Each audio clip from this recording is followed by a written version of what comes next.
Hey guys, welcome to my channel, and today we're going to take a look at another horrible case with you. Have you ever questioned how well you actually know the neighbors? What's behind their warm grins and informal salutations? Psychologists and investigators concur that people with psychopathic tendencies are more likely to commit violent crimes, but there are no clear rules for spotting potentially dangerous people among your acquaintances. The beginning of this eerie case involves Brian and Beverly Mauck, an apparently ideal couple whose lives appeared to be straight out of a fairy tale. They enjoyed traveling and spending time together, were financially stable, and were incredibly in love. However, when they relocated to a different neighborhood, everything was different. Beverly and Brian were found dead in their house shortly after they had moved in. Investigators were immediately directed to a nearby residence by blood evidence found at the scene. Even the most experienced detectives were taken aback by the motivation behind this heinous act. Brian and Beverly Mauck's love story. At a party hosted by a mutual friend in the spring of 2001, Brian and Beverly first crossed paths. They were both college students at the time, but it was obvious they had discovered something unique as soon as their eyes met. They were inseparable after their initial mutual admiration swiftly developed into a strong bond. The couple visited each other's families in turn that summer, introducing their partners to their parents and being forthright about their sincere intentions. The relationship was immediately approved by both families, who noted how well the two complemented one another. From an early age, Beverly and Brian had been active and daring. They were never satisfied to remain motionless for long and thrived on sports, thrills, and novel experiences. Beverly was a gifted athlete who loved learning new languages, played guitar effortlessly, and was an excellent baseball and track star. She was loved by both her peers and her friends, and her bright smile could light up any space. Sports that were riskier and more unusual had always appealed to Brian. He was passionate about rock climbing, surfing, and diving, and he loved taking risks. A true adventurer at heart, he saw danger not as a threat, but as a challenge he was always ready to face. Every year, he tried to visit a new place and learn a new skill.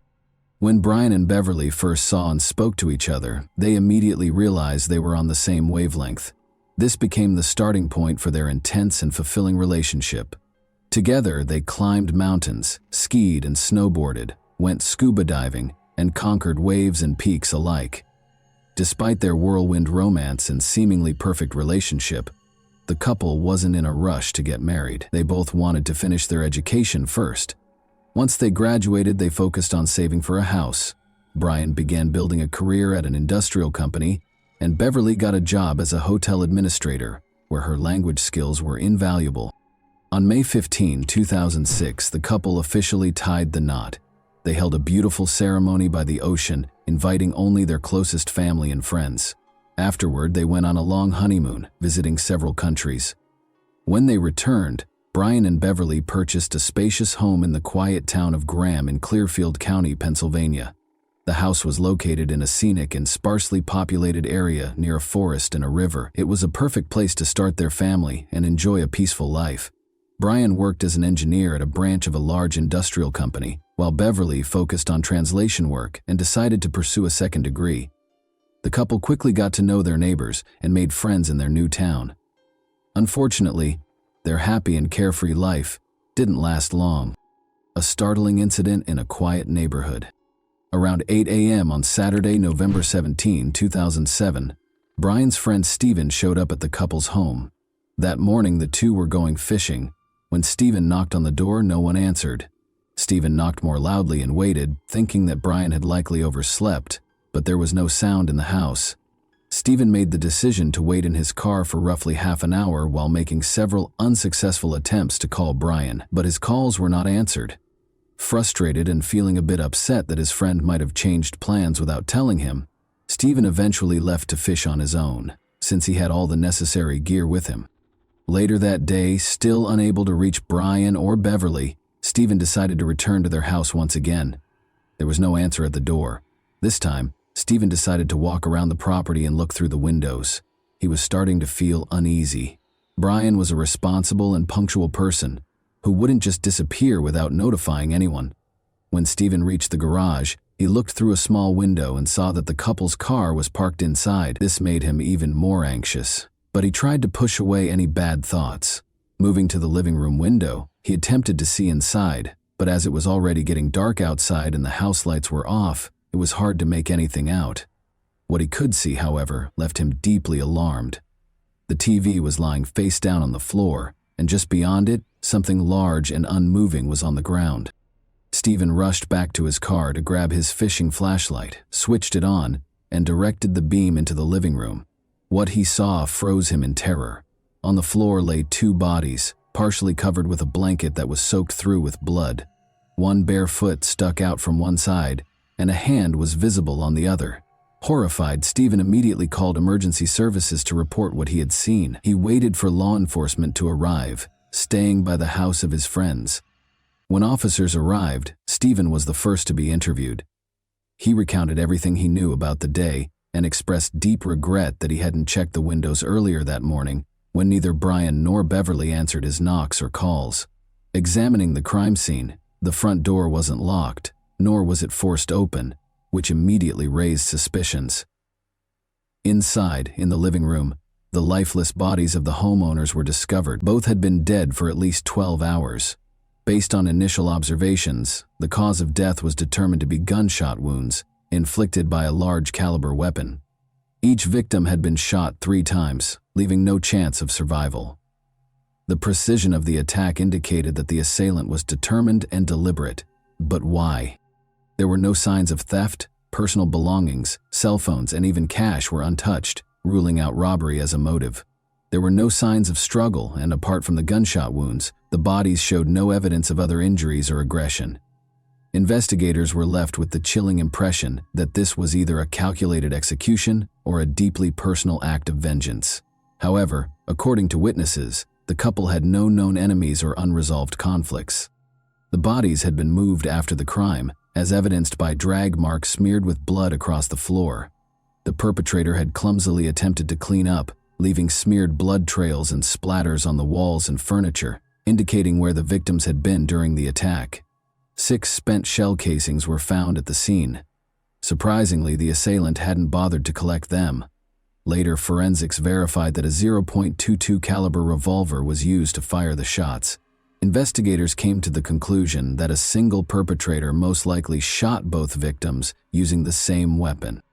The lock remained intact, indicating that the couple had voluntarily allowed the guest inside. Investigators speculated that Brian may have answered the door, identified the guest, and granted them entry. He may have turned toward the living room after inviting the individual inside, but the moment he did, the attacker produced a gun and fired 3 close-range shots into Brian's back. One of the bullets left his body and hit the TV screen, knocking it to the ground. Beverly probably came out of the bedroom because of the noise. She attempted to flee when she noticed her husband lying in a pool of blood and the attacker standing close by. Unfortunately, she didn't get very far before she was killed in the hallway after being hit in the back by 3 bullets. Later, her body was pulled into the living room and set next to Brian's. The fact that both victims were still in their pajamas suggests that the crime was committed while they were asleep in the early hours of the morning. It was still unclear why the attacker had wrapped a blanket over the bodies. The drag marks on the floor were smeared, giving the impression that someone had attempted to clean them but had instead made the situation more chaotic. It appeared as if someone had attempted to sweep away a sizable bloodstain that was close to the body. Investigators discovered a long-handled plastic broom behind the couch, its bristles matted with dried blood. But the reason the broom handle was left at the scene was because the criminal had carefully cleaned it of fingerprints. The reason for the broom's use quickly became apparent. The criminal had been carefully cleaning the floor in an attempt to remove bloody shoe prints. Similarly, palm prints and smudged fingerprints were discovered on door handles, furniture, and walls, making identification impossible. Experienced forensic investigators were aware that the longer a criminal remained at the scene, the more likely it was that they would leave behind something incriminating, even if the attacker made an effort to clean up and hide their tracks. Their intuition was right. They discovered a crucial clue: a partial boot print on the blanket that covered the victims' bodies. Because it wasn't blood-stained, the print wasn't immediately noticeable. Rather, the tread pattern showed on the fabric underneath it, and it was imprinted where there was only a thin layer of blood on the floor. After sending the blanket to a lab, forensic experts determined that the tread belonged to a rare type of heavy-duty work boots with a unique sole design. After more research, it was discovered that a Clearfield County construction company had recently bought multiple pairs of these exact boots. With this lead, investigators started questioning company employees in an effort to reduce the number of possible suspects on their list. Detectives discovered a palm print on one of the surfaces of the house in addition to the shoe print. There was optimism that the case would be resolved in a matter of days, and it appeared to be a breakthrough. Nevertheless, no matches were found when the print was scanned through law enforcement databases. This implied that the offender had no past records and had never had their fingerprints taken by the police. The initial suspect, Stephen, the friend who had found the bodies and alerted the police to the crime, was, of course, the first suspect. Suspicion was aroused by the fact that he had been to the crime scene twice that day, but Stephen clarified that he didn't call the police until later because he had thought earlier in the morning that Brian and Beverly were just sleeping. Stephen was shocked and furious to learn that he was a suspect. He had no alibi because he said he had been fishing by the river by himself for almost the whole day, where no one else had seen him. Nevertheless, his timeline was confirmed by investigators using traffic camera footage. As he had described, the recordings verified that he had traveled to and from the fishing site during the day. Stephen was further exonerated by fingerprint analysis, as tests for gunshot residue on his skin and clothing revealed no evidence, and his prints did not match any recovered from the scene. Furthermore, the boot prints were not the same size as Stephen's shoes, and he had no affiliation with the construction company that had bought the boots. All suspicions against him were abandoned, since there was no proof linking him to the crime. An unexpected observer. In the meantime, detectives interviewed neighbors extensively in an attempt to locate witnesses. They eventually received a promising lead when they knocked on the door of Daniel and Jennifer Tabaris, who lived across the street from the Mocks. When they called, Daniel said he was happy to answer their questions, but that his wife Jennifer was at work. He disclosed that at approximately 5:30 a.m., he now knows that the strange noises he heard from the Mocks' house on the day of the crime were gunshots. Daniel, intrigued but wary, had noticed a white pickup truck parked close to the Mocks' home through his window. He was positive the car was not the couple's. Two men left the Mocks' home a few minutes after the loud noises were heard. The low light just before dawn made it difficult for Daniel Tavares, the witness, to get a clear view of them, but he gave a thorough account of the white pickup truck's driver that was parked close to the house. Daniel reported that the driver was a white man of about 40 years of age, with a sturdy build, long dark hair pulled back in a ponytail, and a mustache. Additionally, he saw a tattoo on the man's left hand, though he was unable to discern the design. No other neighbors reported seeing anything similar, despite the fact that this information seemed promising. Brian and Beverly's friends, family, and co-workers were unable to name anyone in their social circle who fit this description or had a truck like that. The fact that the car was not visible on any local traffic cameras further suggests that the criminals may have evaded detection by taking a detour through the woods. A county-wide alert was issued for the white pickup truck, but no leads were found. A fresh suspect surfaces. In an interview with detectives, Beverly's mother recalled that a few months prior to the crime, her daughter had brought up Jeremy Flint, a neighbor. Law enforcement had been keeping an eye on Jeremy, a 22-year-old man, for dealing illegal substances. Other neighbors had made disparaging remarks about him, and his home was notorious for being visited by suspicious people on a regular basis. Because of this, investigators began to think about him as a possible suspect in the heinous double crime. Jeremy wasn't home when the police came to visit him. At first, they believed he might have run away after committing the crime. After interviewing more neighbors, it was discovered that Brian and Beverly had thrown a small party at their house just before the tragedy. Jeremy had unexpectedly arrived, uninvited and under the influence of drugs.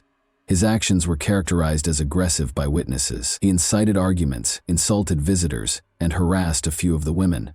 He eventually had to leave, but not before promising that the couple would come to regret what they had done. A cell phone and a gun with ammunition that had been kept in a pantry drawer were among the things that Brian and Beverly discovered missing from their house the following day. The couple chose to confront Jeremy because they were positive he was to blame. They visited his home and firmly but politely demanded the return of their belongings, threatening to call the police if they weren't given back. It might have been a risky error to make this rash threat against someone connected to illegal activity. Jeremy refused to return the items and denied stealing anything, but inexplicably the missing items turned up in the couple's backyard the next day. Beverly and Brian were certain that Jeremy had left them there overnight. Even though the incident seemed to be over, Beverly was still uncomfortable. She started urging her husband to think about relocating to a different neighborhood because she was afraid of being home alone. The alibi of Jeremy. When Jeremy eventually made it back to town, he was taken into custody by police to be questioned. He returned the day after the crime, but it soon became apparent that he had been out of town for almost a week. He had spent 6 days with his parents after traveling to another state to see them. He had been out drinking with friends the night of the crime, according to surveillance footage from a bar, and his alibi was supported by multiple witnesses. Furthermore, forensic analysis verified that Jeremy's palm prints and fingerprints did not correspond with those discovered at the scene. Jeremy was ruled out as a suspect because there was no evidence linking him to the crime. Recent advances in the case. The only witness in the case, Daniel Tavares, was contacted again in the hopes that he might remember something new after investigators had exhausted all other suspects and leads. Daniel's story abruptly changed during this follow-up visit. In addition to describing one of the men leaving the house with a scar on his cheek, he claimed to recall specifics about the clothing the criminals were wearing. Daniel had previously mentioned that the men's faces were hidden by hoodies, so this was a startling change.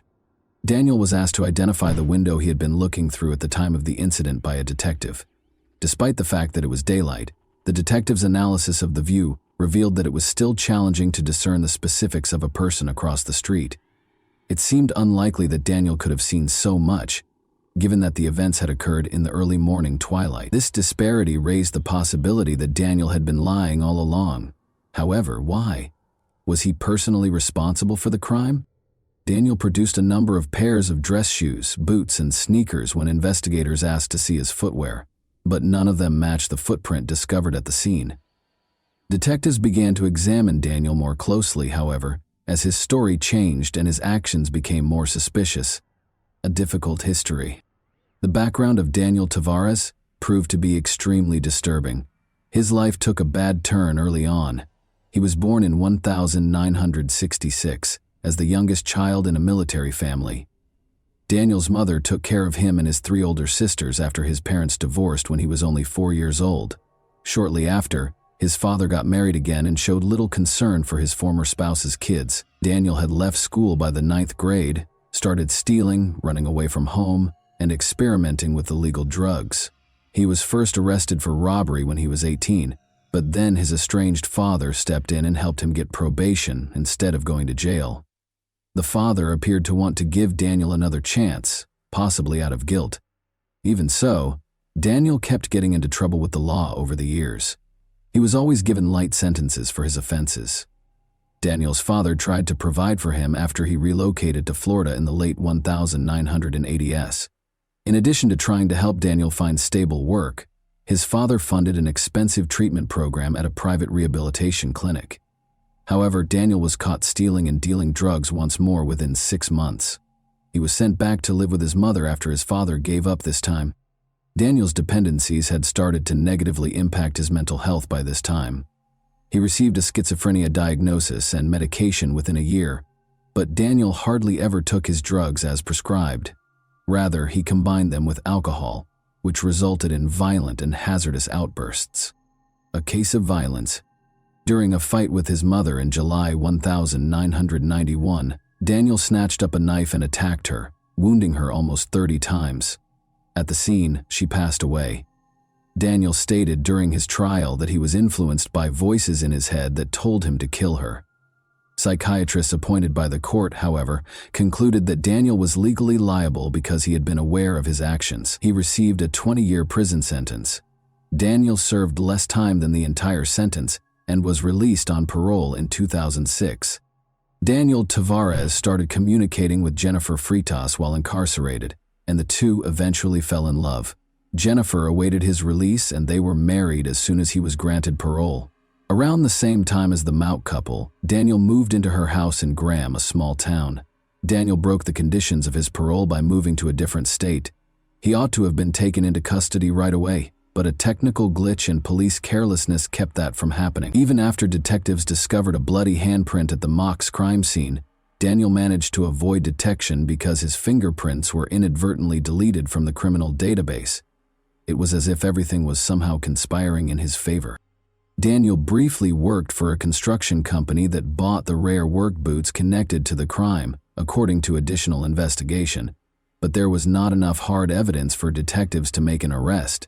They had to carefully construct their case so as not to alert Daniel or Jennifer, his possible accomplice.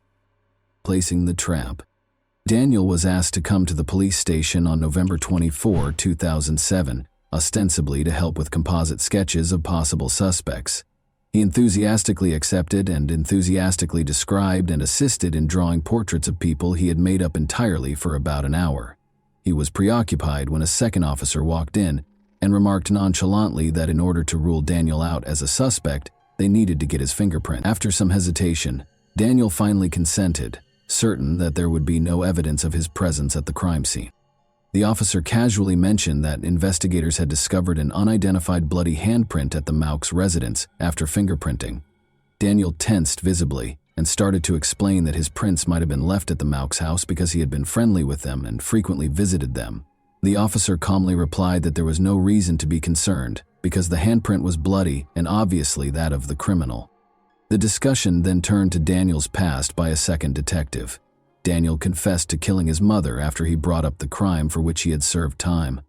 Unexpectedly, Daniel started to describe the horrifying specifics of that crime with icy fervor. He gave off the air of a real psychopath, grinning as he explained what he had done. Forensic experts were comparing Daniel's prints to those recovered from the crime scene in the meantime. Detectives presented Daniel with the evidence after the results showed a perfect match. Anger immediately replaced his arrogant manner. However, officers handcuffed him and placed him under arrest before he could lash out. Daniel was forced to confess and assist investigators due to the overwhelming evidence against him.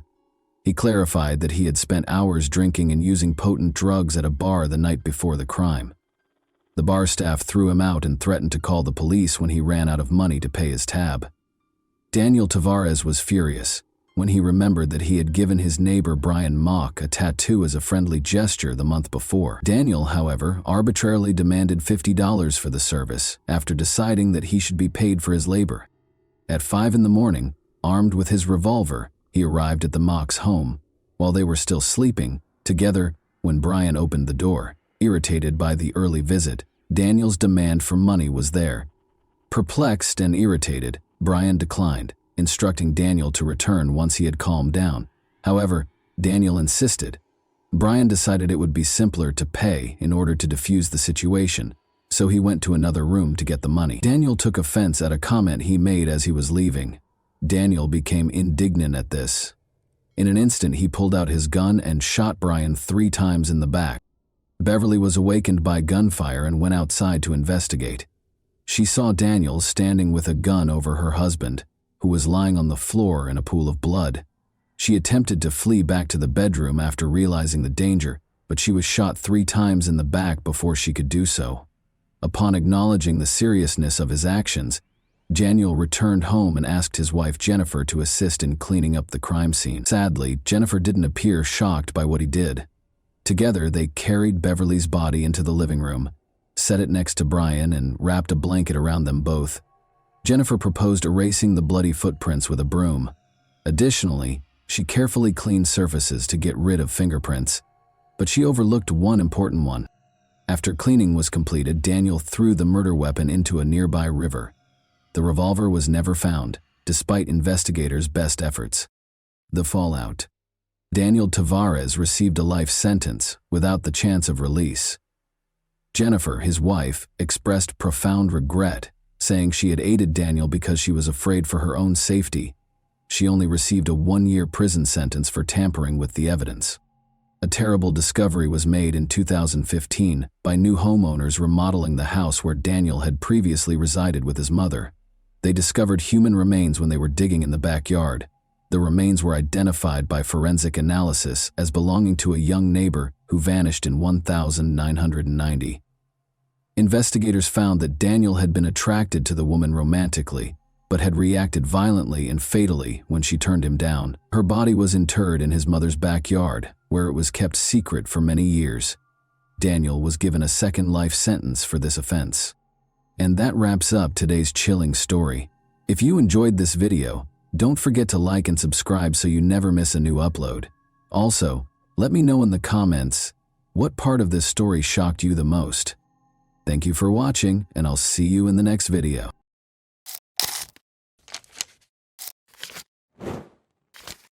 Hey guys, welcome to my channel, and today we're going to take a look at another horrible case with you. Today we'll examine what happened in the U.S. state of California in 2011. Daylene Carlson, a 23-year-old college student, relocated from Idaho to Stockton, California.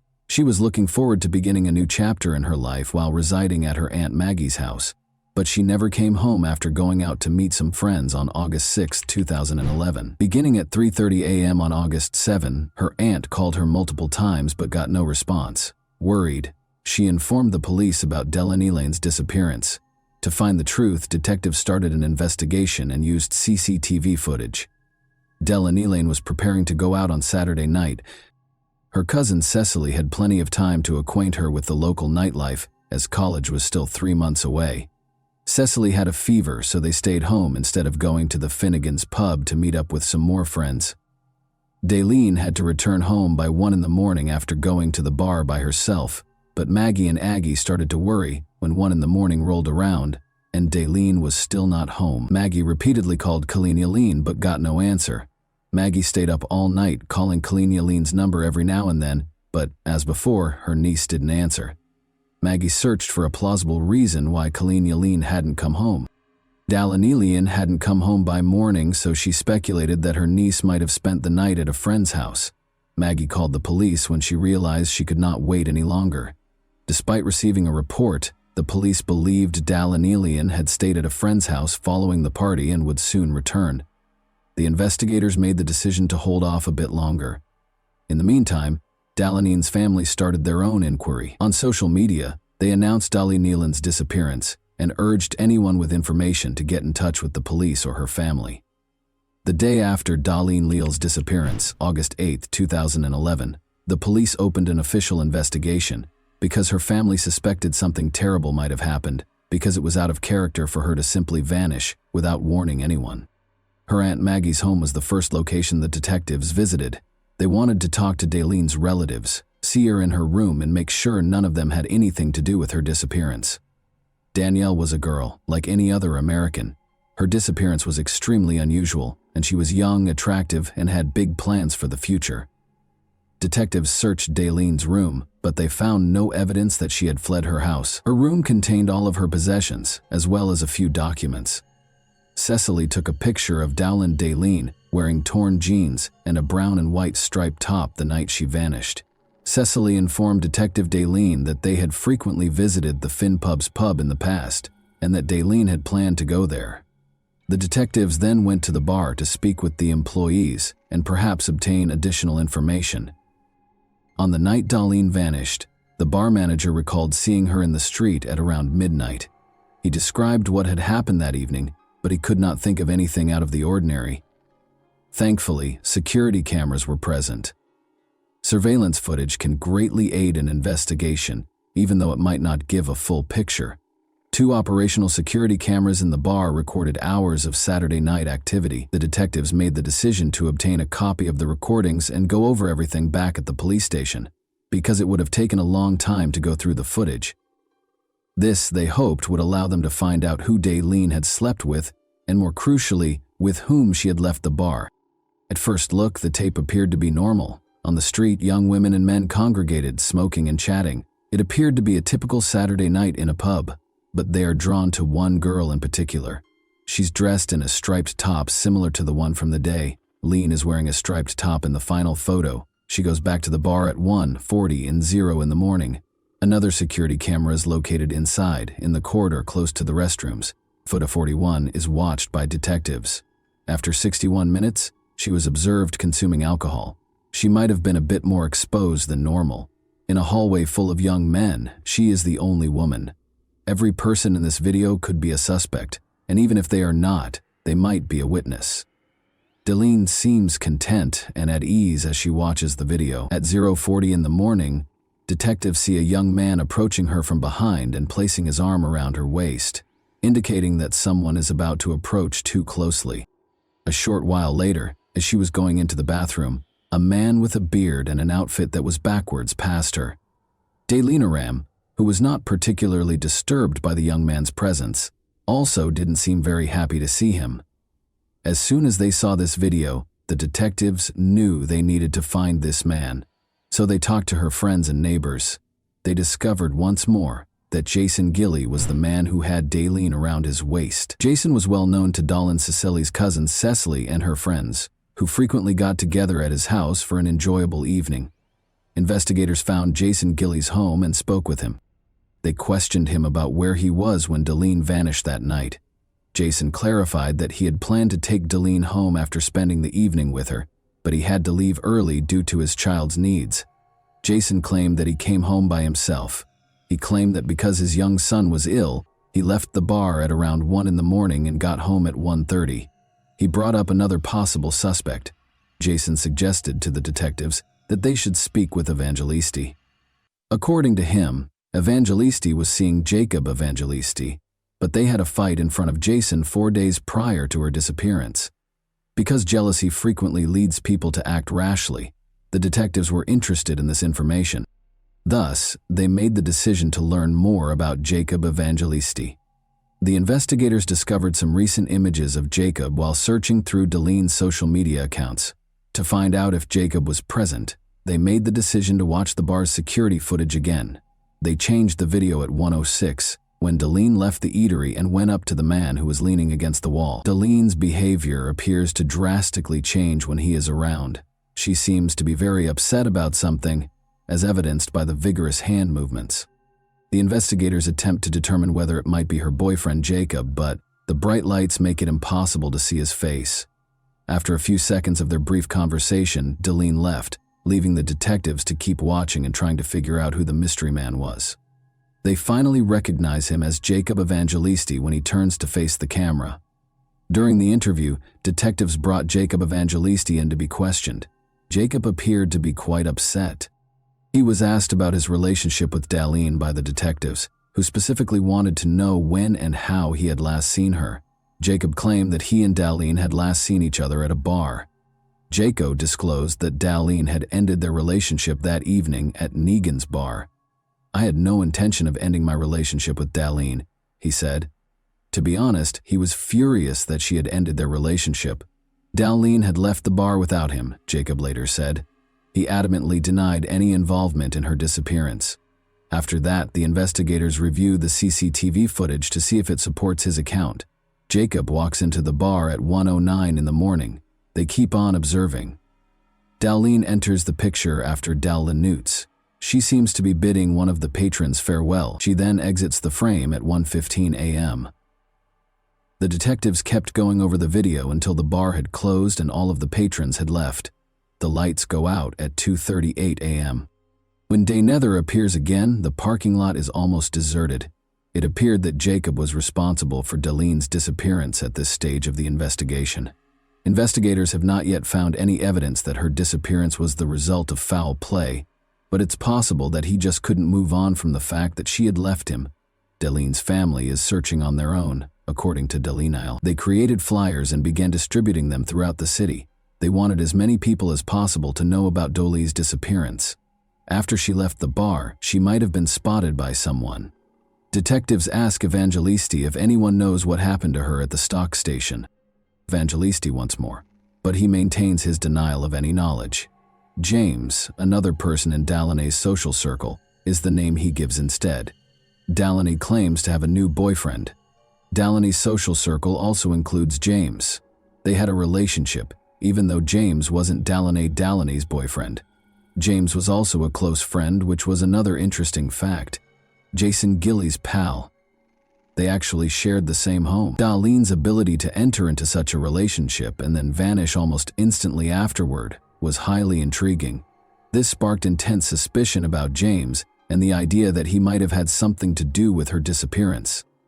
James was asked to talk about his relationship with Darlene at the police station. Although he acknowledges that he and Darlene were romantically involved, he says he has no knowledge of the night she went to the bar. James had information he wanted to share, but he claimed to have been out of town when the police began looking into his alibi. He informed investigators that Darlene texted him to let them know she was with a new man after she disappeared.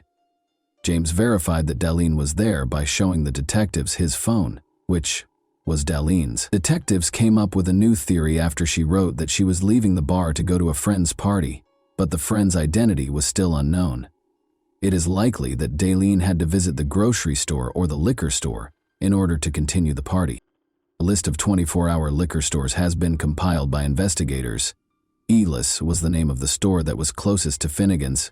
When detectives arrived, they discovered that a Darlene was equipped with security cameras. The security cameras recorded Darlene if she was there. The detectives began watching the security camera footage outside. When Darlene saw her walking into the store with a young man, their suspicion was confirmed. However, who was he? Since the video only captured his back, a precise identification was not possible. Darlene and her enigmatic companion purchased what appeared to be a bottle of alcohol as the detectives started going over the footage from the other cameras. At 1:31 a.m., they waited for them to leave the store before switching back to the exterior camera. Detectives have a better picture after the couple leaves the store. The first face the detectives saw in the bar footage was the same as the one with the baseball cap and goatee on backwards. This gave them a new lead for their ongoing investigation when Jason Gilley noticed it. Jason initially claimed to investigators that he went home alone at 1:30 a.m. to tend to his ailing son after leaving Finnegan's bar. It was now evident to the police that he and Darlene had left the liquor store at 1:31 in the morning. Jason became the prime suspect right away because he had lied about leaving the bar by himself. Jason Gilley was taken into custody by the police 1 week after Darlene vanished. After an hour or so of waiting, the detectives started questioning him while keeping an eye on any behavioral changes. The detectives went over Jason's account of what transpired that evening without disclosing that they had a tape recording of Jason's shopping excursion at night. They asked him to recall the time he left the bar and arrived home. Jason lied once more, claiming that he got a text from his grandmother at 1 in the morning and went home to see how his son was doing. The detectives then told him that they had spoken to his grandmother, who denied any involvement in the night. Jason admitted to the detectives that night that he had gone home by himself to spend time with his son and that his grandmother had not gotten in touch with him. Jason repeated his claim that he left alone and came home, after telling another lie when asked who he left with. The detectives realized that Jason was putting himself in a situation he would never be able to get out of. They claimed to have surveillance footage that refuted all of his claims. Jason then acknowledged that he had left the bar with Dal for less, to buy her a bottle of Jägermeister and to eat for less. However, he claimed to have driven her back to the bar before leaving for home. He claimed it slipped his mind when detectives questioned him about why he had lied about a crucial detail, such as the fact that Darlene had left with Darlene. Darlene claims that he invited her to stay the night on his couch and she agreed. He acknowledged that he and Darlene had had intimate contact and that they shared a Jägermeister. After he explained it to Darlene became upset, said it shouldn't have happened, and sobbed as he went home. Jason related a news story about how they got into a fight early on Sunday morning while he was driving Darlene home. He picked up his grandmother on the corner close to his house and got into her car. She tried to get out of the car just before they arrived at Darlene's house. Darlene Karengrein was upset and yelled to be allowed to get out of the car for the duration of the 30 to 45-minute drive. She said she couldn't believe Jason had done this and called him a piece of garbage. Jason claims that the last time he saw Darlene, she got out of the car and fled when he pulled over. The interview ended when Jason insisted on having a lawyer. Gilley was not charged by the police because they did not have enough evidence. Gilley had no choice but to let him go. Jason went to the police station on August 22, 2011, after being released on August 18, 2011, to report that his wallet had been stolen or lost. Upon seeing him, detectives investigating Darlene's disappearance were taken aback. Jason was approached by Detective Robert Fain, who asked him to accompany him on a retracement of the path he took on the day Darlene vanished. Jason consented and led the detective to the spot where Darlene is said to have jumped out of the car and run away. When the detective questioned Jason about why he didn't try to apprehend her, Jason said that he had to return home because the car behind him was honking, so he got back on the freeway. Then Jason explained that he had been looking for Lean for 10 or 15 minutes, but he had to leave because his gas tank was nearly empty. To get gas, he drove to Stockton's Archie Road. The detective went to the gas station with no fresh leads. Luckily, security cameras were in place. There, at 10:46 a.m. on August 7, 2011, Jason pulled over at the gas station on Archie Road exit on Highway 99 in Stockton, according to surveillance footage. It had been 9.5 hours since he had last taken a video at the Darlene liquor store. Jason appeared to be acting normally at first, but the inconspicuous gesture caught our attention. Jason appears to be unclean. Jason's shirt and arm are covered in dirt. He seems to be shaking his shoulders at one point. This conduct seems very suspicious. Before leaving the gas station, Jason checks the passenger door before getting into his car and walking back to it. He opens the passenger door once more and slams it shut after 20 seconds. Darlene was the last person to use that door, he said. At last, he takes off in his car. Detectives have developed a new theory after seeing this footage. Their theory is that Dallin took Darlene to a field south of Stockton and, in a hurry, physically pulled her out of the car, causing the front passenger door to jam. Dallin thought that she was dead, but they told her that in order to arrest Jason. Ling was still missing, and Jason was out and about interviewing representatives. The case then underwent a sea change on October 15, 2011, more than 2 months after Ling's disappearance. A farmer made a tragic discovery in a field 20 miles outside of Stockton. According to court documents on the 15th of 2011, human remains, later identified as Daleen, were found in a cornfield approximately 64 feet from Lone Tree Road in the Escalon. That afternoon, senior criminalist Sarah Yoshida of the Department of Justice was sent to the crime scene.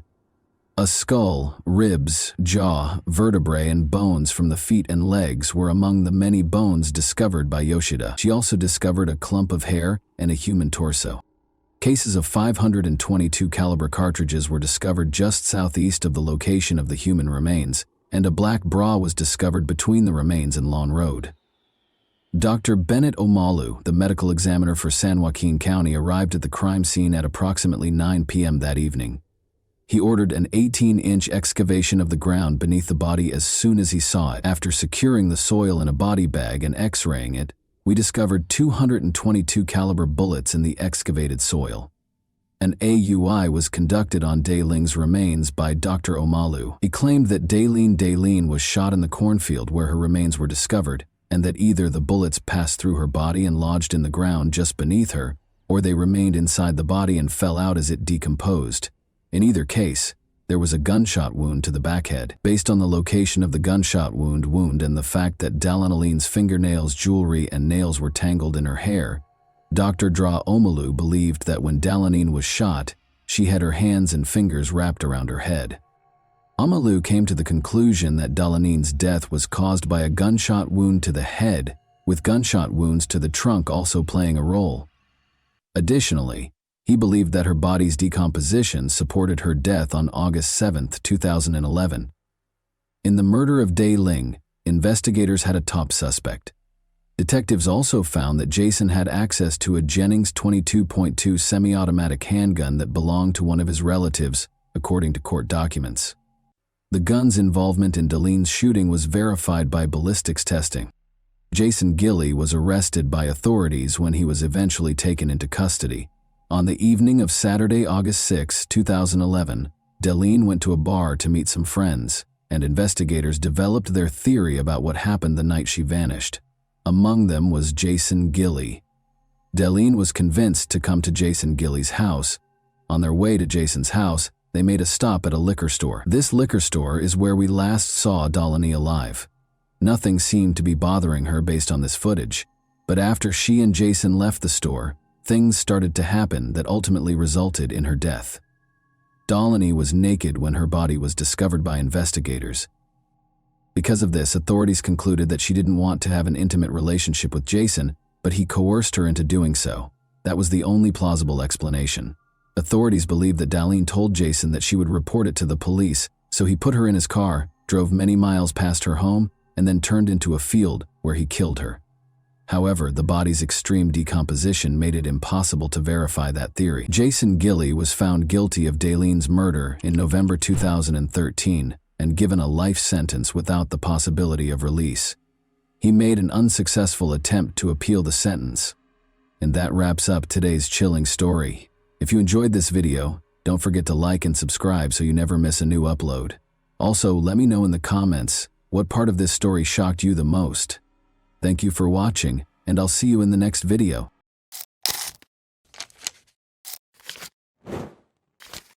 Hey guys, welcome to my channel, and today we're going to take a look at another horrible case with you. This video examines the events that occurred in the U.S. state of Washington in 2001. The mother of 8-year-old triplets, Dana Laskowski, 36, was discovered in her own home lying face down on a couch.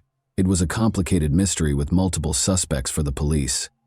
Dana's ex-husband, her boyfriend, and other men were all investigated by detectives. However, this story had an unexpected conclusion, and Dana's family was shocked by the revelation of the truth. Dana Laskowski lived in Puyallup, Washington, a charming, peaceful city with tree-lined streets and nature trails. In 2001, although Puja has a low crime rate and is a safe city, on a typical August 2001 day, police receive a disturbing call regarding one of the city's newest residents. Dana was supposed to get to work at 7:30 a.m. but she never did. She was watching 2 doctors. She is very responsible, so this was really out of the ordinary for her. The police were contacted by her employers to inquire about her well-being. The police showed up at Dana's house at 11 a.m. to check on her. There was no response when they knocked on the door. The back door was open, so they chose to enter the house even though they had checked the perimeter and the windows and saw nothing out of the ordinary. Dana was discovered by the officers under the covers on the living room couch. Her other hand was behind her back as she lay with her head resting on her arm. Sadly, she had passed away. The body was briefly examined by police to check for wounds from gunshots or stab wounds. They saw injuries on her neck, but they didn't find any of it. She had been strangled, judging by the marks. Indeed, there are crime scenes with bloodstains, a victim on the ground, obvious wounds, and possibly a mess everywhere. In Dana's home, that did not occur. Nothing was broken, and there were no weapons. When police turned Dana over, she was face down on the couch. They discovered dried blood around her ears and nose, as well as bruises on her neck. Dana was strangled to death, most likely by her own scarf, according to the medical examiner's ruling. In order to try to identify the murderer, police searched for any trace evidence, DNA, bodily fluids, or other items. Dana's body was in an awkward position on the couch. She wrapped one arm behind her back. She was in a face-down position. This indicated that she and the offender had engaged in combat. The person who did this was strong enough to overcome someone who was actually struggling for her life. It was clear from the facts that the offender was powerful. Dana was not killed, as evidenced by the abrasions on her elbows and knees on the sofa. Blood traces were discovered on the carpet in the living room after forensics applied luminol to it. This meant Dana had been killed on the ground. After that, the murderer picked her up, laid her down on the couch, and wrapped her in a blanket. Investigators hypothesized that the murderer was attempting to comfort Dana. In this instance, the fact that she was wrapped in a blanket might suggest that the offender was experiencing regret or guilt. It's possible that the murderer had feelings for Dana. The house wasn't broken into by a random burglar. When searching for suspects, it's critical to consider the possibility that this person knew her. Important information was obtained by the police following the autopsy. Detectives started interviewing neighbors, and one of them claimed to have heard a woman's screams coming from around 1 a.m. This gave police their first idea of the time frame. The medical examiner was able to estimate that Dana had been dead for a few hours before police arrived, and had most likely died during the night or early morning hours of that day. Dana was probably dead by 7:30 a.m. because she had not shown up for work. Following the conclusion that Dana was murdered between 1 and 7:30 in the morning, the investigation probed further into her life in an effort to identify potential suspects. Dana was the mother of 8-year-old triplets who lived with their father, Steve, her spouse. The police learned that she had recently separated from him at the time of her death. There were more possible suspects among those Dana might have invited into her home because she had begun a new life and made new friends. The people Dana worked for as a nanny mentioned a man named Adam who started stalking her, so detectives contacted her employers to find out if any of the people she was dating had disturbed her. Adam, a cable company employee, was working at Dana's house after she recently moved. He asked Dana out on a date after finishing the work. He kept trying to spend the evening with her, but she refused. Adam refused to accept no from her, and his actions eventually started to terrify Dana. She mentioned gifts, flowers, and notes left on the door, as well as incessant messages from him that didn't stop. These behaviors suggested obsessive, domineering, and irate behavior that might make Adam think about committing a crime. Police discovered that Dana had threatened to hold Adam accountable if she were to suffer any harm. Adam became the main suspect and was in the spotlight. Despite everything, his actions and potential motivation appeared to be strong evidence of guilt. Adam denied any role in Dana's demise. The police conducted a thorough investigation of his surroundings while he was being questioned. They looked through his work locker and his car, but they didn't find anything unusual. When questioned about his whereabouts, Adam acted aggressively and insisted on his innocence. Adam stated that he stayed at home with friends the night of the murder. His statements were verified by a review of his phone records. As a result, he was placed lower on the investigation's list of suspects, forcing the police to focus on other individuals. A phone number written fluently in pen on Dana's hand was the tiny but crucial piece of evidence that investigators concentrated on. They looked up the number and found that it belonged to Julian, a 35-year-old man. The importance of the phone number to Dana was evident from the fact that it was written in pen on her hand. To learn why Julian's number was inscribed on Dana's hand, detectives located him and asked him to come in for interrogation. Their suspicions were aroused by his unwillingness to provide a cogent response, which led them to investigate his relationship with Dana further. Julian acknowledged under duress that he was close to Dana, despite the fact that she was seeing his best friend Matt. Detectives started to question whether Julian could have been the murderer after this discovery, but when his alibi was examined, it was discovered that witnesses and establishment employees had verified that he was at the bar from 10:30 p.m. to 1 a.m. on the night of the murder. Julian was thus disqualified as the murderer by his alibi. The detectives began to question whether Matt could have committed the crime after discovering that Dana was having an affair with his friend. Romantic relationships have the power to arouse our emotions, and although it may not be immediately apparent to everyone, out-of-control feelings are frequently the root cause of such crimes. Personal intimacy is frequently the cause of crimes of this kind. Matt, Dana's romantic partner, was immediately elevated to the level of suspicion as a result. Investigators examined Dana and Matt's relationship more thoroughly after receiving Julian's information. The asymmetry of feelings was clear. Dana believed she had allowed Matt into her life, but Matt was blazing with passion for her. Lacked such intense emotion. According to phone records, Dana and Matt were in constant contact the night of the murder, with calls taking place between 11:30 p.m. and midnight. As a biker who abused illegal substances and was able to confront multiple men at once, Matt was described by Dana's friends as being abrasive and rude, all of which made him an obvious suspect. Investigators found that Matt lived close to Vancouver, Canada. While looking into Dana Laskowski, however, this did not absolve him of suspicion. In a couple of hours, he could have driven from his house to Dana's. When asked, Matt claimed that he was not involved in the crime because he had intended to meet Dana but was stopped at the border due to issues with his documents. His alibi was confirmed. Investigators asked Matt for any information that could help solve Dana's murder after he was exonerated of any suspicion. According to Matt, he had called Dana the night of the murder and observed that she appeared uneasy during their chat, which may indicate that someone was present in the house with her. Matt surmised that the unidentified individual might have been Steve, Dana's ex-husband. Dana had spent a portion of her life with Steve, so it was obvious that she needed to talk to him. Her triplets were his children. Breaking up is a tough experience, and depending on the situation, it can cause anger that can turn into murder. Maybe Steve decided to commit a crime because he was so furious after Dana left him. He might have committed murder out of passion, jealousy, or rage. all of which needed to be taken into account. When investigators started looking into Steve's identity, they discovered that he had given Dana a life insurance policy, which expanded the pool of potential explanations for what transpired to include financial ones. When Steve was brought to the police station to be questioned about his relationship with Dana, he seemed unusually distant and withdrawn, seen in his feelings. His emotions seemed to have been smothered. Another suspicious detail was discovered by the detectives during the interview.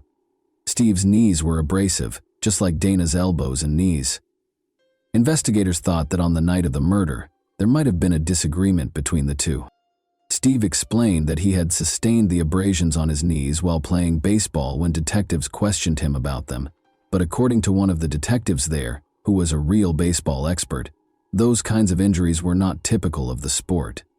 Steve was even more anxious after that, but did he have a chance to murder Dana?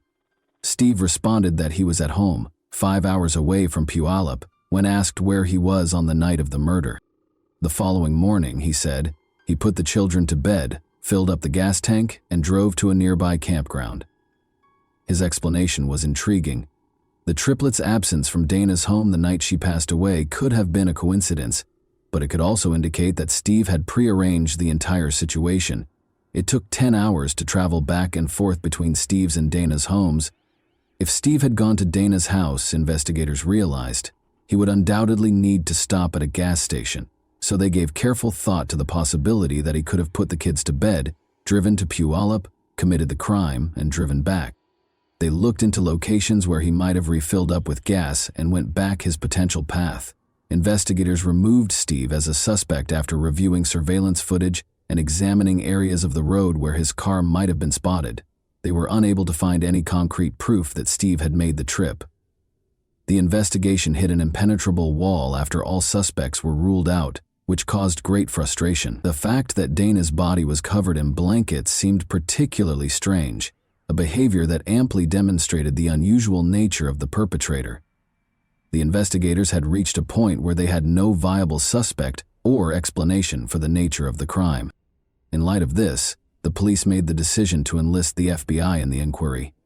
Because the local police lacked the requisite experience to identify such specific signs, the investigators sought the FBI specialist's assistance in creating a psychological profile of the potential offender. After carefully examining the case, the FBI concluded that the crime was likely committed impulsively and in a fit of rage, revealing a disordered personality. The person who was in Dana's home that fateful night, according to experts, had no intention of killing her. They probably knew one another, spoke, and then he attacked in a fit of rage. The search had to be expanded after the police had already looked at the ex-husband, the boyfriend, and even the stalker. This crime was committed by someone. It was unclear who made the decision to expand the search for suspects in the Dana Laskowski case in light of fresh FBI information. Police were now searching for someone who could have lost control if provoked. Detectives examined the video footage from Dana's funeral in an effort to find fresh evidence. Finding out who was there and how people acted on this day of mourning was essential. It was crucial to observe who attended Dana's funeral and who did not, both from a psychological perspective. Given that most murders are carried out by someone the victim knew, it is possible that the murderer was one of these individuals.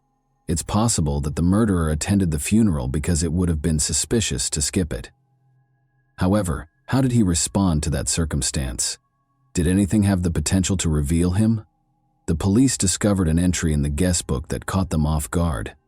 His loved ones wrote that they missed Dana and were shocked by her passing, expressing their sorrow over the loss. However, Amanda Dana's niece's entry was especially noteworthy. "I apologize for not being the best niece," she wrote. "It's been 34 days since I broke free from addiction. You are the reason for this." Amanda was characterized by some family members as a wild and erratic young lady. According to what was written, Amanda had overcome her addiction following Dana's passing. She also did it for Dana's benefit, which said two crucial things. Her love for her aunt was the primary factor, but it also revealed that she felt bad about her death for whatever reason, which was important because it raised the possibility that she was involved in Dana's demise.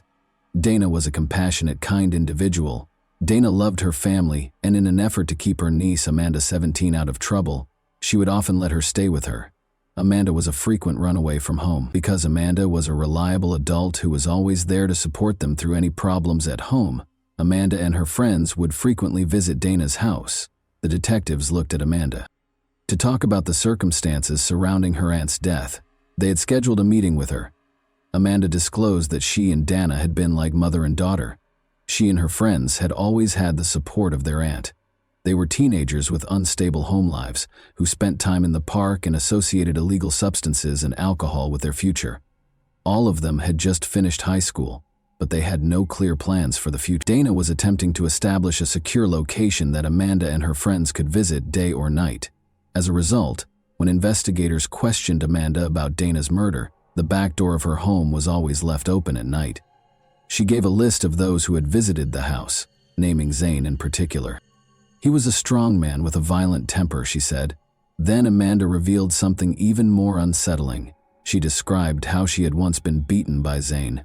He threw her on the couch and started acting aggressively. He would try to hit on her hard and she would push him away and ask him why. Zane merely chuckled at this, displaying his strength and beauty, as though he was taking pleasure in the situation. The detectives made the decision to examine Zane more closely and search the databases. Zane was a suspect due to his criminal history of fighting and dealing illegal substances. To find out more about Zane, one of the detectives got in touch with his young informant. In their meeting, he talked about Dana's murder and recommended Zane as a potential suspect. But according to the informant, Zane was not the one who killed Dana. Emily, a young woman from Amanda's group, was the murderer. Emily Lauenborg, a 17-year-old drug user, lived close to Dana's home. Emily and Amanda had a close relationship. They might have even been best friends. After hearing the story, the detective started to question its authenticity. He couldn't believe that Emily, a 5'2" girl who was frail, could strangle a 36-year-old mother of 3. The informant responded that she was no longer the frail girl she had been. She had matured and gained muscle. Because she enjoyed wrestling men, she was known as the mutant. Emily wasn't your usual suspect, but as the investigation progressed, it became clear that she was the strongest of the problematic teenagers, impressing everyone, including the guys, with her physical prowess and wanting arm wrestling and even regular wrestling.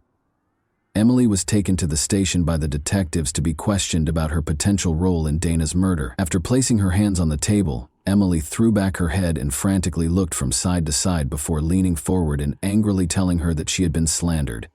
Emily was asked by the police where she was when Dana was killed. Emily and Amanda both stated that they were present at the party when the crime was committed. But around midnight, Amanda and Emily left the party, and the police were able to track them down. Consequently, they could have arrived at Dana's residence by 1 in the morning. Everything suggested that they were concealing something and were most likely involved in the crime. However, what had actually occurred? Was Emily responsible for the murder? The police were able to secure a search warrant for Emily's rented room because of mounting circumstantial evidence against her. Her private journal was one of the things confiscated. It had the usual entries of a 17-year-old girl, but it quickly disclosed surprising information. A wish list that included the desire to murder someone and escape punishment was one of the entries. Emily expresses her anger towards Amanda in a different entry, stating that she wants to strangle Amanda in the same manner that she strangled her aunt. Emily's guilt was confirmed by this startling discovery. The murder, Dana's strangling, and the intention to potentially strangle Amanda in a similar way were all described in the diaries. Crucially, detectives had not yet made public the news that Dana had strangled to death when they discovered Emily's diary. This further suggested that Emily was to blame for Dana's ordeal. Amanda was questioned by detectives once more and was accused of lying about the night her aunt was killed. They questioned why she had deceived everyone. After all, Emily stated that she wanted money and that she wasn't there under duress. Amanda couldn't stand it any longer and told the detectives everything she knew before they even got to Dana's house. Dana woke up as they walked into the living room and heard a noise. The sight of them startled her. Dana responded that she didn't have any money when they told her they needed it. Emily, however, was not happy with that response and asked Dana for money once more. Emily was gently nudged in the direction of the exit when Dana asked them to leave. Emily didn't like it though, and she wasn't going to put up with it. In front of Amanda, she launched an attack on Dana and strangled her. Emily refused to listen to Amanda's cries for her to stop. The fact that Amanda did nothing but watch Emily kill her aunt suggests that she either feared Emily or that it happened so fast that she was likely unaware of what she was seeing. Amanda's scream, not Dana's, was heard by a neighbor at 1 a.m. when Dana was killed. Emily covered Dana's body with a blanket and placed it on the couch. Before they left, they took what little money Dana had. Emily took a brief break to get a black shirt out of Dana's closet. Emily wore that exact shirt when she attended Dana's funeral. It was her display of power and authority. Motive was the question that the investigators were struggling with. Emily had expressed her anger to her friends about Amanda's constant abandonment of her for her aunt. Given their close relationship, Emily might have killed Dana in order to fully control Amanda. However, Amanda was given a plea deal and would not be imprisoned for her involvement in Dana's murder. After much deliberation, investigators decided that Amanda was needed as a witness because she had witnessed the murder and would have the right to remain silent if she were charged with a crime. As a result, Amanda became a witness and gave information about what transpired that fateful night. It was the vital data that the authorities required. However, because of Emily's unremarkable size, prosecutors were unsure they could convince a jury of her guilt and allowed her to enter a guilty plea to the lesser charge of manslaughter. After being convicted and serving 5.5 years in prison, Emily Lollenborg was released in 2008. She later moved back to Puyallup, changed her name, got married, and had kids. Locals will undoubtedly be concerned about Emily's freedom to roam the streets. Like serial killers who wear mementos of their crimes, she was dressed in the victim's clothing, having already killed once and never regretting it at the funeral. And that wraps up today's chilling story. If you enjoyed this video, don't forget to like and subscribe so you never miss a new upload. Also, let me know in the comments what part of this story shocked you the most. Thank you for watching, and I'll see you in the next video.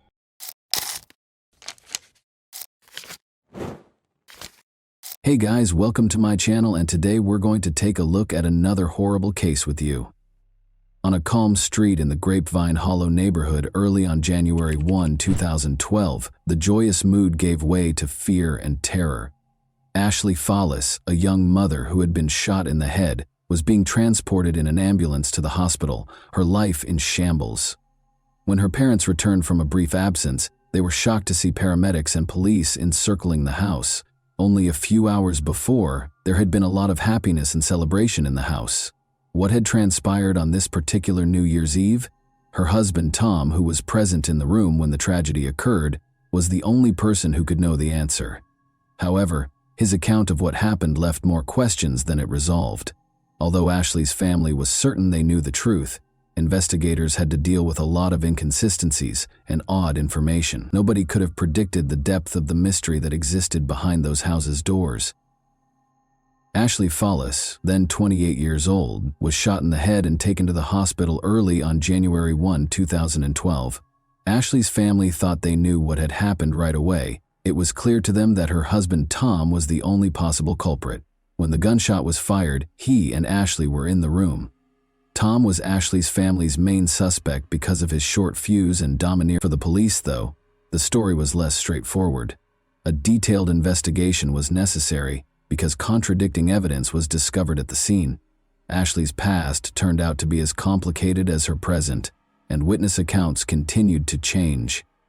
It would be years before fresh information surfaced that would provide a new perspective on what happened that night. The festive evening that started on December 31, 2011, was intended to be peaceful and centered around the family. At their Zinfandel Street residence, Tom and Ashley Fallis threw a New Year's celebration. They celebrated, danced, and drank. Ashley and Tom appeared to be a contented couple. To the delight of their guests, they had been dancing together and gazing affectionately at each other just an hour before. However, as midnight drew near, Ashley made the announcement that she was going outside with her family, which infuriated Tom. Ashley's family was the last group of guests left at the house when the argument broke out. Ashley and her family attempted to defend her, but Tom started shouting at them.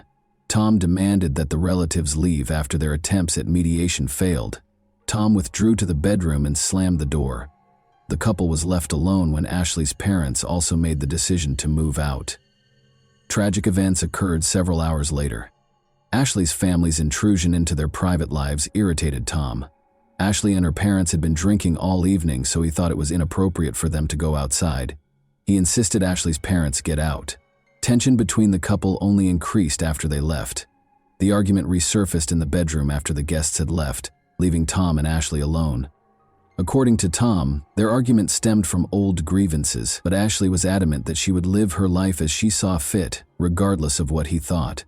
Tom claimed that her family had an influence on her. Tom claimed to have heard Ashley handling the gun stored beneath the mattress while he was getting into his pajamas and standing by the closet. Tom started to ask her what she was doing, but the shot went off before he could finish. On January 1, 2012, early in the morning, emergency personnel arrived on the scene. After Ashley's family made accusations, the police enlisted the help of Colorado Bureau of Investigation investigators. Jenna Fox and Joe Ridden, her parents, blamed Tom for the incident right away, pointing to his hostility and rage earlier that night. Ashley appeared to have committed suicide based on the evidence found at the scene, but investigators found information that cast doubt on the situation. Items strewn all over the floor and crooked picture frames on the walls suggested a potential struggle prior to the gunshot. Unsigned divorce documents discovered on a dresser appeared to support rumors of marital discord. An online dating site had brought Ashley and Tom together in the spring of 2007. Ashley was gregarious and energetic, and Tom fell in love with her right away. Their relationship progressed swiftly, and Ashley already had 2 daughters from a prior marriage. The couple married 2 weeks after the birth of their son, who was born a year after they first met. Ashley's daughters were adopted by Tom in 2010, and the family moved in together. But the family was becoming more tense by the end of 2011. Ashley's youngest son had just turned 3, and their 2 older daughters were 6 and 9 years old. The boy needed multiple surgeries after being diagnosed with hydrocephalus. Ashley, who was finding it difficult to manage her duties as a mother and the challenges in her marriage to Tom, was severely impacted by the stress of his illness. The tragic events of that New Year's Eve were predicated on the tense atmosphere created by these difficulties. Ashley Follis was let go from her job at North Colorado Medical Center in 2010. Aggressive behavior was cited as the official reason, which was insubordination. Despite winning a settlement in her wrongful termination lawsuit, the legal victory did little to address her other issues. She had a brief affair with a high school sweetheart the following year, which made her already shaky marriage to Tom even more strained. At the same time, Ashley went to a psychiatrist for assistance. Since she was having up to 4 or 5 panic attacks a week, she was prescribed medication to lower her anxiety and stabilize her mood. Her relationship with Tom was severely strained as a result of these difficulties. Even though Tom knew about her affair, he decided against filing for divorce. Ashley herself created the divorce documents that investigators later discovered in their bedroom in 2009 when the couple was thinking about divorcing because of their divergent work schedules. But in the end, they made the decision to remain together and improve their relationship. According to Tom, their relationship had begun to improve in the months preceding the tragedy. He had found a stable job as a corrections officer with the Weld County Sheriff's Office. Ashley, meanwhile, discovered her own method of handling life's challenges. She started giving talks at conferences, offering support to other parents facing similar challenges, and sharing her experiences of raising a child with hydrocephalus. Ashley tested positive for pregnancy at home a few weeks prior to New Year's Eve. This was unexpected because she had been sterilized to avoid getting pregnant again after the birth of their youngest child. Ashley thought she might be pregnant in spite of the odds. She stopped taking her mood-stabilizing and anxiety medications to protect the unborn child. However, Ashley started her menstrual cycle just hours before guests arrived on December 31, 2011, the day of the party. She and Tom were devastated when a second pregnancy test revealed a negative result. A conversation about the possibility of trying to conceive another child and undoing the sterilization process had started that day. Years before, Ashley's mother had proposed the procedure, but now they had complete control over the choices. Tom and Ashley both stated that they would like to have another child, so the abrupt change in circumstances caused a great deal of emotional strain. All of this served as the background for what happened that night. Even though the day was emotionally taxing, the party at Ashley and Tom Fallis's house was exciting. Ashley tried her hardest to look happy. She danced, drank, and gave her loved ones hugs. Ashley appeared content and resilient, as she always did, according to her parents Joe and Jenna. It was difficult for them to accept that she would have voluntarily abandoned her family. However, Tom asserted that Ashley's family was unaware of the intense emotional struggles that were concealed behind her apparent composure. Tom's account of what happened that evening was carefully considered by investigators. He started his interview by narrating the events of the day, including how Ashley's decision to go outside with her family members escalated a minor argument and how the negative pregnancy test result had set the tone. Ashley's propensity to follow her mother's advice too frequently became the topic of the argument.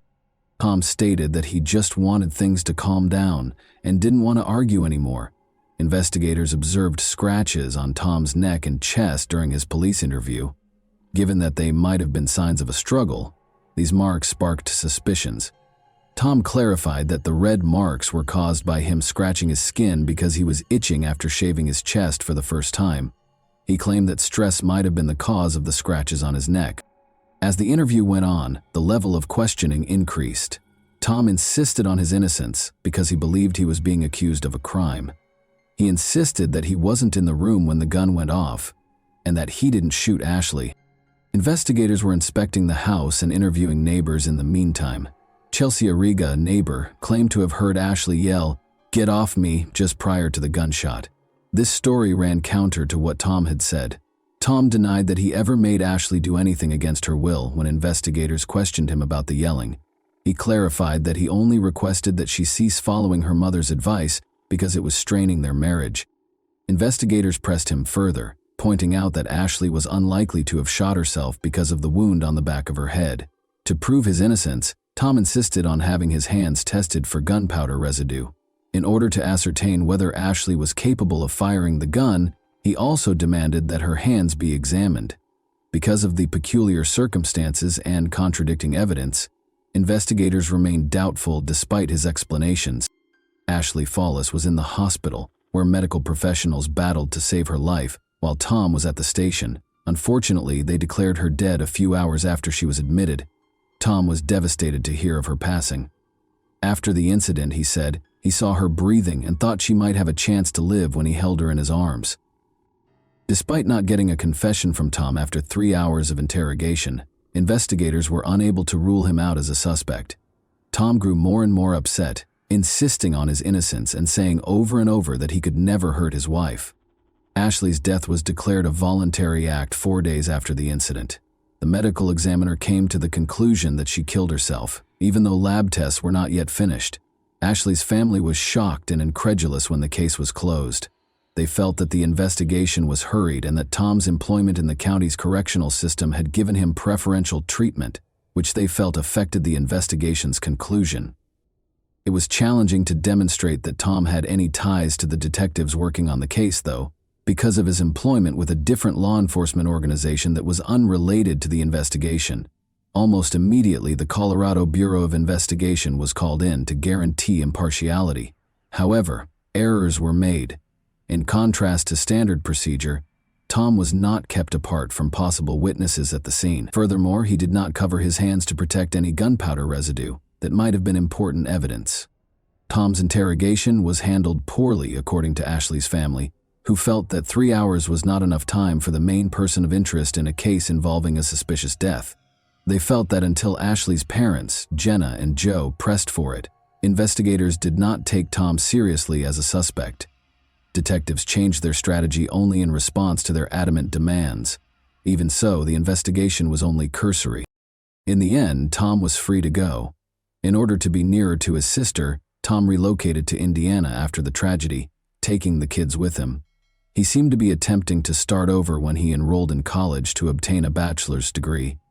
Ashley's parents, Joe and Jenna, on the other hand, were uncompromising. They made a plea for justice to the media. They stressed that Ashley loved life and would never have voluntarily ended it, and they talked about Tom's short fuse in interviews. Nick Glover, a 17-year-old neighbor of the Fallis family, was a crucial new witness who was discovered by reporter Justin Joseph. Nick disclosed that he witnessed emergency vehicles pull up to the Fallis residence on January 1, 2012, while he was at home with friends. Additionally, Nick stated that he told Detective Michael Yates in an interview that he had heard Tom tell Ashley's parents, "I shot my wife." However, the police reports did not include a record of his statement. New accusations against law enforcement were sparked by the lack of documentation, which suggested potential corruption and a cover-up. Detective Yates was suspected of purposefully ignoring this crucial testimony in order to keep Tom safe. The Evans Police Department reopened the case in April 2014, over 2 years after Ashley's passing. According to new accusations, Yates had changed a witness's testimony and left out important evidence to bolster the story that Ashley had committed suicide. The investigation was carried out fairly, according to law enforcement officials, who denied any favoritism. Tom Fallis was taken into custody close to his Indiana home on November 18, 2014. He insisted on his innocence even after being accused of second-degree manslaughter. Many questions remained about the case, which had received a lot of public attention because of Justin Joseph's investigation. Ashley's leg bruises, for instance, raised questions about a flashlight that was discovered at the scene and possibly used during a fight. It was eventually discovered, however, that the flashlight was not connected to the crime and had belonged to an officer who had tried to administer first aid.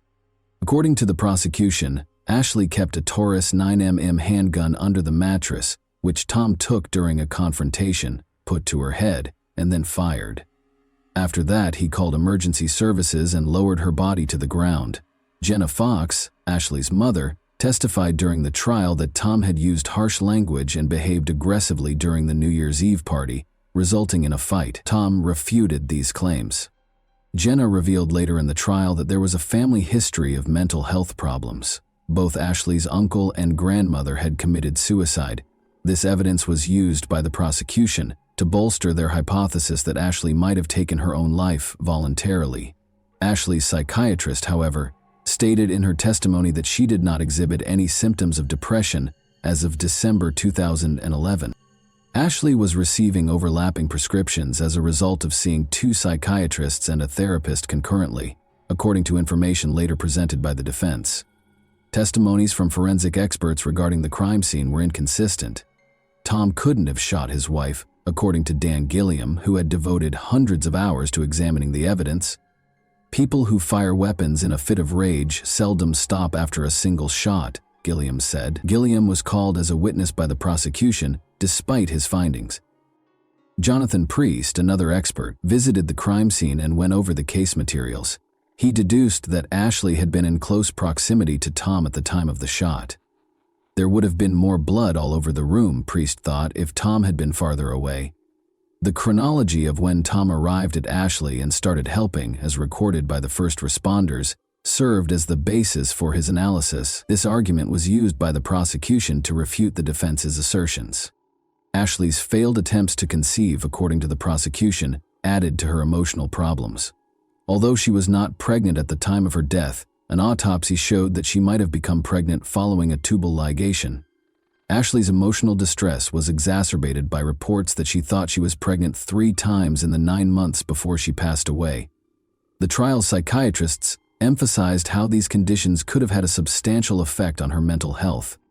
A key component of the prosecution's case, particularly after Nick's friend Chelsea Origo provided her own account, was Nick Glover's testimony that he overheard Tom tell his parents, "I shot my wife," the night Ashley Fallis died. Chelsea also reportedly heard Ashley yelling, "Get off me!" according to Nick's mother, Kathy.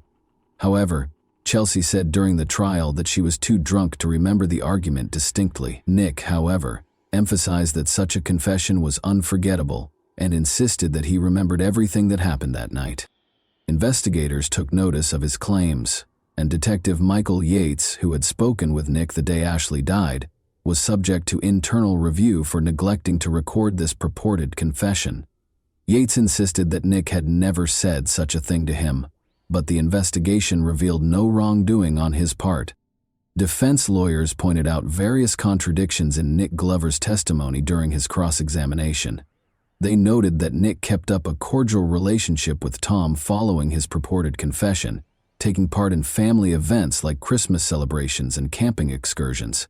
Nick gave the same response more than 90 times when asked why he behaved in this manner. "I don't remember." Chris Graves, a former deputy for the Weld County Sheriff's Office, later came forward and said he had heard Tom confess. The defense cited contradictions in Graves' story, claiming that when he arrived at the scene he heard Tom yelling, "I can't believe I shot her, I can't believe she's dead," despite the fact that the crime scene was packed with neighbors, family members, and law enforcement officers. Nobody else claimed to have heard Tom's alleged outburst. Additionally, Graves did not arrest Tom on the spot, stating that it was outside of his authority. The defense also pointed out that for 3 years after the incident, Chris Graves had not submitted any reports regarding his statements. His credibility was further damaged when he was later fired for dishonesty from the sheriff's office. These elements call into question the prosecution's story. The prosecution's theory was also not supported by a large number of tangible pieces of evidence. Tests for gunshot residue on Ashley's 2 hands revealed residue, but tests on Tom's hands revealed no traces. Neither nail scrapings from Ashley nor scratches on Tom's chest, which could have been signs of a struggle, contained any evidence of Ashley's DNA. The idea that the couple had a physical altercation prior to the shot being fired was seriously called into question by these findings. In his own defense, Tom Fallis declined to testify.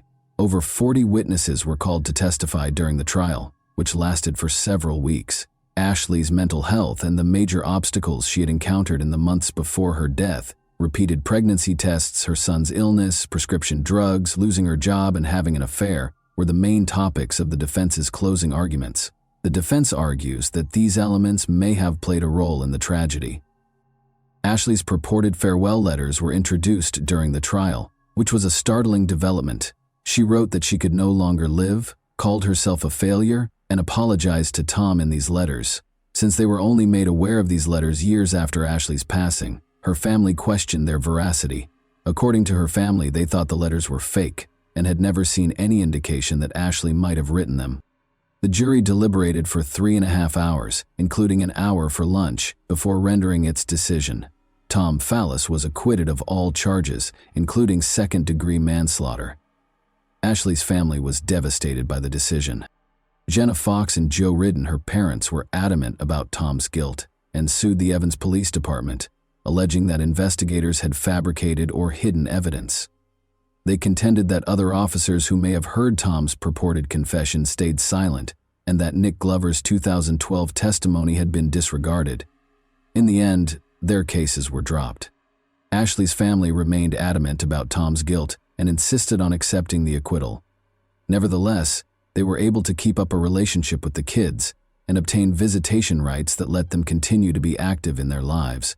As he works to rebuild his life and further his education, Tom Fallis is still struggling financially as a result of legal fees. Tom continued to look after the children after the tragedy. To start over and be nearer to his sister, he relocated them to a different state. He informed them that their mother had died in an accident, but he would like to give them more information when they are older. The case is still cloaked in mystery despite every attempt to find the truth. Doubt seems to grow with each response, and questions persist. Ashley Fallis's story is one of those instances where it becomes difficult to distinguish between truth and deceit, leaving only suspicion and unsolved mysteries in its wake. And that wraps up today's chilling story. If you enjoyed this video, don't forget to like and subscribe so you never miss a new upload. Also, let me know in the comments what part of this story shocked you the most. Thank you for watching, and I'll see you in the next video.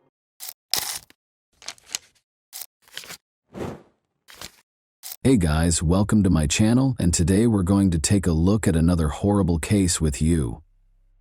Despite the busy city streets and crowded malls, Lois Pearson always favored the quiet solitude of her childhood home, a modest wooden house tucked away among verdant hills. Lois rarely left her ancestral home, where her family had resided since her birth in 1949. Leasing her land to a man who used it to graze his cattle allowed her to live on a meager income. Lois became more dependent on her own resources following the death of her mother. She chose to use water from a well instead of running water when her pipes froze a few years ago.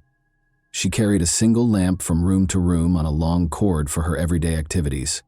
Lois went to church every Sunday, and once a month went to Mineral Wells, the closest town, to do her laundry at a self-service laundromat and buy groceries. She always felt more at ease around animals and in the outdoors, frequently going for days at a time without speaking to anyone. Lois never had a romantic partner. Not even a doctor had ever seen her undressed in front of a man. In 2001, Lois met Jeffrey Maxwell soon after he purchased land west of her property in Weatherford, Texas. Lois was a little over 50 at the time, and Maxwell was just under 50. Sometimes they spoke to each other, and he would wave to her when he went by her house. Maxwell once asked her to join him for lunch. Lois was taken aback by the invitation and politely declined, as she always does. Another time, he arrived at her house, hopped out of his car, and abruptly requested a kiss. In particular, the expectant smirk on his face offended Lois. She insisted that he never return to her home. He moved away in 2005, but to her utter amazement, they reconnected just before he left. They had a quick, unhurried conversation. He came by to say goodbye and to show her photos of a modular house he was constructing in Corsicana. Lois had no idea that she would see Jeffrey Maxwell again after this farewell visit. Lois was getting ready for her usual grocery run in the afternoon of March 1, 2011. A silver Chevy Trailblazer pulled up behind her, 1970 Nova, as she was about to leave. He would have missed her if he had come 5 minutes later. Maxwell grinned and gave Lois a warm greeting. He got out of his car and started talking to her about the church. He moved slowly toward her as she responded, and she began to move away. They soon found themselves in the rear of her house. Lois tried to nudge Maxwell back toward the driveway, feeling a little ashamed of the well water containers nearby. She saw an odd change in his expression all of a sudden. It was so obvious that they both fell silent.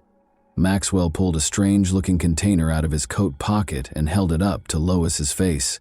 He tried to hit both of her eyes with a stream of pepper spray before she could say anything, but the spray did not work. Lois sprinted in the direction of the barbed wire fence close to her vehicle. When he caught up to her, Lois had just made it to the fence and placed her hands on the top wire. He caught her and pulled her to her feet, but she clung to the wire despite the spikes digging into her fingers and the blood dripping from her hands. He was able to throw her to the ground in front of his SUV, though, because he was too strong. Lois tried to scream as loudly as she could, but nobody was around and her house was remote. Maxwell picked Lois up once more, placed her in what appeared to be handcuffs, and opened his car's rear door. He shoved her into the car and she fought to get out. He took her mother's wooden rolling pin off the kitchen table and hit Lois in the left side of the head. He struck her more forcefully on the right side when she failed to fall. The blow knocked her to the ground this time. Almost immediately, Lois's eyelids began to swell, but she persisted in trying to get away until he reached for a big kitchen knife. Silently, she sat down and felt the lightheadedness and blood. Maxwell inquired about her duct tape storage. She said nothing. He asked again, but received no answer. Then he tied Lois to the door handle of the living room and sliced the cord of her lamp into pieces. He went to his car outside. For a few seconds he was gone, but she was able to free her wrists, which had always been rather thin. She leaped to her feet and sprinted out the door. Even with ankle cuffs on, Lois had already run a few hundred yards down the road when he got back to the house, realized she was gone, and got into his car. Maxwell followed, stopping directly in front of her and obstructing her way. With a gun in his hand, he exited the vehicle. He stated, "Now we're moving on to Plan B," with a chilly look on his face. He pushed her inside his car after opening the rear door and refastened her handcuffs. He then covered her mouth with a tiny piece of duct tape. He smiled and said, "Are you a virgin?" She began to cry at that point. He slammed the door and got behind the wheel after laughing at her tears. He told her he would have to return and set her house on fire as he drove off. Lois heard the vehicle enter the freeway. She considered trying to raise her feet in the hopes that oncoming cars would see her handcuffs and assist her, but she felt completely powerless when she realized the car had tinted windows and that other drivers wouldn't be able to see her. She thought about using a tire iron to strike Maxwell, but she knew it would only make him more angry. She also considered rolling out onto the road and opening the back door, but she was unable to locate the handle. Maxwell listened to her prayer and assured her that she would no longer believe in God once he was done with her. The vehicle went off course. Lois was not familiar with the terrain. The kidnapper took her into a house's garage and shut the door after her. Cluttered with various objects, including patio furniture, a lawnmower, a lot of tools, a washing machine, and a dryer in the corner, she looked around the room. Maxwell took her handcuffs off. He started taking off all of Lois's clothing, cutting off her bra with a knife. Then he fastened her hands to the ends of a steel pole that was chained from the ceiling. She watched without understanding what was going on as he flipped a switch on the yellow control panel that was connected to the ceiling by a cable at the same location as the chains. She felt her shoulders suddenly rise, followed by her arms. As she climbed higher and higher, the ceiling motor hummed. Lois felt her bare legs hanging futilely in midair as Maxwell flipped the switch once more, causing the motor to go silent. Jeffrey Maxwell was renowned for his ability to get out of any predicament, be it shooting cattle to prevent them from being fed, burning down his own home to get insurance money, or something much darker. In the early 1980s, Maxwell corresponded with Martha Martinez, who was from Mexico. After many years of correspondence, Jeffrey finally went to Mexico and asked her to marry him. Because he deftly exploited her fears and lack of confidence, her family didn't like him at first. The 29-year-old woman felt that this was her opportunity to marry and have a child, despite her family's entreaties not to do so. She married Maxwell, had a son, and moved to Watauga, a Fort Worth, Texas suburb, with him. Maxwell had 3 children. When Rita, his girlfriend, became pregnant at the age of 18, he married her. However, they separated in 1,979 days following the birth of their second child. Martha managed to conceal her husband's actions from her family, but she was unable to conceal from her friends the bruises that appeared to be from shackles on her arms and legs. However, this paled in comparison to the horror Martha would later encounter. A deputy sheriff from Ardmore, Oklahoma, called the Watauga, Texas police station on Sunday, April 19, 1987. They had discovered a woman on the road early that morning, he reported. A deep wound on her neck had caused her to lose a lot of blood after being severely beaten. Martha Maxwell was the woman. When the police arrived at the family's house, they asked Maxwell when he had last seen his wife. He said he hadn't seen her since the previous evening and was shocked to learn that Martha was hurt but still alive. Thankfully, medical professionals were able to save her life. When she regained consciousness, she described the argument she had with her husband. She dozed off on the couch after he beat her, only to awaken bound with duct tape. Following more mistreatment, Maxwell made her drink a substance that instantly put her to sleep. In the hospital, she awoke. Martha initially assisted the police, but she abruptly stopped speaking with investigators after her husband was arrested and charged with kidnapping. Since a search of the house and car turned up no evidence, the police were unable to charge Maxwell with anything without her testimony. Once more, Jeffrey Maxwell slipped through the gaps. Martha traveled to Mexico with her son. Her husband, however, was not going to let her go so readily. Playing on her Catholic background, he pounded her with letters, even accusing her of the incident. Martha was living with Jeffrey again a month after the charges against him were dropped, despite her family's entreaties for her to stay away. The family's life appeared to be returning to normal. They purchased a new home, and Martha started college. However, it was only the quiet before the storm. She, or allegedly from her, sent letters to 2 family members on May 10, 1992. In her letter, Martha stated that she would not be communicating with her son or husband for some time. Her relatives didn't think Martha was the sender of the letters. First of all, she typically just gave them a call. Second, she would have written a letter in Spanish rather than English if she had. Maxwell hung up the phone after Martha's brother informed him that Martha had left. In order to report his sister missing, he had to travel to Texas. Since she would never have left without money, documents, a car, and most importantly her cherished son, he was certain that she was dead and that her husband was to blame. But the hunt for Martha was unsuccessful. When police questioned him years later about whether he had done anything that could have caused his wife Martha's death, Maxwell said, "Not intentionally." Jeffrey filed for divorce a few years after she vanished. He remarried Rita, his first wife, as soon as the divorce was finalized, and she moved in with him along with her 3 daughters from her second marriage. The girls soon started griping about their stepfather's advances at school, and Rita's best friend disclosed that Maxwell had beaten her 2 days prior to their wedding. But Rita didn't take the kids, leave the state, change her name, and flee, until the police came to the family's house after her youngest daughter complained about her stepfather's actions. Maxwell started shouting at Lois as he lifted her into the air. The fact that she had ignored him in the car still infuriated him. After sensing his hands on her, the woman felt something sharp and hard, like a plastic bullet. It was really painful, and it felt like he was attempting to hurt her with this vibrating object. Maxwell began striking Lois with rods of various sizes. After declaring that they would be together for 2 weeks, he hit her all over, including the painful spot on her chest. All Lois could do was scream in pain. She was barely able to stand when he finally lowered her to the ground. After guiding her to the restroom, Maxwell gave her instructions to wash up. She first noticed that she was covered in bruises. Because she was afraid of losing her eye, her right eyelid was so swollen that she could hardly see. After a hasty shower, the kidnapper himself handed her his jeans. They smelled like Maxwell and were too big for Lois. It was awful, but she knew that if she didn't agitate him over insignificant things, she would live longer. He shut off the lights, laid down next to her, and chained her ankles to the bed that night. Maxwell barely slept, and Lois had trouble shutting her eyes.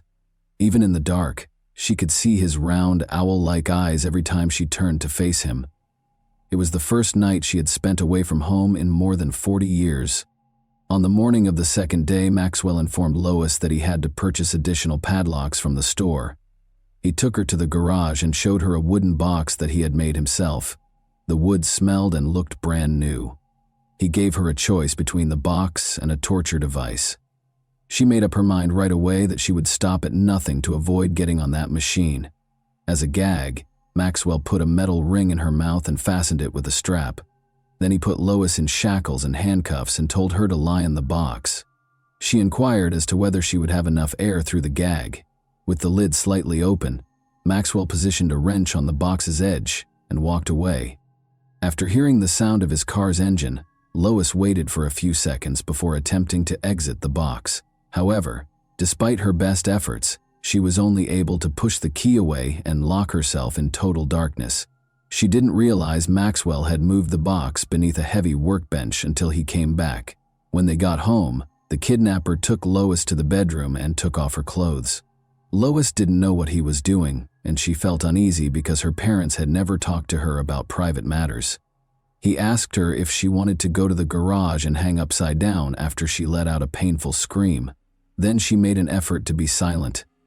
After he was done, he once more chained her legs to the bed. She was so tired that night that she was able to sleep. Maxwell had to pay a bill for his son's repair in Dallas early in the morning. As usual, he chained her and placed a gag in her mouth. In the distance, Lois could hear motorboats, motorcycles, and cars. The gag prevented anyone from hearing her screams or calls for assistance. Lois didn't realize Maxwell had broken her front teeth until he came back and took the metal ring out of her mouth. However, she lost something far more significant that day. Maxwell let her watch the news after they displayed a picture of her driver's license on the TV. Lois Pearson was listed as missing after learning that the home where she had grown up and shared many memories was gone. They were trying to find her. The days that followed were all the same. He met his needs with her in the mornings and then left her alone. He made sure she was chained to the bed for a few days, even when he hurried to the mailbox or take a shower. But the kidnapper grew less cautious over time. She discovered one day that he had left his cell phone in the restroom. She considered taking it and calling the police, but she was hesitant because she had never used a cell phone before and was worried about making a mistake. She was afraid that he would use that torture device once more, in addition to losing faith in her. Lois dropped that notion, but she continued to think about a way out, or at least a way to change the balance of power. And after being held captive for a week, she figured out how to resist his persistent advances. She remembered what her parents had said when he lay next to her on the 7th day and pressed his mouth to hers. They had informed her that her oral cavity allegedly contained an agent that caused bronchitis. She never kissed boys when she was younger for this reason, among others. It's difficult to tell what actually happened at the time, but Maxwell woke up the following day with a fever and chills after she let him touch her lips, calling the move a battle of microbes. He could hardly move from his bed and was pale. He never tried to take advantage of her again. He insisted that she write him a check for $500 on the morning of the 8th day. He told her to date it February 2nd, which was more than a month earlier, and explained that groceries cost money. She had already prepared to go shopping in town with the $60 he had taken from her wallet, but she didn't protest, figuring the money would buy her a few more days. The date was March 12, 2011, and when Sergeant Ricky Montgomery and 4 other police officers pulled up to a small home on the shores of a lake in Corsicana, 80 kilometers south of Dallas, it was getting close to 6 o'clock in the evening. They were there to ask the homeowner some questions regarding the missing 62-year-old woman.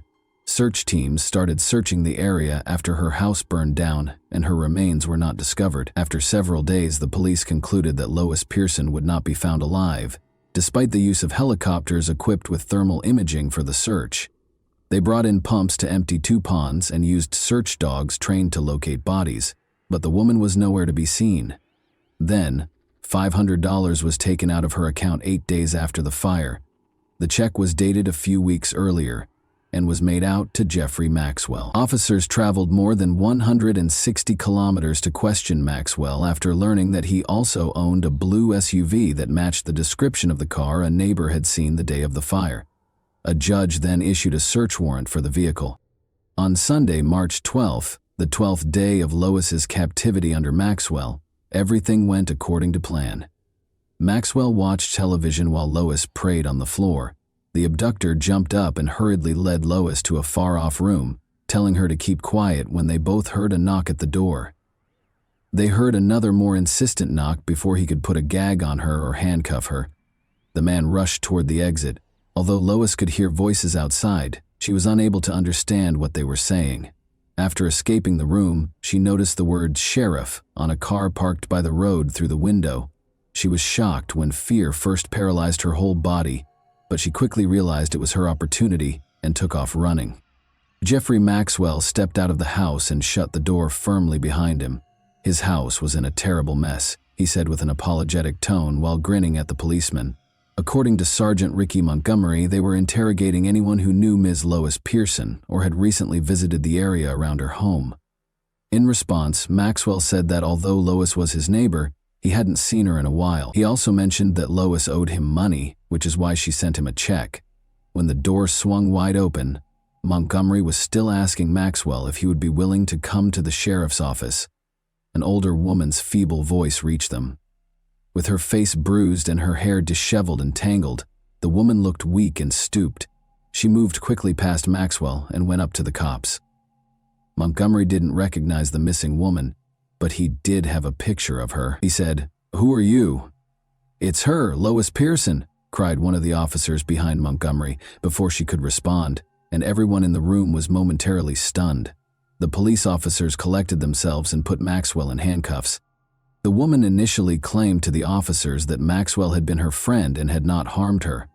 Her only memory of her rescue is the fear for her life, even though she later learned about the concept of Stockholm Syndrome. Lois told the officers that Maxwell had abducted her, beaten her, and done things to her that she didn't want.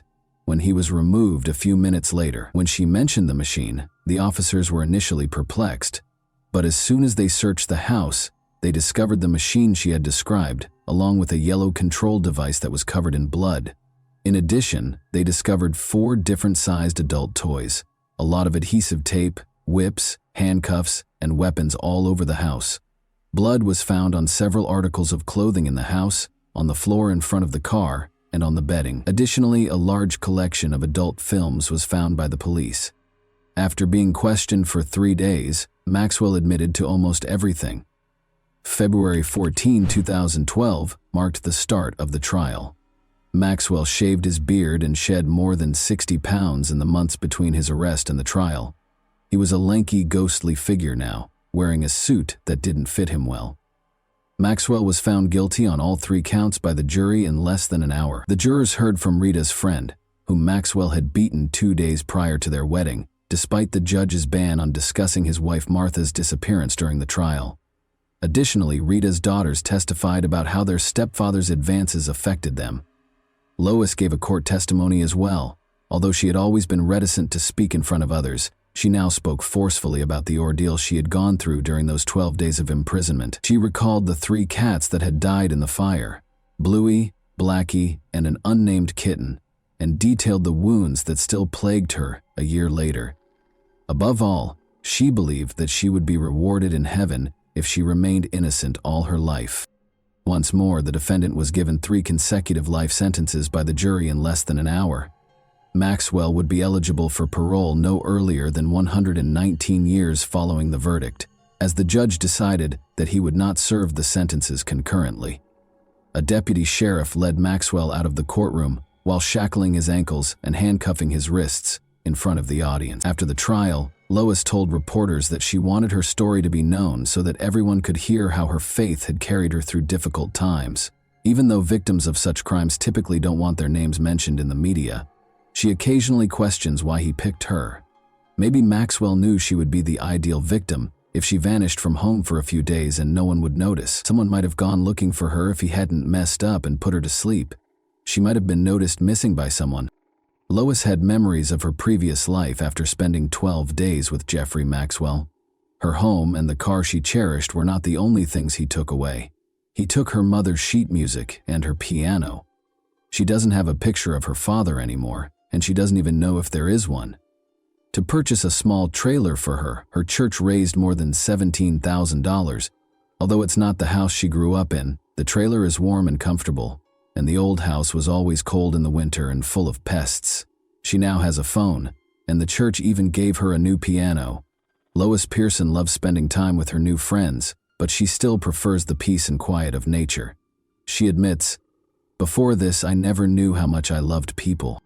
And that wraps up today's chilling story. If you enjoyed this video, don't forget to like and subscribe so you never miss a new upload. Also, let me know in the comments what part of this story shocked you the most. Thank you for watching, and I'll see you in the next video.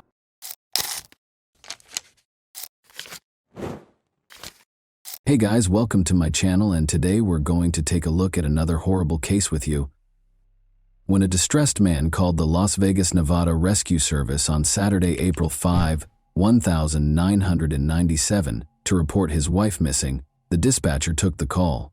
The man, who was identified as Mark Hollinger, clarified that Ginger Rios was the name of his wife. They had recently moved into a new home the day before and had only been married for 5 months. When Ginger walked into a store and appeared to disappear, they were shopping for a new house. The police started looking into it. Even in a city with its share of sins, detectives had never heard of a disappearance so enigmatic. The unusualness of this case, where you believe you know exactly what happened, but you are wrong and have to start over, was beyond their wildest expectations. Ginger Rios was a 20-year-old Las Vegas resident and worker. Ginger and her younger sister Daniela were beloved daughters of her parents, George and Denise. The girls were surrounded by care and attention as they grew up. Ginger had always wanted to be a performer, and she was lucky to be born in Las Vegas because, by the time she was 20, she was a part of a popular group that played in casinos and hotels. Additionally, she met Mark Hollinger, a man who was 14 years her senior. Mark was very kind to Ginger. The young couple quickly made the decision to legalize their relationship after he helped her in every way. They were married in November 1996, when Ginger was just 20 and Mark was 34. Because Mark was a quiet introvert and Ginger was a happy extrovert, some people thought their union was unusual. However, they were already planning how to construct their family nest and were a perfect match. Ginger discovered a fantastic house with a buyout option that was for rent in the spring of 1997. Ginger could already picture converting the house's large basement into a dance studio. She dreamed of eventually buying the house because she liked it so much. But she and Mark needed a good credit history in order to make this dream a reality. Ginger wanted to purchase books that offered pertinent advice because they needed a clear plan for how they would handle their money. In the city, a store that carried the exact books Ginger was looking for was becoming well known. Spy Shop was an odd moniker for it. It resembled an adult candy store. Its bookshelves were stocked with lockpicks, police badges, concealed surveillance cameras, automobile alarms, image transmitting glasses, and even tools for removing store security tags from clothing. It was ideally situated in the heart of the city. The young couple went shopping, including buying books, on Friday, April 4th, which was literally the day after they had moved into their new house. Mark parked right in front of the entrance at about 4 in the afternoon. Ginger took her wallet, which contained some cash and her identification, and went inside after telling her husband to wait in the car. Mark thought she would emerge quickly, but he was able to finish his cigarette and she hadn't shown up yet. He waited a bit longer, thinking she might be in line, and then made the decision to see how his wife was doing. The store was small enough for him to notice Ginger's absence right away. He inquired if the man and woman behind the counter had seen Ginger and gave them a description of her. Naturally, they responded that she had simply entered, purchased 2 books, and departed. She couldn't have gone very far, they added. Despite his surprise, Mark chose to browse other stores in case she needed to buy something else. He entered each one and inquired if anyone had spotted the slim brunette, but nobody had. There were no limits to his awe. She couldn't have just slipped past the car, which was parked directly in front of the entrance. In the middle of the day, Ginger had just vanished. Mark went to his wife's parents because he had run out of options.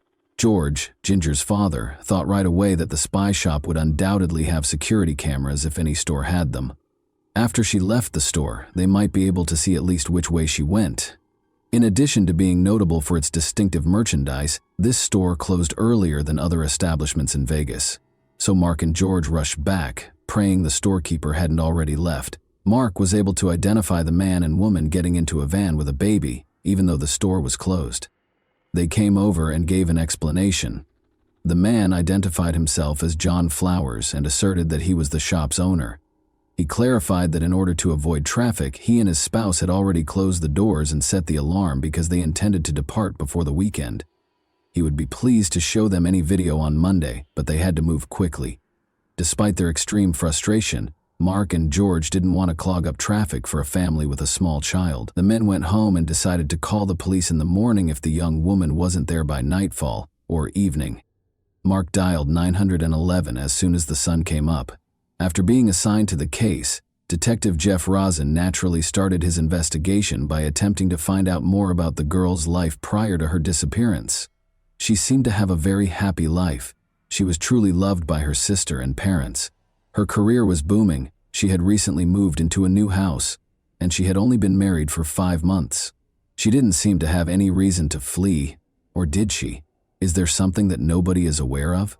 What if she had purchased something else that made her disappear in the store instead of financial books? A few weeks ago, George remembered, his daughter had talked about going to that same store, but he had no recollection of her discussing anything out of the ordinary or buying anything during her visit. Her family came to the conclusion that she had to have been kidnapped in some way, but how could this have happened so quickly without her yelling or phoning for assistance? Did this mean she was acquainted with her kidnapper? The young woman did not take out her most recent paycheck or use her credit cards after she vanished. This implied that her disappearance was probably not voluntary. The detective also talked to the girl's friends and co-workers, who had a very different perspective on Ginger's life. Initially, the girl was not as ecstatic about her career advancement as it may have appeared. She felt that she ought to have pursued a solo career by now, instead of serving as a backup vocalist.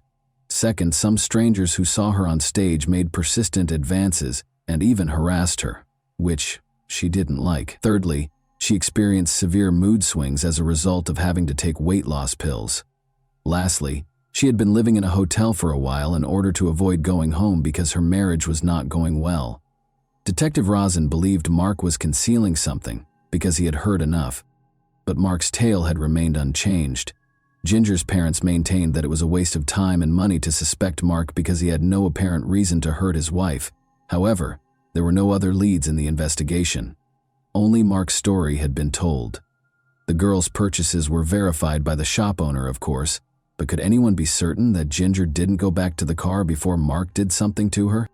Mark fervently hoped his wife had just escaped. At least she was safe, even though it wounded his pride. He even made an effort to carry out his own investigation, interviewing people and looking for Ginger or any leads in the city with George. Mark was Ginger's husband, so on the one hand he loved her, and undoubtedly spent every moment he had free looking for her. Detective Rosen, however, interpreted this as an effort to deflect attention away from himself. In fact, Mark's leads were insignificant compared to the police's subsequent lead, which was aimed directly at Mark. Patrol officers discovered what turned out to be Mark's burning car in the parking lot of a nearby shopping center. What did he say about this? He was unaware. He just left the car in the parking lot and took a cab home after work when the engine began to make odd noises. To put it another way, the police had to assume it was a coincidence because the probable crime scene, assuming Mark had actually done anything to Ginger, was on fire. Despite the fact that it would take some time, forensic specialists took the vehicle for examination. The detectives decided to restart the investigation from the location where she was last seen by someone other than her husband because they had spent too much time concentrating on Mark. Although John Flowers, the proprietor of Spy Shop, was not there at the time, one of his staff members gave the police permission to search the area. They went through every room, but they didn't perform a thorough search. When Detective Jeff Rosen entered the storeroom, the overpowering smell of bleach nearly knocked him off his feet. But he didn't find anything odd in the store itself. He saw a small reddish-brown stain on the wall that might have been blood. Just in case, they made the decision to take it for analysis. John Flowers was notified by Rosen that the police had come to his store. Although John was shocked that they hadn't located the girl yet, he was happy to answer all of the questions. He clarified that the reason for the bleach odor in the storeroom was that he had to clean up after his dog using it as a toilet on a regular basis. A small drop of blood might have gotten there that way. He would have to visit the store to locate the security camera footage and the book purchase receipts, then turn them over to the police. When Rosen inquired about the books Ginger had purchased, the surprise was revealed. One book focused on contract killers and the other on establishing a new identity. However, why did Ginger purchase these? Did someone coerce her into purchasing these books and then murder her in one of the ways outlined in the second book? Or did she truly intend to vanish? Though it was too small to analyze, the tiny spot on the wall may have bled. But since everyone already knew Ginger had been in the store and gone, determining her subsequent whereabouts was far more important. Given Ginger's remarkable beauty and public appearances, there were, in fact, a number of potential leads. She could have been seen by a large number of people, including those with malicious intent. In addition, her father was a dealer at one of Vegas's most well-known casinos. Things can get messy when it comes to money. Weeks passed, and there was less and less chance that the girl would be found alive. When the response about Mark's car arrived, guess what? They discovered nothing at all, including no blood or indications of struggle. It was then that Rosen remembered John Flowers. He thought about watching the security camera footage to see if Ginger had been approached at the store's exit, but it was too late for him. "Where have you been all this time, guys?" John exclaimed, explaining that he had watched the video and witnessed Ginger walk into the store, select the books, pay with cash, and walk out. The video had been replaced with fresh footage from the security camera because no one had arrived to watch it. John was also unable to locate the book's receipt, even though he was positive it was somewhere. John appeared reluctant to continue working with the detective after this, in part because of the negative impact that the police, the media, and interested bystanders had on his business following Ginger's disappearance. Although it made sense, selling lockpicks and phony police badges in a store already stocked with law enforcement gear severely strained his small business. Rosen was aware of this, and John had nothing to encourage him to speak with them. The police had no fresh leads, and the case was put on hold. The truth was there, in fact, but it would take several more months for the detectives investigating Ginger's case to realize it. A team of hunters discovered a shallow grave in the Mojave Desert on May 5, almost 400 miles from Las Vegas. The body in the grave was identified by the medical examiner as that of a young, dark-haired girl between the ages of 15 and 18. The murderer had not taken her very distinctive jewelry, which included a pink ring with 3 different colored stones and another ring that resembled wire loops intertwined to form the letter Mem or W. Could the M represent Mark? Or was it a family heirloom because Ginger's mother's maiden name was Waterworth? However, she had no identification on her person. The local police released pictures of the jewelry in the hopes of garnering public support, but they would not find out for a very long time. Meanwhile, the detectives needed a body or a lead to solve the case. On August 16, 1997, Jeff Rosen was suddenly contacted by phone. The caller claimed to have a lead on the Ginger case and identified himself as an Arizona federal agent. Rosen was curious. What was the connection between Ginger and John Flowers' alleged sale of unlawful eavesdropping devices? The agent clarified. The agent went on. John had fled because he didn't want to be taken into custody, but Cheryl Subzone, his wife, had been taken into custody to be questioned. She abruptly began discussing Ginger Rios, who had vanished in Vegas a few months prior. While they were curious about the whereabouts of her husband, the agent went out of the room to call Rosin. Only now did Rosin realize that he had never asked the proprietor of the spy shop where Ginger was last seen a formal question. Nevertheless, Ginger's spouse had mentioned that a man and a woman were behind the counter. Rosin rushed to Arizona after requesting that the agents keep an eye on Cheryl. Rosin had no idea what would come out of Cheryl's interrogation. John Flowers turned to Cheryl and asked her to go buy film when Ginger came in to look at the books. When they worked together at the store, she frequently ran errands, so this wasn't out of the ordinary. After 10 minutes or so, Cheryl came back, and Mark entered. John informed Mark that his wife couldn't have gone very far because she had just left. After thanking them, Mark walked away. Cheryl's husband appeared to be a completely different person. His face was filled with fear. The man said, "I did something terrible. Whatever you do, don't go into the storage room." Cheryl didn't know what he meant, and she never thought her husband had hurt anyone. She asked him what was going on. She was disturbed by his actions, though, and after a little while she made the decision to look in the storage room. She discovered a young girl's lifeless body inside, with a pool of blood encircling her head, and there was blood on the carpet. The girl had suffered severe physical abuse. Before John sent Cheryl to get film, the same girl had come into the store. When Cheryl realized that John was right behind her, her disgust quickly gave way to fear. He took her by the neck before she had even turned around, warning her that if she talked about what had happened there, something bad would happen to both her and their child. Although Cheryl complied with his orders, she made the decision to speak the truth now that John was fugitive. John's explanation of the situation to Cheryl was of interest to the detective. John informed her that Ginger was in possession of a note from 2 of his former workers requesting payment. John was allegedly so enraged by Ginger's impudence and the contents of the note that he struck her so forcefully in the face that she fell back, struck her head, and passed away. But Cheryl had never seen the note and was certain that this was a lie. She was certain that John had spent hours in the storage room, wrapping the girl's body in plastic bags and dousing her in bleach after stealing garbage bags. He had informed the staff member that the dog had urinated in the room. After placing the body in his van, he instructed Cheryl that they must depart for Arizona right away. At that point, Ginger's husband and father came up to them and begged them to play the security camera footage. Ginger was lying inches from John and Cheryl, but they looked them in the eyes and lied. That's not all, though.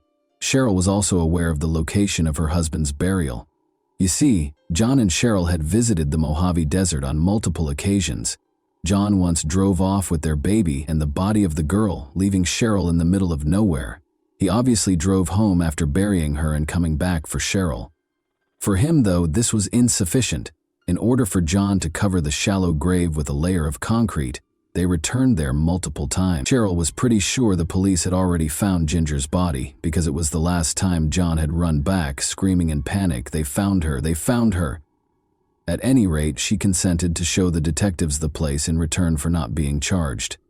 Since they didn't think Cheryl had anything to do with the murder, they accepted her offer. They followed her to the location.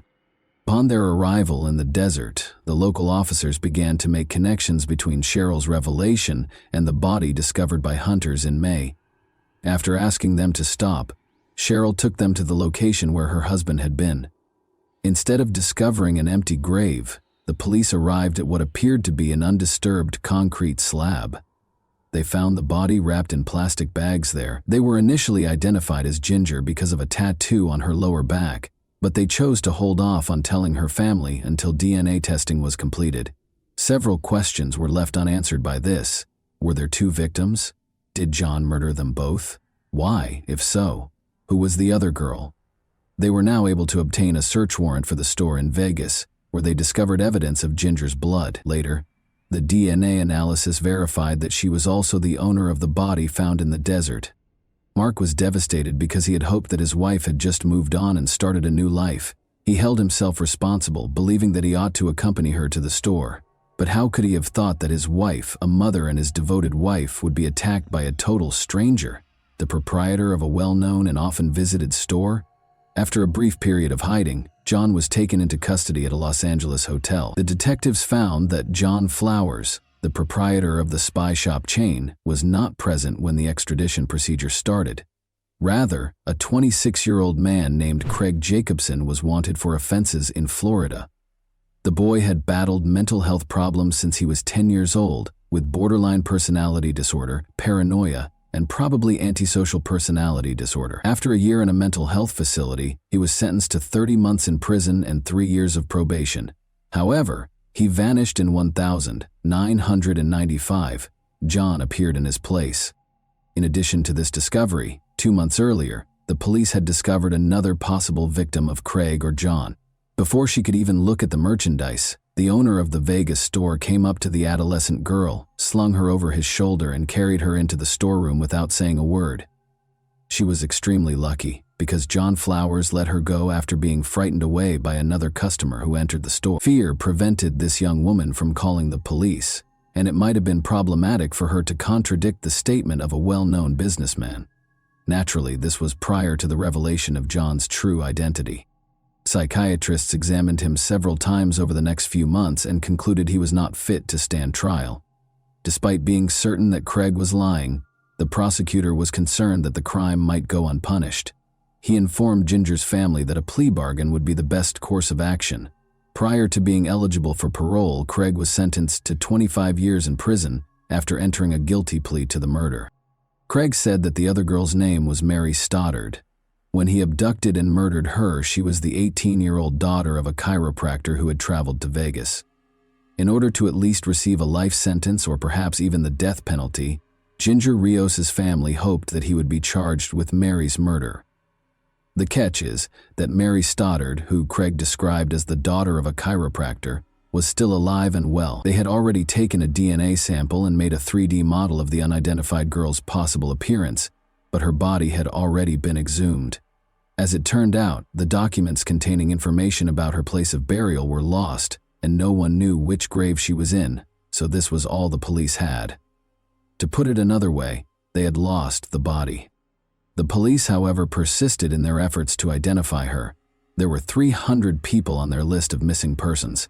After 13 years, they were finally able to identify the girl on June 30, 2010. She was, more specifically, a 15-year-old girl from Phoenix, Arizona named Christina Mary Martinez. The girl lived in a group home, but she was mistreated there, so she frequently fled. She was taking a load of laundry to a self-service laundromat when she vanished on May 3, 1997. She passed Phoenix's spy shop on her way. Even though Christina had a rough upbringing, she had a lot of loved ones who were always looking for her, including her friend Valerie. To raise awareness of Christina's disappearance, Valerie set up a number of social media accounts. Valerie used to say, "I will never stop thinking about her, and I won't give up, no matter how long it takes. She is more than just a case number to me. I cherished her." Never giving up on finding someone is the essence of true love. Valerie had no idea that Christina, who was 16 years old when she vanished in the desert, had been found a week later.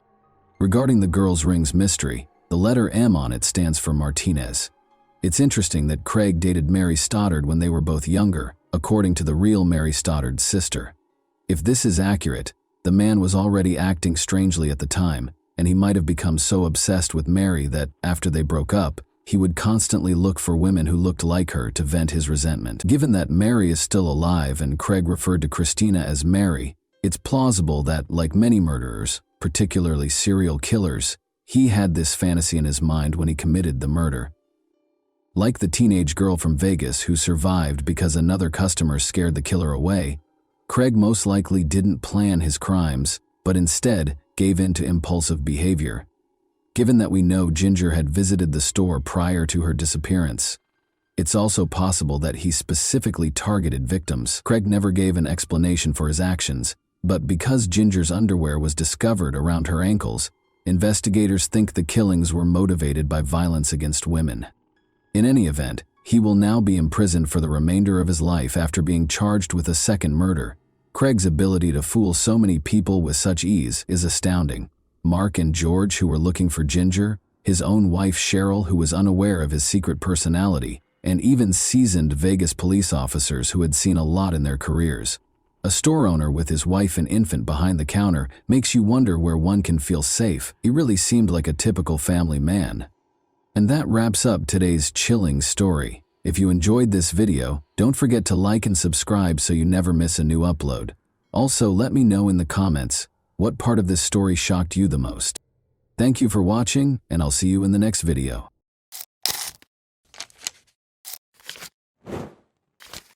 Hey guys, welcome to my channel, and today we're going to take a look at another horrible case with you.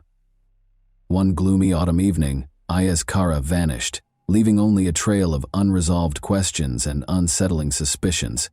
His wife, Sevda, looked extremely shaken and his family was in shock. However, neighbors soon noticed something strange. A certain Dr. Levant was regularly seen at Sevda's house, and his interest in the Kara family appeared to be much more profound than one might anticipate from a typical doctor. It was the beginning of a somber tale that would soon come to light and was full of treachery, deceit, and ulterior motives.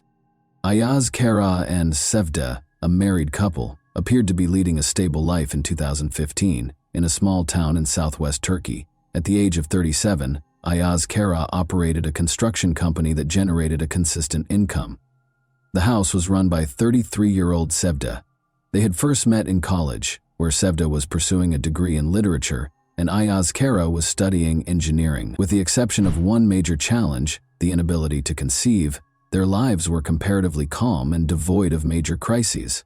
This reality had turned into a very personal heartbreak. They made many attempts and sought advice from a variety of experts, but their dream of parenthood never came true.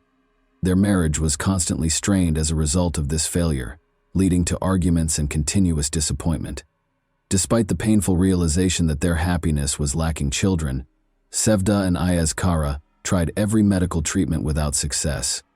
They were both on the verge of emotional exhaustion as a result of the additional strain from their family members. They first learned about Dr. Levant during this trying period.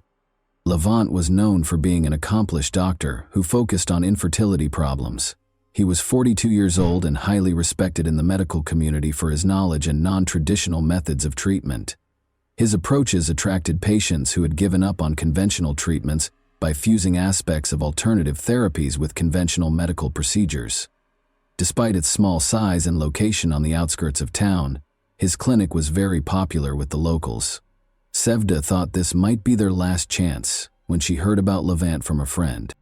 At first, Ayaz Kara wasn't convinced, but he decided to give it a try after seeing his wife's anguish. They turned to Dr. Levant for assistance. After carefully listening to their story and performing comprehensive examinations, the doctor presented a treatment plan that included both medication and lifestyle modification. After several months of treatment, Sevda finally found out she was expecting a child. For the couple, this news was nothing short of a miracle, and they were incredibly appreciative of Levant. But the doctor stayed active in Sevda's life, keeping an eye on her health and offering constant support. He was more than just a medical helper. He helped Sevda deal with the difficulties of her pregnancy by coming to their house on a regular basis. His visits became more frequent over time. Sevda and Levant's relationship gradually started to conflate the characteristics of a normal doctor-patient relationship. Ayaz Kara was devoted to his job and did everything in his power to provide his expanding family with a secure future. Levant, meanwhile, was there for Sevda when she most needed assistance. His visits became routine, and his presence in the house felt almost natural. Sevda had grown used to having him around, and what began as professional interactions gradually transformed into something more personal. Ayaz Kara first grew suspicious when he unexpectedly returned home one day and found Levant in their living room. The doctor explained that he had stopped by to check on Sevda's condition. Although the explanation made sense, a nagging feeling lingered in Ayaz Kara's mind. He soon began to notice that Levant's visits were becoming more frequent, and his wife's behavior grew more distant. Conversations between Ayaz Kara and Sevda became strained, and the initial joy of expecting their baby started to give way to an unsettling sense of anxiety. Sevda and Levant continued to meet. Their interactions became increasingly secretive, and their encounters often happened when Ayaz Kara was away at work. Levant visited under various pretexts, checking Sevda's health, bringing medications, or providing follow-up advice. Even during her pregnancy, Sevda and Levant managed to find moments of seclusion. The visits grew longer and more frequent, and Sevda made no effort to stop them, as their connection only deepened. Meanwhile, Ayaz Kara could not shake the feeling that something was amiss. He observed that his wife was hiding things from him, but he struggled to figure out how to address his suspicions. One afternoon, Ayaz Kara came home earlier than usual and once again found Levant there. The scene seemed ordinary enough, but the tension in the air was unmistakable. Levant offered another plausible explanation for his visit, and Ayaz Kara had no choice but to accept it. Yet, the unease he felt was growing. He began paying closer attention to small details. How Sevda lingered in the kitchen when Levant was around. How she avoided answering his questions directly. The relationship between Ayaz Kara and Sevda grew colder, and Ayaz Kara felt trapped by unanswered questions and growing doubts. Levant, for his part, was well aware that the situation was becoming more precarious. He could see that Ayaz Kara was getting increasingly suspicious, yet Levant had no intention of backing down. Maybe he had reasons for remaining involved, and he knew more than Ayaz Kara could have imagined. He kept pushing boundaries, testing how far he could go before everything spiraled out of control. Ayaz Kara, on the other hand, became more consumed by his suspicions. He started watching his wife's every move, desperate to uncover the truth of what was unfolding in his own home. The tension within the family had reached a breaking point. Sevda and Levant continued to meet in secret, despite the escalating risks. Ayaz Kara could feel his family slipping through his fingers, but was at a complete loss as to how to stop it. Meanwhile, Levant showed no signs of backing down, even as Ayaz Kara's suspicions grew. He seemed determined to play out his dangerous game, not knowing where it might lead. As time passed, the atmosphere in the house grew increasingly tense. When Sevda's pregnancy became more noticeable, she and Levant finally stopped their clandestine encounters. The risk had become too great, and with Sevda's pregnancy now obvious, Levant ceased his visits under any pretext, and their connection abruptly came to a halt as if it had never happened. Yet this did not bring peace to Ayaz Kara and Sevda's home. The relationship between the couple became even more strained, consumed by suspicion and inner turmoil. Ayaz Kara tried to stay home as much as possible, searching for ways to reconnect with his wife. Despite his efforts, he couldn't shake the feeling that something between them had been irrevocably broken. Sevda, on the other hand, couldn't understand why Ayaz Kara had grown so distant and cold. She struggled to make sense of his change in behavior, as the tension between them only deepened. After another quiet dinner one evening, Ayaz Kara abruptly vanished. Since he always informed her if he would be late to work or had errands to run, Sevda realized he was gone from the house, which was very unusual. There was no note, no phone call this time. Sevda tried to control her anxiety, but worry started to bite her. After several days passed with no sign of Ayaz Kara, Sevda was forced to notify the authorities that he had vanished.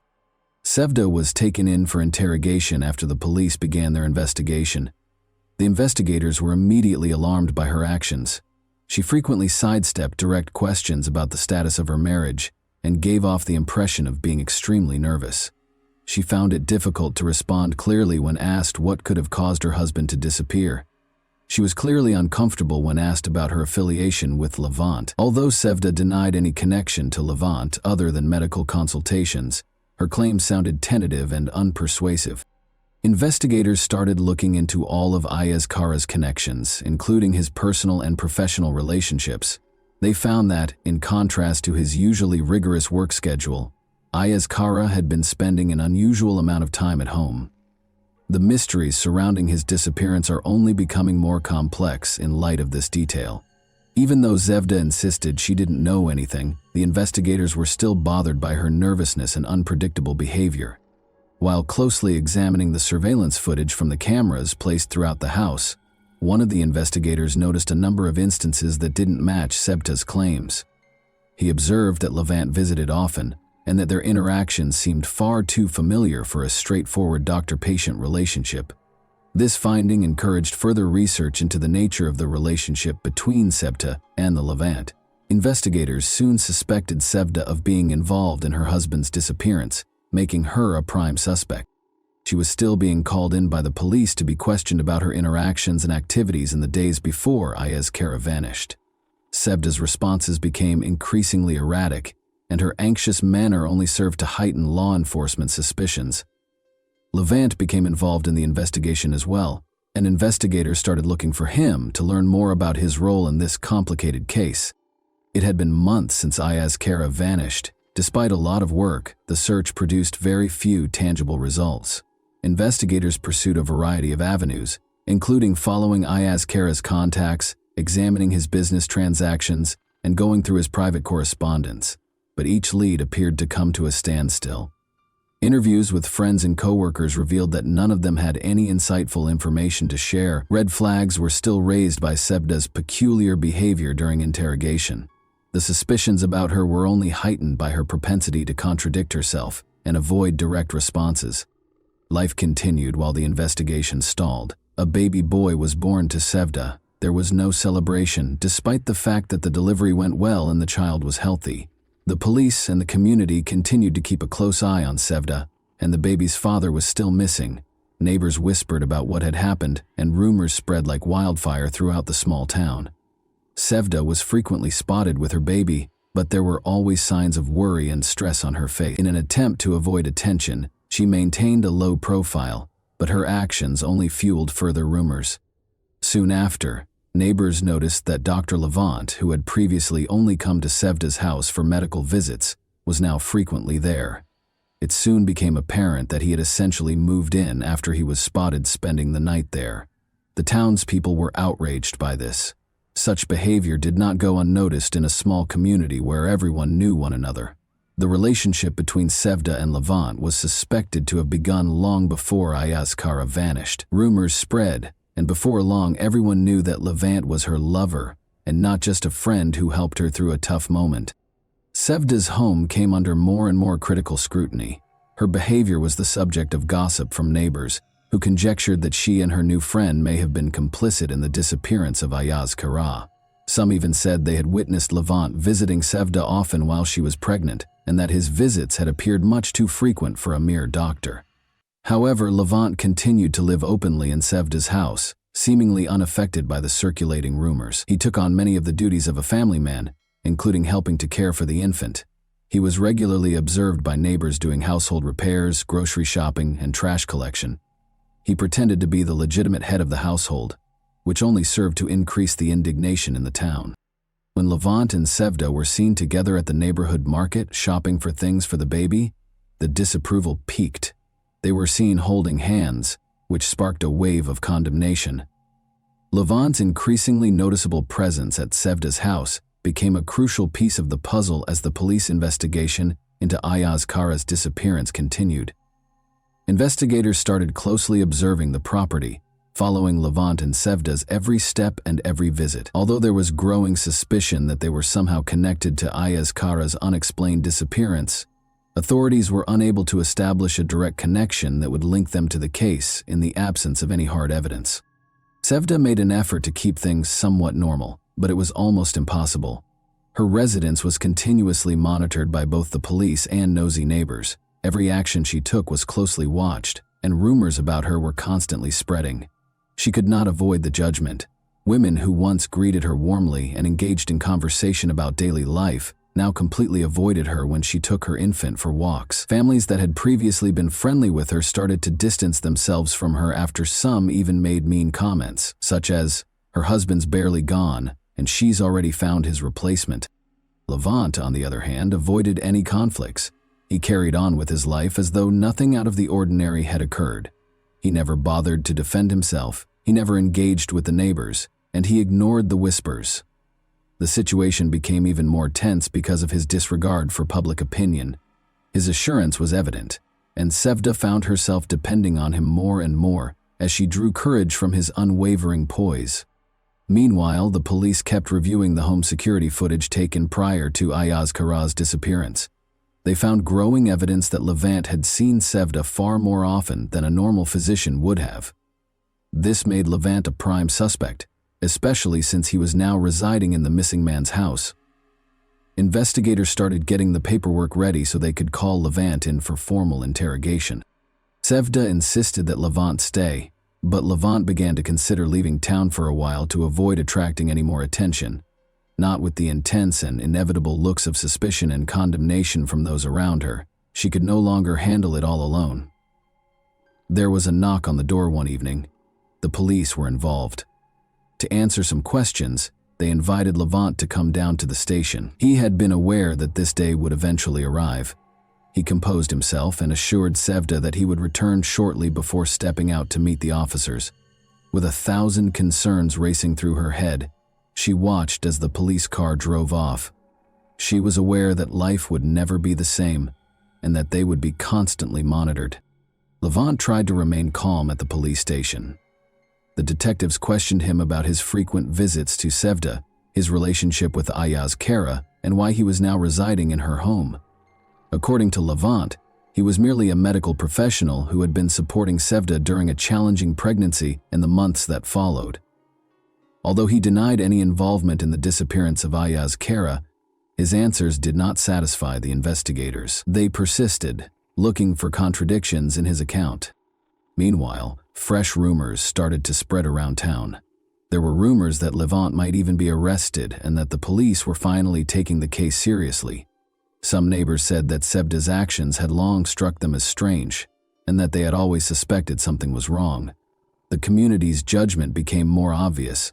People shunned Sevda, and those who had previously supported her now abandoned her. After being questioned for several hours, Levant went home. He attempted to hide the fact that he was tired. At the door, Sevda greeted him with a strained and pale face. Even though she didn't ask any questions, it was clear that she was afraid. Levant realized that the situation was more serious than they had anticipated and that they were now in actual danger. Every action they took would be closely watched by the police, who obviously weren't going to let them off the hook. The tension only increased in the weeks that followed.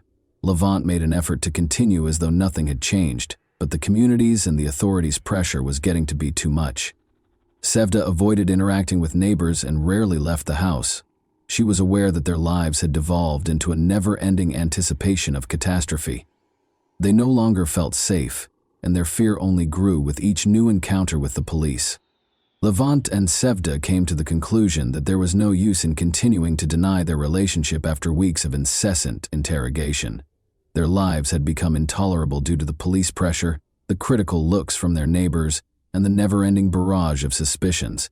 They made the decision to come clean. They maintained that they had nothing to do with Ayaz Kara's disappearance, despite the fact that they were living together and had become romantically involved. They freely admitted during a follow-up interrogation that they were now a couple, and that Levant had moved in with Sevda to assist with babysitting. They denied any involvement in Ayaz Kara's disappearance and stated that their feelings for one another had become too intense to ignore. They also asserted that their relationship had only started after Ayaz Kara disappeared. Their admission was met with suspicion by the police.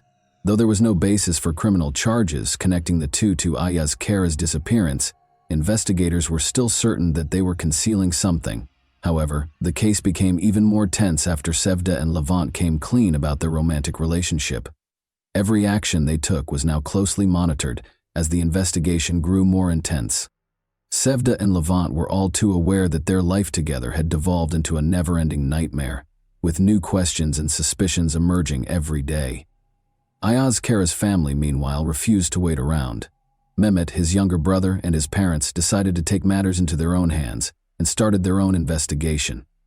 They were convinced that Ayaz Kara couldn't have vanished without foul play, and that Sevda and Levant knew more than they were confessing. Especially Mehmet was unrelenting. He spent hours interviewing neighbors, compiling data and examining it to find any possible leads.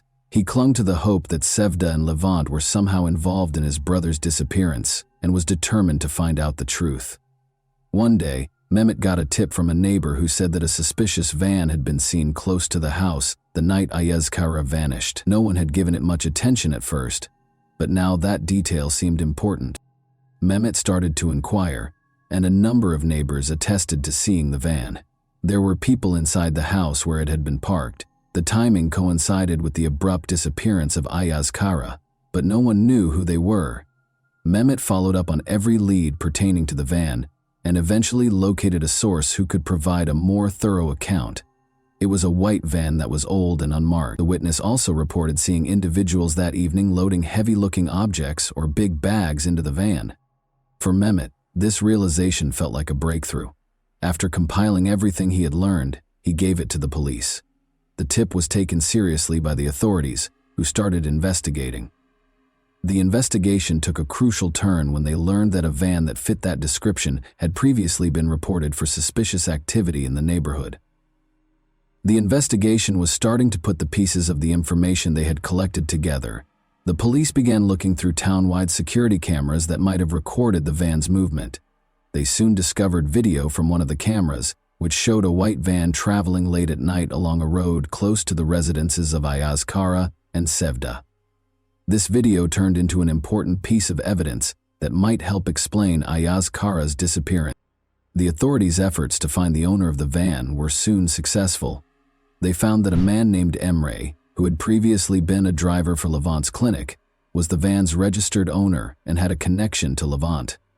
This discovery changed the course of the inquiry. They quickly brought Emre in for interrogation.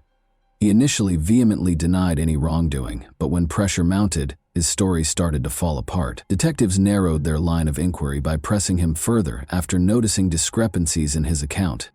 After a while, Emre broke down and acknowledged that he had helped Levant that evening. He said he had only been instructed to assist with moving some things and had not been fully informed of the situation. He claimed that because he assumed he was helping his boss with a personal issue, he didn't ask questions. Emre denied any direct involvement in the disappearance of Ayaz Kara and maintained that he had no idea what was in the bags he had assisted in transporting, but his admission only made Levant and Sevda seem more suspicious. The police were aware that they needed to move quickly. They obtained arrest warrants for Sevda and Levant so they could be questioned further, as well as a search warrant for their residence. Law enforcement showed up at Sevda and Levant's house late at night when it was quiet. A startled Sevda answered the door when they knocked, utterly unprepared for what was about to happen. She was shown the search warrant by the officers. As the police started their search, Levant was immediately taken into custody, handcuffed before he could speak, and arrested. The noise alerted the neighbors, who gathered outside the house. They whispered and murmured, trying to figure out what was going on. It appeared that the long-held suspicions of many that something was wrong were now validated. In search of any clues linking Sevda and Levant to the disappearance of Ayaz Kara, the officers searched the house. Hours passed during the search, but no concrete proof was discovered right away. One of the officers kept a close eye on Sevda as she sat in the living room. Her eyes were filled with fear, and she appeared confused. She was aware that things had gotten really bad, and that nothing would ever be the same. After Levant was brought to the station, Sevda realized he would now have to answer a flurry of questions. Levant came to the conclusion that lying was pointless after he was arrested. He eventually admitted to everything that had transpired during the subsequent interrogation while seated in the police station. The investigation took an unexpected turn with his admission. He explained how the whole plan had come to pass, how he and Sevda had intended to get rid of Ayaz Kara, and how they hoped to start a new life together. The puzzle pieces fit together with every word, and the reality of what had happened was eventually exposed. Levant acknowledged that learning that Ayaz Kara couldn't conceive was the catalyst for everything. When doctors confirmed this, Sevda was devastated, but Levant saw an opening. He started providing Sevda with emotional support and positioned himself as the answer to her problems. They developed a romantic relationship over time. Sevda told Levant she no longer wanted to live with Ayaz Kara after she became pregnant with his child. Levant agreed to assist in getting rid of her husband because he was obsessed with Sevda and wanted to start a new life with her. Everything had been meticulously planned for the night Ayaz Kara vanished. Levant had made arrangements for Emre, his old driver, to help with the ride. They had picked a night when Ayaz Kara was returning home later than normal, and the van was parked close by. They moved quickly after Levant entered the house, pretending to check on Sevda.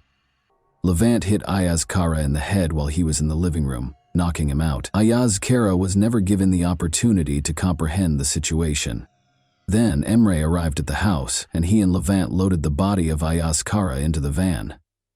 Sevda watched over them in the meantime, making sure no one saw what they were doing. To conceal Ayaskara's body and prevent any evidence from being discovered, they wrapped it in big plastic bags. Levant and Sevda had already prepared a shallow grave in an abandoned area on the outskirts of town, which they drove to. There, they buried Ayaskara's body in a secluded wooded area as part of their disposal. Neighbors had seen the bags being loaded into the van, and they were used to hide any evidence and make sure the body was not in direct contact with the bags. They did it to be together, Levant clarified. Sevda had been extremely dissatisfied with her marriage, and he would stop at nothing to help her and their unborn child. He believed that there was no other way to get rid of Ayaskara. He and Sevda both wished that no one would ever connect them to the crime, and that Ayaskara's disappearance would go unsolved. The police started getting ready to arrest Sevda as soon as they heard Levin's confession. Levin appeared resigned, realizing that the instant they made the decision to commit the crime, their lives were over. Knowing that there was no defense for what they had done, he made no effort to defend himself. After he confessed, Sevda was arrested after the police searched her house once more. The neighbors gathered outside to watch the events as Sevda was arrested just outside her home. Sevda couldn't handle the pressure and ended up confessing as well when she found herself at the police station. She talked about how she had become increasingly resentful of Ayaskara and how their relationship had soured after she found out he couldn't conceive. She disclosed that her child was actually Levant's, and she acknowledged that she wanted to start over with him. Sevda explained how they had meticulously planned to kill Ayaskara, narrating how Levant offered several ideas to get rid of her husband before they ultimately agreed on a scheme that included kidnapping and a last violent act. Equipped with this new knowledge, the police searched the forest Levant had pointed out for Ayaskara's body. They discovered a grave after searching the woods for hours. Despite the fact that Ayaskara's remains were badly decomposed, the discovery offered sufficient proof to establish his demise and formally establish the case against Sevda and Levant. According to the results of a forensic investigation, Levant struck Ayaskara during the assault, causing a fatal head injury. Ayaskara's body was given back to his family for burial after the autopsy was finished. The funeral was a heartbreaking and solemn event. The younger brother and parents of Ayaskara were unable to contain their tears. They had the small comfort of being able to bury their brother and son, even though they knew that Sevda and Levant were to blame for his demise. There was a sense of collective shock and grief in the air as many townspeople came to pay their respects. People found it difficult to understand how two people they had known could have committed such an unimaginable crime, and how such a horrible act could occur in their peaceful community. The public and media took a keen interest in Sevda and Levant's trial. Levant acknowledged his guilt in court, saying he had done it because he loved Sevda and wanted to give her and her child a better life. Sevda acknowledged her role as well, but she made an effort to present herself as a victim of her circumstances by saying she was coerced into following the plan. But the court rejected her justification. Levant and Sevda were both given life sentences without the chance of release. Ayaskara's parents were granted custody of the infant. Ayaskara's parents decided to raise the boy as their grandson, despite the fact that he was Levin's biological son. Even though they knew he wasn't their biological grandchild, they couldn't bear the idea of leaving him.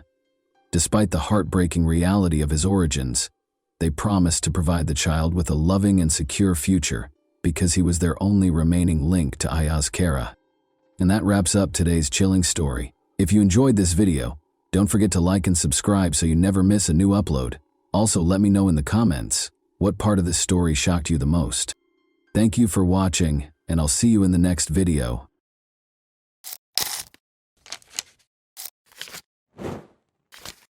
Hey guys, welcome to my channel, and today we're going to take a look at another horrible case with you. A young woman disappeared as though she had just melted into thin air. She didn't come home one morning even though everything around her appeared to be completely normal. There were no signs or calls, just a harrowing quiet and a deluge of unsolved questions. What might have transpired during those brief hours?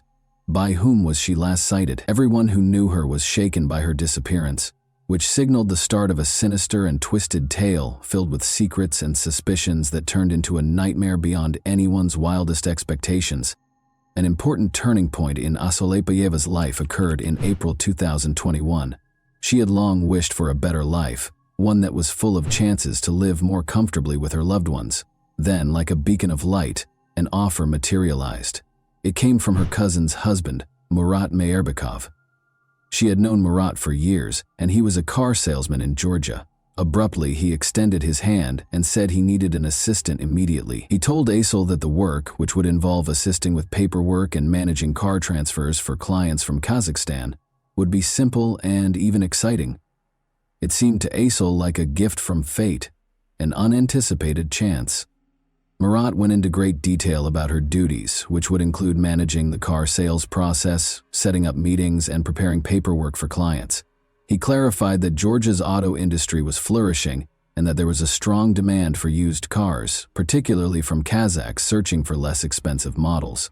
Additionally, he said that his staff was amiable and prepared to assist Aysel in settling in and feeling comfortable. The offer appeared to her as a long overdue reprieve from her cycle of constraints and issues. Everything seemed ideal: a $500 monthly salary, paid housing, and a flexible schedule. Aysel's prospects had never been so bright, and she thought her dreams might finally come true. She felt hopeful for a better future and financial independence when she considered working overseas. She had plans to support her parents in their later years, save money for her own apartment, and put money aside for them. She felt strong and confident that she was making the right decision because of these hopes. Aysel was raised in Kaban-by-Betir, a small village encircled by endless, vast steppes in the Akmola region of Kazakhstan.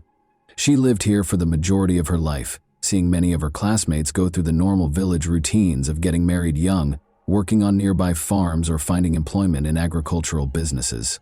There were few options in the village, and opportunities were frequently reduced to a daily struggle for survival. Aysel, however, had higher hopes.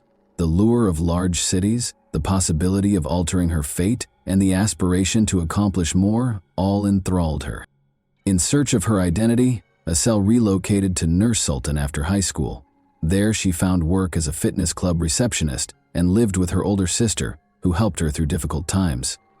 Although working as a receptionist gave her a reliable source of income, the salary was low, and she was still unable to realize her dream of owning her own apartment. She cut back on little things and saved every extra tennet she could, all the while clinging to the hope that one day she would have her own place, where she could make a comfortable home and experience the independence she so desperately desired.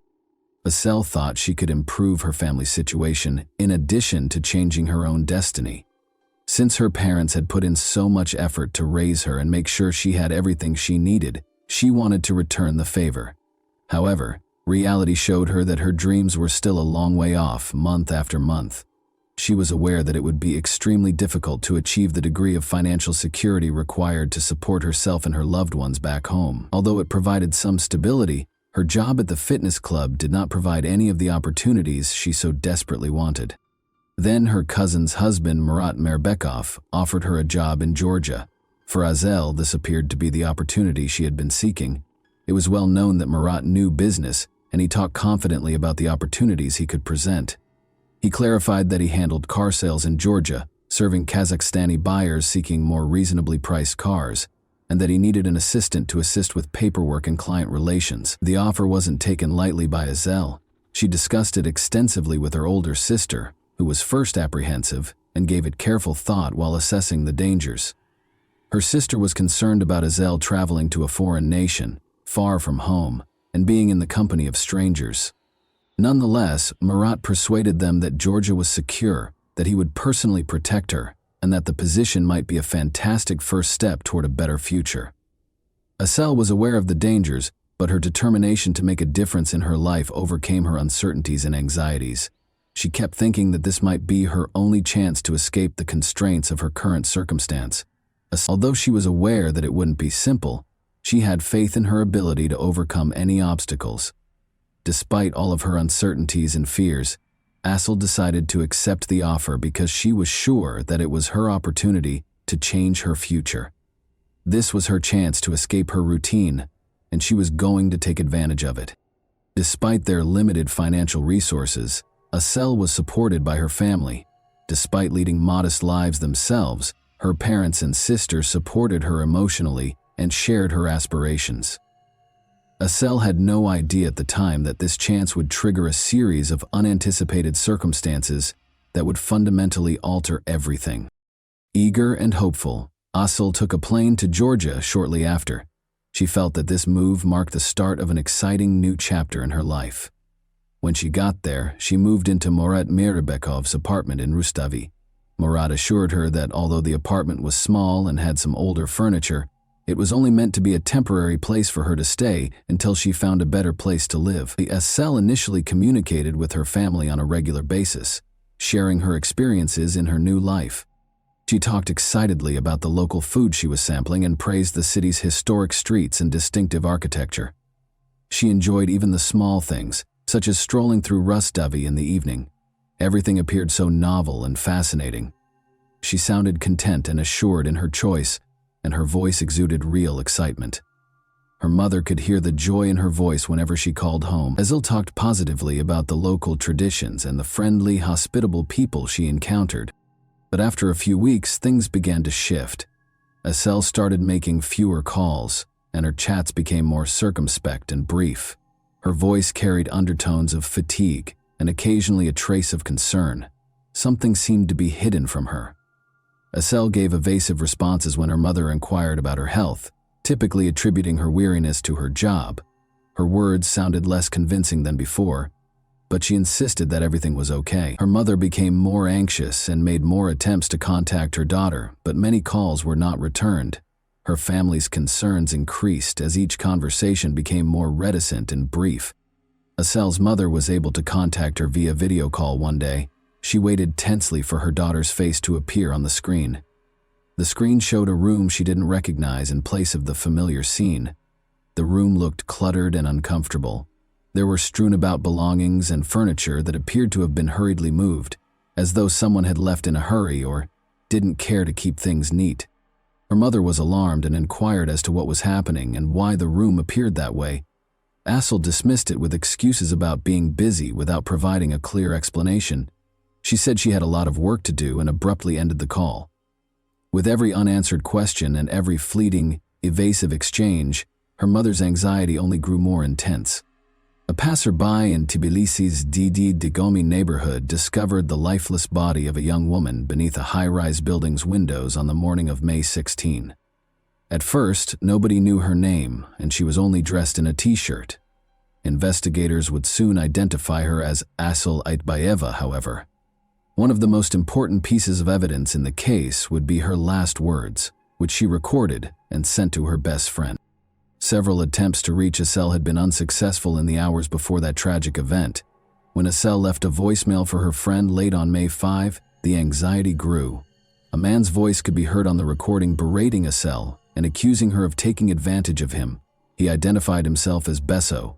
Anger dominated his voice as he threatened Asel, accusing her of betraying him and demanding that she pay the price. A feeling of dread overcame Asel's friend as she heard the message. She was terrified for her friend's safety and realized that things were becoming dangerously out of control. Asel disclosed in the same message that she was shaken and scared after Besso had turned to physical violence. She talked about feeling stuck, having nowhere to go, and not knowing where to look for assistance. The friend tried calling her back right away, but the calls kept dropping, and Asel didn't answer, which only made her anxiety worse. Asel's distant relative Murat Mirbekov, who had enticed her to Georgia with the promise of employment, was the subject of growing suspicion. Later, investigators would discover that Mirbekov had exploited Asel's precarious position by brutally mistreating her twice and betraying her confidence. He took advantage of the fact that she had no support system and was alone in a foreign country. He then gave her to a man named Besso, either as a promise of payment or in return for a car. Asel was left stranded, essentially trapped, with new threats every day. She felt she couldn't approach the authorities because she was afraid they wouldn't believe her, or that telling them about the situation would make it worse. Any potential escape seemed unattainable due to the overwhelming sense of helplessness and isolation. The intensity of Asel's fear for her life was made clear in her last chat with her friend. Her voice was filled with fear and desperation, and she was clueless about how she would ever escape this predicament. Although her friend wanted to help, he was unable to act quickly enough. Asel's body was found beneath the windows of that tall building on the morning of May 6. Georgian authorities confirmed the identity of the man involved in the tragic case of Asel Aitbayeva. He was Besik Tordua, a 57-year-old Georgian with a troubled past who was known in criminal circles as Beso. He had a history of aggressive behavior and had previously served a 10-year sentence for auto theft. Beso had already left Tbilisi and was making his way toward the border in an attempt to avoid capture by the time news of Asel's death reached the public. But the police moved quickly, and he was captured in a day. In the meantime, the man who had invited Asel to Georgia, Murat Mirbekov, returned to Nur Sultan as soon as he learned of her death, apparently in an attempt to avoid any repercussions. As they attempted to piece together the circumstances surrounding Asel's premature death, her family, friends, and the authorities were left in a state of uncertainty. Asel had contacted a friend a few days prior to the tragedy, requesting a loan of 1,000,000 tenge, roughly $220, to pay for travel expenses. She probably didn't want to worry her family, so she didn't call them, but in the end, her independence backfired. The fact that her friend was unable to help because of financial concerns among her loved ones. Her family vehemently disagreed with the Georgian police's initial assumption that Asel had purposefully leaped from the window. They were aware of Asel as a vibrant, upbeat young lady who was planning her future.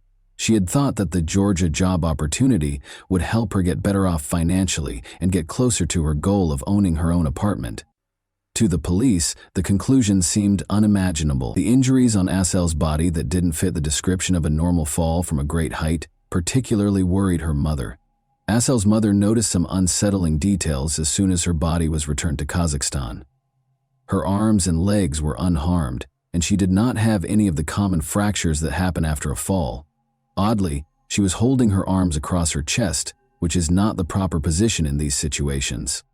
Additionally, her head was free of the typical trauma associated with falls from high altitudes. The internal injuries, which included a ruptured spleen and other organ damage, were even more worrisome as they raised the possibility of serious abuse.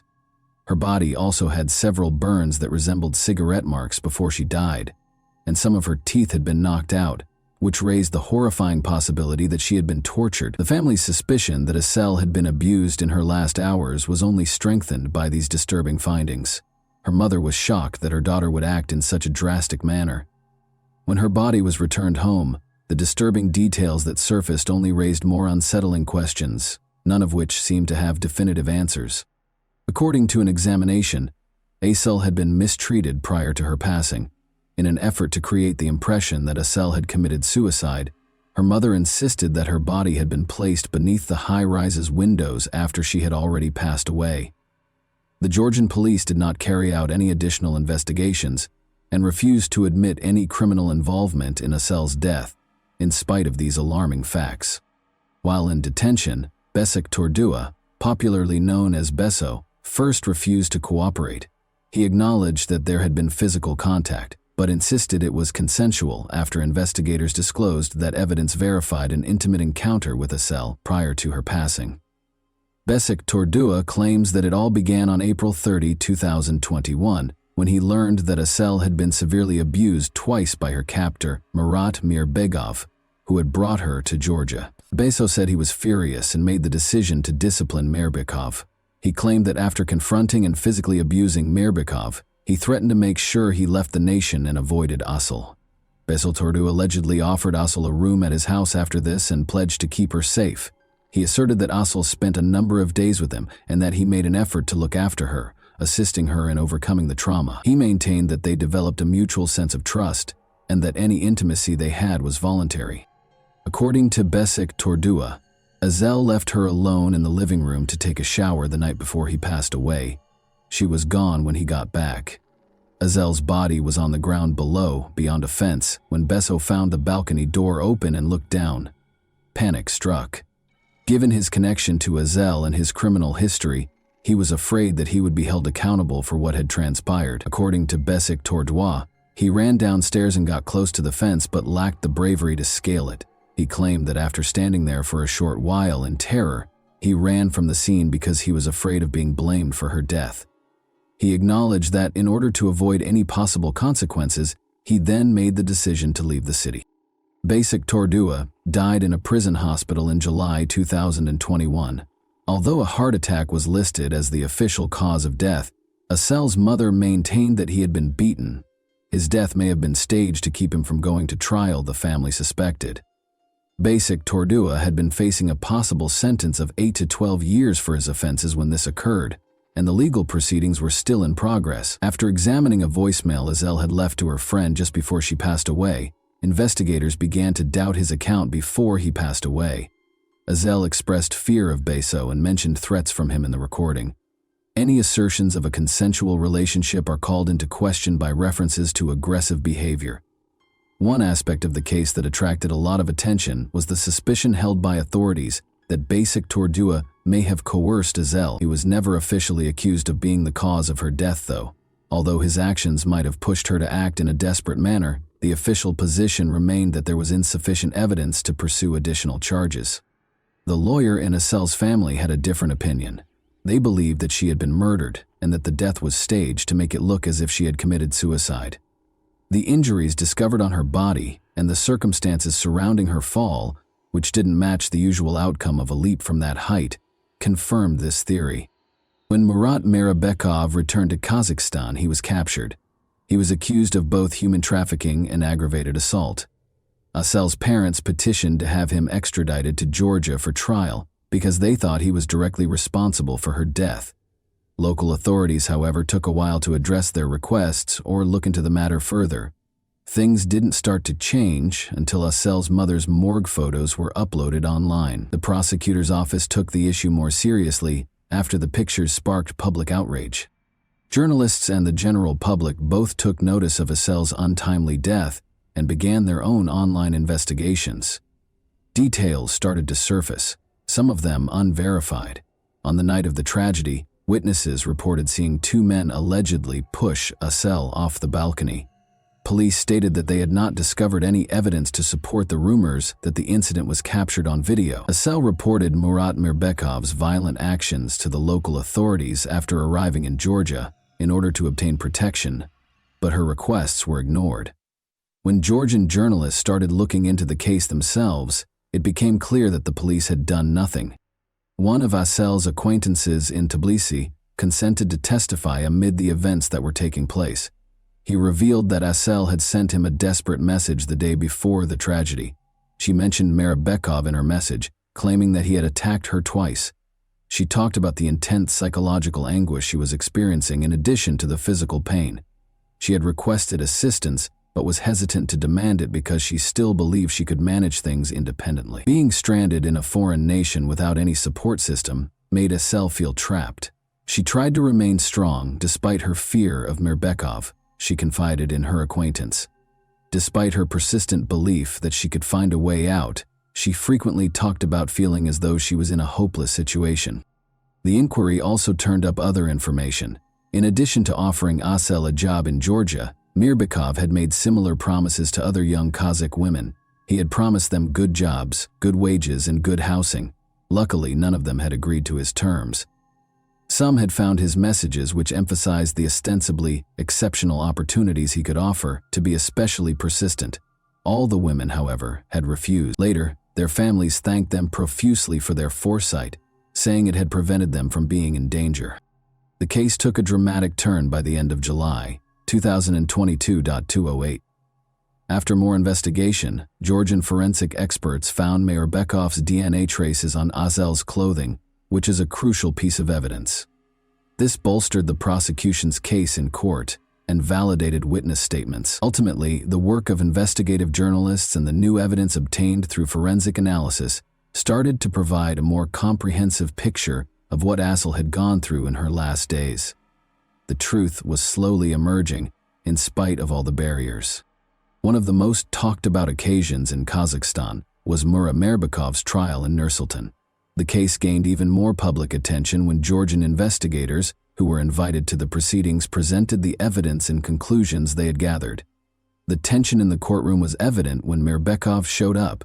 He insisted he had nothing to do with Asel's death or any violent actions toward her, even in the face of overwhelming evidence to the contrary. He maintained that he was innocent, and that he had been falsely accused. Those in attendance were left perplexed and incensed by his cold-blooded attitude and total lack of regret.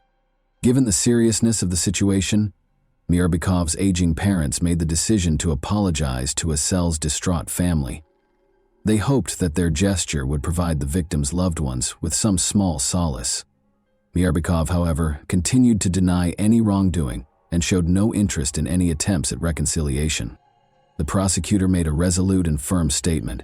He offered a story that implied Mirabyakov had given Asel to him for his own benefit, in an effort to improve relations with a strong Georgian man named Bashik Tordua.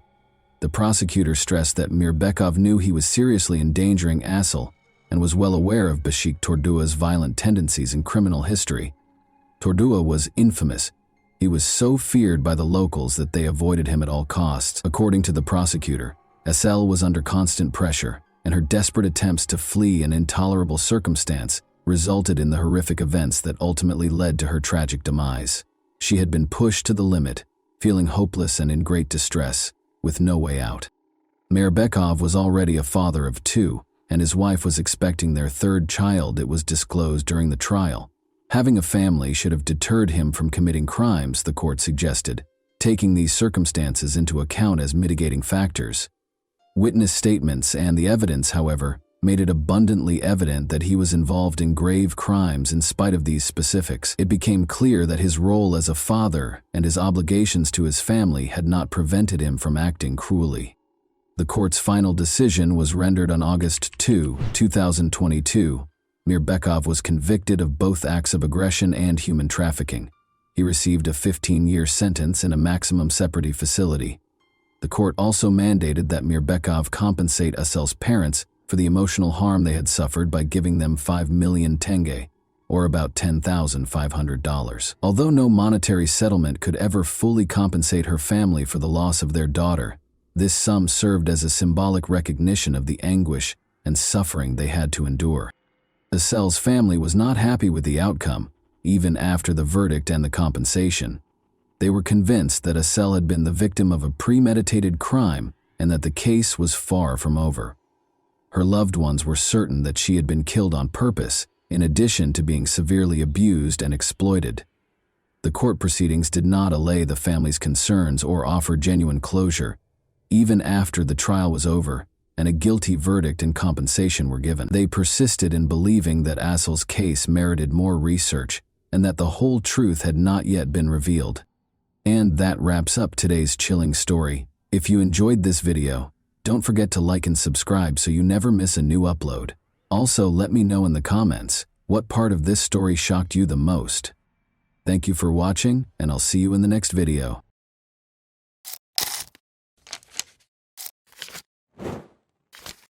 Hey guys, welcome to my channel, and today we're going to take a look at another horrible case with you. It was a quiet evening in Dallas when Amber Geiger, a seasoned police officer, entered the wrong apartment. What happened next would send shockwaves through the community, the nation, and change the course of two families' lives forever. But was it truly a tragic mistake, or was something darker at play? As the courtroom drama unfolded, questions about race, power, and accountability took center stage. What happened that night, and who was really to blame? Botham Shemjin was born on September 29, 1991, in Castries, the capital of the island nation of St. Lucia. His parents, Allison and Bertram Jean, were deeply religious and members of the Seventh-day Adventist Church. Raised in such a faith-driven environment, Botham's upbringing instilled in him strong moral values, including honesty, tolerance, and a desire to help others. These qualities were noted by many who knew him in his lifetime. From a young age, Botham stood out among his peers. His parents raised him with a strong sense of responsibility and a focus on education. In school, he demonstrated exceptional abilities in mathematics and music.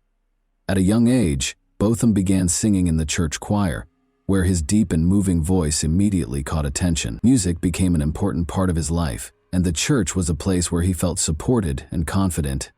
After finishing school, Botham decided to continue his education in the United States. He chose to attend Hardin-Simmons University in Texas, where he pursued a degree in accounting.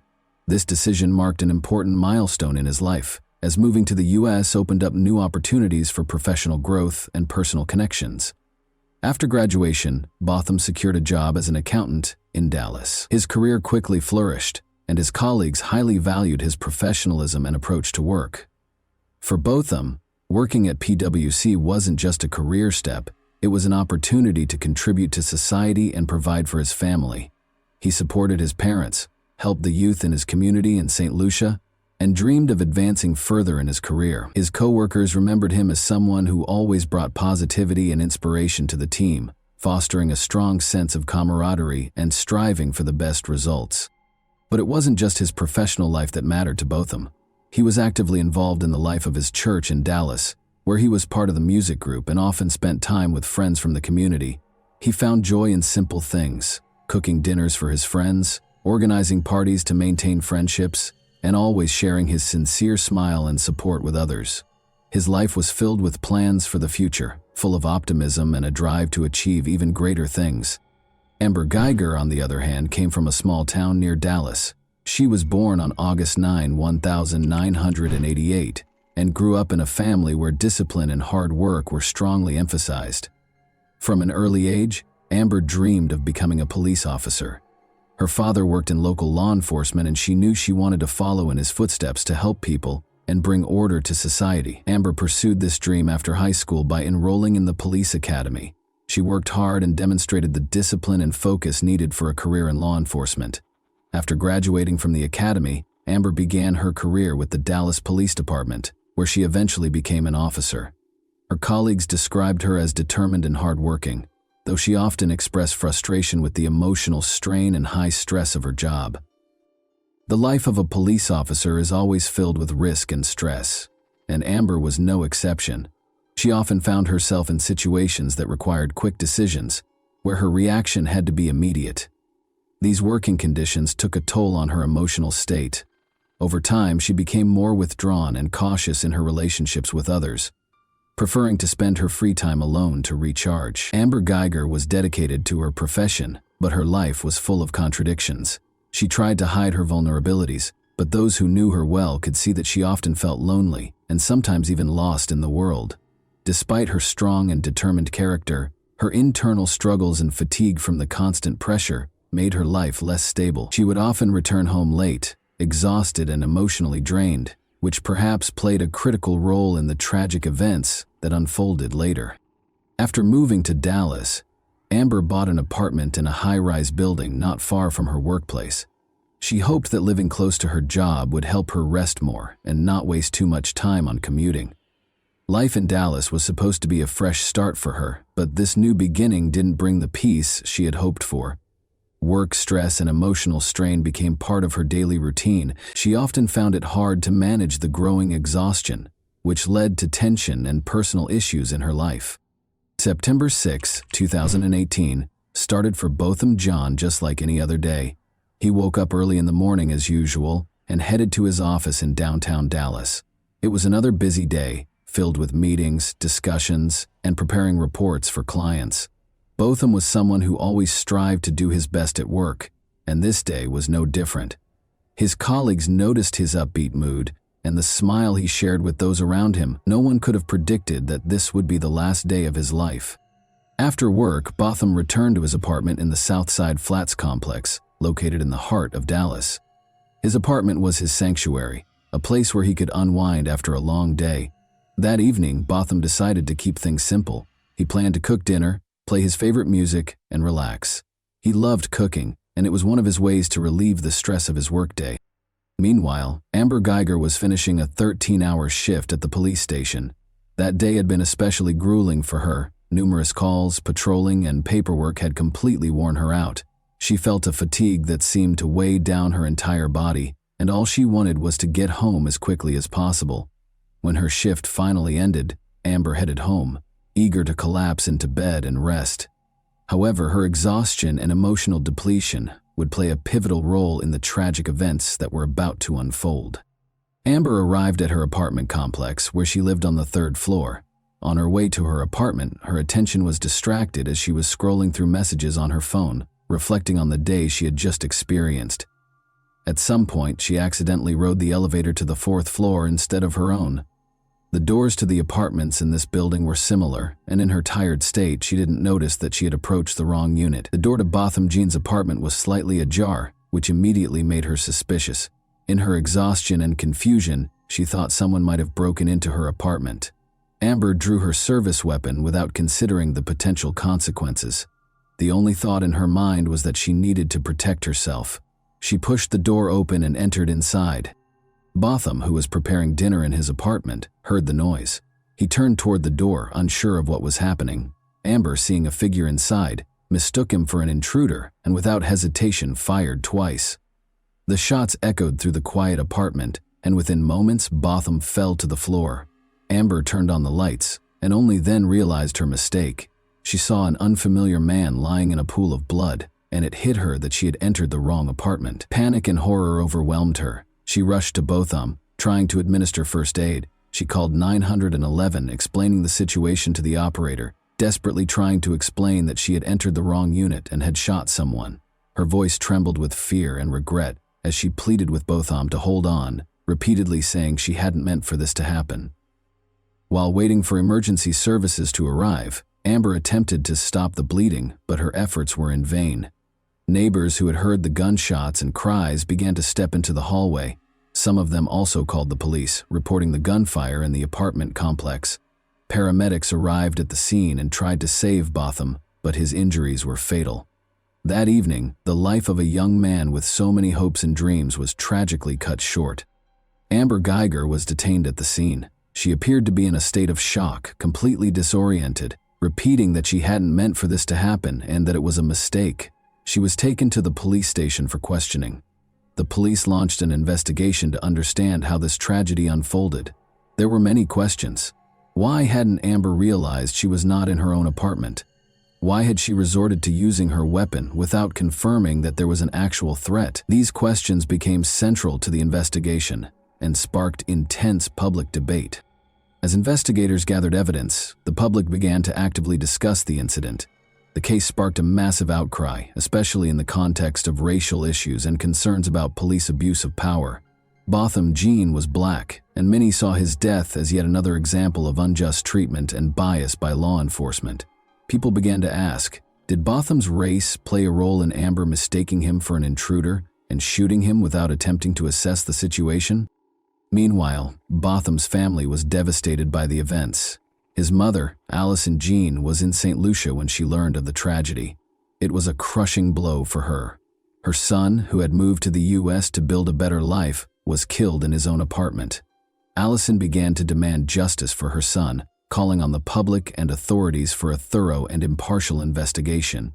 She knew Botham as a kind, responsible, and hardworking person who posed no threat to anyone. In the days following the incident, there was a flood of contradictory reports and rumors. The media extensively covered the case, and public opinion was deeply divided. Some believed Amber had made a tragic mistake, while others argued her actions were the result of bias and an inability to properly assess the situation. Protests and rallies began in Dallas and other cities, with people taking to the streets demanding justice for Botham Jean and his family. During the investigation, it was revealed that Amber Geiger had been exhausted after a long shift and may have been disoriented due to her fatigue.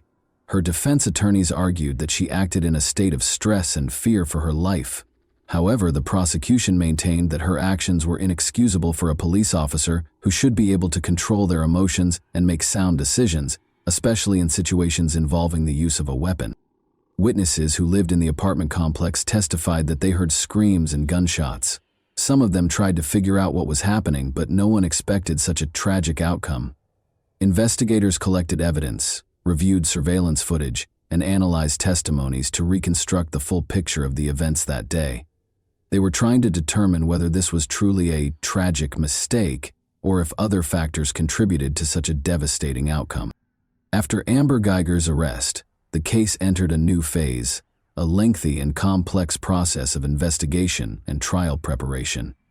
Amber was charged with manslaughter. During the investigation, her attorneys argued that her actions were a tragic but unintentional mistake caused by extreme exhaustion following a long shift. However, the prosecution maintained that Amber's actions were unacceptable for a trained police officer who was expected to assess situations carefully and avoid unnecessary use of force.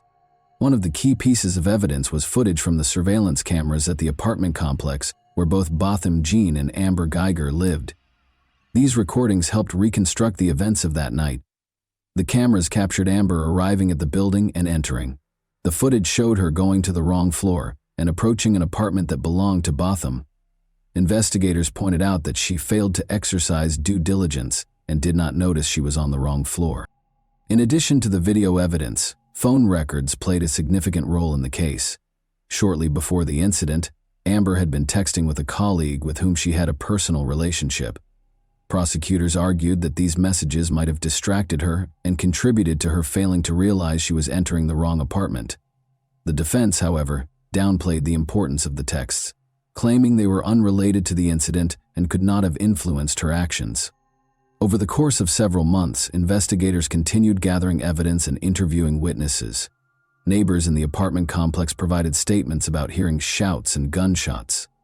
Some claimed they heard voices before the shots were fired, suggesting there may have been an exchange between Amber and Botham prior to the tragic event. However, witness testimonies varied, making it difficult to piece together a definitive account of what happened. At the same time, forensic examinations were conducted. Experts meticulously analyzed the firearm used in the shooting, as well as the bullet trajectory and other physical evidence, to determine the positions of Amber and Botham at the time of the shooting. One contentious point was the positioning of Botham's body and the angle of the bullet. The prosecution argued that the evidence showed Botham did not pose a threat to Amber, while the defense claimed she acted out of self-defense. In August 2019, a highly publicized trial began, attracting widespread attention from both the public and the media. The courtroom was packed with journalists, family members, and friends of Botham Jean, as well as supporters of both the prosecution and the defense. The case promised to be a difficult one, touching on issues of police competence, personal responsibility, and racial justice. The trial opened with statements from both the prosecution and the defense. Prosecutors argued that Amber Geiger's actions were not just a mistake, but the result of her negligence as a police officer. They emphasized that any officer should exercise heightened caution, especially when it comes to using a firearm. Furthermore, they pointed out that Botham Jean was in his own home and posed no threat to Amber. The defense, on the other hand, built its case around the idea that Amber was acting out of extreme exhaustion and confusion, driven by fear for her own safety. Her attorney sought to portray her as someone who made a tragic mistake without any malicious intent. They also highlighted her previously unblemished record in law enforcement, hoping to elicit sympathy from the jury. Over the course of several weeks, witnesses, experts, and family members of both the defendant and the deceased testified. One of the most emotional moments of the trial came when Botham's mother, Allison Jean, took the stand. She spoke about her son's dreams and plans for the future, describing him as a kind and compassionate person. Her words deeply moved everyone in the courtroom, emphasizing the tremendous loss her family had endured. Also testifying was Botham's brother, Brant Jean, whose statement became one of the most talked about moments of the trial. In his address to the court, he publicly forgave Amber Geiger and even asked for permission to hug her. This gesture sparked a range of reactions. Some saw it as an incredible act of kindness and Christian forgiveness, while others felt that such an action should not overshadow the need for fair justice. Among the evidence presented in court were surveillance footage and an audio recording of Amber's 911 call after the shooting. In the recording, she can be heard in a panic, repeatedly stating that she had entered the wrong apartment and never intended to kill anyone. This call sparked further discussion as it captured her desperation, but also highlighted the lack of any attempt to determine who was in front of her before resorting to using her weapon. The expert testimony focused on analyzing the trajectory of the bullet, the position of Botham Jean's body, and the circumstances surrounding the shooting. Experts for the prosecution argued that the bullet's path suggested Botham was in a relaxed position, likely sitting or standing up from his couch when he was shot. This contradicted the defense's claim that he had been moving toward Amber and posed a threat. However, the defense attempted to discredit these conclusions, stating that the trajectory could not be conclusively determined due to a lack of data. Throughout the trial, the public closely followed the developments of the case. Protests and rallies continued, with activists calling not only for a fair sentence for Amber Guyger, but also for police reform to prevent similar incidents in the future. There were widespread calls for changes to police training, especially regarding decision-making skills in high-stress situations, and for greater accountability for mistakes that lead to tragic outcomes. Amber Guyger also took the stand, describing the events of that night from her perspective. She explained how she had come home after a long shift, feeling tired and disoriented. She claimed that she genuinely believed she was in her own apartment and thought Botham was an intruder who had broken into her home. She cried as she spoke, stating that she never intended to harm anyone and that it was a terrible mistake, one that she would have to live with for the rest of her life. Her testimony was emotional and, in the opinion of some, sincere, though it sparked conflicting reactions among the audience. The question of what the appropriate sentence should be became central in the final stage of the trial. Prosecutors insisted that Amber Guyger should be convicted of manslaughter, arguing that her actions led to the death of an innocent person and that a police officer who cannot assess a situation properly should not remain on the force. The defense, on the other hand, requested a lighter sentence, citing the lack of intent and arguing that Amber already carried a heavy burden of guilt for her mistake. After several days of deliberation, the time finally came for the jury to render their verdict in the case of Amber Guyger. Tension filled the courtroom as all eyes were on the judge and jury, who would decide whether the former police officer was guilty of causing Botham Jean's death. For many, this trial had become a symbol not just of a personal tragedy but also of the deep-rooted issues within American society: racial bias, abuse of power, and a lack of accountability within law enforcement. On October 2, 2019, the jury announced their verdict. Amber Guyger was found guilty of the crime that resulted in Botham Jean's death. This decision came as a surprise to many, particularly since the prosecution had initially sought a conviction for manslaughter. The charge of murder carried more serious consequences and a longer prison sentence. In the courtroom, there were audible expressions of relief and quiet celebrations. This verdict was a significant step toward justice for Botham's family and those who had supported them throughout the long and painful trial. The following day, the judge delivered the sentence. Amber Guyger was sentenced to 10 years in prison. In her statement, the judge acknowledged the complexity and tragedy of the case, emphasizing that both sides had experienced significant loss. Guyger, the judge noted, had made a grave error that cost an innocent person his life. However, despite the weight of the sentence, many felt that 10 years was too lenient for a life lost as a result of such a severe mistake. While some were satisfied with the court's decision, others believed it fell short. Activists and supporters of the Jean family argued that the sentence did not reflect the gravity of the crime and was not enough punishment for the life that had been taken. Protests continued in Dallas and other cities, with many calling for further reforms in the criminal justice and law enforcement systems. This case became a symbol of the fight for justice and brought renewed attention to the challenges Black Americans face in interactions with law enforcement. Amber Guyger herself remained in shock following the verdict and sentencing. She repeatedly stated that she had no intention of harming anyone and that it was a terrible mistake. Her attorneys filed an appeal, hoping to reduce her sentence. They argued that 10 years was too harsh for someone who acted out of confusion, stress, and exhaustion. However, as the trial concluded, Guyger was taken into custody to begin serving her sentence. Botham Jean's family expressed their gratitude to everyone who supported them throughout the long months of the trial.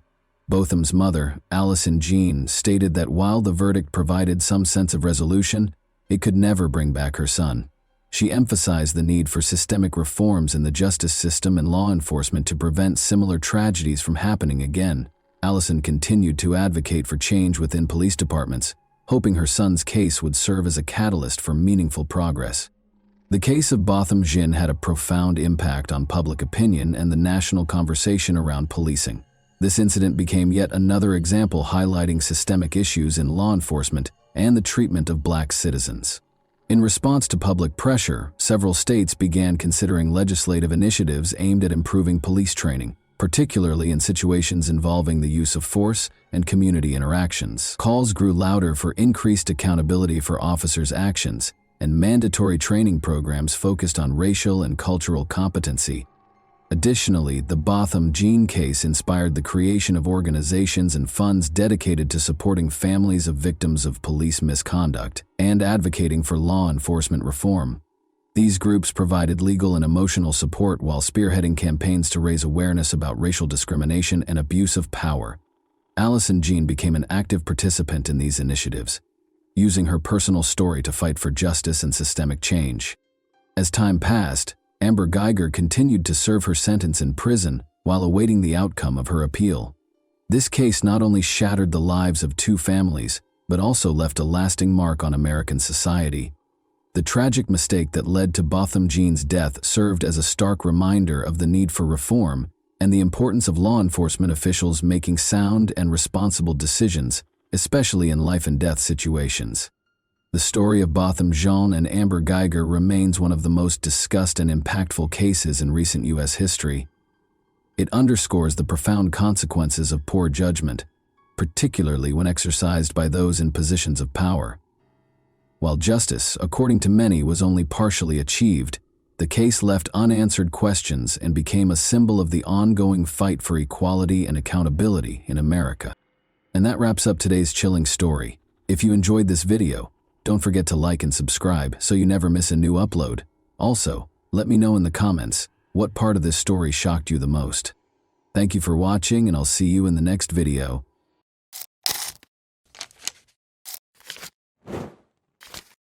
Hey guys, welcome to my channel, and today we're going to take a look at another horrible case with you.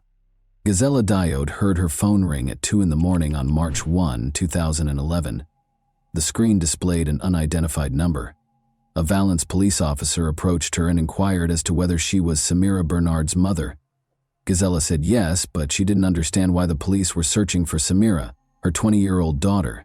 It had been 3 days since she last saw her. The police response did nothing to calm the woman, who demanded an explanation of what was going on. According to the call, Samira's boyfriend, Mile Columbia, 22, had vanished, so they were looking for her.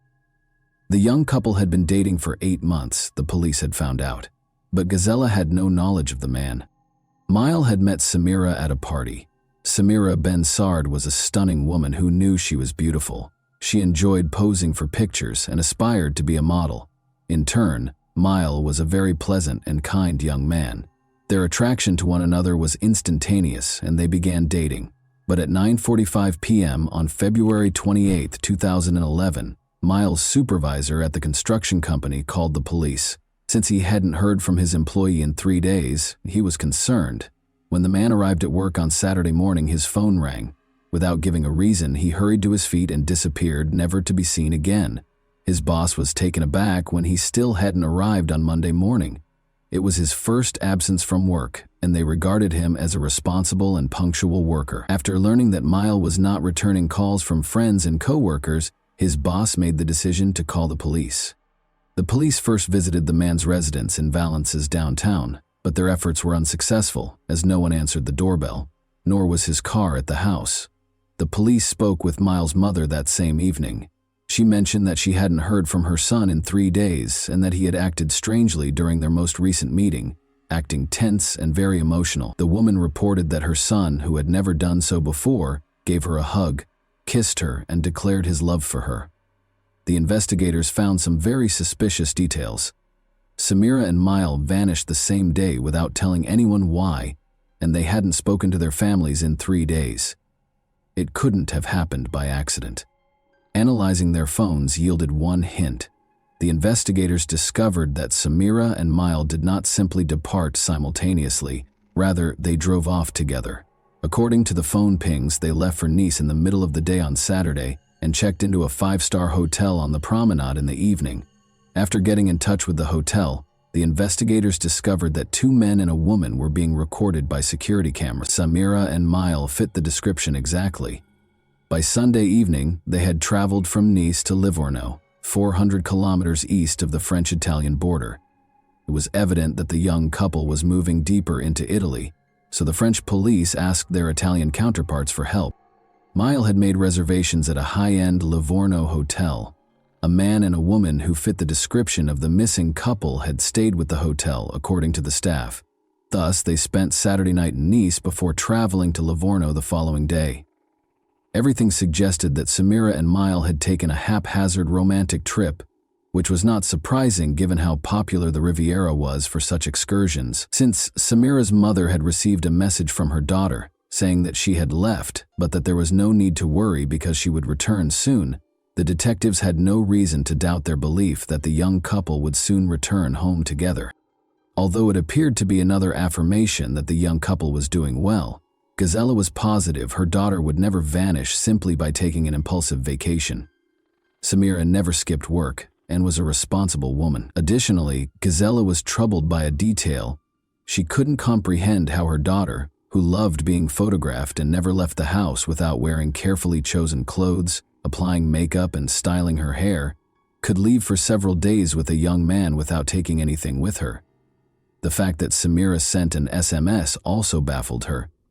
The problem is that she would typically just give her mom a call. Since they were close and could talk for hours, getting a text message didn't make her feel any better. On the contrary, it made her anxiety even worse.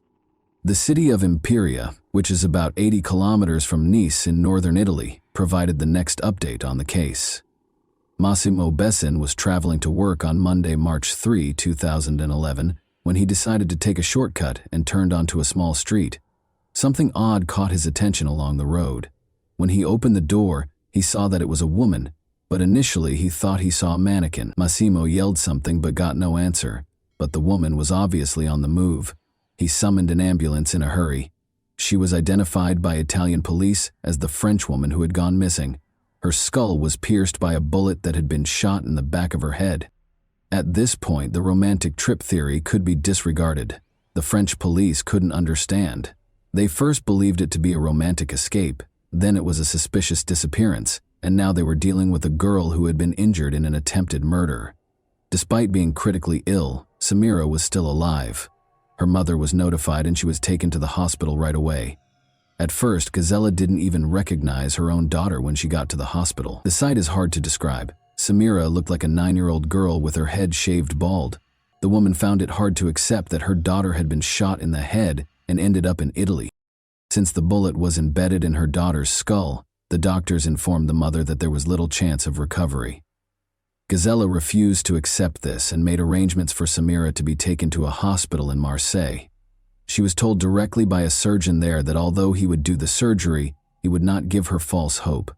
The patient would never fully recover, even if she lived. Samira had surgery for 10 hours. Despite surviving the surgery, she was unable to speak and did not recognize anyone when she opened her eyes. Like a child, she had to relearn everything. Samira was unable to provide any information regarding the events in Italy, but without her testimony, the police had to look for the perpetrator. There were numerous signs that the crime was being planned. The Italian police were unable to locate any of her possessions when they discovered her lying on the side of the road close to a landfill. No passport, no phone, and no purse were present. This suggested that the criminal did not want her name to be revealed, but the investigators had a lead. Samira's boyfriend, Mile Cambia, was the last person they saw her with. According to the police, Mile fled after committing the crime by crossing the border into Italy, but after Samira was discovered, he erred by using his bank card in France. Only 35 kilometers from his Valence apartment, he used it at a first-rate hotel in Les Turrets. Mile had returned to France the day before according to surveillance footage.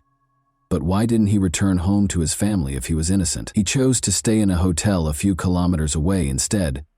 Investigators soon learned that he had used Samira's credit card, which was another error on his part. In other words, Miles stayed in a hotel and used the woman's card while the young couple went on an impromptu trip to another country, where the woman almost died. The worst suspicions of the police were validated by everything. The detective talked to the young man's friends and family in an attempt to find a motive. Samira and Miles' relationship was evidently far from ideal. Mile was bothered by the fact that Samira was a very attractive woman and that many men were interested in her. Their disagreements frequently turned violent. In front of their friends, Mile had the authority to slap Samira, and once he even put out a cigarette on her. He was obviously not a particularly stable individual. However, the motive remained a mystery. Was everything prearranged? Or did Mile act out of rage?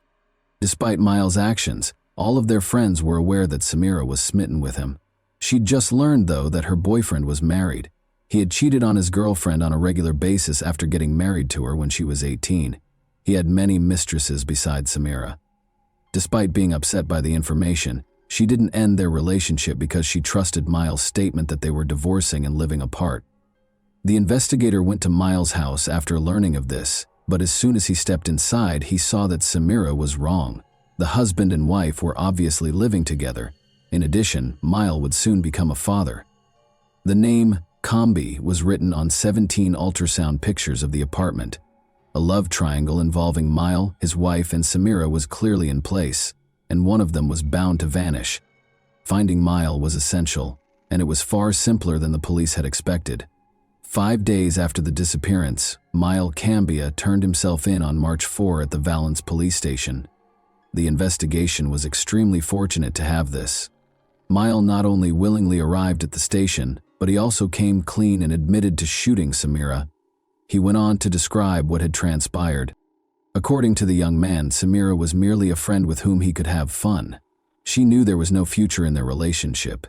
Samira was unable to accept Miles' explanation that their romance was over. She never left him alone, calling him non-stop and occasionally dialing his number 150 times in a single day. He showed the investigator his phone, which showed evidence of about 1,000 calls from Samira in a month. Although Miles acknowledged that Samira's actions might be categorized as stalking, would this be sufficient grounds to shoot her? The young man soon began to fear for his life as the situation worsened. He described the events of the Friday night before they left for Italy. He was kissing another woman in a nightclub when Samira confronted him. After leaving the club in a hurry and using her key to scratch his car, she got into a fight with Samira's cousins. Miles was frightened by this incident, since they threatened to kill him and claimed to have weapons. Miles was terrified. After deciding that he needed to find a way to protect himself going forward, he hurriedly got into his car and drove out of the nightclub. He considered purchasing a weapon for his personal protection.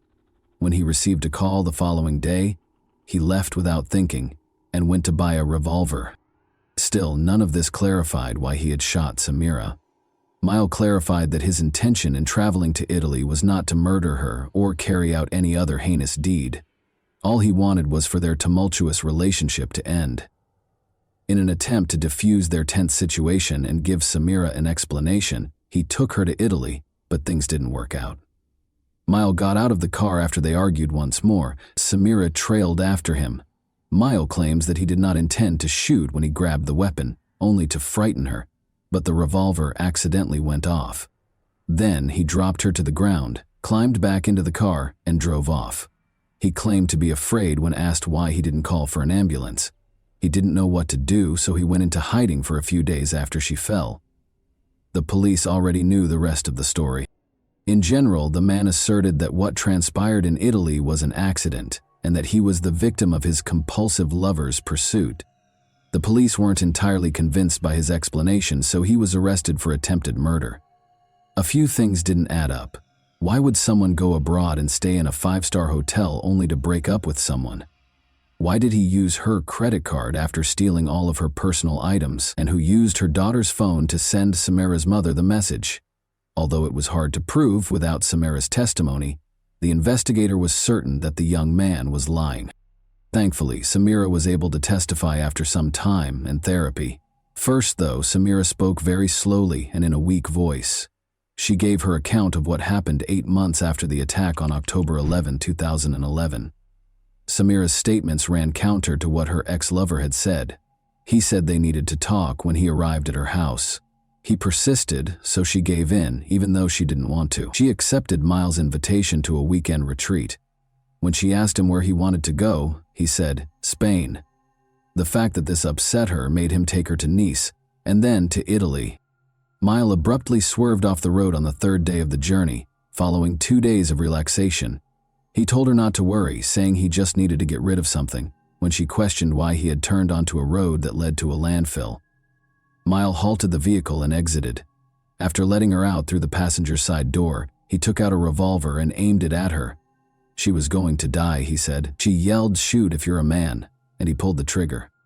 The revolver was discovered by forensic experts on February 7, 2012, 1 year after the attack on Samira, and this finding totally disproved Miles' allegations. He claimed that the gun in his hand suddenly detonated. Ballistic analysis, however, demonstrated that such an occurrence was impossible. The shooter must carefully prepare before firing, pull the trigger back, and then fire. 2 separate actions, the expert explained. The revolver won't just fire when you wave your hand. In addition, the revolver must be held in one hand while a considerable amount of force is applied with the other hand to pull the trigger backward. There was no way such a gun could be accidentally fired. Miles Cambia lied because he intended to murder Samira. Detectives were finally able to piece together the murderer's plan after months of investigation. Miles left work on February 26, 2011 at 9 in the morning. He bought a weapon because he was determined to prevent a recurrence of the scene from the night before. He loaded it, tested it, pulled the trigger, and fired it as he made his way into the woods. Everything had been planned by him. Samira was to vanish across the border after spending a romantic weekend in Italy. Since he had no connections in Italy, it was the ideal place to carry out the crime.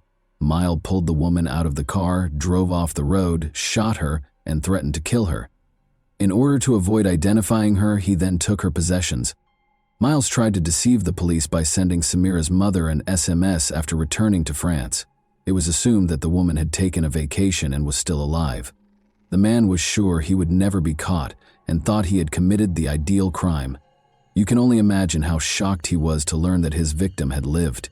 He hid for 5 days close to his hometown while the police searched for him, thinking about what he should do next. He came up with a new self-defense tactic since he lacked the resources and beneficial contacts to flee. Miles Cambia made the decision to tell his version of events to the police. The trial of Miles started in the city of Valence on February 10, 2014. For the victim and her family, the trial was a true ordeal. Miles stuck to his version of events, much to their astonishment. He maintained that everything that transpired in Italy was a regrettable accident, and that he was the victim in this instance, having been harassed by Samira. According to his friends, he had never been violent and bought the revolver out of fear after Samira's cousins threatened to kill Miles and destroy his car and apartment. He took his phone with him when he drove to Italy, keeping nothing hidden. He was emotionally worn out from Samira's incessant calls and just wanted to take the woman on a trip to help her relax.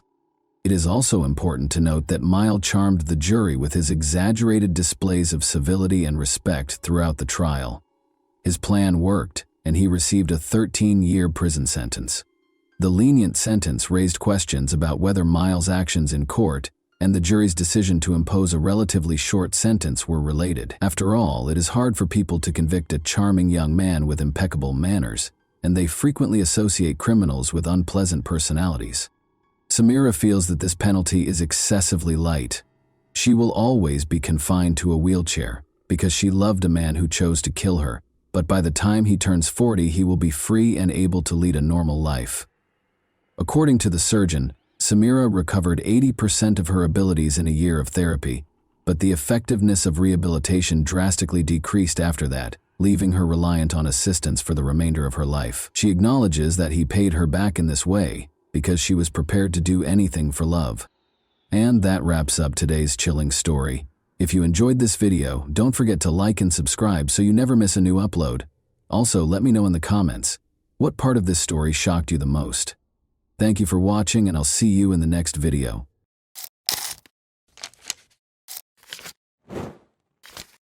Hey guys, welcome to my channel, and today we're going to take a look at another horrible case with you.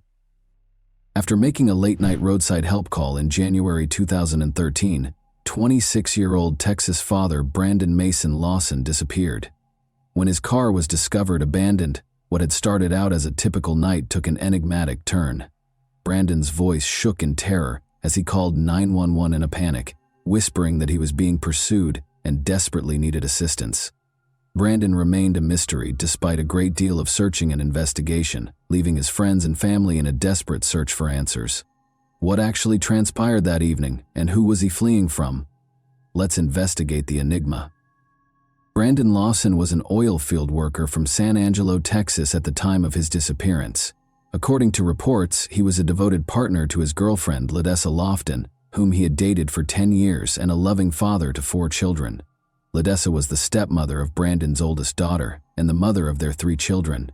Brandon's recent drug relapse, which resulted in his inexplicable absences, caused Ledessa great concern. Their bond was forged over years of shared experiences and the difficulties of raising a family together, despite the usual ups and downs in their relationship.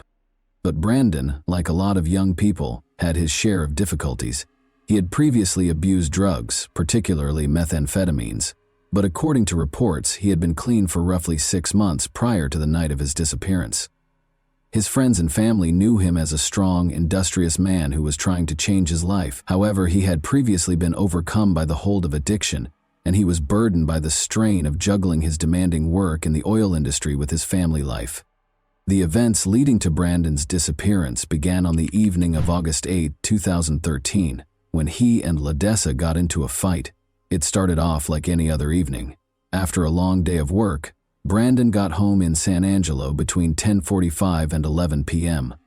Brandon and Ledessa got into a heated argument. Although it was initially unclear what specifically started the argument, Ledessa later disclosed that she became irritated and suspicious when Brandon failed to come home the night before.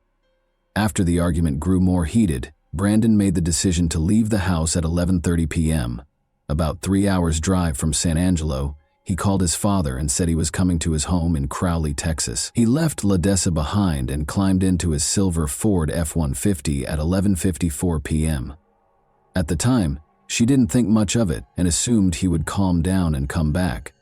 Ledessa later reflected on the altercation in a 2018 interview, explaining that it was caused by a number of factors: the recent birth of their youngest son, which created additional stressors between them, and Brandon's rigorous work schedule, which involved more than 60 hours per week, were major contributing factors.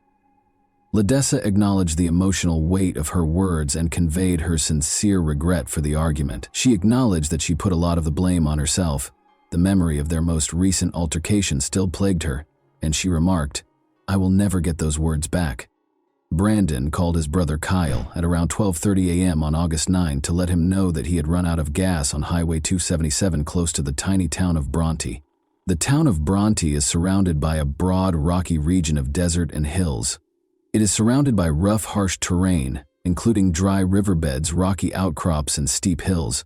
There aren't many people living there, and it's secluded. There aren't many services in the area, and cell phone service is scarce. During the night, the sky is so dark that only the stars can be seen. The wind is the only thing breaking the heavy silence. Being stuck in a location like this can quickly turn into a major issue. Brandon Lawson experienced precisely this on the evening of August 9, 2013. Just outside of Bronte, on Highway 277, his truck ran out of gas.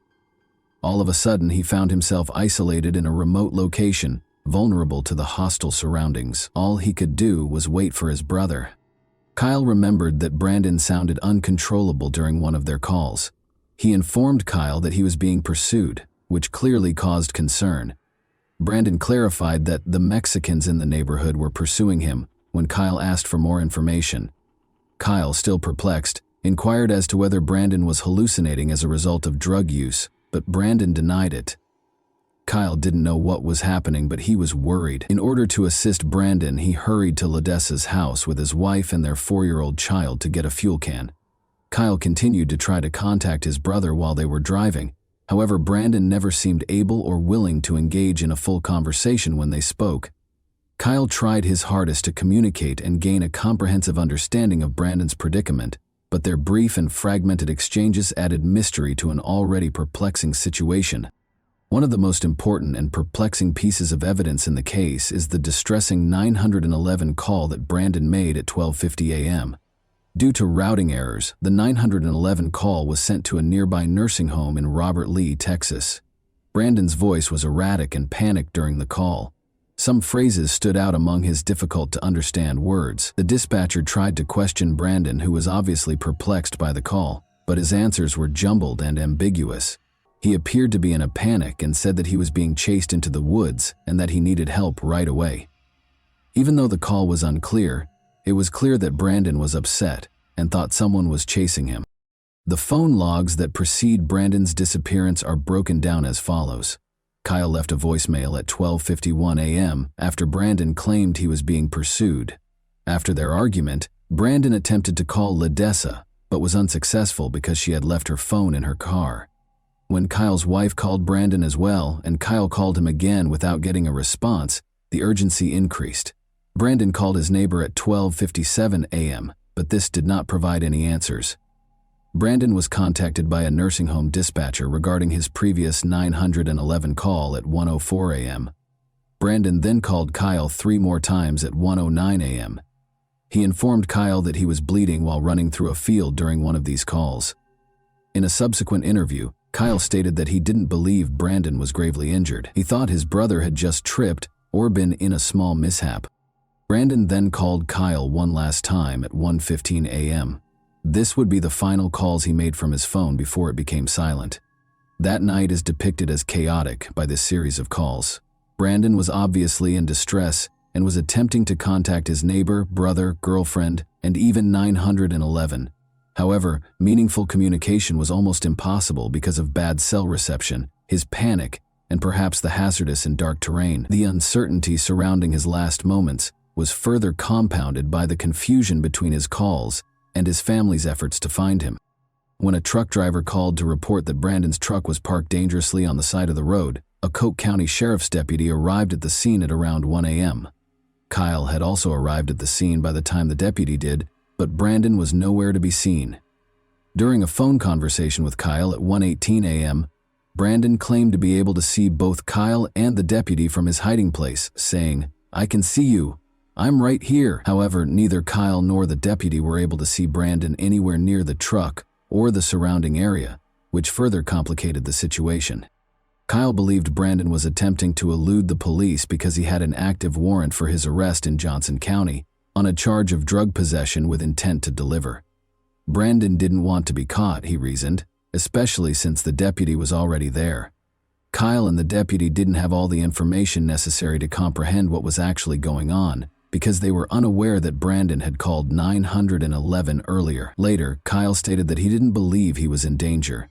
Kyle made the decision to drive a short distance up the road after speaking with the deputy. After the deputy left, he parked farther down in the hopes that Brandon would emerge from hiding. After waiting there for 30 to 45 minutes, Kyle decided that everything was okay and departed for San Angelo. When Brandon failed to appear, Kyle went back to the location where his truck had run out of gas at around 5 in the morning on August 9. Once more, Brandon failed to show up when he called for his brother. A deputy reported that a small private search team had been assembled to find Brandon on August 11. A few days later, they searched until about noon without discovering anything significant, having begun at about 8 a.m. The only hint they found was a tiny spot beneath a tree where it appeared someone had taken a seat. This location was visible from his truck and near the road. There were no additional indications of Brandon or his whereabouts, despite Kyle and the search team's best efforts, leaving his family with more questions than answers. Many theories have been proposed in the years following Brandon's disappearance. Some stem from the peculiarity of his last phone conversations, while others are based on the case's facts. The notion that Brandon might have been the victim of foul play is one of the most talked about theories. There has been conjecture that Brandon came into contact with someone or something dangerous on the evening of August 9, 2013, after he reported being chased into the woods in his 911 call. Some have even proposed that drug use may have played a role. People question whether Brandon was in danger, possibly a drug deal gone wrong or a run-in with violent people while stuck on the highway, given that he had used methamphetamines just before the incident. But this theory is called into question by the paucity of evidence. There were no reports of other cars in the vicinity at the time, and no evidence of a struggle was discovered close to his truck. Many people were left wondering whether foul play was involved, where it occurred, and who was involved, because the scene surrounding the truck was oddly undisturbed. The idea that Brandon may have intentionally vanished is another theory that has gained some traction. At the time, his life was complicated. Maybe he took extreme action because of his tumultuous relationship with his girlfriend, personal problems, and legal troubles. According to some, Brandon might have taken advantage of the circumstance to flee his life and start over somewhere else. There is some circumstantial evidence to support this theory. The key to Brandon's pickup truck, which had been left partially over the white line on the road, was in his possession, alone. Law enforcement started looking into the incident shortly after the truck was towed on August 9, 2013, at around 8 a.m. Assigned to the case, Deputy Neal looked for indications of activity at a number of nearby properties. The deputy wanted to find out if Brandon might have sought shelter or water on any of these properties, many of which were only used during certain seasons, but Neal couldn't find any evidence that Brandon had been there. After LaDessa formally reported missing on August 13, Texas Ranger Nick Hanna, who was now in charge of the case, searched the area in a helicopter. Brandon was nowhere to be seen when they flew over the area close to Highway 277 and the Colorado River. One intriguing finding from the helicopter search was that there was enough exposed ground for someone who was lying down or hiding to have probably been seen from above. Deputies came to the conclusion that Brandon Lawson had left Coke County as a result of this. The deputy wrote in his final report that he didn't think Brandon was hiding or lost in the area. He based his conclusion on several factors. According to Kyle Lawson, Brandon was probably hiding in the brush close to his truck so the deputy wouldn't find him. Nevertheless, the truck and its surroundings showed no indications of foul play. Above all, Brandon and LaDessa's text messages from the night of his disappearance suggested a furious dispute. Neal thought Brandon most likely walked back to the road and hitched a ride from a passing car after he and Kyle left the scene. The idea that Brandon purposefully vanished has only grown stronger as a result of his ongoing absence over the years. The region was going through a serious drought when he vanished. They were able to identify small items like corn sacks from the air during aerial searches. They could have easily seen Brandon if he had been on the ground. In addition, the river in the region was incredibly low, only reaching knee-deep in its deepest sections. These circumstances implied that Brandon would have been discovered during their searches if he had been in the region. Brandon's active warrant for possession with intent to deliver was also mentioned by the deputy as a potential explanation for his disappearance. He surmised that Brandon might have chosen to flee in order to stay out of legal hot water. The fact that Brandon cashed in his $401,000 with Renegade Oil Services shortly before going missing, potentially as part of a disappearance plan, lends more credence to this theory. Kyle Lawson was asked to meet with Sheriff McCutcheon, Ranger Hanna, and a Johnson County investigator at the same location where Brandon's warrant had been issued several months after Brandon vanished. They interrogated Kyle about his role, asking whether he had hurt or assisted his brother in getting away. In the end, Kyle asked for a polygraph to clear his name. Kyle claims that he passed the test on hurting his brother, despite some inconsistencies brought on by coughing during the exam. The accidental death or lost in the wilderness theory is another explanation for his disappearance. Arid and rocky, Highway 277 is home to cacti, thorny bushes, and dangerous creatures like wild hogs and rattlesnakes. This belief appears to be supported by the thorough searches that have been conducted, but every lead has ended in disappointment, with no sign of him. According to the final theory, Brandon's recent use of methamphetamines may have caused him to suffer from drug-induced hallucinations or paranoia. Severe paranoia, disorientation, and unpredictable conduct are all possible side effects of methamphetamine, especially if the user has been up for a long time. Brandon may have fled into the wilderness in a confused state, and his references to people chasing him may have been the product of a drug-induced hallucination. The term paranoia describes a strong mistrust or fear of other people, frequently coupled with illogical ideas or convictions that someone or something is trying to hurt them. Even when there are no actual external threats, paranoia in the context of drug use can show up as an elevated sense of threat or danger. Brandon's strange phone calls may be explained by this theory, but it doesn't address the question of what happened to him after he fled his truck. Did the weather get to him? Did he get stuck somewhere inaccessible or fall into a ravine? His family was left in a difficult position after Brandon Lawson vanished, caught between hope and the harsh realities of life. Brad Lawson, his father, struggles with mixed feelings.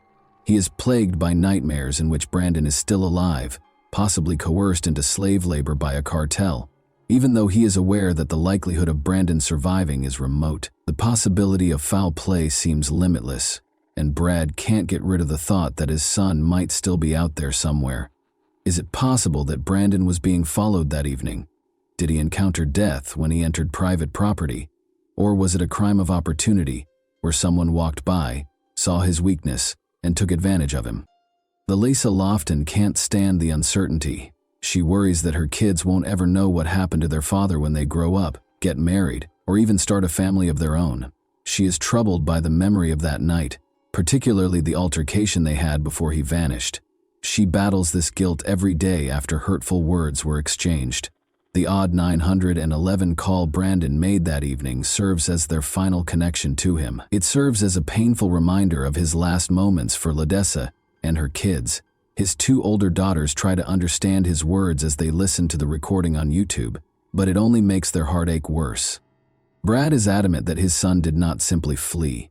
He contends that Brandon was not forced to leave his family because the arrest warrant was insufficient. Brandon was always prepared to accept the consequences because he had previously dealt with legal issues. He actually had plans for the future, including beginning a new job the Monday after his disappearance that would pay more and come with the fact that none of Brandon's possessions, including his phone, wallet, keys, or even his shoes, have ever been located only serves to further complicate matters. How someone could vanish so totally without leaving any trace is beyond his brother's comprehension. The family's suspicion that foul play was involved is only strengthened by this. Ledessa is hopeful that someone will eventually come forward because she thinks that someone out there is aware of what happened to Brandon. She is still plagued by unresolved questions, such as the identity of the dispatcher who spoke to Brandon that evening and the trucker who reported his pickup. Ledessa thinks that these individuals may possess important hints that could ultimately clarify what transpired. Ledessa can't help but notice the ominous tone of Brandon's 911 call, even though she tells herself that his disappearance might have been an accident. She finds it hard to accept that someone would hurt the man she cherished so much. Help Find Brandon Lawson, a Facebook page created by Brandon Lawson's friends and family, has received a lot of support and attention since it was created. The page has more than 2,000 followers as of 2024, indicating that Brandon's unsolved disappearance has generated a lot of interest and concern. This website is a vital resource for disseminating news, details, and appeals pertaining to Brandon's case. It gives Brandon's family members a place to communicate with supporters, reminisce about Brandon, and coordinate efforts to keep his story in the public eye. The page encourages anyone with information regarding Brandon's whereabouts or the circumstances surrounding his disappearance to come forward, and plays a crucial part in the ongoing search for answers. Paula Boudreau, Ledessa's hired private investigator, has also been putting in a lot of effort to find hints. The sizable community that follows the Help Find Brandon Lawson Facebook page frequently provides her with leads. Boudreau has encountered challenges while searching the land with cadaver dogs and helicopters.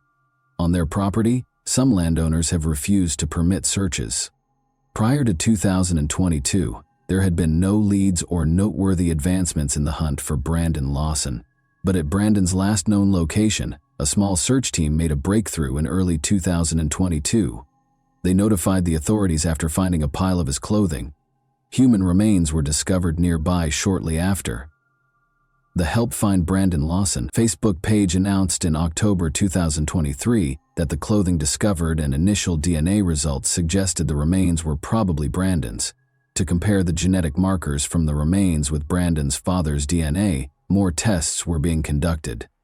The Texas Ranger in charge of the case said he was cautiously optimistic that the remains would be identified. There have been no new developments regarding the identification as of October 2024. 11 years have passed since Brandon vanished, and his family is still looking for answers. Unfortunately, because of their advanced state of decomposition, these remains have not yet been definitively identified, leaving little material for identification. A portion of the remains are destroyed each time a sample is taken out and examined. For upcoming DNA testing, it is therefore imperative to preserve as much as possible. In an attempt to extract enough DNA, the remains have been sent to 2 labs, but the results have been negative thus far. The family is unable to provide additional information regarding the investigation's current status or the other options the Texas Rangers were considering in June 2023 for identifying the remains. The finding of Brandon Lawson's remains is likely to put an end to the tragic and enigmatic case of his disappearance. Even with this possible resolution, there are still a lot of unsolved questions regarding what happened that evening. Even though they are thankful for some closure, his family might never find all the answers they are looking for. The anguish of not knowing a loved one's fate and the unpredictability of life are both highlighted in Brandon's story. It highlights the necessity of continual enhancements to search and rescue operations, particularly in isolated regions such as West Texas.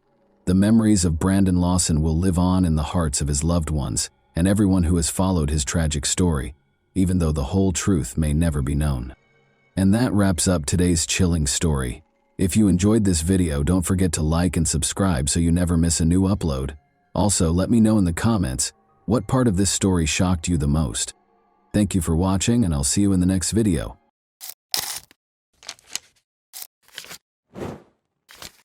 Hey guys, welcome to my channel, and today we're going to take a look at another horrible case with you. This video examines what happened in Tennessee, USA on September 2, 2022, when 34-year-old Eliza Fletcher, a mother of 2 children and kindergarten teacher, left her Memphis home to go for a morning jog. Following police notification of Eliza's disappearance, an investigation was started after she failed to return home, which sparked a significant public outcry. A few days ago, the case was concluded.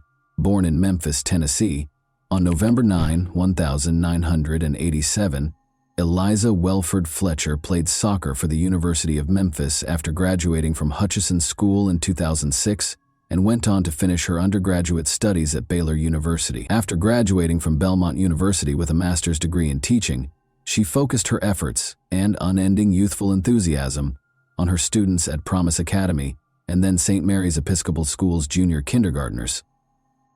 Eliza gave her all to her students, as she did to everything she did.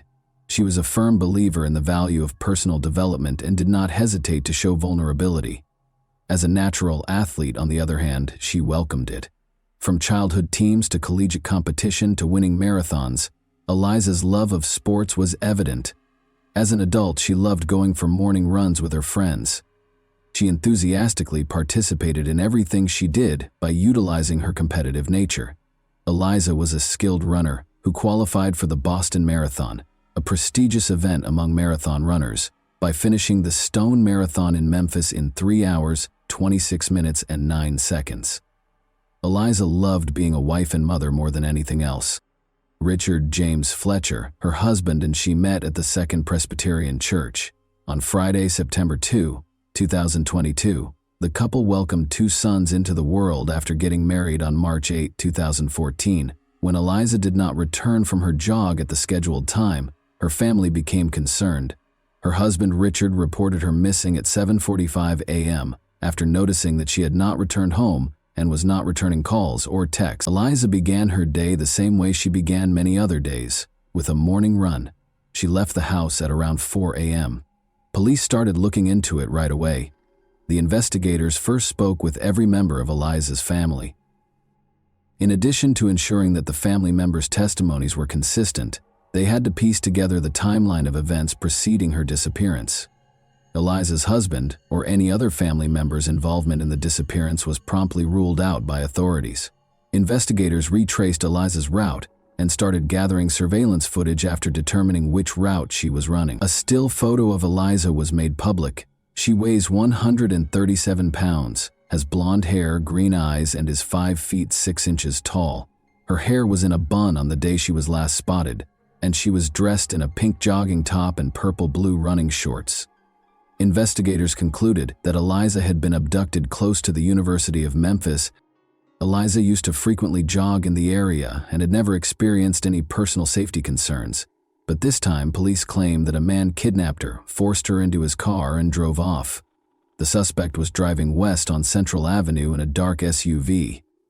It was discovered that Eliza's cell phone was broken. Near the scene of her kidnapping, a water bottle and a phone were discovered. An image of the SUV was made public, and police urged anyone with information that could aid in the investigation to get in touch with them. Some information regarding the kidnapping was later made public by authorities. What the police report says about it is as follows. A black GMC Terrain was seen driving by and then waiting for the victim to run by on the scene's security footage. The document claims that a man got out of the vehicle, rushed over to Fletcher, and pushed her into the passenger seat. This kidnapping seemed to involve some sort of struggle. This is where the champion slide sandals were discovered. Sandals discovered at the scene were sent to a lab where specialists were to test them for a sample of the offender's DNA. The car then sat in the parking lot with the victim inside for about 4 minutes before it drove away. In a statement released on September 3, the day following the kidnapping, Eliza's family offered a $50,000 reward for information leading to Eliza's return. Police were looking for the dark SUV in the meantime. They discovered additional surveillance footage, some of which was subsequently made public. The police statement claims that this video shows the suspect in Eliza Fletcher's kidnapping cleaning the inside of his vehicle. It is clear from the statement that Eliza was no longer in the kidnapper's car at this point, but authorities did find a trash can where the suspect had disposed of the cleaning supplies he had used inside the vehicle. They might be an important piece of proof. The same day, September 3, Memphis police reported that they had found a car of interest and had taken its driver into custody to question him. The DNA sample came from the sandals the criminal misplaced when kidnapping Eliza Fletcher. Upon entering the DNA profile into the database, forensics discovered that the person who kidnapped Eliza was 38-year-old Cleotha Abston. He was released from prison approximately 2 years ago and had a criminal record. Investigators allegedly found that Abston's cell phone was close to the location where Fletcher was coerced into the car. Based on cellular records they were able to obtain, Abston was a teenager when he pleaded guilty to kidnapping Kemper Durand on May 26, 2000, and was previously given a sentence of 24 years in prison. According to court records, Abston forced Durand into a car's trunk after kidnapping him at gunpoint. In a victim impact statement, Durand stated that he felt incredibly fortunate that I was able to escape from the custody of Cletty Abston. He then made Durand take money out of an ATM, from which he managed to escape when he caught the attention of a Memphis Housing Authority guard. He and his co-defendant had taken me from the trunk of my car, where they had kept me for several hours, and forced me to drive to the MAPCO station. I was supposed to get cash for Cleotha Abstain using my ATM card. We were extremely lucky that a Memphis Housing Authority guard in an armed uniform just so happened to enter the MAPCO station. It is very likely that I would have been killed if I hadn't escaped, he wrote in the statement. Durand, a criminal defense attorney who passed away in 2013, stated that he thought Abston had no remorse at all. Additionally, according to court records, Abston had a long criminal history beginning in 1995. The charges included rape, theft, aggravated assault, and evading arrest. Although the kidnapper was apprehended, Eliza Fletcher's whereabouts were unknown due to Abston's silence after his release from the Tennessee Department of Correction in November 2020. Regretfully, evidence discovered in his vehicle showed that Eliza had passed away. Forensics discovered traces of Eliza's blood in his SUV, despite the fact that Abstat had cleaned the interior thoroughly. Abston was accused of both evidence tampering and kidnapping. In addition, he was accused of unrelated crimes like credit card fraud, property theft, and identity theft. According to police, the judge set bail at $500,000 at the time of arraignment. A public defender was assigned after Abston informed the judge that he could not afford an attorney. Police were searching for Eliza in the meantime. On the morning of Friday, September 2, she was kidnapped. Authorities confirmed the worst fears of those concerned about Eliza Fletcher's fate at a press conference on Monday, September 5, 2022. The body of Eliza was discovered in the grass close to this deserted Victor Street home. The driveway contained tire tracks that matched those on Abston's vehicle. This is how this location appears on news reports, however, indicate that this abandoned house was encircled by tall grass at the time of the crime. The grass was as tall as a man in some places, making it an excellent place to conceal the crime's evidence. Journalists started asking locals if they had seen anything suspicious after Eliza's body was discovered here. According to some of the people the journalists spoke with, even before Eliza's body was discovered, they called City Hall several times to request that the grass be mowed. However, after Eliza's body was discovered, the city authorities did nothing. Abston was also charged with first-degree murder and first-degree murder in the commission of kidnapping, and the judge revoked the $500,000 bail that had been set when he was first charged. The judge also decided that Henderson would be accepted as the suspect's legal last name. Since his name is listed as Cleotha Abston in the prosecutor's reports as well, I will use that name going forward. Just to let you know, he is listed as Claretha Henderson in some sources. Following the proceedings, Shelby County District Attorney Steve Mulroy sidestepped a reporter's inquiry about the punishment he would seek in the event that Abston was found guilty. A conviction for first-degree murder carries a life sentence, with or without parole, or the death penalty. It is too soon for us to talk about the kind of punishment we will pursue. Outside the courtroom, Mulroy stated that Eliza's family and everyone who knew her were shocked by her untimely death. 5 days after the police announced the body's discovery, on September 10, 2022, hundreds of people attended the funeral service, which took place in the same church where Eliza had been married 8 years prior. Nobody is prepared for the loss of a loved one, but it is a terrible experience to learn that they were murdered after being kidnapped. People's mental health suffers as a result of their inability to accept the devastating reality. It's time to honor those who loved her so much, and to remember and celebrate how unique she was. We are grateful for all of the love and care that we have received. We are incredibly appreciative of the local, state, and federal law enforcement agencies' tireless efforts to locate Eliza and apprehend the perpetrator of this heinous crime. According to Eliza's family, this senseless loss has left us devastated and heartbroken. Family, friends, co-workers, students, parents, members of her Second Presbyterian Church congregation, and everyone else who knew her loved Eliza. According to the statement, the faculty and staff at St. Mary's Episcopal School lit candles in Eliza's honor as the day began in chapel. On September 9, 20th, 2000, 200 people came together to finish the marathon that Eliza had left unfinished, according to a Facebook post from the school. In remembrance of Eliza, who was kidnapped at around the same time, they began running at 4:20 a.m.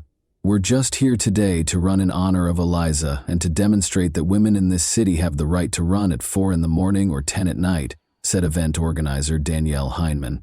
Any time of day or night, Eliza's supporters jogged, ran, and walked in her honor while dressed in vibrant hues. They held that women had the freedom to go out whenever they pleased and were not required to completely cover their bodies.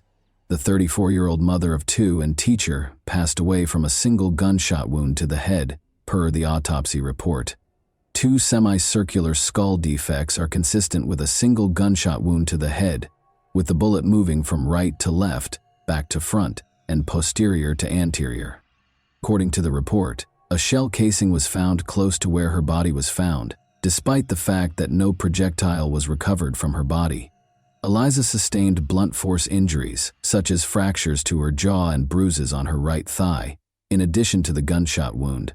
Although there was no overt indication of an actual assault, these injuries were consistent with blunt force trauma. It was discovered that Cleotha Abston had abused another woman the year prior to his abduction of Eliza, as the authorities readied themselves for the trial.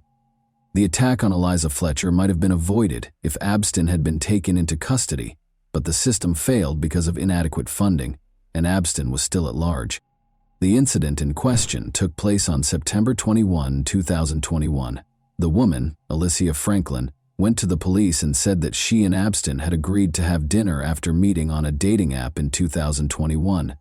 Alicia Franklin claims that although they had previously talked about trading love for money, they had no intention of having intimate contact that evening. Instead, he put a gun to her neck and dragged her into his car, where he made her comply with his wishes despite her objections. Alicia called the police after Abston released her.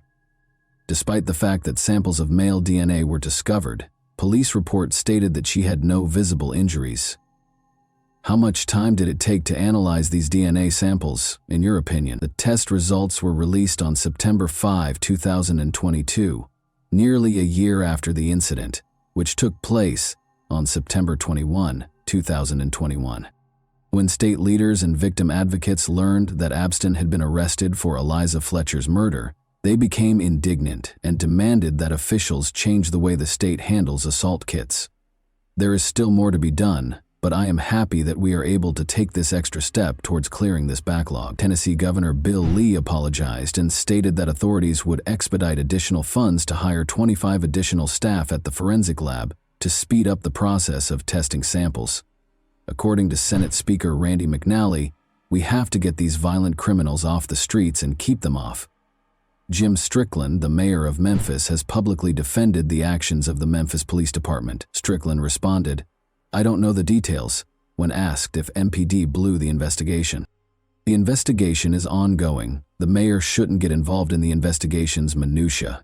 Days after his arrest in connection with Eliza Fletcher's death, Cleotha Abston was finally charged in the case. Alicia Franklin is suing the city of Memphis, claiming that the Memphis Police Department did not conduct a thorough and appropriate investigation into her ordeal.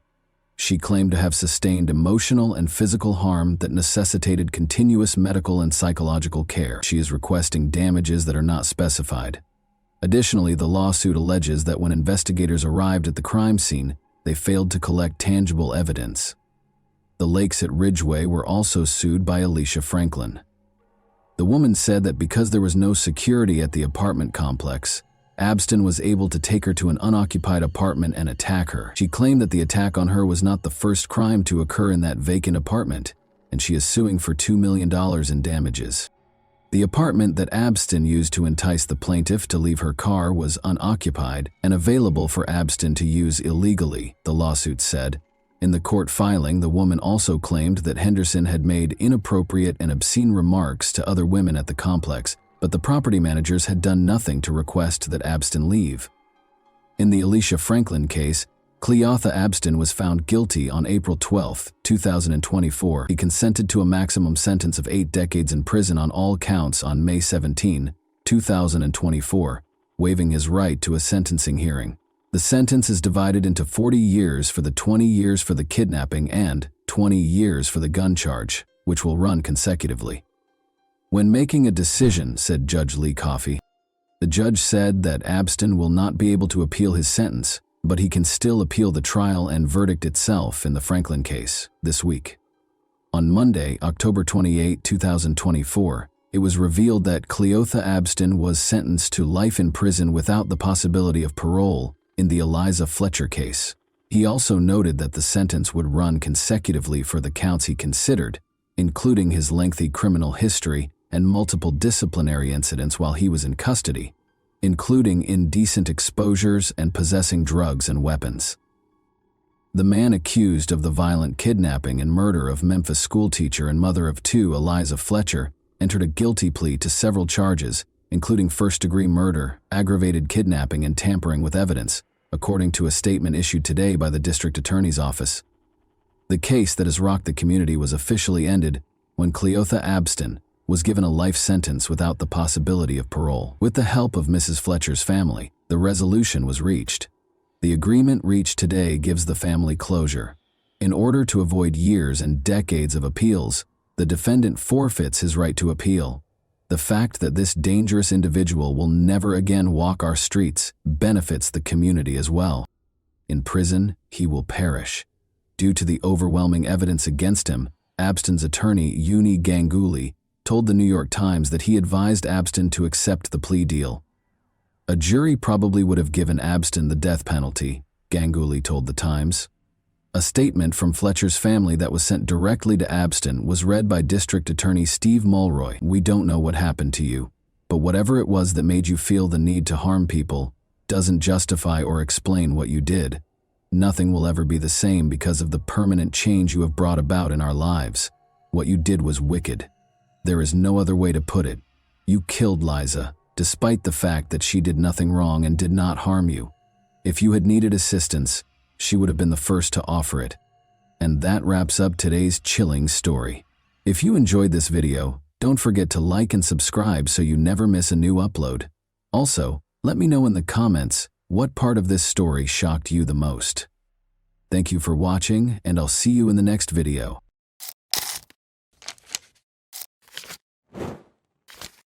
Hey guys, welcome to my channel, and today we're going to take a look at another horrible case with you.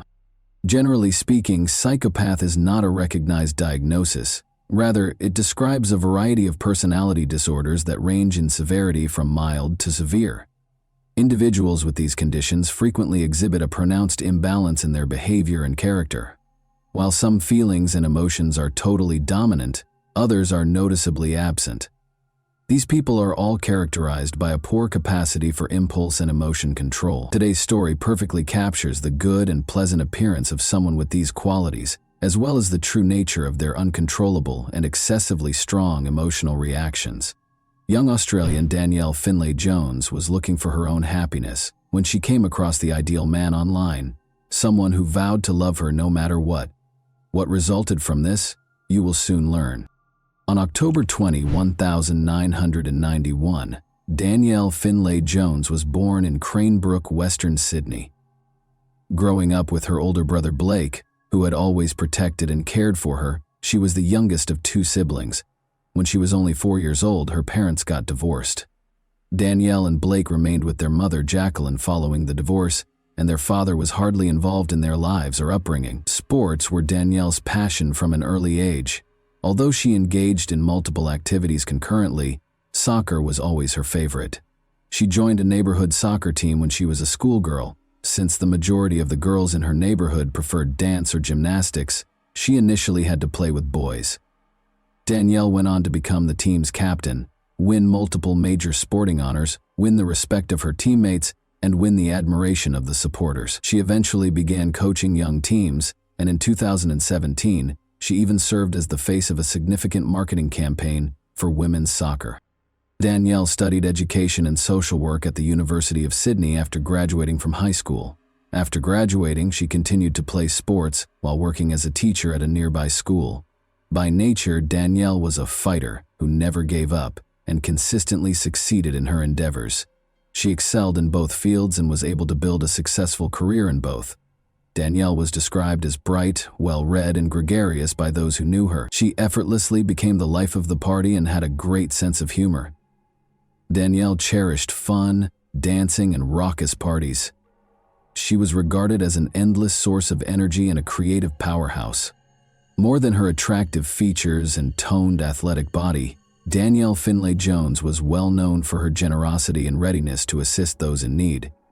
Not surprisingly, she attracted attention, and numerous men attempted to win her love. But Danielle put her work and fitness above her personal life, putting relationships not only on the back burner, but also far behind her athletic and professional goals. Danielle remained in her mother Jacqueline's house even after she became an independent adult. They behaved more like best friends than mother and daughter because they were so close. They were verbally compatible, spent almost all of their free time together, and shared everything, including going to concerts, social gatherings, and even club nights. They never had significant arguments or secrets. Danielle started giving having children serious thought by the time she was in her 30s. Despite having a good job, a stable income, and a wide network of friends, she was still very lonely. She yearned for love and a fulfilling relationship with someone she could fully trust, someone she could spend her days with and grow old with. Danielle had a lot of admirers, but she had no experience in committed relationships. Despite dating and getting lots of attention, she had never considered her boyfriends to be life partners. She didn't hesitate to end the relationship if it ever got in the way of her professional or personal objectives. She was prepared for something more substantial and long-lasting now, though. Danielle regularly engaged with friends and acquaintances on the various social media platforms she actively maintained. Although she got a lot of messages from men who wanted to chat or ask her out, she thought that sincere relationships were more likely to occur on specialized dating sites. On the recommendation of her friends, she made a profile on the well-known app Tinder. Following months of chatting and swiping through various men, Danielle got a message from Ashley Gaddy, a handsome man. He was affable, kind, and charming, and he was 4 years her senior. Ashley proposed that they go on a date in person after a week of texting. Everything went well on their first date. They shared personal stories, laughed, and talked endlessly. They clicked right away and had a lot in common, making it seem like they had known each other for ages. With his warmth and sense of humor, Ashley won Danielle over with his charm and charisma. Danielle was so taken with Ashley after just a few dates that she chose to present him to her mother, Jacqueline, who was equally enchanted, fully approved Ashley, and thought he would make a wonderful husband and eventually a loving father. But it didn't take long for Ashley's actual character to emerge. He was intensely envious and domineering. Danielle was surprisingly unconcerned by this. She actually thought it was flattering. Before, no one had ever attempted to control her or dictate her choices, so this new dynamic felt novel and fascinating to her. Danielle interpreted Ashley's jealousy as an expression of affection and love. She even thought it was flattering. Ashley, however, was attempting to take complete control of her life and social relationships within a month of dating. Danielle did not raise any concerns, in spite of these warning signs. Rather, she chose to play the part of the ideal girlfriend and comply with his actions. Danielle made the shocking decision to ignore the clear indications that Ashley was not who he appeared to be. Ignoring his problematic behavior, she started to seriously plan their future together, even thinking about getting married. Her inexperience in committed relationships most likely contributed significantly to the course of events. Ashley kept up his portrayal of being compassionate and kind, telling Danielle that he had always wanted a family. She was greatly moved by this and became even more trusting of him. But the first person to notice that something was amiss was one of Danielle's closest friends. She observed that Ashley's jealousy occasionally turned into unpredictable actions, giving the impression that he was someone entirely different. However, Danielle ignored her friend's worries because she was too preoccupied with her own feelings. Danielle introduced Ashley to her mother and several close friends during their month-long relationship, but the majority of those in her social circle were only aware of him through her tales. Danielle intended to introduce Ashley to more of her friends at a friendly get-together at a well-known city bar on Saturday, December 17, 2022. The group got together at the bar to enjoy drinks, dancing, and light conversation during the evening. Ashley left a lasting impact. He was gregarious, courteous, and amiable. He and Danielle sat together all evening, frequently holding hands and grinning at each other. There was no sign of any impending conflict, and they appeared to be a happy and loving couple. Since Danielle had never intended to enter into committed long-term relationships, she had never introduced her previous boyfriends to her friends. However, things were different this time. Considering that they had only been dating for a little more than a month, she surprised everyone by presenting Ashley almost like a fiancé. Nevertheless, her friends recognized the significance of this relationship for her. Everything appeared to be going well until someone in the group proposed a game in which everyone would respond at random to daring and thought-provoking questions. People spontaneously came up with original and eccentric questions, and it was all in good fun. Danielle was asked if she had ever had a one-night stand with a stranger when it was her turn. There was silence in the room. Danielle paused, then smiled shyly and confessed that she had, obviously embarrassed. At that point, Ashley's attitude changed significantly. He became hostile and unpredictable, and his face hardened. He grabbed Danielle by the arm, twisted her around, and started shouting at her in front of everyone. Using harsh and derogatory language, he accused her of being careless and immoral. The other guests were taken aback and couldn't tell if Ashley was kidding or taking it seriously. As they observed Danielle, who seemed equally perplexed and taken by surprise, the atmosphere became awkward. Ashley's sudden outburst at her was beyond her comprehension. Ashley asserted that Danielle had denied answering a similar question about brief romantic encounters when he had asked her about it on their first date. Ashley took it personally, because she had now responded differently and in public. He experienced an uncontrollable and intense emotional reaction as a result of her thoughtless response in the playful game.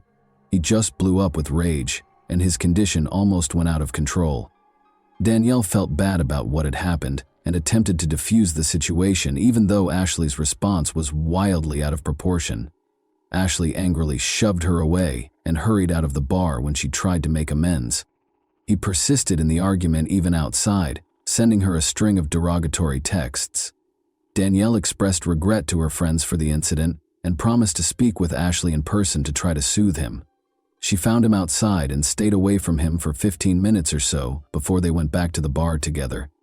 They resumed their seats with the group as though nothing had occurred. Although the awkward tension among those who had witnessed it persisted, it appeared that the argument had been settled. In an effort to prevent more confrontation, no one brought up the incident again. The group attributed it to stress, alcohol, and anxiety related to meeting new people. Ashley remained composed throughout the rest of the evening, which went by without incident. At midnight, the group started to disperse. Danielle had already made plans to spend the night with Ashley at her friend Taylor's house because she had a long way to go home. Taylor didn't mind because the bar was only a 20-minute drive from his suburban home. Rachel, Taylor's girlfriend, offered to drive them there since she hadn't had any alcohol that evening. On the lower level of his house, Taylor set up a comfortable guest room for Danielle and Ashley. It was a large bedroom with a separate bathroom. It was quiet and comfortable, with a few small windows near the ceiling that let in very little light.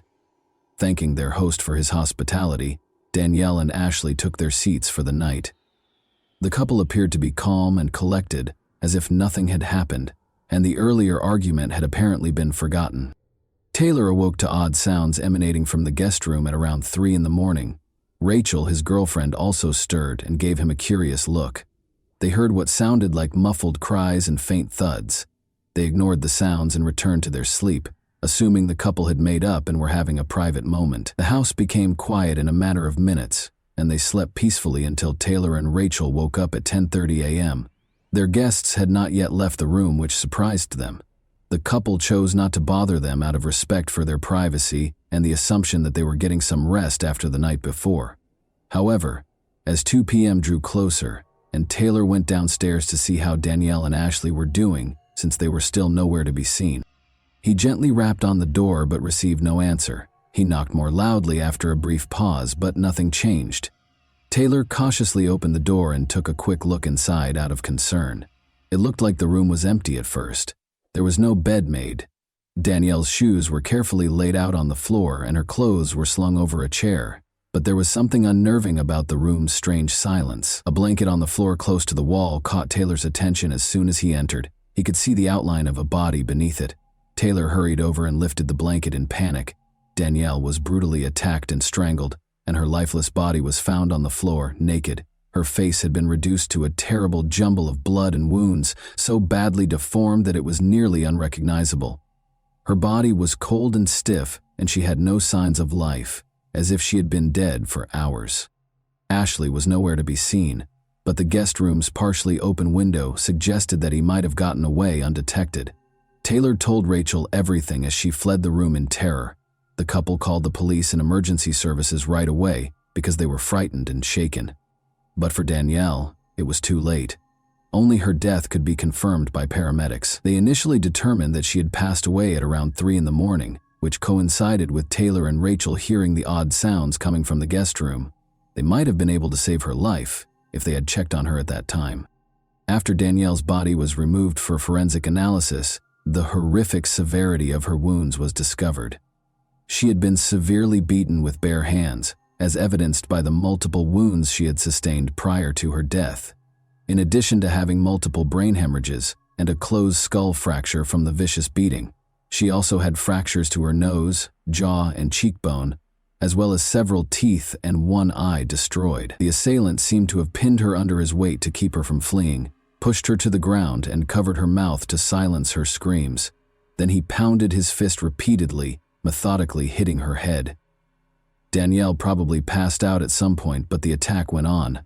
With unrelenting aggression, the attacker alternated between fists and strikes. Mechanical asphyxiation was identified as Danielle's cause of death. Bare hands had been used to strangle her. Ashley was unquestionably guilty of the crime based on the evidence. He didn't try to hide his identity. He just washed his hands in the restroom after the act, changed into his clothes, and fled through the window, leaving his fingerprints on the frame. Investigators quickly found a witness who reported seeing someone leave Taylor's home at 4:30 in the morning. The neighbor described the man as a white man wearing clothing that matched Ashley's outfit that evening, but she was unable to get a clear picture of his face. Investigators were pursuing the suspect when they contacted Ashley's cell phone provider and acquired a recording of a call he made to his mother shortly after the crime, at around 4 a.m. Ashley was still in the room with Danielle's body when the call came in. His frantic state was evident in the conversation.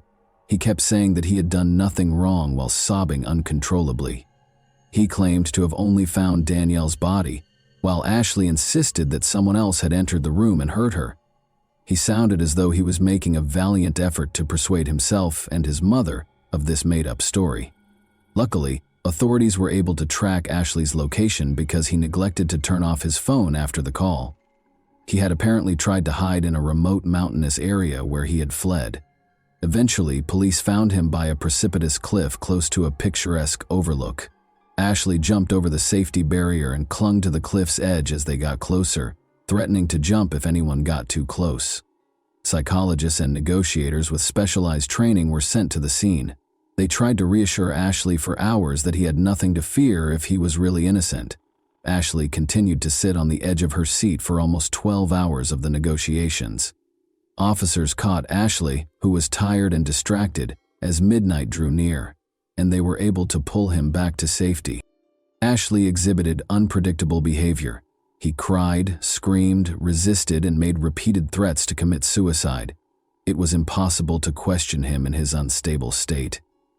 After being transported to a mental health facility, experts stabilized him and determined that he had been in such a heightened emotional state that, had the officers not intervened in time, he probably would have jumped. Ashley was subsequently diagnosed with a number of mental illnesses, including excitable psychopathy, which is characterized by unprovoked violent episodes and abrupt outbursts of rage. The investigators looked into Ashley Gaddy's past after his arrest, but they were appalled by what they found. He had many victims before Danielle. More than 10 women have reported him to the police in the last 2 years alone, alleging physical assaults, attempted harm, and requests for protection from his harassment and stalking. It turned out that Ashley was fatherless, had serious mental health problems from an early age, and was extremely violent toward other people. His own mother and 2 sisters were his first victims. They endured his violent outbursts and physical aggression in silence, without reporting him, because they were afraid of what would happen to their family. Ashley could seem perfectly normal and sensible when he was at ease. However, this facade could be broken by the slightest trigger, revealing what could only be described as a monstrous side. Ashley experienced abrupt and severe fixations during his adolescence, especially in his relationships with women. His attractive appearance and endearing nature made it easy for him to find new romantic partners. However, he soon saw these women as his property after becoming involved. He would become violent if a girlfriend attempted to argue with him. When a partner broke up with her, he would start stalking and attacking her whenever he had the chance. At least 11 women reported Ashley for harassment, assault, and threats of harm between 2015 and 2021. In 4 of these cases, the victims withdrew their statements after the matter was somehow settled amicably, but the other women were able to get restraining orders to prevent him from coming. Ashley brutally attacked and almost strangled one of his girlfriends at the beginning of 2021. Ashley was found guilty after the woman brought the case to court. However, he only had to deal with a fine, community service, and a restraining order that forbade him from getting in touch with the victim. Ashley severely injured another woman in an attack later that summer. She filed a police report accusing him of attempted harm after barely escaping. Ashley was mandated to have a mental health assessment this time. He was given a lenient sentence by the court, which included 3 months in jail and an order to reimburse the victim, even though it was determined that he posed a high risk of reoffending. Ashley targeted a second ex-girlfriend in 2022. He tried to strangle her after she left him by breaking into her room late at night. Her parents were awakened by the woman's scream, and they stepped in, called the police, and prevented her from suffering any more injuries. The court was lenient even in this case, giving Ashley a prison sentence of only 6 months.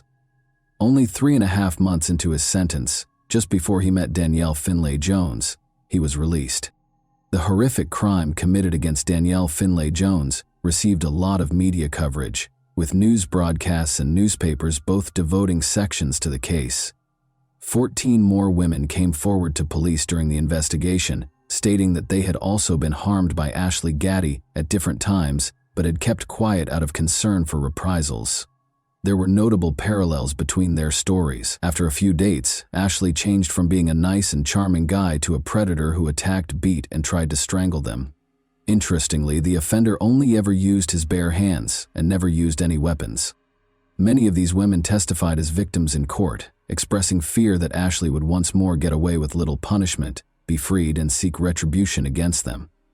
Given how frequently the repeat offender had been given light sentences or administrative sanctions for serious offenses, their concerns appeared to be well-founded. Justice might finally catch up to Gaddy this time, it seemed. He was the direct target of overwhelming evidence that he had committed a horrible act. But before the formal sentencing could happen, Ashley was discovered hanging in his jail cell on April 6, 2024. Although it appeared that he had committed suicide, his actions raised suspicions. Ashley was certain that he would be deemed insane and placed in a more comfortable mental health facility rather than a jail cell, because he displayed no remorse for his actions. Given these facts, some believed that Ashley's cellmates may have contributed to his demise, especially since he had allegedly attacked them several times. Danielle's murder devastated her family. Her brother and mother found it difficult to deal with the loss and turned their sorrow into activism. They started advocating for more stringent laws governing dating apps, suggesting background checks that would automatically flag users with significant criminal records. By enabling people to recognize possible dangers before entering into a relationship, they aimed to assist others in avoiding unintentionally running into dangerous people. And that wraps up today's chilling story. If you enjoyed this video, don't forget to like and subscribe so you never miss a new upload. Also, let me know in the comments, what part of this story shocked you the most? Thank you for watching, and I'll see you in the next video.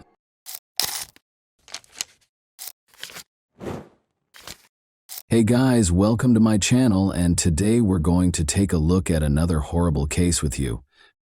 Susan Walters, formerly known as Susan Kuhnhausen, was employed at Portland Hospital in Oregon's Critical Care and Resuscitation Unit on September 1, 2006. Before going home after her sixth-floor shift, she made the decision to visit a beauty parlor to get a new hairstyle and unwind after a demanding day. She felt revitalized and renewed when she left the salon.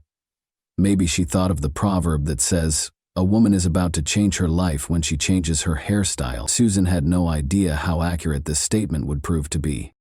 She came upon a one-story blue Cape Cod-style home with a gray fence around it. She went through the back door and discovered a note from her husband, Mike, in the hallway by the microwave. He said he had gone to the beach and had to leave. They would meet up on Friday or Saturday, he added. Susan heard the security system and unlocked the kitchen door. After deactivating it by entering the code, she proceeded to the front door and emerged into the front yard. Susan gave herself a minute or two to check the mail outside on this warm, clear September evening. When she finally removed her shoes and went back inside, she saw that the bedroom was unusually dark. She always drew back the curtains in the morning, so this was out of the ordinary. But she brushed it off, assuming she had been rushing and had forgotten, and moved on into the room. Out of nowhere, a man emerged from behind the bedroom door. He was a huge giant that suddenly materialized, standing 180 centimeters tall and weighing about 90 kilograms. He had on a baseball cap pulled down over his eyes and a striped shirt. His long gray hair was pulled back into a ponytail that was concealed beneath the cap, and the rest of his face was entirely covered by a gray beard and mustache that made him appear even more menacing. Susan was most horrified to see that he was wearing yellow rubber gloves and that he had a hammer in one of them. Most people would instinctively run away if they saw a stranger in their bedroom wielding a hammer, but Susan could not be considered a normal individual. She was 51 years old and had spent 30 years working as a nurse in the critical care and intensive care units, so she understood how difficult it was. She had subdued patients who had taken illegal substances, dealt with wounded men who were writhing in agony, and learned how to deal with any of those situations while maintaining composure. She routinely received self-defense training, just like other hospital nurses. They knew how to escape a grip or sidestep a blow. Susan had gained self-confidence through years of training. So she didn't flee when the stranger tried to hit her with the hammer. Rather, she sprang at him. She was aware that if she got close, the hammer's swing would be much weaker. One blow to her temple, however, proved to be very painful. "Who are you? What do you want?" she yelled as loudly as she could, overcoming the pain. But he didn't stop or respond. Susan's knees ached from multiple surgeries, and she was significantly shorter than the man at 164 centimeters. But she weighed more than the stranger. Susan threw her body at him, hoping to take advantage of this. He pushed her back against the wall, but he didn't fall. Then he said the one and only thing he would say that night, "You are strong." Susan felt her body tingle with adrenaline. She suddenly understood that the stranger had come to her house to murder her rather than rob her. His intentions were obvious, and she wasn't going to wait for it to happen, even though she didn't know why or who he was. For the second time, Susan shoved him. She yelled, "Who sent you?" once more. The only answer was silence. Luckily, the woman was able to knock the hammer out of his hand and then hit him 3 or 4 times in the head. Susan caught him by the throat as he recovered control of the instrument. She interrupted his breathing with her hands and repeated, "Who sent you here?" The stranger's face first turned red, then purplish, and then nearly blue. In a panic, Susan released his throat. She just wanted to get out of there because she was tired and in pain. However, the man caught up to her before she could escape the bedroom and enter the small hallway. Her lip was smashed when he pushed and struck her. Even now, she is plagued by the memory of what transpired next. Susan looked down at the floor and thought she was going to die as he stood over her with the hammer. However, people needed to know that she battled for her life if death was her destiny. She was unable to describe how she did it, but she was able to knock the man down on the floor beside her and began biting him so that, should she die, her killer would be identified by her tooth marks. She rolled with the man on the floor, biting his hand, his thigh, and even ripping his pants zipper to get to his groin. For her, though, even that was insufficient. She felt the man's clothes with her hand in an attempt to find any identification or proof that she could conceal in a closet or beneath the bed for the police to find. For a full 14 minutes, the struggle went on. "Tell me who sent you here and I'll call an ambulance for you," she yelled as she threw her left leg over the intruder, climbed on top and put her left arm around his neck. He remained silent. Rather than letting her off his back, the intruder just growled. Susan pressed her hand more firmly against his throat as she leaned in. The man eventually ceased to move. Susan ran to the neighbor's house, grabbed his hammer, and dialed 911. When Susan's neighbor told the emergency dispatcher that the injured woman may have strangled an unidentified intruder who had broken into her home with the intention of killing her, the dispatcher was shocked. The neighbor clarified that Susan had put the man in a chokehold and repeatedly hit him with a hammer after the operator explained what the injured woman had done. The neighbor, who works as a nurse herself, responded that the man needed the ambulance when asked if the injured woman needed one. The dispatcher reassured the women that the ambulance was already en route and asked them to stop handling the hammer. Susan was taken to the hospital where she worked by the paramedics who arrived. Her worst fears were validated at that point. The man who had attacked her was dead, she found out. The identity of the man was quickly established by investigators. In his back pocket, they discovered an identification card. The police had been keeping an eye on Ed Haffey, a 59-year-old Viet. While Susan was being treated, she began to reflect on her life and try to figure out who could have wanted her dead. Susan had a difficult upbringing. Despite their love for her, her parents were unable to provide personal examples of what a successful marriage looked like. Their lives were very hectic because her father was an Air Force chef and her mother was a stay-at-home mom. The family had to constantly adjust to new homes and schools after moving from Colorado to Arizona, California, and Nevada. When Susan was in the second grade, her parents got divorced. Susan's romantic life took a turn in the early 1980 when she moved to Oregon and began working as a nurse. Susan's mother and friend sponsored a newspaper ad in 1988, announcing that she was prepared for a committed relationship. The ad was written in Susan's usual light-hearted and upbeat style. Mike Kuhnhausen, 39, wrote that he loved nothing more than strolling along the beach at sunset in one of the many responses she received. Mike spent a lot of time talking on the phone. He spoke in a pleasant tone and didn't hesitate to bring up weighty subjects.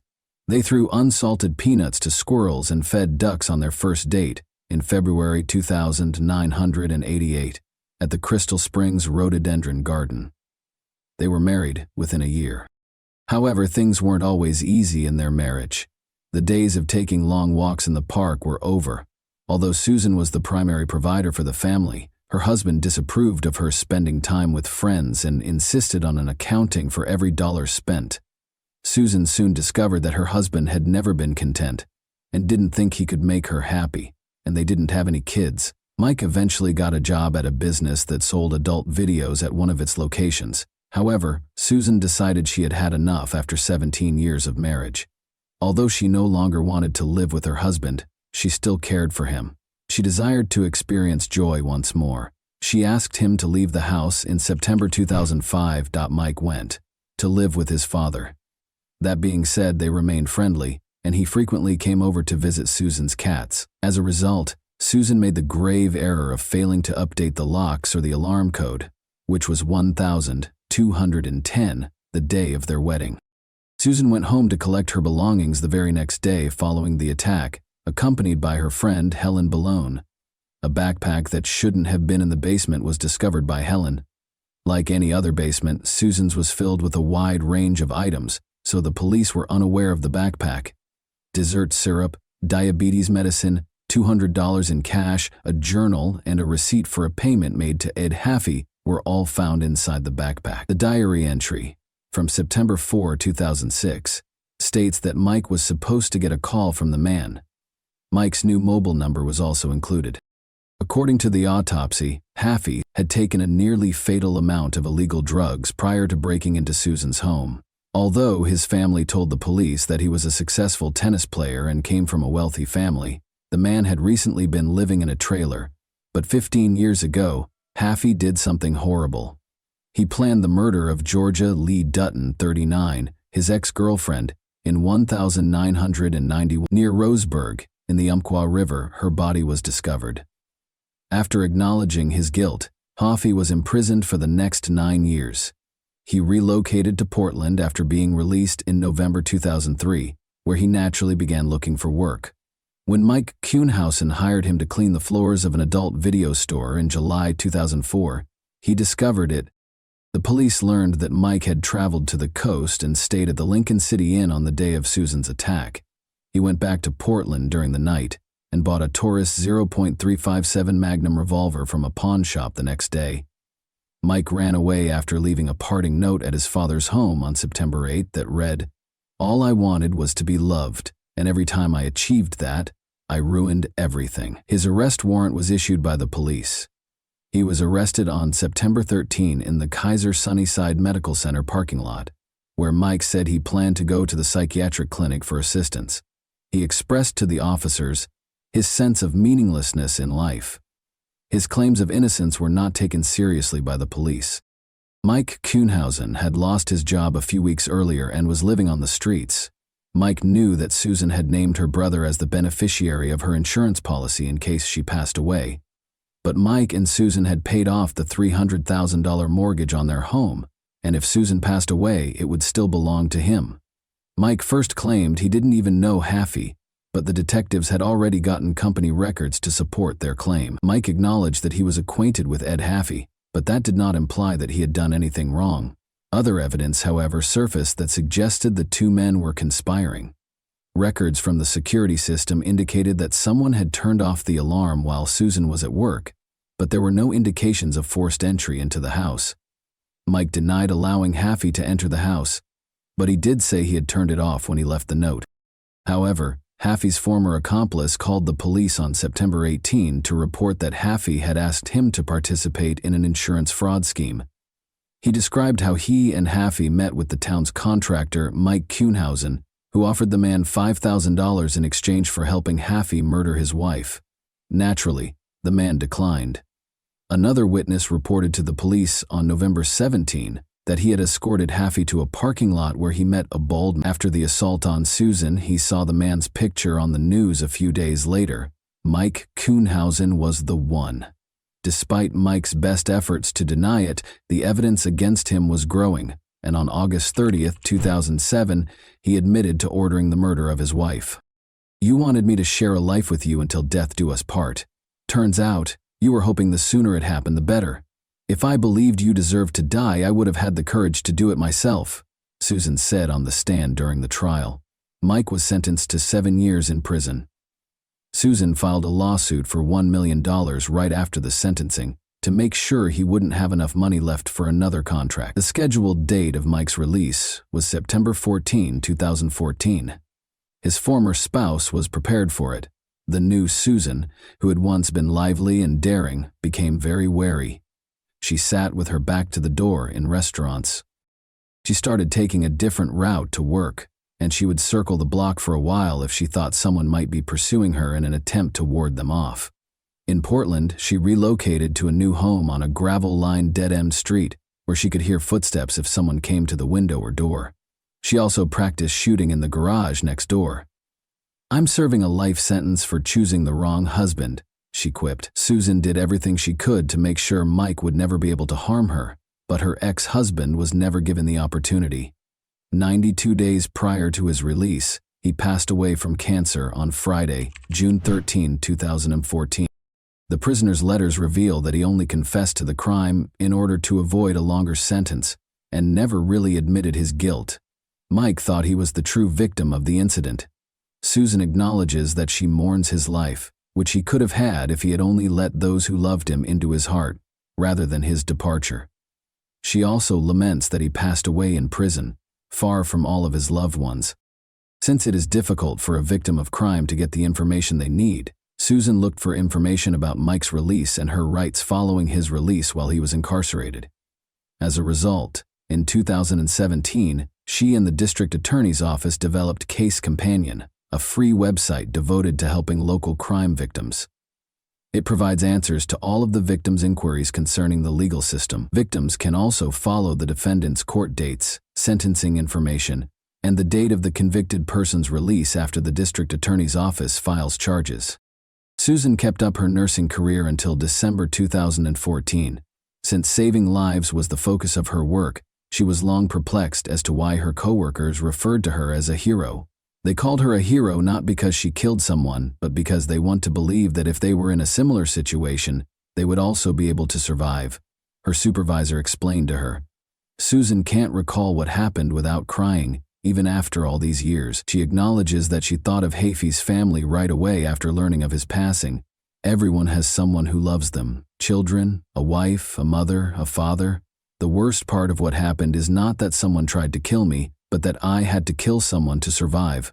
But I'm not ashamed because I didn't choose his death. I chose my life. I chose to live. Although what happened was terrible, no one in this family thinks poorly of you. You did what you had to do, and by doing so you protected many from a similar fate. Susan finds comfort in helping others, knowing that they can also survive after an attack. Aunt Ada Duffy wrote her a letter in 2010 after learning about her suffering. If you can't run and can't hide, you have to fight, she states. You can't know that you won't survive. And that wraps up today's chilling story. If you enjoyed this video, don't forget to like and subscribe so you never miss a new upload. Also, let me know in the comments, what part of this story shocked you the most? Thank you for watching, and I'll see you in the next video.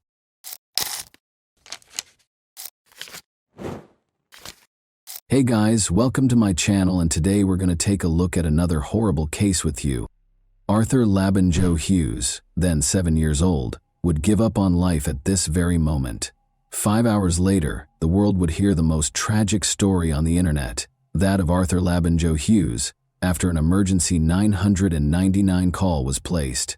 He was discovered in a state that could not be explained by a fall, even though he had fallen and struck his head.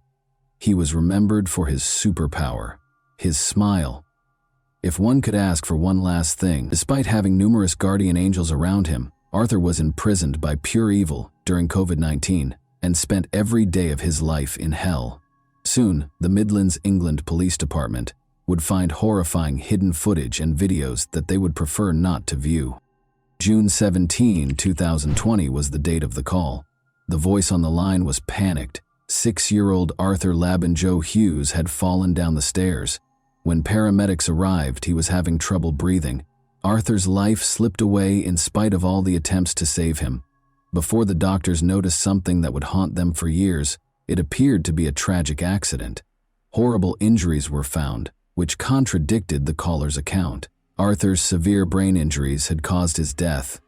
According to the doctors, the damage was comparable to an automobile accident.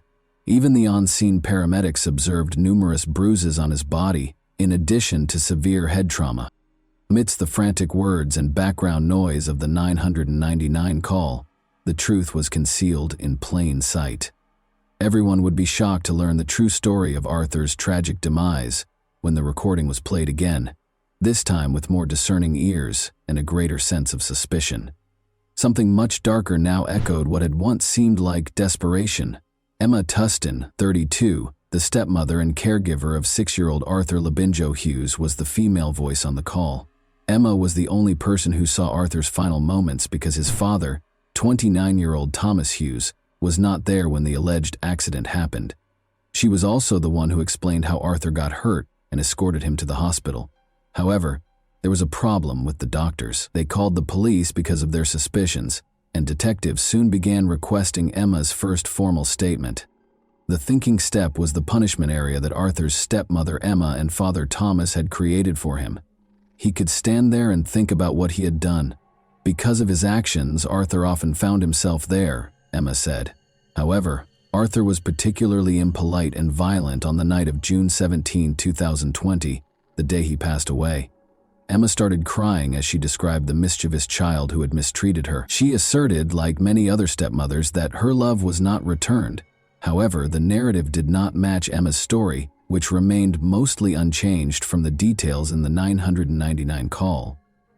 Although more research was necessary, the results would reveal a disturbing truth that would haunt the investigators for the rest of their careers. By 1 a.m., Arthur was placed on life support. After determining that there was nothing more that could be done, life support was turned off the next day. A forensic analysis conducted as the investigation progressed showed that Arthur had more than 130 distinct wounds, from head to toe, in varying stages of recovery. Each and every part of his small body was injured and bruised. Long-term physical stress caused his thymus gland and one kidney to shrink significantly. However, a total detachment of the retina in his right eye and bleeding on the brain were the cause of death. The experts had no idea that this was only the beginning. He had extremely high sodium levels when he was first brought to the hospital. These levels did not change 7 hours later, suggesting that his body was unable to adequately absorb the excess salt he had consumed. According to estimates, Arthur would have needed to eat 6 tablespoons of salt in a single day, or more likely, be poisoned with high amounts of salt over a number of days to reach such sodium levels. Torture was evident from the autopsy report and the injuries sustained. However, that wasn't even the reason this case was the most well-known in Middleton. It was the horrifying findings that had not yet been made during the inquiry that had the public's attention like a wildfire. Authorities were tracking down the sadistic monster who had committed the unthinkable after discovering the unspeakable horror inflicted upon the defenseless child. Behind the story of the tearful Emma and the restless Thomas, there was little question that something was amiss. Across the nation, rumors were circulating, but it quickly became clear that these were more than just conjectures. Discovering the atrocities that had taken place behind the scenes was the difficult part. A search warrant for Emma's 2-bedroom home, where she lived with her boyfriend Thomas Hughes and their children from prior marriages, was swiftly obtained by the Middleton police. Apart from a CCTV camera placed in the living room, nothing seemed especially noteworthy at first glance. Investigators were informed by Emma and Thomas that it was done to keep an eye on Arthur and make sure he didn't hurt himself. The investigators were unaware that the recordings held terrible secrets they would have preferred to ignore when they took them for additional analysis. Heartbreaking details of little Arthur's last hours were captured on CCTV, including scenes that would have horrified anyone who saw them. This unsettling video was captured just a few hours prior to Arthur's purported mishap. Arthur pleaded with Blake to come and save his life. Who were these individuals that Arthur was depending on in the final stages of his life? Blake was Thomas Hughes's brother and Arthur's uncle. When Arthur called for his family outside of Emma and Thomas, he was seen to be weak, frail, and hardly standing. Detectives contacted Arthur's grandparents and Uncle Blake during the hours that these recordings were being examined. In addition to being open, the family had a lot to share. The date of Arthur's birth was January 4, 2014. He was among the happiest kids you could ever meet just a year ago. He was a huge supporter of Birmingham City Football Club and loved superheroes. Those who knew him said he was intelligent and vivacious, but as the grandparents dug deeper, it became evident that Arthur was a contented but unlucky child. Thomas and Olivia Labigno-Halcrow, who met while engaging in drug activities, are his parents. Olivia entered a new toxic relationship with Arthur after the parents divorced, but Arthur stayed with her. She had taken an alcohol awareness course and met a man named Gary Cunningham. Gary and Olivia both used violence against one another. In February 2019, this toxic relationship tragically came to a head when Olivia killed Gary by stabbing him 12 times while intoxicated. The fact that young Arthur saw the murder was the most startling aspect of this incident. Olivia received an 11-year sentence in 2020, Little Arthur moved in with his father, Thomas, and grandparents, while the mother was serving her sentence. His grandparents and his uncle Blake were the main sources of the love he had experienced. For Arthur, this was the safest period of his life. The trail of misfortune started with a simple date, but the wave of good times would soon subside. Thomas, his father, went on a date with Emma Tustin, a woman he had met online. Detectives discovered that Emma had a history of unpredictable and attention-seeking behavior as the investigation progressed. When her boyfriend threatened to break up with her in 2013, she leaped from the top of a multi-story parking structure. She once threw herself out of a bedroom window to stop her partner and his best friend from going to the pub. In an interview with the Daily Mail, one of her ex-boyfriends stated, "She's a black widow. Every man she hangs out with is sucked dry by her. She has absolutely no maternal instinct. She wanted children because of the attention they gave her as a newborn and the benefits they provided. But she didn't want to know once the attention stopped and she was left alone with a baby." She was also accused of being a careless mother, and social services frequently visited her home. The ultimate application of this woman's evil would be when she entered Thomas's, and eventually Arthur's, life. Thomas wasn't a perfect father, but he wasn't a total nightmare either. But as he and Emma became closer, that would soon change, and Arthur would lose his father in a way he never could have predicted. Arthur went on a number of excursions with his father and Emma, but each time he came back, the grandparents noticed that he was becoming less and less eager to accompany them. He couldn't quite understand the unnerving tension that was replacing the warmth of family. His grandparents claimed that they became aware that something was amiss in their own house. Every time Emma came to visit, Arthur would try to hide because he was afraid of her. She was disliked by Thomas's brother and parents as well, who perceived dishonesty and disdain in her. They were unable to foresee the scope of what was happening, though. When Arthur's grandmother tried to buy him a Subway sandwich during one of Emma's visits, Emma yelled at her to stop feeding him, saying it was a needless luxury. This brief interaction acted as a warning, demonstrating Emma's ease and eagerness to make choices regarding Arthur's life. She wasn't alone, though. Thomas was also acting differently. He had started to become easily agitated. Blake saw the young boy staring blankly at the wall when Thomas, for a child, it was an unusual sight. Blake tried to give him a snack to lift his spirits, but Thomas stepped in and said Arthur was being punished and shouldn't be fed. As the pandemic spread, this was only the start of a nightmare that would only get worse. A total lockdown was proclaimed by the Prime Minister. Arthur had the danger in his own house while others hunkered down to protect themselves. Separated from his cherished grandparents, he was raised by his father, Thomas, and Emma, and saw them infrequently. Things were gradually coming together for Arthur's decline. Arthur's grandmother saw a blue bruise on his shoulder during one lockdown. She took prompt action and lodged a complaint with social services, even though she was Thomas's mother. When Arthur got back to Emma and Thomas's house the next day, a social services agent called Emma and paid her a visit. But nothing was done about it. They insisted that Arthur and Emma's other two children looked content and healthy, and they denied that there was any bruise. But the call prior to the visit was sufficient justification for Emma to be on guard and take the required precautions to hide it, according to the grandmother. Blake tried to get in touch with the Middleton police, but sadly the officers never got through to Arthur because they believed social services was handling the case. The family made repeated attempts to enlist assistance for Arthur, but there would be no outcome. Arthur was suffering terribly, and there was nothing anyone could do about it. Meanwhile, Arthur's death was being investigated more thoroughly. Though they were unsure of what might have caused Arthur's death, Arthur's grandparents and family blamed Emma and Thomas. The couple was the subject of a more thorough investigation, and the most repulsive information began to come to light. After seizing their phones, investigators started going through the data. They found shocking information in the audio recordings and text messages between Emma and Thomas. The weight of what had been concealed behind closed doors became painfully evident with every new line that appeared on the screen. Emma and Thomas's messages exposed the depth of their perverse collaboration, and they were complicit in this nightmare. The messages described Arthur's living conditions, which included physical abuse, loneliness, and hunger.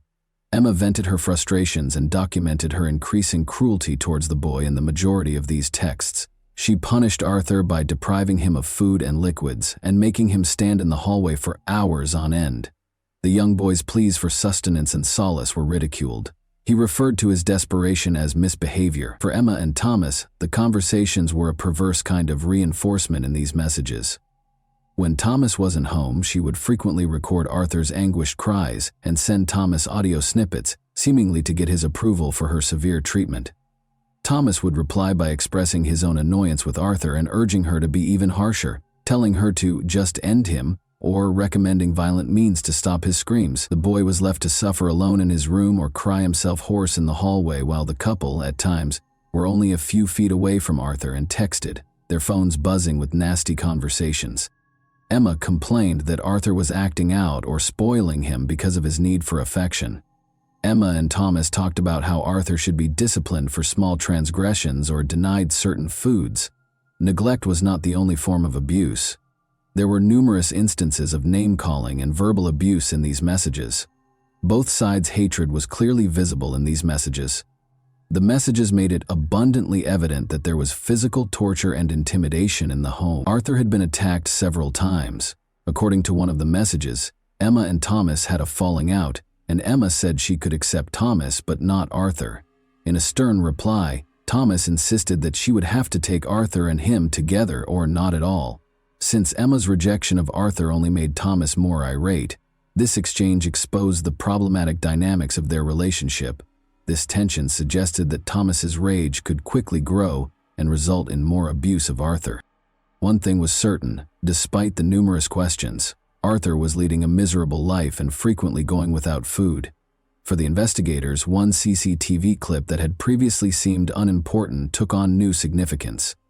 On one of the hottest days of the year, the video showed Thomas and Emma lounging and eating ice cream.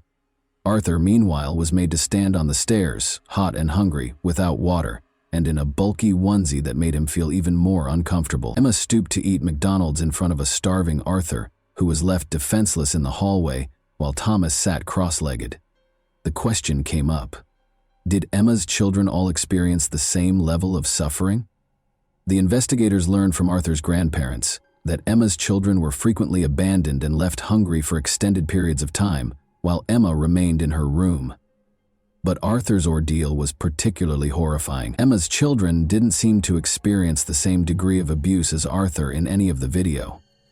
Subsequently, Emma's kids would inform investigators that if they attempted to assist Arthur, they would also be punished. As another heartbreaking clip awaited their review, the unsettling details of this case seemed to go on forever. Arthur was seen standing and shuffle-footing in these clips. It appeared innocuous at first, until they discovered he had been upright for as long as 14 hours. Police clamped down on Thomas and Emma as the horrific details surfaced, interrogating them about Arthur and the devastating information in the recordings. The details of Thomas and Emma's accident story started to shift piece by piece, but Thomas would be the first to reveal the truth, which was even more terrifying than they already knew. Thomas admitted to them that his punishment of Arthur might have been excessive. He explained to the investigators that Emma and the family suffered as a result of Arthur's behavioral problems. Thomas was going to disclose that he had studied torture techniques used during interrogation, techniques that caused the most pain without leaving scars or bruises, even though it was difficult to comprehend what offense a 6-year-old could have committed to warrant such a punishment. What actually took place on June 17, 2020 then? But did Arthur's body simply give up after all this suffering? No. The case's reality was straightforward and cruel. In fact, the reality was even more horrible. Arthur was left behind as usual, weak and starved, while Thomas had gone to the grocery store with Emma's kids. Emma texted Thomas that Arthur was causing trouble and instructed her to discipline him, even though Arthur couldn't have done anything that she couldn't manage on her own. In a matter of hours, Emma made the decision to act independently and guided Arthur to his demise. Emma repeatedly slammed Arthur's head against the wall, knocking him out by the time Thomas got back. After several unsuccessful attempts to get Arthur to get up, Emma called 999 and told them that Arthur had beaten himself before falling. Thomas blatantly admitted to the investigators that he was to blame and that Emma ought to be released. He explained to them that Arthur died because he was unable to control him and was subsequently carried away. Emma wasn't at fault. From Middleton to Parliament, the unsettling case rocked the nation. The authorities eventually realized that Emma and Thomas had lied after Arthur died, and the injuries were obviously not self-inflicted. Both were taken into custody and accused of killing Arthur. At Emma's trial on December 3, 2021, the judge gave the following account of the deadly assault. You, Tustin, committed the last act of killing. You gave him a shake that caused his head to flex and become hyperextended on his neck while repeatedly striking it against the wall or the floor. Your degree of violence caused his body to be subjected to forces comparable to those involved in a high-speed traffic accident. Emma was found guilty of murder and given a life sentence with a minimum of 29 years in prison because of the severe and devastation of her injuries. Thomas Hughes, who did not witness the deadly assault, was convicted of manslaughter and given a 21-year prison term. It was announced in December 2020 that their sentences would be examined to determine whether they were excessively light, potentially resulting in longer terms for both. Only the two youngest of Emma's 4 children from prior relationships were still living with her when she first met Thomas. Emma had already been reported to social services multiple times by that point because of worries about the welfare of her children. But she had mastered the art of controlling these circumstances. She would use emotional strategies, crying and playing the victim whenever social services came to visit. The authorities would always depart without doing anything more. Although social services had always been mentioned in the story, their non-participation was an unexpected plot twist. How come Arthur's ongoing suffering went unnoticed despite social services getting involved in this case so early? How did social services contribute to Arthur's demise in your opinion? What, in your opinion, ought to have been done to save young Arthur from his cruel destiny? And that wraps up today's chilling story. If you enjoyed this video, don't forget to like and subscribe so you never miss a new upload. Also, let me know in the comments what part of this story shocked you the most. Thank you for watching, and I'll see you in the next video.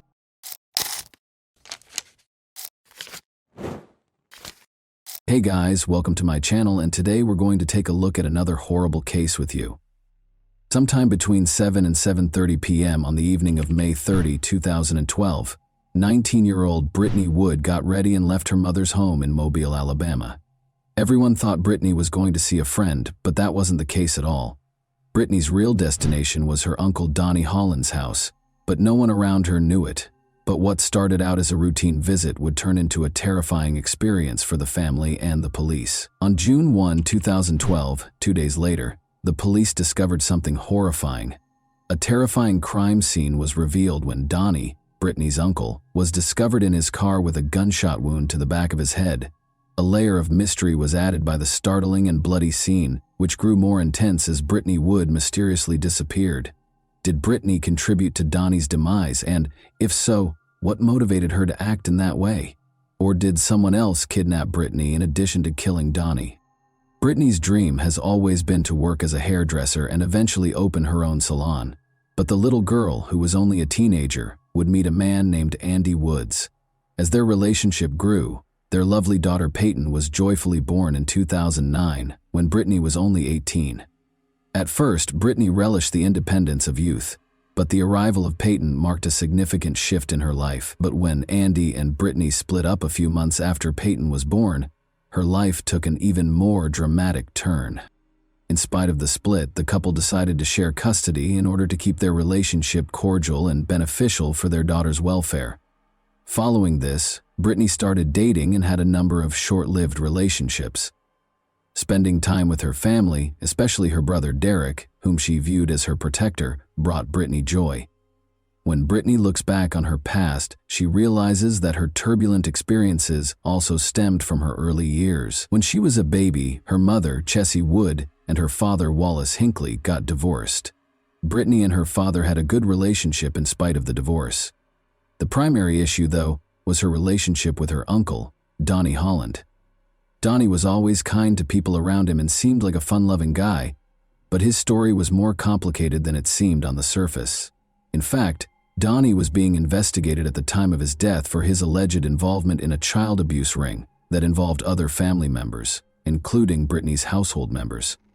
Is there a link between Donnie's eventual death and everything that happened in the past and Brittany's disappearance? Around 7:30 p.m. on the evening of May 30, 2012, Brittany left her home, leading her family to believe she was going to see a friend. Later that evening, they tried to get in touch with Brittany but were unsuccessful. At first, the family didn't suspect anything was wrong because they were used to her spending days with her friends. However, they were unaware that this was not one of those evenings because they did not know where Brittany was. 2 days later, on June 3, 2012, Brittany's uncle Donnie Holland was discovered in his car, the engine still running, in a remote location with a view of the Fish River. The family was met with a terrifying discovery. He was shot behind his ear, at the back of his head. After being taken to a nearby hospital, he had already died. After hearing this heartbreaking news, Brittany's family made another effort to get in touch with her and let her know about the tragedy. Sadly, their efforts were unsuccessful because her phone was dead and still unresponsive. The family became increasingly worried when they couldn't find Brittany at her regular hangouts. They quickly made their way to the Mobile County Police Station and reported the missing person. This sparked a number of inquiries that involved Brittany and Donnie. The police searched the crime scene thoroughly in hopes of finding any evidence that would help them solve the case quickly. After a thorough search, they found a phone battery and a small gun inside the vehicle. Chessie, Brittany's mother, said that bags had been placed on Donnie's hands while she was in the hospital, most likely to be tested for gunshot residue. Why these bags were taken out without being tested is still unknown, though. Along with the investigation, the police spoke with Wendy Holland, Donnie's wife, and Jennifer Gonzalez Moore, their friend, who found Donnie's body. When they discovered Donnie about a mile from the main road, they said he was still gushing blood. The reason for their search and the details of the interrogation, such as whether Donnie was still alive, are still unknown. There was a strong suspicion, though, that Wendy was somehow involved in this incident. Presuming the gun was the one used to shoot Donnie, the police collected it along with the phone battery, but when Brittany's best friend, Tiffany Bailey, acknowledged that the gun was Brittany's, things took an unexpected turn. Tiffany disclosed that just before she vanished, Brittany had bought the gun for protection. Suspicions were running high and people started wondering if Brittany or Wendy and her friend were involved. But there was still another way to look at the story. Donnie was being investigated at the time of his death for allegedly being a part of a troubling child abuse ring that involved multiple members of his own family. He died from a gunshot wound while sitting in his car just half an hour before he was supposed to meet with the investigators to talk about these claims. According to former Baldwin County Sheriff's Office Detective Eric Winberg, Donnie probably expected to be arrested and killed himself just before the scheduled police meeting. The search for the truth started amid the assumptions and suspicions. Examining phone records was the first step in the investigation. The battery that was discovered in Donnie's vehicle turned out to be that of Brittany's cell phone. Additionally, it was verified by the call logs that Donnie and Brittany actually met on May 30, 2012, the day she vanished. According to the documents, Donnie had driven Brittany to the house near Styx River after picking her up at her mobile home. Brittany's text logs showed that she was messaging non-stop until 11:30 p.m., when she suddenly stopped. Early on May 31, they arrived back at Mobile, just as her phone died, ending the opportunity to gather any more information. As a result of these disclosures, the police force's investigation into Brittany took extreme action. Volunteers, the search and rescue team, helicopters, dogs, and boats were all mobilized in the ensuing extensive search. The Styx River Basin, the last place Brittany's phone had pinged, was within a 5-mile radius of the operation. The intensive efforts produced no evidence of her whereabouts, even after multiple interviews with her friends and family. Brittany's daughter, meanwhile, yearned to see her mother. But after the search for Brittany was unsuccessful, attention returned to Wendy. Police reported that Wendy was seen removing items from Donnie's phone the day he was found dead, which may indicate an effort to hide something that was first disregarded. When the investigation came to a standstill and the police began to focus again on Wendy, this action took on greater significance. The case came to a standstill after the car's DNA results produced no solid proof. Eventually, there was no more evidence to connect anyone to Donnie Holland's murder. As a result, it was formally declared a suicide, and the case was closed. Many questions and controversy were raised by the decision to close the case as a suicide. Detective Eric Winberg confirmed that the gunshot residue test was not performed because it was a procedure carried out by the Alabama Department of Forensic Sciences. Becca Johnson, a private investigator who was actively involved in the search for Brittany Wood, expressed skepticism, saying, "Generally it's 4 to 5 hours till unpreserved gunshot residue is gone and, hands in bags, it's being preserved." Cameron Busey, a firearms expert at the time, noted that if Donnie had shot himself, the bone fragments and brain matter would have probably lodged in his hands. To ascertain this aspect as well, no test was carried out. Furthermore, Busey emphasized that it would be extremely uncommon to hold the gun behind one's head. "I don't know of any suicide that was done in that position." Nevertheless, in spite of numerous worries and observations, suicide was officially declared the cause of death, and no hard evidence surfaced to refute this finding. Even though Donnie's case ended in a surprising way, the investigation went further to understand its complexities by looking into the possibility that a family member was involved in the crime. The family had been concealing a troubling past for years, but the investigations revealed it. They discovered that Donnie Holland was the leader of a child abuse ring in which at least 11 other friends or family members participated. For decades, they had been mistreating and taking advantage of children, including their own. Further evidence connecting the family to these allegations was found by the police as they looked through Brittany's Facebook profile. 11 family members were arrested for their roles in the abuse ring, including Donnie's wife Wendy and Brittany's adored brother Derek. The fact that Brittany's mother, Chessie, was charged with child abuse despite claiming innocence only served to heighten the seriousness of the situation. One of the accusations against the mother was that she had assaulted another female relative who was underage. As the investigation went on, details from Brittany's friends, whom she had confided in, came to light. It was revealed that when Brittany was only 9 years old, she had also been abused by Donnie. Brittany's friends claimed that she intended to confront Donnie and report him to the police. An important question was brought up by the revelation. Did Brittany kill Donnie in retaliation? Although the hypothesis had an interesting history, it was only speculative because there was no hard evidence to support it. Given the backstory and her subsequent disappearance, particularly after her gun was discovered, the audience might have assumed in a simpler plot or motive that Brittany was the cause of Donnie's death. However, evidence is crucial in legal proceedings, and no additional inquiry into her involvement was conducted in the absence of adequate proof. In addition to the idea that Brittany was seeking retribution, another theory surfaced. Could a previous victim have killed Donnie in retaliation and then abducted Brittany? Although the reason behind Brittany's abduction was never revealed, her mysterious disappearance raised suspicions that she was still alive. Despite a number of theories, it was indisputable that Brittany's family was about to face legal repercussions. Still, Brittany's mother, Chessie, was upset that her daughter had not yet been found. A young victim testified against Wendy Holland, Donnie's wife, in court on December 9, 2014. The victim's first memories of abuse by adult relatives, including the defendant Wendy Wood Holland, who was 35 at the time, were horrifyingly described in the testimony. The teenage girl testified that the relatives frequently participated in adult group activities, mentioning that Brittany Wood occasionally participated in these activities. During the biggest case in Alabama, which involved the prosecution of 10 people. Teresa Hines, the prosecutor, inquired as to how frequently such incidents happened. The answer was, it happened a bunch, according to testimony from a man who subsequently entered a guilty plea. He once engaged in an inappropriate six-way encounter with a group of relatives, which included Wendy Holland and the girl.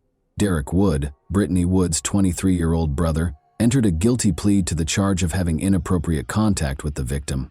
He claimed to have interacted inappropriately with Wendy Holland too many times to count, beginning when he was about 13 years old. Derek was imprisoned for 3 years after his case was sealed, and he was classified as a juvenile offender. As a defendant in a related case, Brittany's mother, Chessie Wood, who was also charged with child abuse, showed up at court with her son but was denied entry. She also said outright that her relatives were at fault. During his testimony, Dustin Kent, the brother-in-law of Wendy Holland, claimed to have participated in a six-way inappropriate encounter between Wendy, the alleged teen victim, and his wife Wendy Kent, Wendy Holland's twin sister. Dustin Kent, who also entered a guilty plea to sex charges, claimed that in October 2011, He first saw Wendy Holland having inappropriate relations with the alleged victim. Dustin Kent entered a second guilty plea in Mobile County 1 week after the first one, this time for assault and sodomy charges stemming from inappropriate interactions with 2 separate 13-year-old family members in 2008. He received a 17-year prison sentence. After that, Brittany's other uncle, Randall Scott Wood, pled guilty in Mobile County. All of the defendants were found guilty on charges of child abuse in quick succession. Wendy's identical twin sister, Mindy Kent, was also imprisoned after being found guilty by Mobile County jurors of sodomy and child abuse under the age of 12. She received a maximum sentence of 40 years in prison in 2015, with 20 years for each count against her. Wendy Holland was given a startling sentence of 219 years in prison in 2015 after being found guilty of child abuse and child torture. Chessie Wood, Brittany's mother, also acknowledged guilt to a misdemeanor charge of endangering the welfare of her child. There is still debate surrounding the conclusion that Donnie Holland committed suicide. There is still no conclusive answer to the important question of whether Brittany was the criminal. But beneath this mask, one thing is certain. After years of hiding these forbidden activities, Brittany Wood's troubled family finally received the punishment they deserved. In the end, justice had won out. Only one person can now provide us with the truth about the disappearance or the murderous night. But over 10 years have gone by, and she is still elusive, and no one knows where she is. What are your thoughts on this unsettling case, then? What might have occurred the night Donnie died? Was there something more sinister going on? Or was it truly a disappearance leading to suicide? And that wraps up today's chilling story. If you enjoyed this video, don't forget to like and subscribe so you never miss a new upload. Also, let me know in the comments, what part of this story shocked you the most? Thank you for watching, and I'll see you in the next video.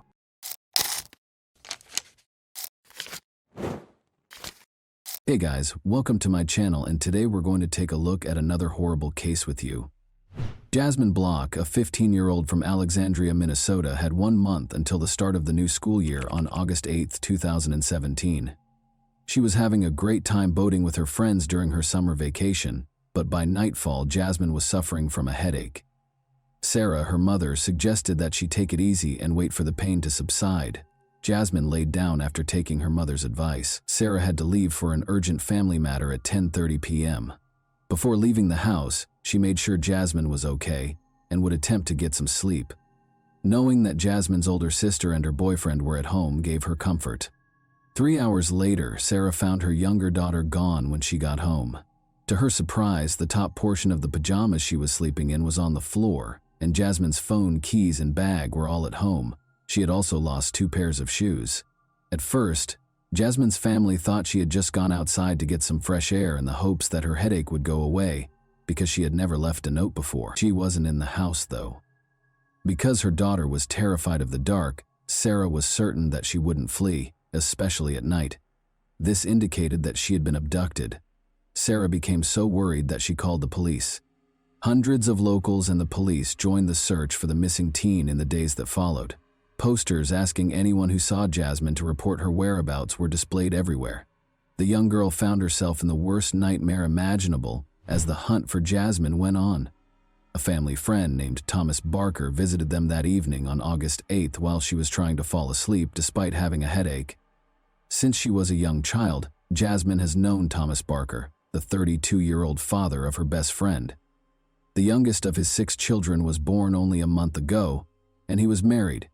Jasmine believed him when he told her that his son was having a breakdown of some kind, and that he couldn't manage it alone. In an attempt to soothe his son, Thomas asked if she could accompany him to their house. Even though it was late, Jasmine was unable to turn down his request, but she had a hazy feeling of danger during the ride. Her instinct was correct. The story about his son's breakdown was really a pretext. Rather, Barker drove Jasmine 16 kilometers from her home to a remote mobile home in the neighboring town of Carlos. Barker attacked her out of the blue and used zip ties to bind her hands and feet. Jasmine's actual nightmare started inside the mobile home. Before attacking her, Barker threatened her with his gun. Once his craving was satiated, Barker told his victim why he had taken her hostage. He brought up the incident a few days prior when Jasmine fell while riding a bicycle with his son. She revealed a bruise on her body by slightly lifting her shirt. For Thomas, it was an innocent incident.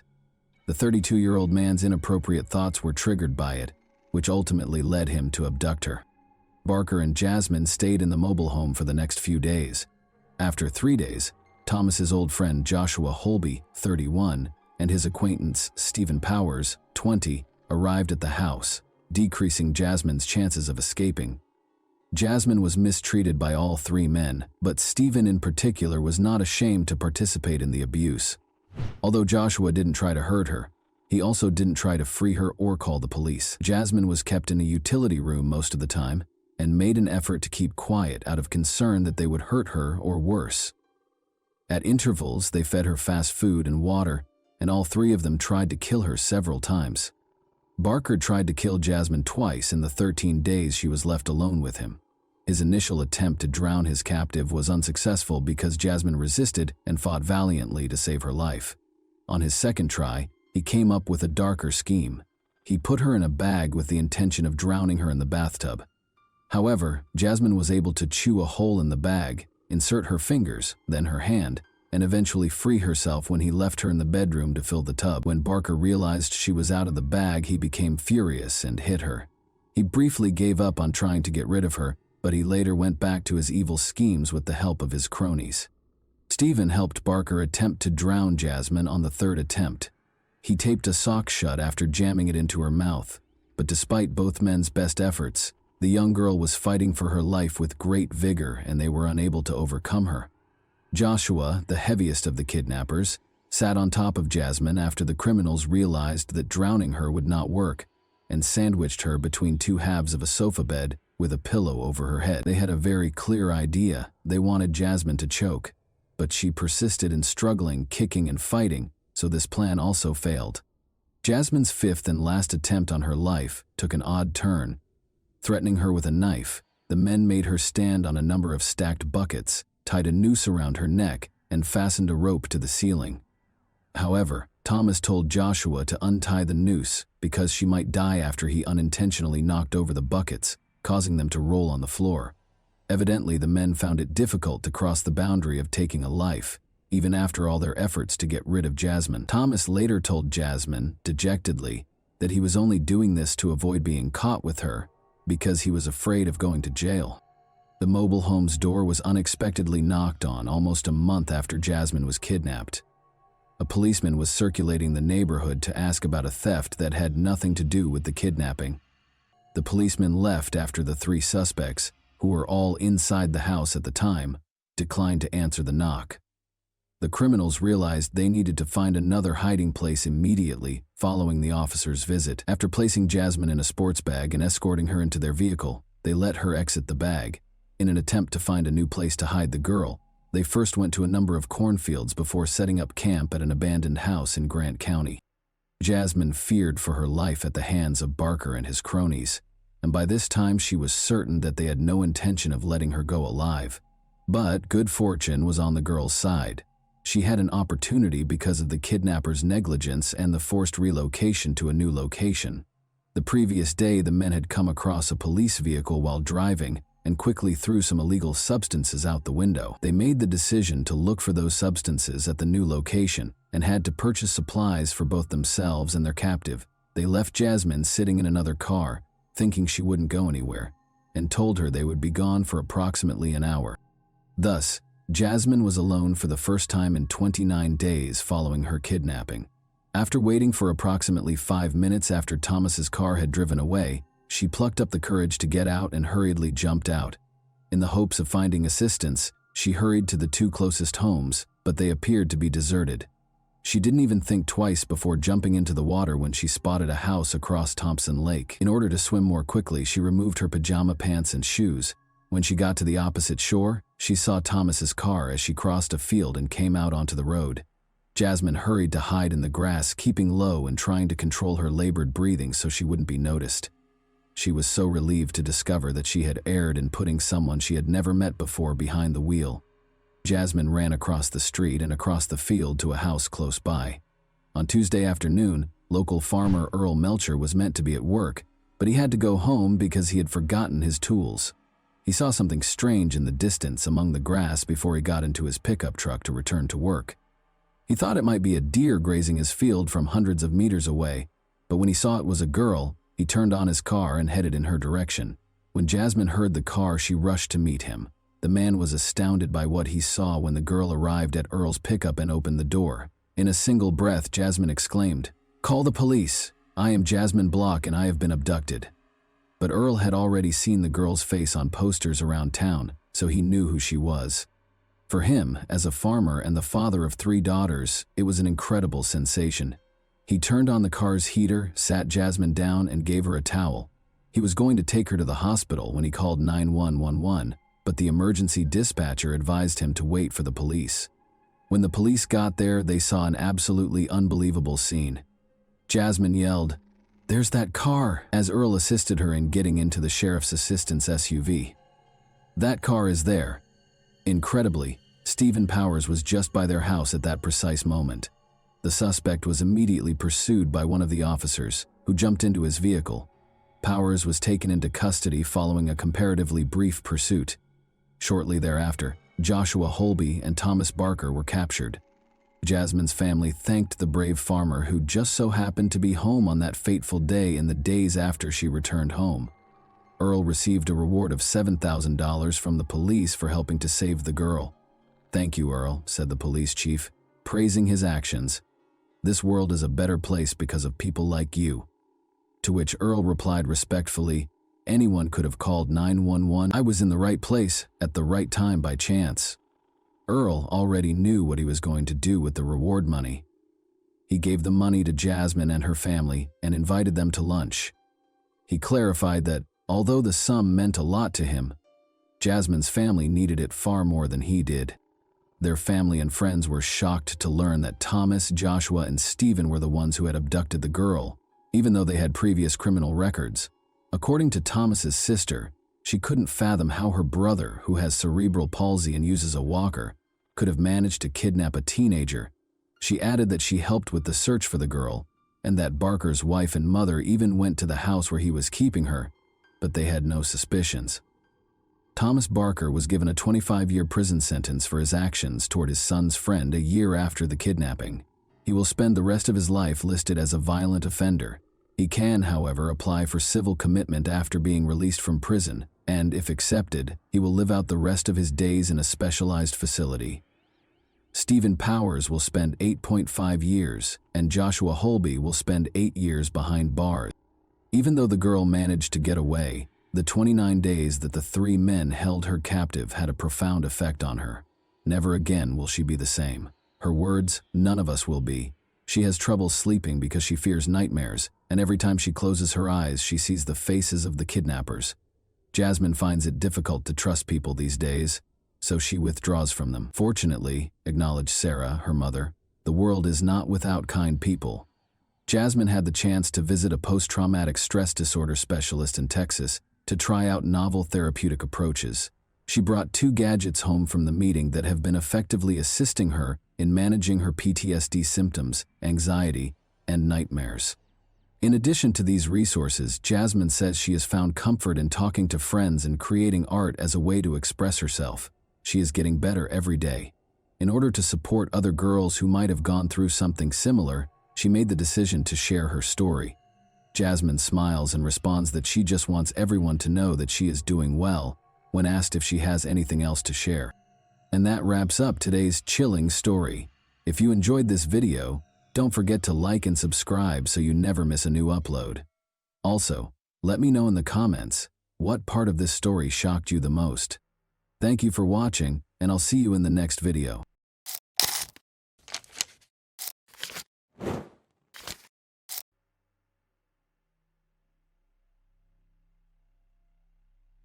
A 19-year-old woman was discovered dead in her own apartment.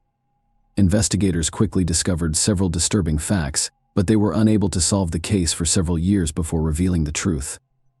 Everyone was shocked and outraged by the unexpected outcome.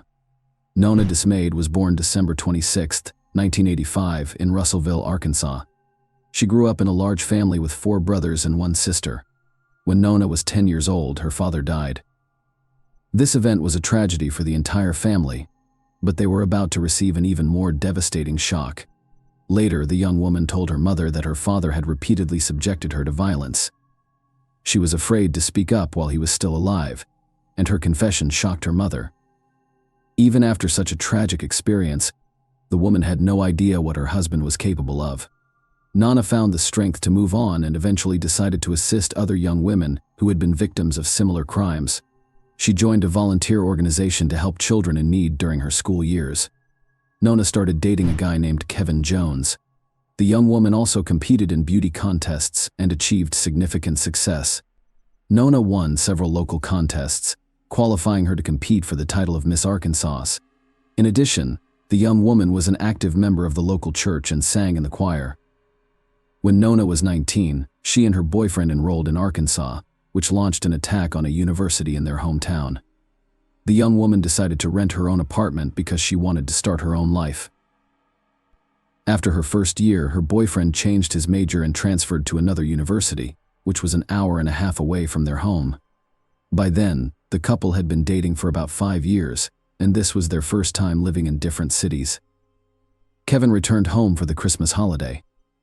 He stopped by Nona's apartment before driving to his parents' house, which was about 16 kilometers away from the city. The following day, they both had plans. Nona had to take her final 2 exams while also meeting with a young woman from the volunteer organization. Kevin planned to take his mother, a librarian, to a school event on December 15th, around 9 a.m. Nona messaged Kevin, wishing him a good day. He was expecting Nona to call him after her exams and tell him how they went, but she wasn't returning his calls or messages, so he became concerned around 6 p.m. While attending a school event with his mother, Kevin couldn't help but wonder why Nona hadn't answered her phone all day.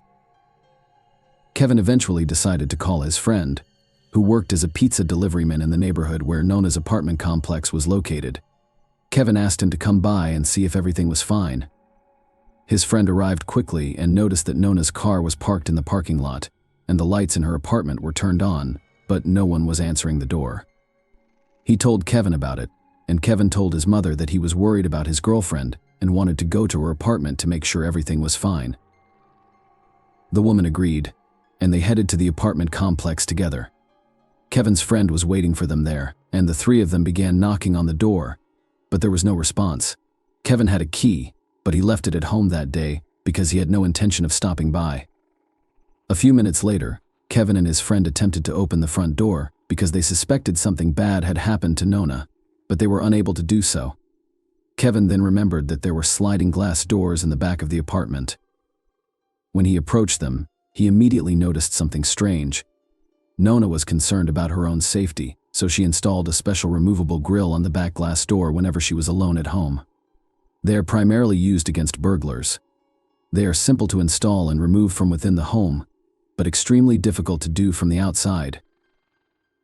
But this time, there was no grill, and the doors were unlocked.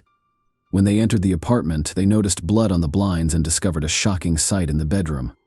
Nona was lying face down in a pool of blood, wearing only socks. Kevin rushed over to her and attempted to lift her, only to realize she was dead. Meanwhile, his mother contacted police investigators, who arrived at the apartment and began investigating the crime scene. They immediately suspected that the victim had been struck on the head several times with a table lamp found on the floor. Investigators discovered a bloody fingerprint on the table lamp, possibly left by the killer next to the victim's body. They also found an empty condom wrapper on the bedside table and no signs of forced entry. Medical examiners confirmed that the table lamp was used as a weapon, with the metal base matching. Experts suggest that the perpetrator may have used a condom found in the apartment, making it difficult to determine the presence of sexual violence. However, the crime scene was not thoroughly examined, with investigators failing to collect blood samples from the blinds on the back door or search for shoe prints in the apartment, which could have been used. When he entered the apartment and ran to her, he tried to lift her up, and upon realizing that she was dead, he hugged and held her. The police found this behavior strange and suspected that Kevin had done it deliberately by hugging the victim and getting covered in her blood he may have destroyed. Potential evidence and compromised the crime scene. Why it would be difficult for investigators to prove his guilt. For example, if Kevin's clothes or nails were found with the victim's blood, it could easily be explained that he hugged the victim after discovering her body. Another suspicious moment was that Kevin went to check on his girlfriend not alone but with his mother, and he also invited his friend to the apartment. Investigators believed that this way he secured 2 witnesses who found the body with him and saw him covered in blood. The police talked to Kevin for a long time right outside Nona's apartment, and from their questions the young man realized that they considered him a suspect. Then he said something that strengthened the investigators' conviction that he was the murderer, recognizing that he was suspected. Kevin began arguing with the investigators, stating that he constantly watches Law and Order and is aware that they are attempting to convict him. These words also appear strange to the police. In addition, they discovered that the key to Nona's apartment was only with 3 people: the girlfriend, her mother, and Kevin. Given the lack of evidence of a break-in, they assumed the man used his copy of the key to enter the apartment. Kevin was interrogated at the police station for several hours. During the interrogation, he told investigators his version of events and insisted he had nothing to do with the murder. However, investigators directly accused him of the murder and urged him to confess.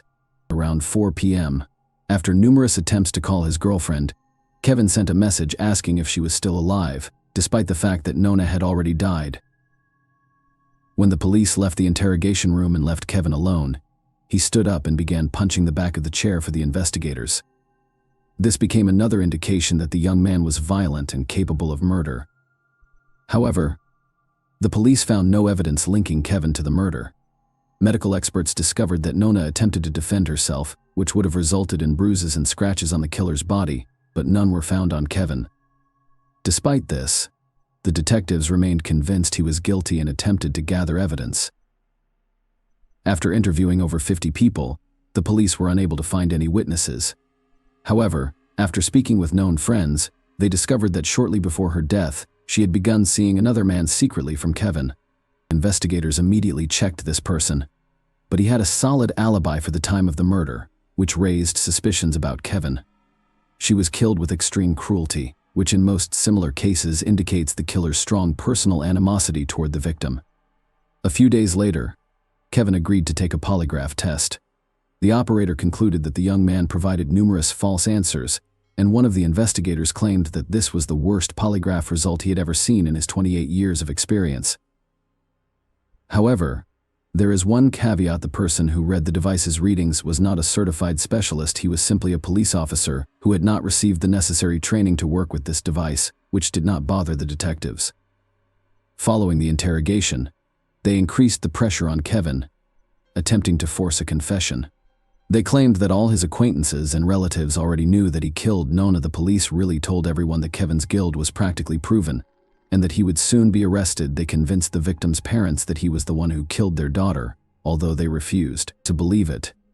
Until the end, the day before the funeral, a farewell ceremony was supposed to take place in the church, and Kevin had been helping to organize it since early in the morning. Later on, detectives called him in for questioning again, promising to release him before the start of the ceremony. In the end, Kevin spent 7 hours at the police station and missed the ceremony. Nobody present knew he was being questioned, so many assumed that Kevin didn't show up due to guilt over what had happened. Nona's parents didn't even want him to come to the funeral, as investigators had already convinced them of his involvement in the murder. But Kevin still came and sat far away from her relatives. After examining evidence from the victim's apartment, experts discovered a fingerprint on the light bulb in the desk lamp. The fingerprint was left by blood, indicating that it could only have been made during or after the murder. Despite this, investigators continued to search for Kevin for months. This request was granted, and the trial began in a different city. The defense called a witness who provided Kevin with a solid alibi. A plumber had visited his parents' house that morning and saw him around 10:30 a.m. The prosecution insisted that Kevin had time to go to Nandas and commit the murder because, according to medical experts, she died between 10:30 a.m. and 1 p.m. They also shared an interesting fact: Kevin had turned off his phone between 10 a.m. and 12 p.m., which coincided with the victim's murder. Furthermore, data from Kevin's phone revealed that he only began calling his girlfriend at 4 p.m., despite claims during questioning that he had been trying to reach her all day. However, at the time, the young man may have meant both calls and messages. Lawyers presented 2 additional witnesses, both of whom testified that Kevin did not commit the murder. One of them was Kevin's grandmother, who stated that on that particular day, she saw her grandson near the gas station and gave him money to go have a snack at a cafe.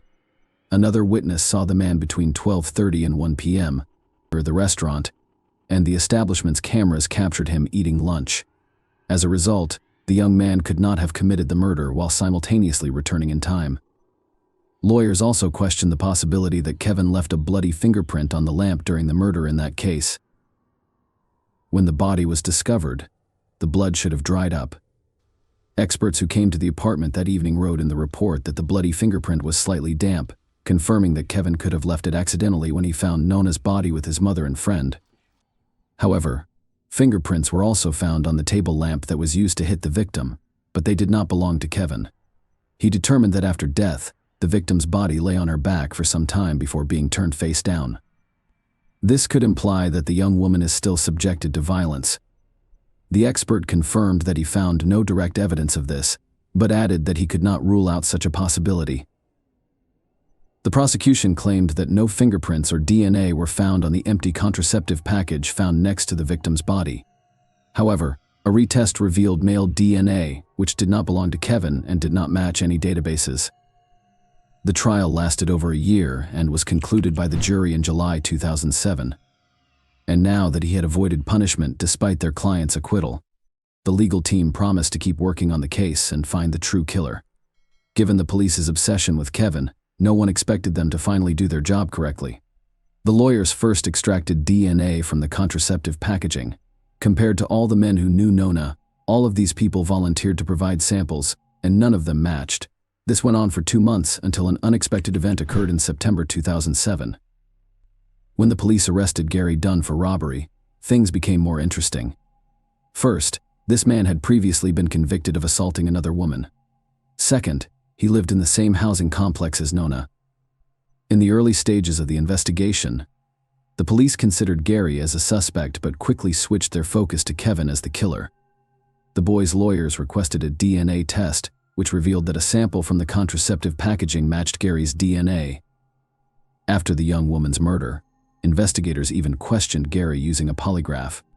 Gary did go shopping with his mother, just not at the time of the murder, but 2 days before, as evidenced by receipts with purchase dates, which Gary even showed to the police, but they simply ignored such important information. They noticed that the dates on the checks did not match the day of the murder. This was stated in the reports, but for unknown reasons, they either ignored it or failed to notice that the days did not match. Finally, experts compared his fingerprints to those of unknown table lamps, and they matched. However, a serious issue arose here. The fingerprints and DNA matched, but not completely. The judicial system follows certain guidelines. In Gary's case, the necessary coincidence indicators for determining guilt were insufficient, despite the fact that the DNA and fingerprints were unlikely to belong to someone else. The investigators were likely guilty because they did not thoroughly examine all available evidence immediately after the murder, as required by the rules. It is possible that the DNA samples deteriorated. He was on parole in 2002. He attacked a woman who was running in the park, knocked her down, and began beating her, threatening to kill her. The woman escaped and ran to her car. Meanwhile, Gary fled the scene but was quickly apprehended. The man served 19 months in prison and was released early. Interestingly, his DNA sample was not included in the database. Gary's trial began in April 2010, and there were plenty of surprises in store for everyone. His own wife testified against him, claiming he was an aggressive and dangerous man. Gary frequently raised his hand against her, and the woman was terrified for her life, so she was afraid to leave him. But the most intriguing detail was that, a few weeks before the victim's death, she noticed her husband spying on Nona through her apartment window. Based on this, the prosecution assumed that the man planned the attack because of his criminal history. Gary had a history of violence, and he may have been keeping a close eye on Nona because she lived only a few meters away. On December 15th, he decided to act. He allegedly knocked on her apartment door and entered under false pretenses, grabbing the table lamp and striking her several times before assaulting and killing her, because Gary used contraception. Medical experts were unable to definitively state whether the victim had been sexually assaulted, but all evidence pointed to it. Gary's lawyers denied his involvement, but he had no real alibi, so they concentrated on blaming Kevin, according to the lawyers. Kevin discovered that the young woman was cheating on him and killed her. Kevin had to testify in court and listen as they attempted to portray him as the true criminal. The prosecution was unable to use Gary's fingerprints or DNA as evidence, resulting in a mistrial. A new trial was soon held, with a key difference being testimony from a woman who Gary nearly killed in 2002. The woman described how the man attacked her and how she barely escaped. Despite this, the second trial was declared a mistrial. First, he tried to kidnap a woman from a church parking lot, but she fought him back. A few hours later, Gary stripped in front of another woman in a mall parking lot and was quickly arrested. Given his criminal record, and the fact that he is practically known as killer, the court decided to sentence him to the maximum term. Gary was sentenced to 15 years in prison for 2 incidents and is still serving his sentence. Despite his right to petition for early release, authorities are unlikely to grant him such an opportunity. They also have the right to charge him with murder for the 3rd time, but they are not rushing to do so. The likelihood of the new trial ending in the same way as the previous 2 is high, so investigators are gathering more information. During the trial preparation, Kevin discovered that Gary's polygraph test results revealed lies, but investigators did not consider him a suspect. Unfortunately, his lawsuit was dismissed due to the statute of limitations. As a result, negligent police officers did not face any consequences for allowing the real killer to roam free for years and may not be punished in the future. Please leave your thoughts on this story in the comments, and thank you for watching.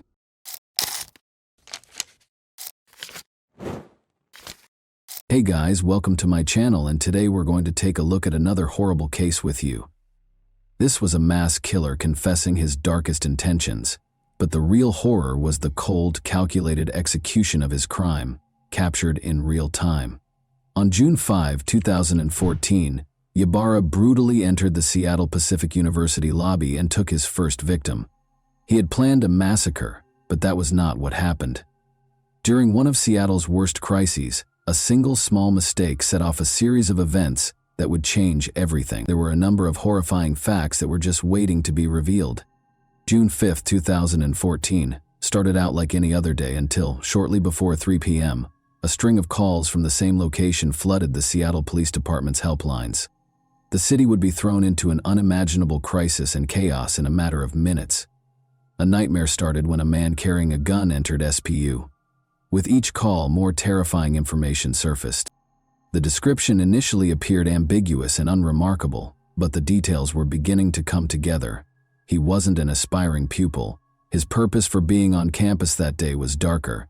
But why was he there, and who was he? They would soon find out more about his nefarious schemes. The white pickup van he was driving was seen parked on the street close to the Seattle Pacific University campus in Washington. This man, whoever he was, had no intention of going away quietly. And just as police closed in, something far worse was about to happen. Paul Lee, a 22-year-old random student, was struck by the first bullet. The question was no longer who he was. The van belonged to 26-year-old Aaron Ybarra. Now the only question was, how far would he go? A massacre was in the making, and the police seemed like they might be too late to stop it. Officers moved in, sirens heightening the tension across the campus, but no one knew what they were truly walking into, or how the standoff would unfold. Even before the police arrived, the action had already taken place, captured on camera as it all played out in real time. The man, whose identity was now confirmed to be Aaron Ybarra, could be seen walking into the hallway calmly, as if he belonged there. The CCTV captured everything, every step, every glance, but no one knew what was coming next. There, sitting innocently at the desk, was 22-year-old Tristan Ruth, unaware his life was about to hang in the balance. The man leaned in close and threatened him. "Don't move, or there will be consequences." But it wasn't just Tristan in the building, unaware of the danger. Sarah Williams, 22, had just reached the bottom when Ybarra turned and shot without thinking. Sarah was shot at close range in the chest. Tristan saw his opportunity then, and he took desperate action.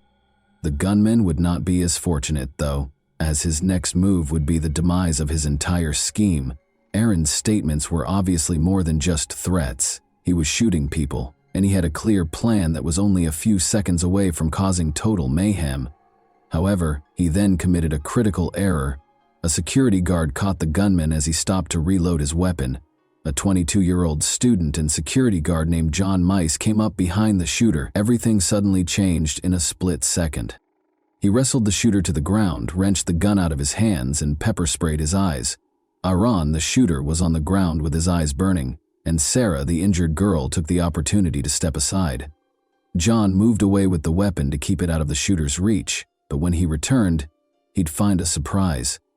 Aaron had produced a knife from his pocket. Next, John would engage in a physical altercation with the pepper-sprayed Aaron to remove the weapon from his grip.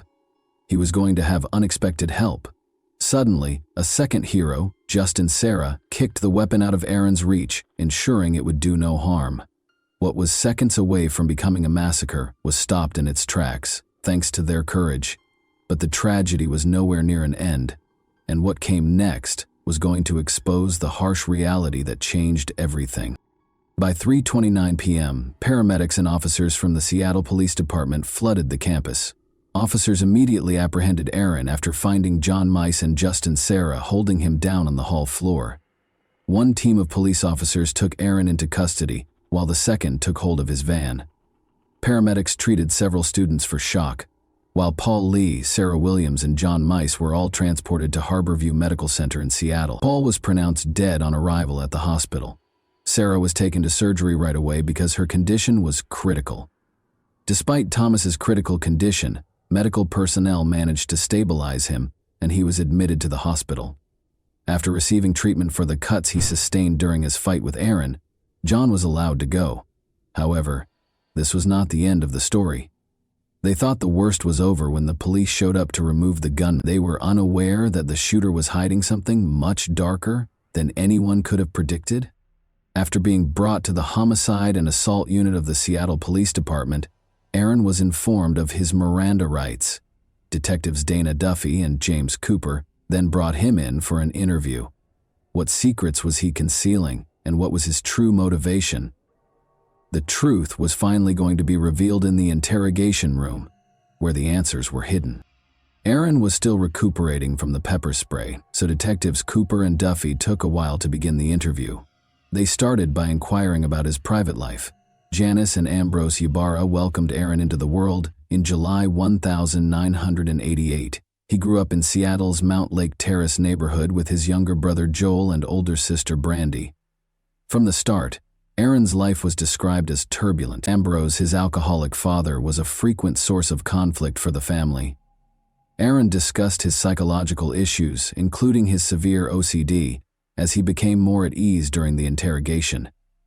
As the investigators spoke with this profoundly disturbed individual, they discovered that his OCD was only the beginning of his psychological problems, which started when he was 13 years old. Innocent students were suffering on the SPU campus because of a sin that only existed in Aaron's troubled mind and about which they knew nothing.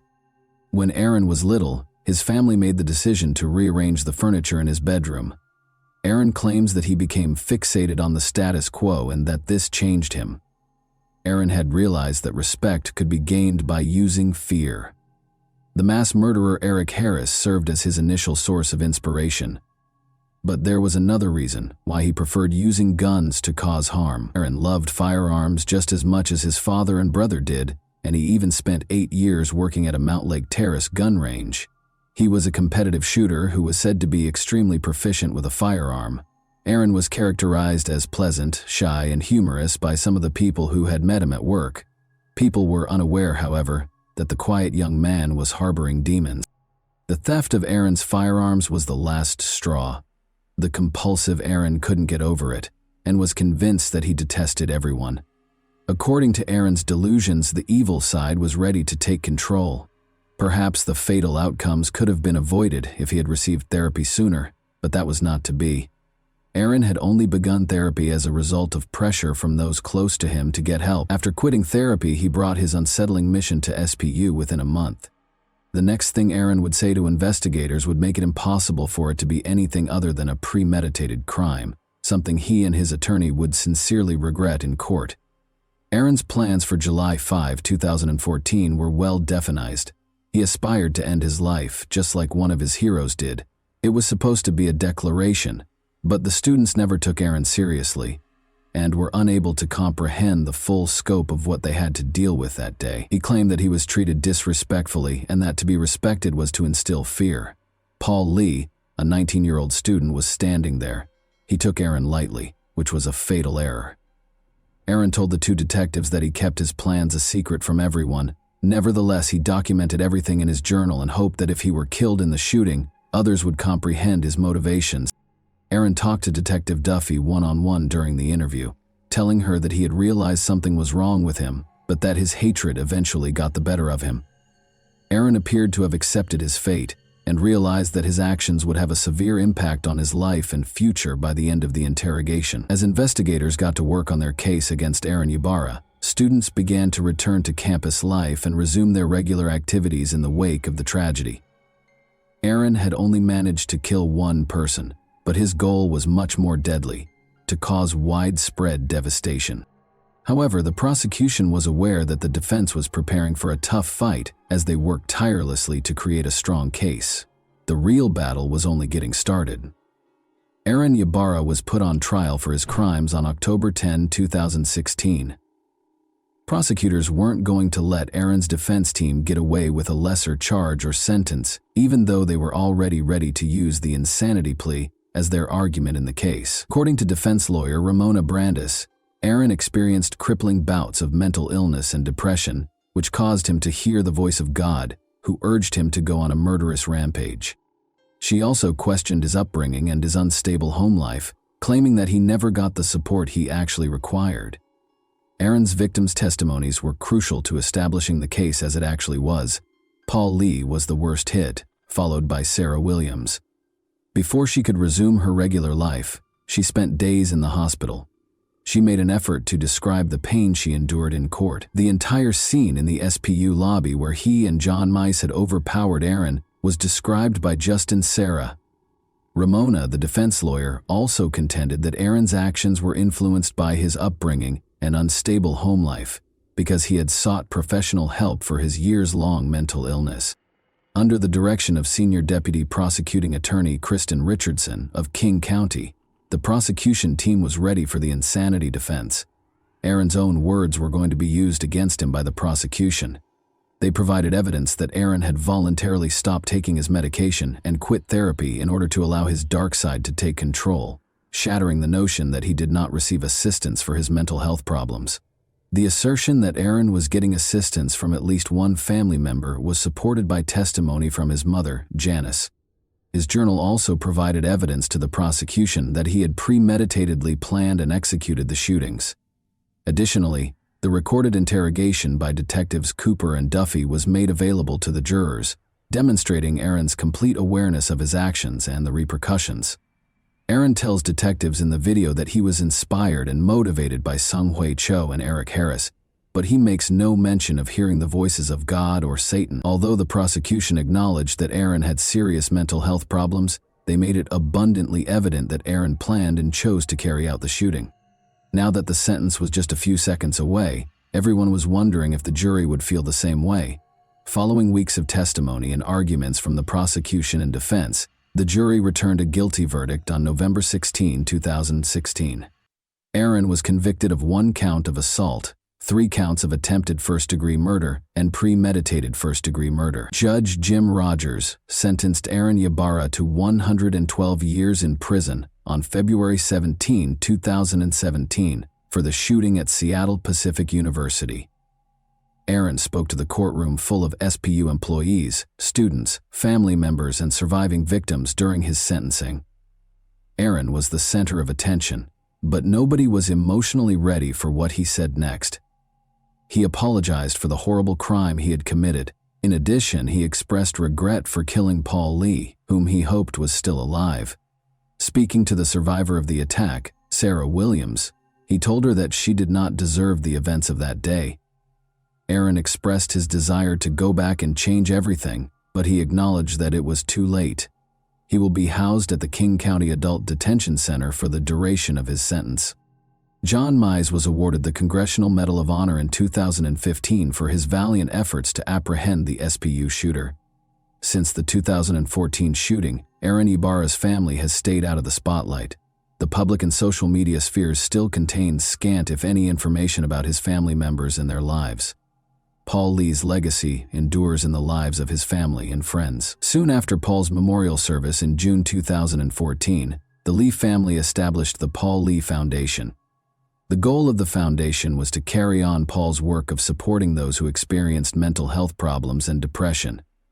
It was cruelly ironic. He wanted to help people with mental illnesses, but before he could complete his education, he was harmed by someone he would have preferred to assist. The foundation has made it its mission to raise money to support groups that conduct research and create solutions to assist people with mental health conditions. Many people will be discussing what caused Aaron Ibarra to become a school shooter in this case today. Seeing young lives lost so needlessly and murderers succumbing to their own mental health problems is heartbreaking. Could something have been done to prevent this tragedy, considering Aaron's family life was, to put it mildly, turbulent? Or was he destined to become a killer? Before he committed suicide, he was troubled, mistrustful of people, and desperate to be remembered. However, he chose to target the helpless students instead of exacting revenge on the innocent or facing down actual villains. And that wraps up today's chilling story. If you enjoyed this video, don't forget to like and subscribe so you never miss a new upload. Also, let me know in the comments, what part of this story shocked you the most? Thank you for watching, and I'll see you in the next video.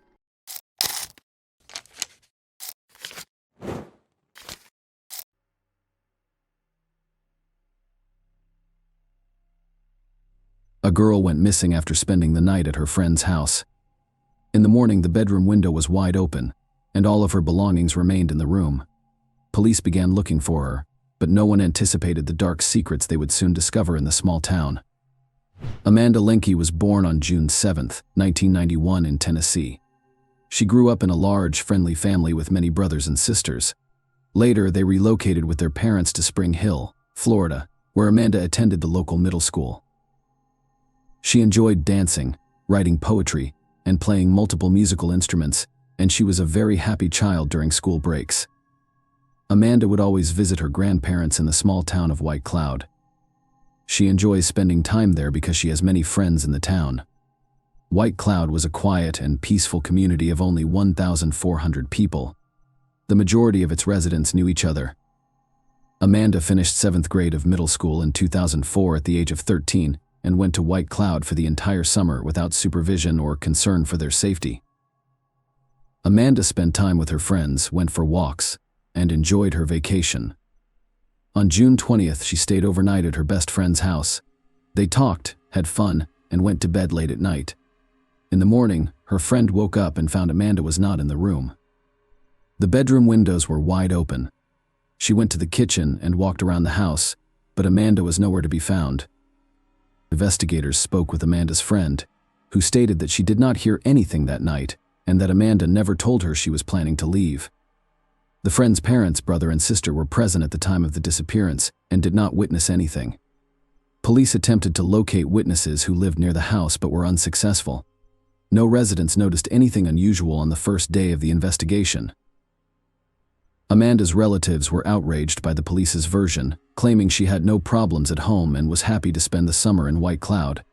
They also pointed out that Amanda had left all her belongings, including clothes, in her friend's room. The investigators decided to check the girl's computer for information that could aid in the search. They discovered correspondence with a specific young man, and based on this, the police assumed Amanda fled to meet him, but there were inconsistencies. There was no mention of a possible meeting among these correspondents, and the conversation was about ordinary and everyday issues. Nonetheless, the investigators considered this sufficient to reassure themselves of their correctness. At the time, they did not reveal all of the investigation's details, but information about correspondence with a specific guy spread throughout the city, leading many locals to believe that the girl simply ran away from home. Despite Amanda's relatives' efforts, the police did not fully utilize their resources to locate her. If the case had been classified as a kidnapping, the FBI and other agencies could have been involved in the investigation. On July 5th, Mushroom pickers discovered a human body in a forest near White Cloud and reported it to police. Investigators identified the body as Amanda Lanke, who was wearing the same pajamas she had worn at her friend's house. Medical experts confirmed her identity and determined she had received multiple blows from a heave. They also decided to look into the young man with whom Amanda had communicated online. The problem was that his nickname included the word killer. Police considered the possibility that the victim went to meet him and he murdered her, but this version contained numerous inconsistencies. There was no reason to believe the girl would have gone to meet someone in her pajamas in the middle of the night, and their correspondence contained no hints of a personal meeting.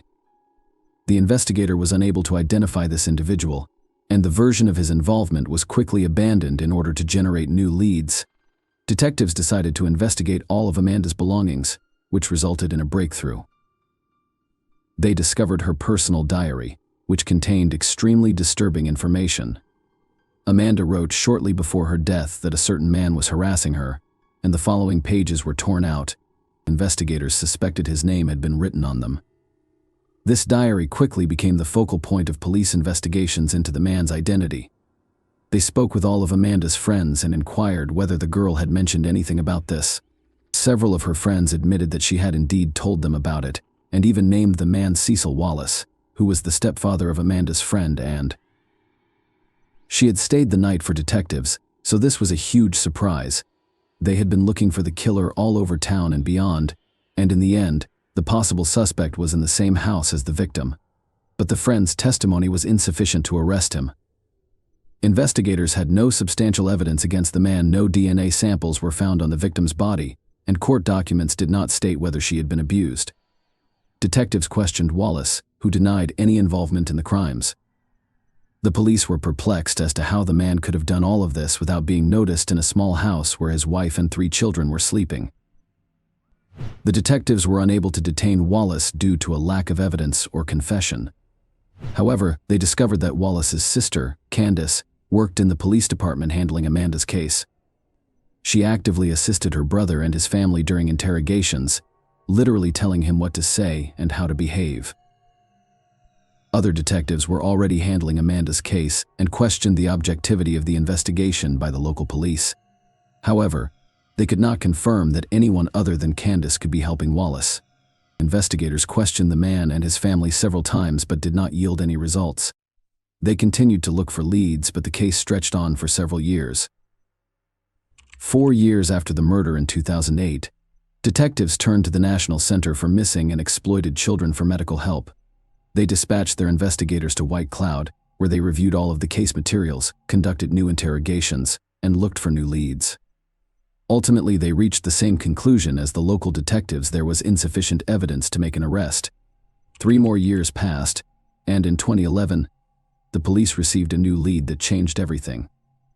A 27-year-old Texas girl who grew up in White Cloud visited a news website from her hometown. There, she discovered information about Amanda's murder and began investigating it. After learning that the victim had spent the night at the Wallace house, the woman decided to contact the police and report something disturbing. In 1998, when she was 13 years old, she stayed overnight at Wallace's house because she was friends with his second foster daughter.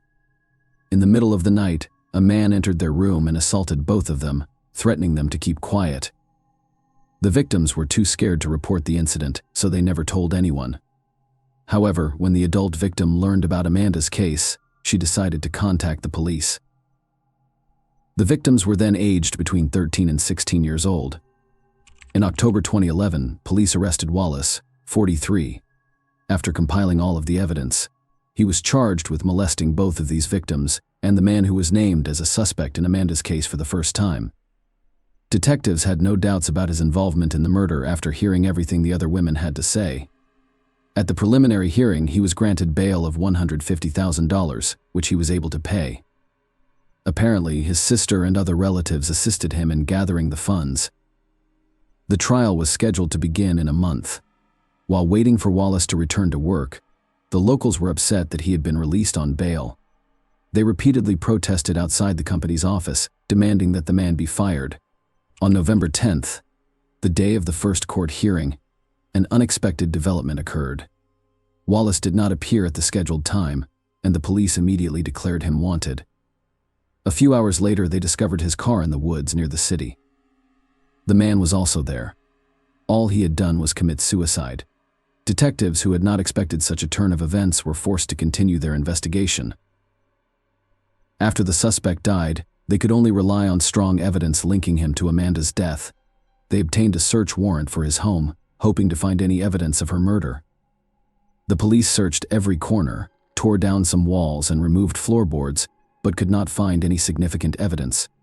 They turned their attention to the suspect's sister, Candace. Detectives were convinced she was covering up for her brother and wanted to know if she knew he had killed Amanda. Candace was arrested in August 2012, following the collection of necessary evidence. She was charged with intentionally misleading the investigation, but this was just the beginning. During the investigation, detectives discovered that Candace had been covering up for her brother when he was dealing illegal substances. She also taught him how to not leave any evidence at crime scenes, and she demonstrated how to properly wipe his fingerprints off surfaces so that experts could not lift them.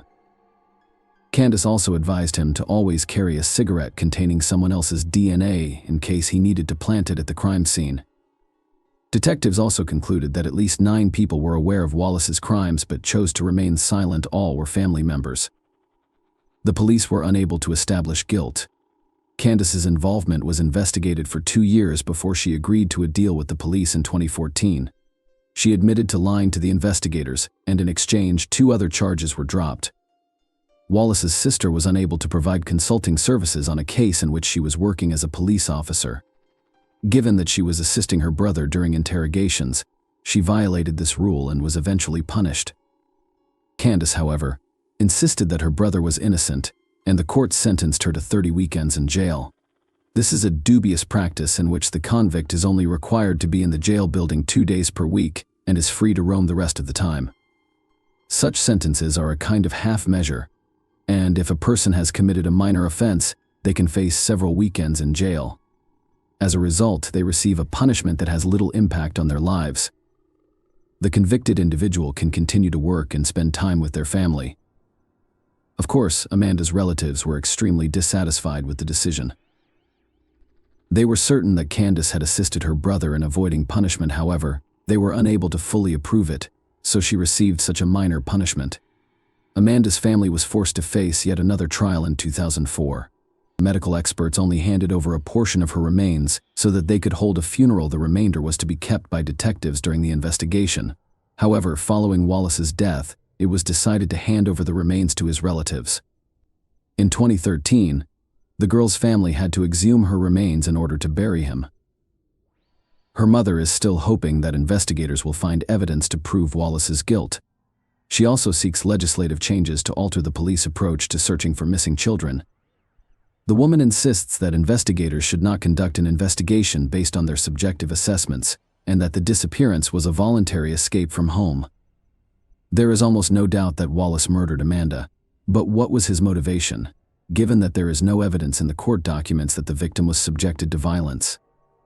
2 assumptions can be made. He likely assaulted her, but did not leave any biological material, so the investigation decided not to reveal this information because it was unnecessary. Detectives could also keep this information secret for the sake of the investigation, hoping that the criminal would reveal previously unknown facts. His past crimes also speak in favor of Wallace being the killer. He assaulted at least 3 victims using the same scheme. All of them stayed at his house overnight. The question remains, why did he kill Amanda? Perhaps he planned to intimidate her, like the others, but the girl threatened to tell the truth to everyone, or she tried to run away from him, and then he panicked. Something else in this case is very alarming. Detectives suggested that all of Wallace's relatives who were in the house on the night of the murder knew about this crime, and even helped the man hide it. In addition to Amanda, his wife, son, and daughter were there. This could explain how he managed to attack the victim without waking any of his relatives. In any case, even without a final verdict from the court, Wallace will no longer be able to harm anyone. The fact that he settled the score with his life before the trial once again speaks in favor of his guilt, even though he took the details of this crime to the grave. Please share your thoughts on this story in the comments section, and thank you for watching.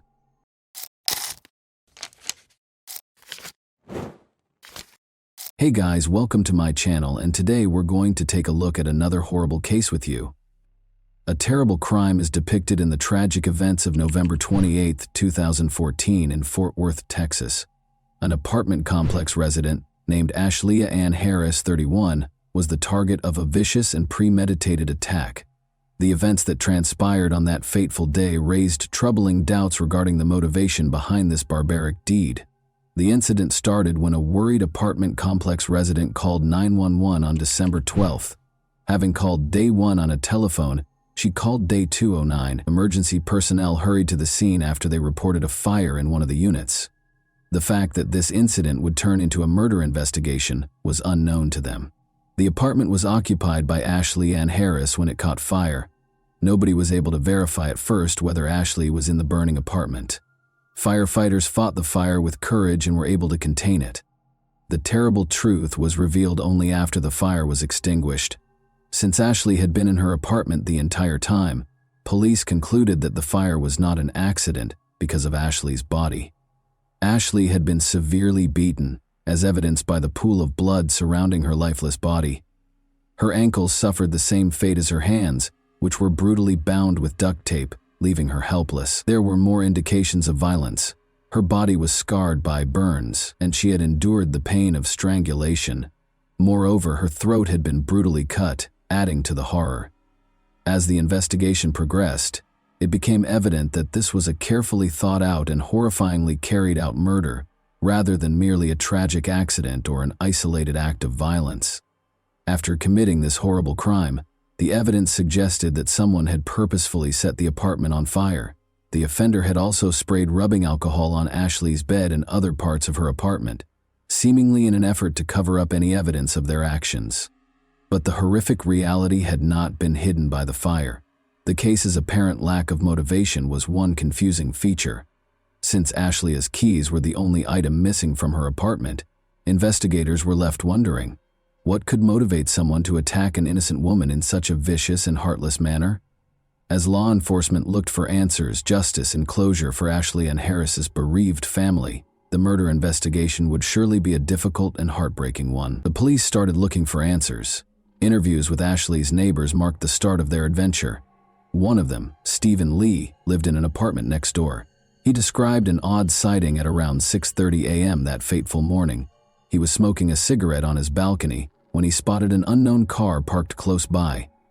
The car in question was a sleek black Infiniti G35, which was unusual in their peaceful neighborhood. This observation would turn out to be a key clue in the mystery that was developing. But Stephen Lee's story wasn't the only piece of the puzzle.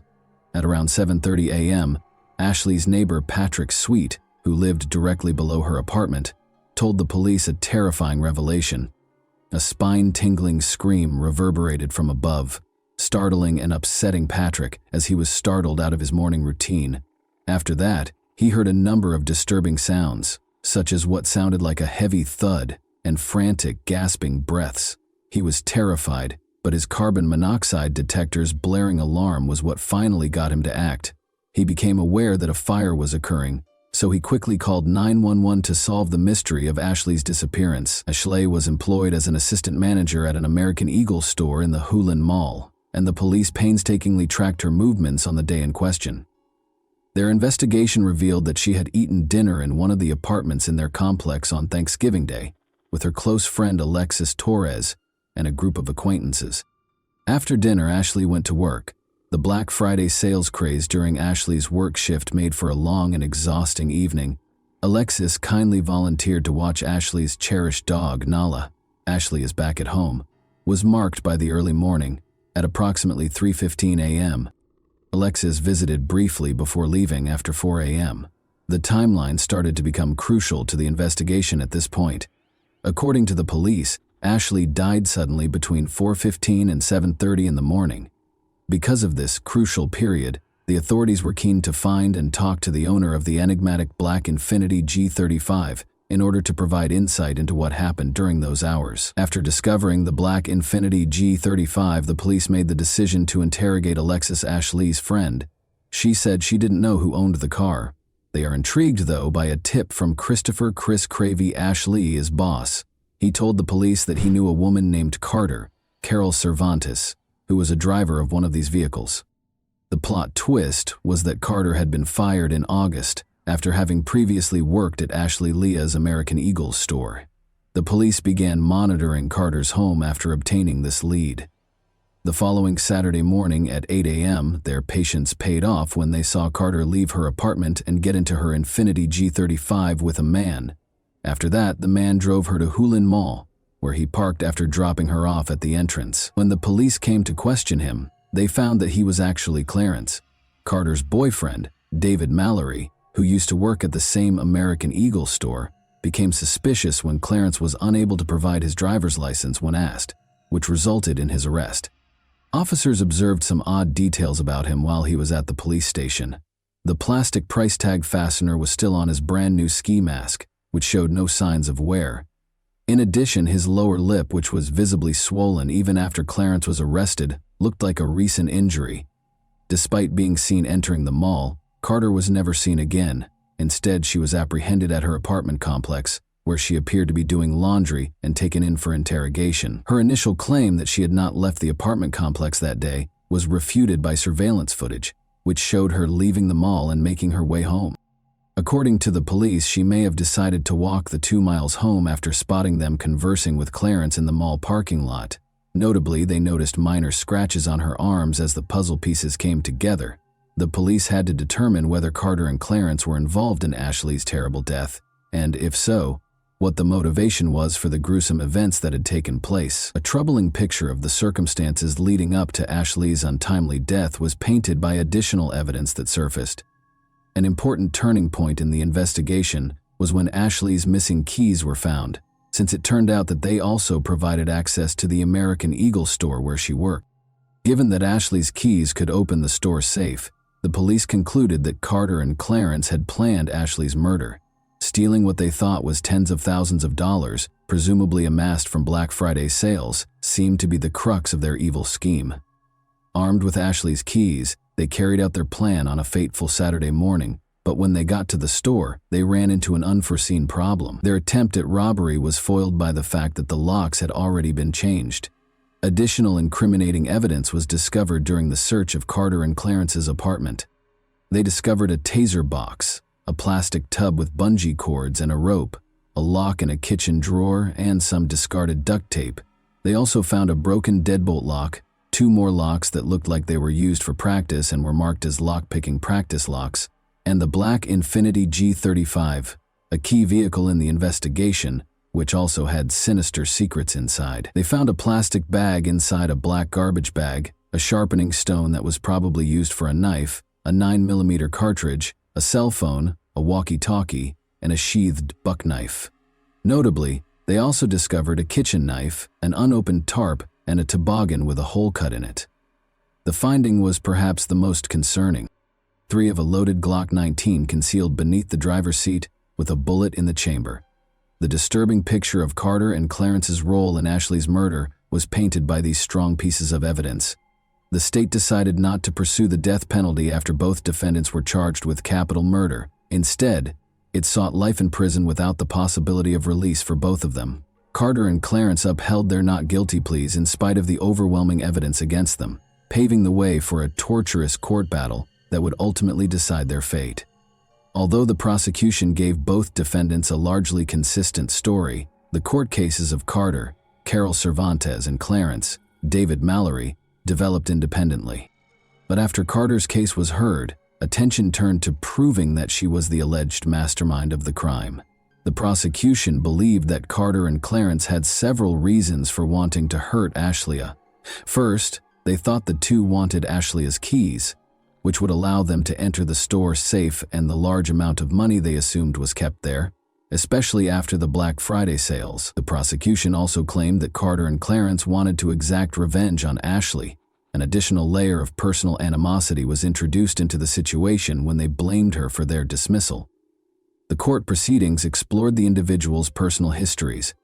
In June 2014, Ashleigh took over as store manager while her boss, Chris, was on medical leave.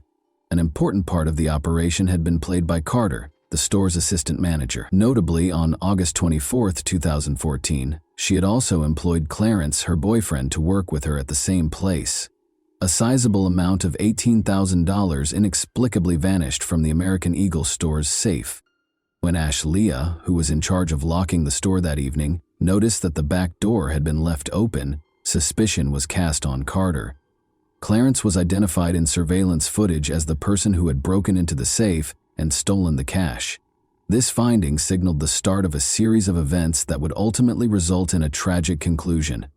Chris, Ashlea's boss, didn't find out that Carter had employed Clarence until after the theft. It was shocking to learn that Clarence had a history with the American Eagle brand, having worked at an Amarillo store.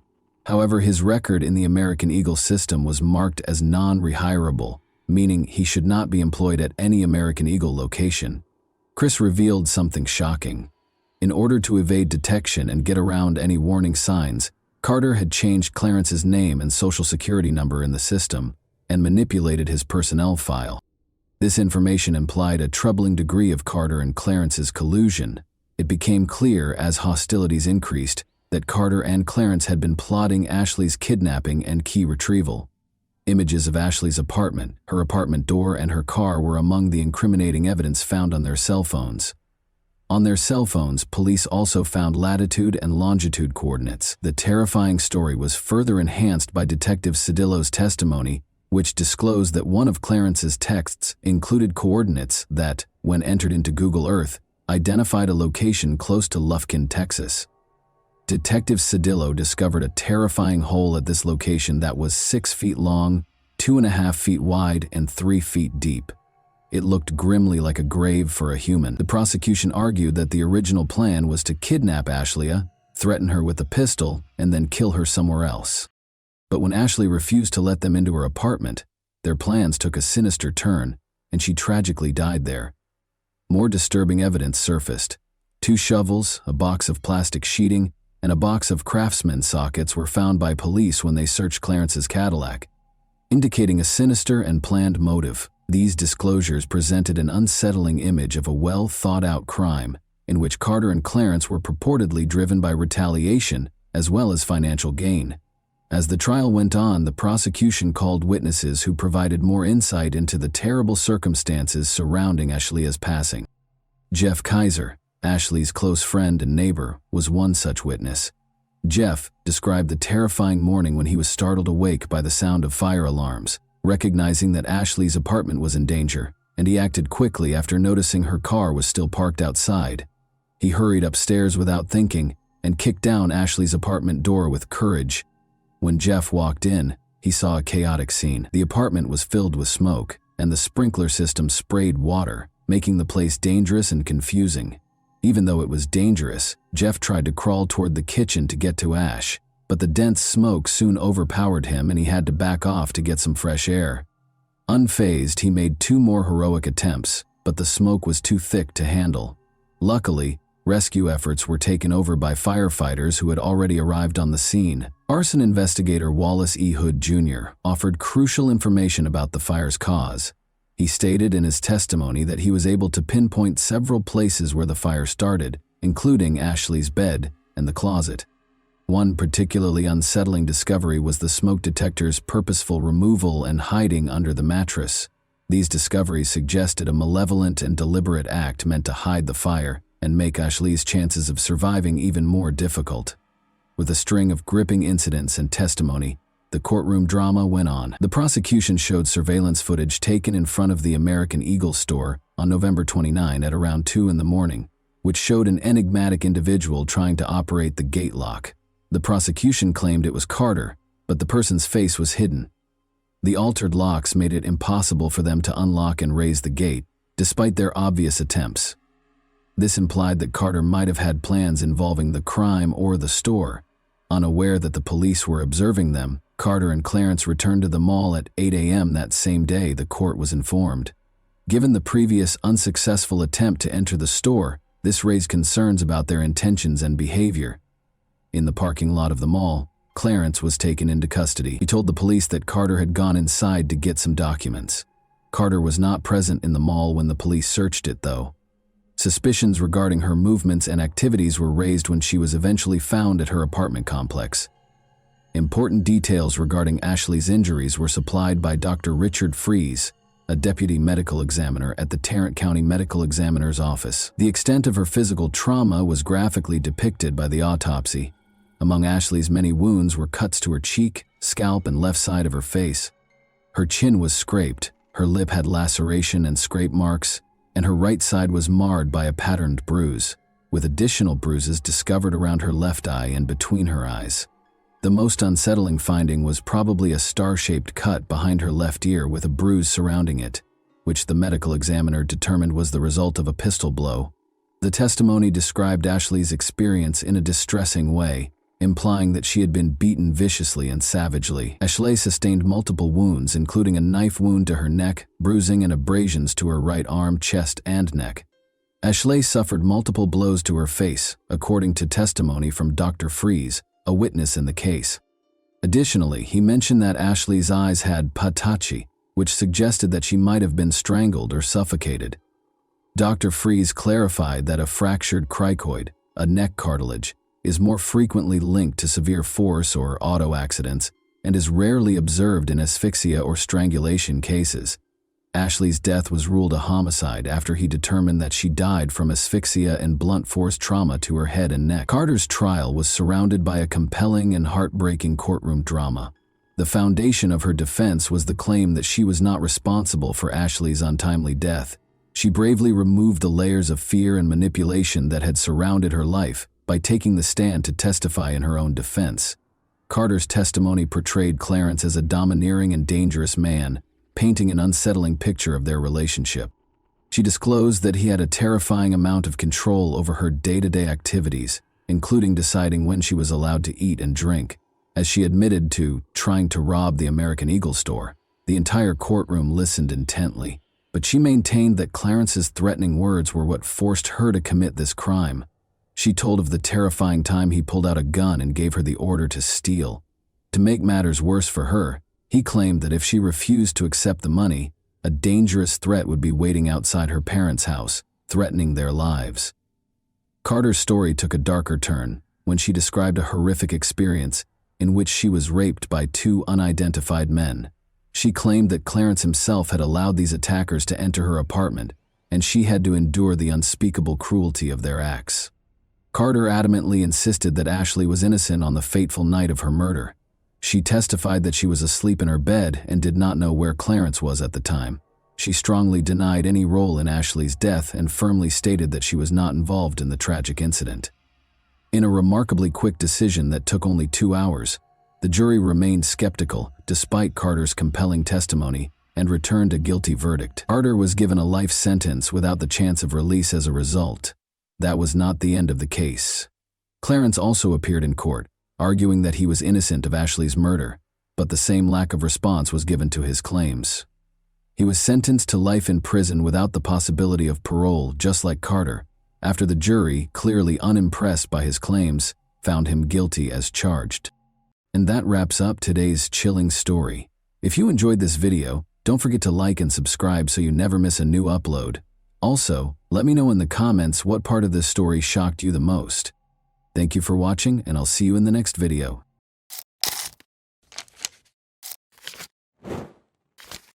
Hey guys, welcome to my channel, and today we're going to take a look at another horrible case with you.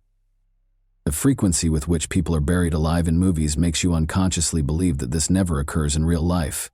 Regretfully, incidents like this do happen, and the best evidence of this is a story that happened in Huddersfield, UK 10 years ago. Marcin and Michalina fell in love right away. When their feelings waned, however, Michalina insisted that it was time for her to move abroad and begin a new life. Marcin, though, would sooner kill her than let it happen. Not all people separate like well-mannered adults do. Some people think they can literally bury all of their problems in the ground. Here, 19-year-old Marcin Kaspak and 21-year-old Michalina Lewandowski first crossed paths in their home country of Poland in 2005.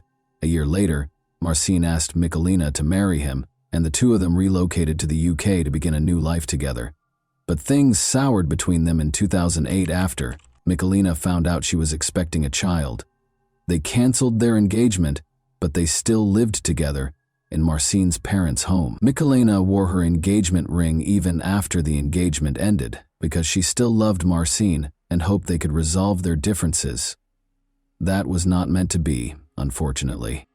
By 2011, Marcin's lack of interest in making amends with Michalina was clear. In an effort to stay away from her, he trained 5 times a week at the gym and spent nearly all of his free time there. Unexpectedly, however, Marcin asked Michalina to accompany him and his friend, 18-year-old Patrick Boris, on a shopping trip on Saturday, May 28, 2011. Michalina was taken aback because Marcin didn't often show an interest in hanging out with her. Still, she was relieved and hoped that things would get better now.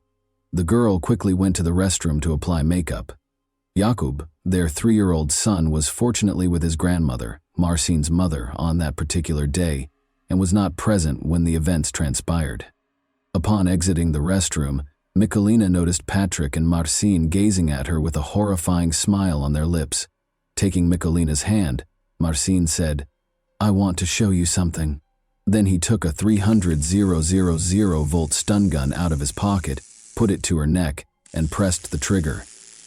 The agony swept through Michalina's body as she collapsed to the ground. Bodybuilder Marcin, who weighed 101 kg, saw her convulse from the electric shock while kneeling on her chest and holding her down on the ground. Momentarily regaining consciousness, Michalina asked Marcin if he meant to murder her, to which he replied that she should not be afraid, as he would simply take her somewhere. Patrick was then told to get some packing tape. The men taped Michalina's mouth shut, gagged her, and then tied her wrists and ankles. They shocked her with electricity once more before abandoning her, frightened and bound. Even though she initially believed it to be a mean joke, she was now certain of their true motivations.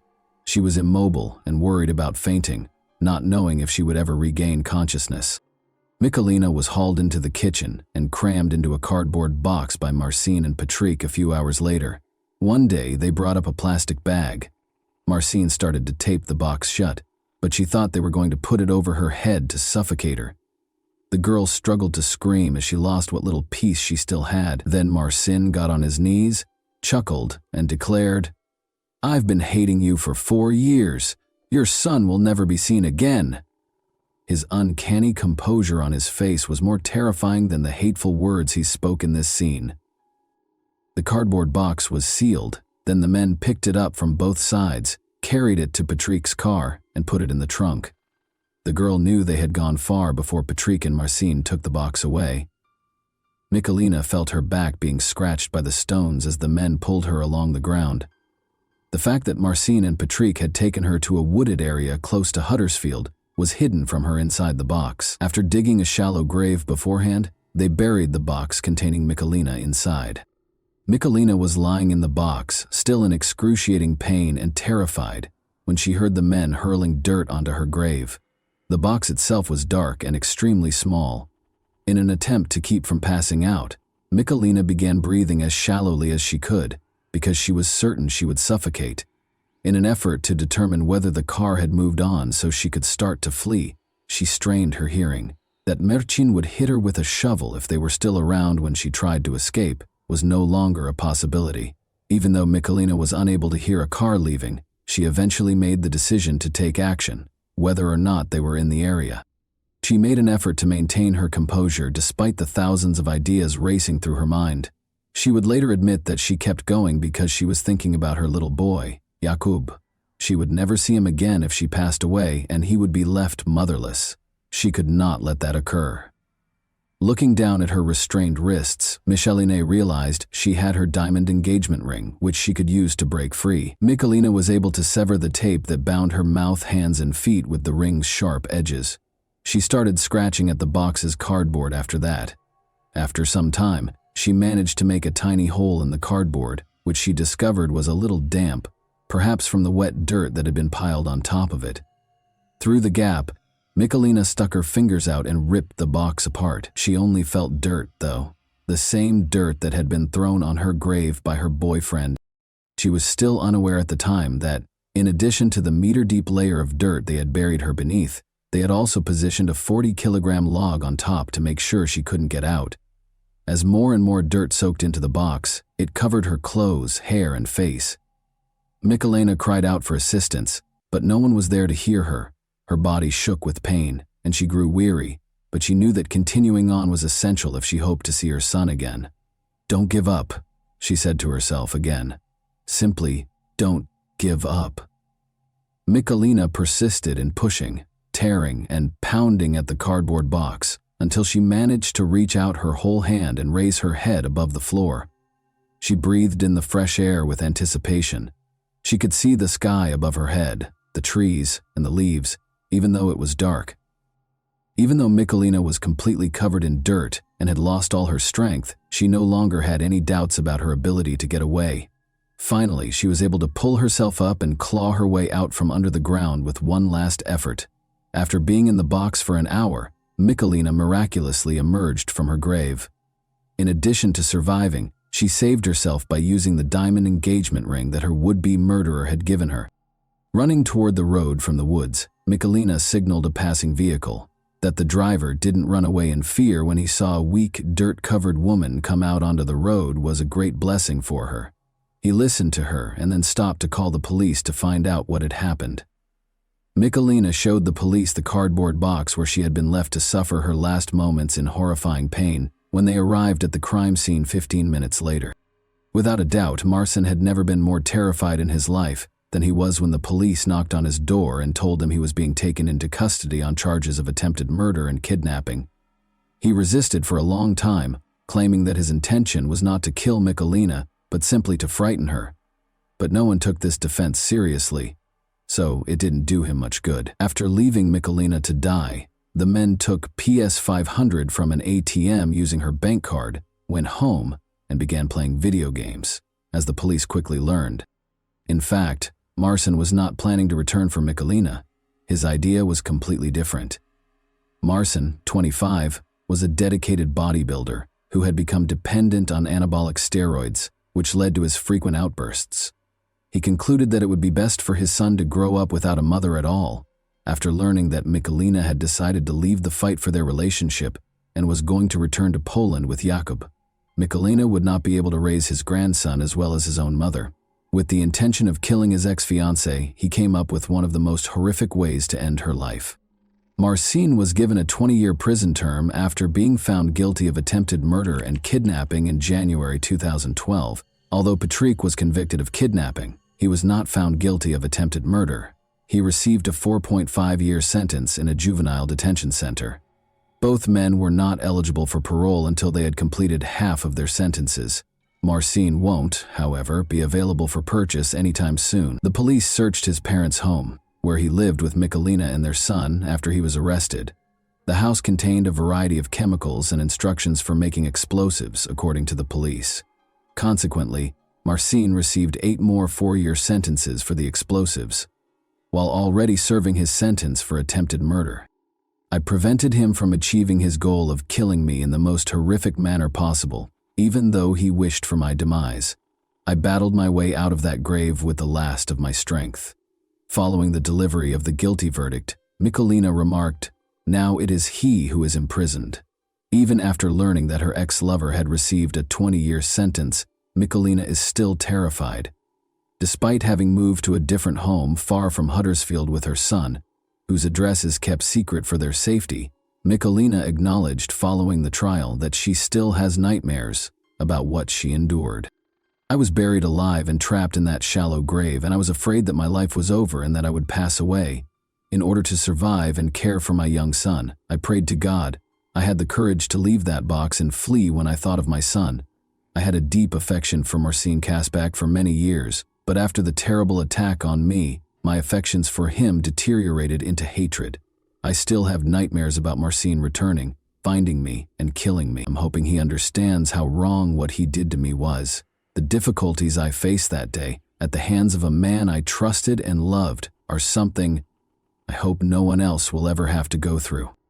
And that wraps up today's chilling story. If you enjoyed this video, don't forget to like and subscribe so you never miss a new upload. Also, let me know in the comments, what part of this story shocked you the most? Thank you for watching, and I'll see you in the next video.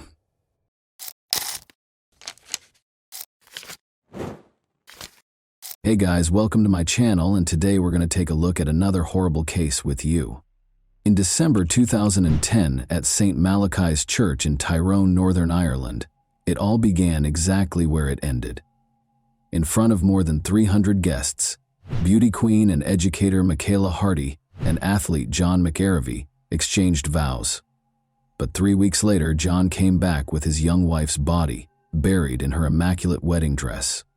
What caused Michaela to pass away? Who could be so cold-blooded and cunning as to murder a woman who had just recently started to enjoy her wedded life with her beloved? And will international cooperation aid in the investigation of one of the most horrific and unforgettable crimes of the past several years? In 2005, John McArevey, the captain of the Irish football team, and Michaela Hardy, the daughter of one of the nation's best football managers, met in university. The young couple fell in love at first sight and had never been apart since. Michaela gladly accepted John's proposal while on vacation in Paris.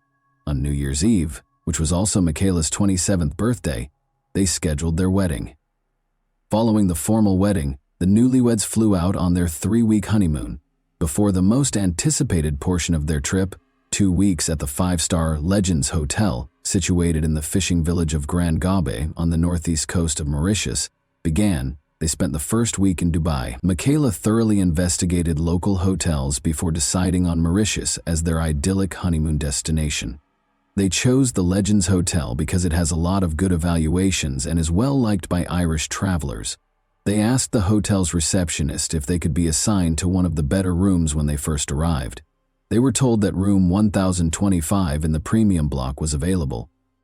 On January 10, 2011, after having breakfast together, John opted to play golf while Michaela sunbathed. They had lunch together once more. After lunch, Michaela usually looked forward to tea with something tasty. While she went to the room to get Kit Kat bars with her favorite dark chocolate, which she had bought from Dubai and placed in the refrigerator, she requested her husband to get tea. Although John offered to bring her the snacks, she chose to go alone because the accommodation was only 150 feet from the restaurant. While waiting for his wife to come home, John viewed videos and shot some pictures. After a while, he started to question why Michaela hadn't returned. He made the decision to find her. John knocked on the door but got no answer. He went to the receptionist after forgetting his key in the room and failing to see anything through the window. After guiding him back to the room, the corridor attendant used his key to open the door. However, the corridor attendant heard a man's cries for urgent assistance as soon as he moved a short distance away from the door. John walked into the room and found his wife in the cold water bathtub. Her lips were blue, her skin was cold to the touch, and there were noticeable bruises on her neck. John tried to assist Michaela, supposing she had planned to take a bath because of back problems, but had slid or passed out. But his attempts were unsuccessful. The dreams of a young, contented married couple came to an end when medical authorities declared Michaela dead within an hour. People kept coming and going from the newlyweds' room, and no one tried to protect the crime scene, perhaps since it was initially assumed to be an unfortunate accident. When the police entered the room and saw Michaela's condition and the chaos within, they assumed a murder had occurred, even though they had been told that a tourist had drowned. After being brought to the police station, the distressed spouse was detained for 5 hours while being questioned. Given that most murders are carried out by people who are close to the victims, this was not unusual. The harshness and inappropriateness of the police officer's remarks in John's situation were unusual. John was obviously overcome with grief by Michaela's passing. He found his wife's lifeless body in the bathtub, while only 30 minutes before he had seen her joyfully making her way to their room. But when a policeman noticed that he was crying, he may have tried to comfort him by saying, "Why are you crying? You're still young, you'll find yourself a new wife." If the hotel manager hadn't stepped in, it's unclear how long they would have held John at the station. The management reported to the police that a master key that was taken and fit all the locks had been used to open the door of room 1025. It became clear that a member of the hotel staff was responsible for the murder. Most likely, it was an accidental killing. At 2:42 p.m., a staff member, possibly a security guard with the master key, entered the room. Michaela opened her own door 2 minutes later. The maid's sudden appearance forced the thief, who might have been hiding in a tiny alcove in the toilet, to make a snap decision. Since cleaning rooms is a standard procedure in hotels, He could have just grinned at Michaela and pretended to do his job if it was part of his responsibilities. Nothing would have happened. He was aware that his presence in the room would be difficult to explain, though, if he was a security guard. He then saw no choice but to hide in the bathroom and wait for the woman to just go. However, that did not occur. Michaela chose to seize the chance and went into the restroom as investigators conjectured. She found the robber inside. The thief attacked Michaela in a panic after she fled in fear. He put Michaela in the bathtub after realizing that he had killed her, possibly in an attempt to make it seem like an accident involving the maid. Despite the shock, he may have also imagined that water would wash away any DNA evidence left on his victim. The murderer was still present when John got up from the table at 3:05 p.m. to see why his wife was taking so long. John could have apprehended the murderer at the spot if he had his keycard with him, but by the time he approached the administrator, requested that the door be unlocked, and stepped into the room, it was 3:26 p.m., and the thief, who had inadvertently become a murderer, had disappeared. The cops were under tremendous pressure to release John. It is critical to settle the case as soon as possible when a visitor is slain in a nation that depends significantly on tourism. The local police head claimed that the island had a 100% homicide clearance rate, which gave the impression that the case would be resolved quickly. Given that Michaela was one of 30 persons slain on the island in 2011, and that all cases but Michaela's were resolved by dubious confessions, one might assume he was merely praising the work of his colleagues, but any professional would be cautious. The police once again used admissions to solve every case the following year. The investigators had a perfect crime scene, which may have made up for the police's over-reliance on instinct and intuition, if that's what it is. Surveillance cameras were installed all throughout the hotel, the room was cleaned daily, the security system recorded every entry, and the hotel itself was essentially an invincible fortress with watchful security personnel everywhere. That was not at all the case, as we shall see in a moment. 2 hotel staff members were detained by the police within 2 days after the murder, and 2 of them, Avinash Tribhovan and Sandeep Munia, were charged with the crime. The other staff members obligingly became important prosecution witnesses. Dasan Narayanan, a hotel security guard, was also taken into custody a week later. On the day of the murder, Dasan was on duty. His fingerprints were discovered on a phony key that the robbers used to replace the stolen universal key in the security room, although it was impossible to determine his precise position at the time of the crime. There was nothing Dasan could do to explain how his DNA got onto the room's safe door. He gave a preemptive explanation for why his DNA might be present if it were discovered, acknowledging that he had touched Michaela's cheek in his haste to assist John. Nevertheless, the police chose to concentrate their efforts on Avinash and Sandeep and merely charged Dasan with being an accomplice to the thefts, despite his contradictory testimony. In 2012, the trial started on May 22. The police's pattern of obtaining confessions served as the foundation for the prosecution's case. According to the prosecution, Michaela discovered Avinash and Sandeep stealing cash from the safe or her purse when she returned to the hotel that day. In order to save their jobs, the robbers chose to silence Michaela because hotel workers frequently provide the majority of their family's income, not just their close relatives. Their colleague Raj Thikoi also provided testimony during the trial. After being arrested at first, he was granted immunity and turned out to be the most important prosecution witness. Raj claimed that although he was close to the room and heard a woman's anguished cries, he chose not to knock on the door. Rather, he hid and watched as Sandeep and an upset, sweaty Avinash left the newlyweds' room. When he later inquired about what had transpired, they responded, "Nothing happened, just keep quiet. If you say anything, we'll involve you in this matter." Prosecutors mostly relied on the confession that one of the suspects, Avinash Tribhovan, gave, in accordance with standard police procedures, in addition to witness statements. Because of their negligent investigation, it appeared as though the police were being judged alongside Sandeep and Avinash, even though they were the ones who were implicated. The defense lawyers called attention to all of the investigators' obvious flaws, errors, and gaps.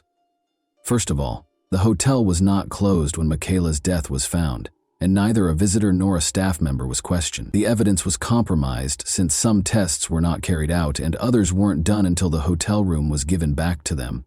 Although palm and fingerprints were discovered in the room, their owners were not recognized. However, there was no DNA evidence that Sandeep and Avinash were guilty.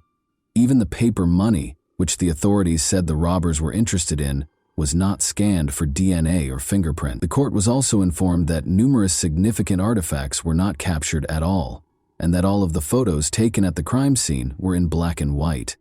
The enigma surrounding the 46 security cameras that recorded the activities within and outside the hotel, however, generated the most controversy. The cops refused to give the defense lawyers the videotapes in spite of repeated requests. As it turned out, they were unable to conceal the footage, not because they wanted to. Due to their inability to control the cameras, the police officers deleted 90% of the videos. Instead of providing a truthful response when asked to explain how the apparatus operates, they merely hit the button, which also happened to be the record button, and when they believed they were playing back the recordings, they were actually erasing them. International media questioned whether the local authorities were purposefully undermining the probe due to the police's obvious incompetence. Lastly, the defendants asserted that they only confessed after the police tortured them. Sandeep, who reportedly handed the keycard, stated that he was forced to make the confession under threat of a firearm. Avinash also refuted his testimony, claiming that he vomited blood after being tortured and subjected to water interrogation by the police. He was also allegedly informed that his wife would be deported and that he would have to move to Ireland to live with John McAvery, who would now require a new wife. Avinash claimed that he only signed the document that was given to him, not even reading his own confession. Even though he and Sandeep were in room 1009 where a VIP customer was scheduled to stay when the murder occurred, another witness said he was coerced into providing false testimony. Sandeep demanded that his subordinate keep the space spotless at all times. He even picked up the mop personally at one point to show how the floors should be cleaned. Telecommunications data also supported Sandeep's assertion that he was speaking on the phone with his sister in Britain at the time of the incident. Lastly, it was verified by the retained security camera film that he was in a separate area of the hotel when the murder occurred. The court case took over 8 weeks to complete, even though it was only supposed to take 2 weeks. This was mostly because the defense lawyers went beyond the bounds of decency and made the trial into a spectacle. They frequently cracked jokes and caused the board, spectators, and law students in the courtroom to erupt in laughter. The defense brought up the possibility of a sexual motive for the crime, implying that Michaela's husband was involved. They implied potential wrongdoing between John and his wife and mentioned an intimate aid they discovered in the hotel room. But it was actually a straightforward insert from Cosmopolitan, a women's magazine Michaela had bought at the airport. Then, using a purportedly verified video, they tried to demonstrate that John and Michaela had a heated argument, but the people in the video weren't Michaela and John. Rather, they were two Germans who looked like them. In order to verify that he was the man in the video, John had to reach out to him on Facebook and ask him to give a statement at a German police station. All things considered, the sensationalism surrounding Michaela's murder case caused great distress to her family. Specifically, John was ranked highly on the list of readers' choices in a survey called Who Killed Michaela that was published by a local newspaper. In addition, the police released pictures of Michaela's battered and nude body to the Mauritius newspaper, which caused her family unimaginable distress. But these 8 weeks were over, and the jury members had to decide what to do. After a guilty conviction, Michaela's family thought the accused would have the right to request a review of the case because the judge gave a clear summary of the case and highlighted the suspect's culpability. They were certain that the verdict would be just what they had expected. The court also firmly asked the jurors to make the appropriate choice from their point of view, rather than to think about how this case would affect the nation's reputation. And the jury found Avinash and Sandeep not guilty, after 2 months of trial and just 2 hours of deliberation. After the acquittal verdict, John and Michaela's families were incredibly disappointed. They endured all the agony of the process, inappropriate remarks from attorneys and police, tolerated laughter in the courtroom, and even faced aggressive behavior from the locals because they were confident that the guilty parties would be punished for the murder. They were certain of Avinash and Sandeep's guilt and believed that they were acquitted because the case received global media attention, and the jurors did not want the murder case to reflect negatively on Mauritius' image. The Hart and McCarvey families cannot forget that Avinash's lawyer appeared on a local radio station and essentially admitted his client's guilt, mentioning how Avinash cried and apologized to Michaela's family. The interview was supposed to be presented in court, but the lawyer managed to evade his responsibilities. John believes that Avinash told the truth when he confessed to Michaela's murder. He is why, when everyone hears about death by strangling, they image the killer suffocating the victim, ripping their neck with 2 hands. But Avinash recalled that when they were in the honeymoon suite, Michaela walked in and spotted him clutching a pocketbook. She asked what he was doing. She couldn't have known that Sandeep was in the bathroom. When the girl tried to prevent Avinash from leaving the room, standing in his path, Sandeep approached her from behind and put one hand around her neck. The truth is, the autopsy report was prepared much later, and it confirmed that everything happened exactly as Avinash claimed. If Avinash wasn't certain, how could he have created such a strangulation technique? Avinash added that when Michaela fell, she struck her head on the ground. That was further supported by a bruise discovered on the back of her skull during the post-mortem. Furthermore, in summarizing the case, the judge reminded everyone that Avinash made his confession on January 12 and signed it on the 13th in the presence of his lawyer. Avinash would have been made to sign something else on the 12th if the cops had intended to fake the confession. Furthermore, 3 other doctors evaluated the youngster on separate days, and none of them discovered any evidence of abuse. After the acquittal verdict, a new investigation was launched. The key card that the murderer and thief used to enter the room was the main piece of evidence that the police concentrated on. Even these locks' mechanism, though, is unreliable. It is impossible to pinpoint the precise moment the murderer entered Michaela's room because the 240 locks in the Legends Hotel are not synced, and each one displays its unique time on the security system's dashboard. Because the precise hour of the crime is uncertain, this puts almost every suspect's alibi into doubt. The situation was exacerbated by the discovery of yet another serious weakness in the hotel's guest security. The number of possible suspects could rise from dozens to hundreds as a result of this vulnerability.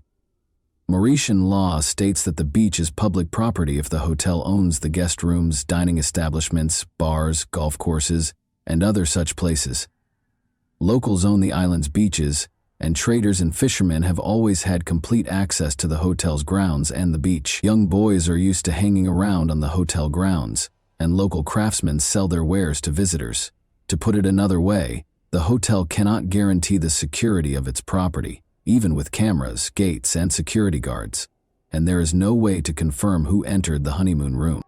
Consequently, there were no noteworthy discoveries made during the fresh inquiry into the matter. Under international pressure, the Mauritian police examined Michaela's murder many times and even sought the services of a French laboratory for retesting DNA evidence. The discovery of DNA on Michaela's clothing that matched that of one of the suspects was reported as a major breakthrough in 2014, but this finding wasn't enough to justify a new trial. John offered a sizable reward for information regarding the case in 2017, in an effort to bring it back into the public eye. A lawyer called him a few weeks after he got back home to tell him that Sandeep and Avinash would now undoubtedly be arrested. Michaela's family was relieved and thought they would finally receive justice, but the attorney did not name the new evidence that made this possible. But months and weeks went by with no one being taken into custody. The case was formally ended in 2020, but the Mauritius government agreed to revisit it in 2021 after pressure from Irish MPs. A desire to re-examine the matter does not ensure that it will be resolved, which is the problem. It is difficult to investigate any crime after 10 years, not to mention the potential that Mauritius's authorities would not be motivated to track down the murderers. Many investigators have advanced in their careers over the course of 10 years, so if something is disclosed in the case that many would rather keep hidden, heads will roll. Following the trial, the relatives of John and Michaela sued the hotel for $1.6 million. The terms of the out-of-court settlement are not made public, but the funds were donated to a charity set up in Michaela's memory. Both the Legends Hotel, which was renamed the Lux Hotel, and Room 1025, which was renovated and given the new number 1026, are still quite popular. At a memorial luncheon for Michaela in 2013, John, who is now an accountant, met a sweet girl called Cara Brennan. John proposed to Cara, who works as an accountant, in 2015. James McAravey, the couple's first child, was born last year. And that wraps up today's chilling story. If you enjoyed this video, Don't forget to like and subscribe so you never miss a new upload. Also, let me know in the comments what part of this story shocked you the most. Thank you for watching, and I'll see you in the next video.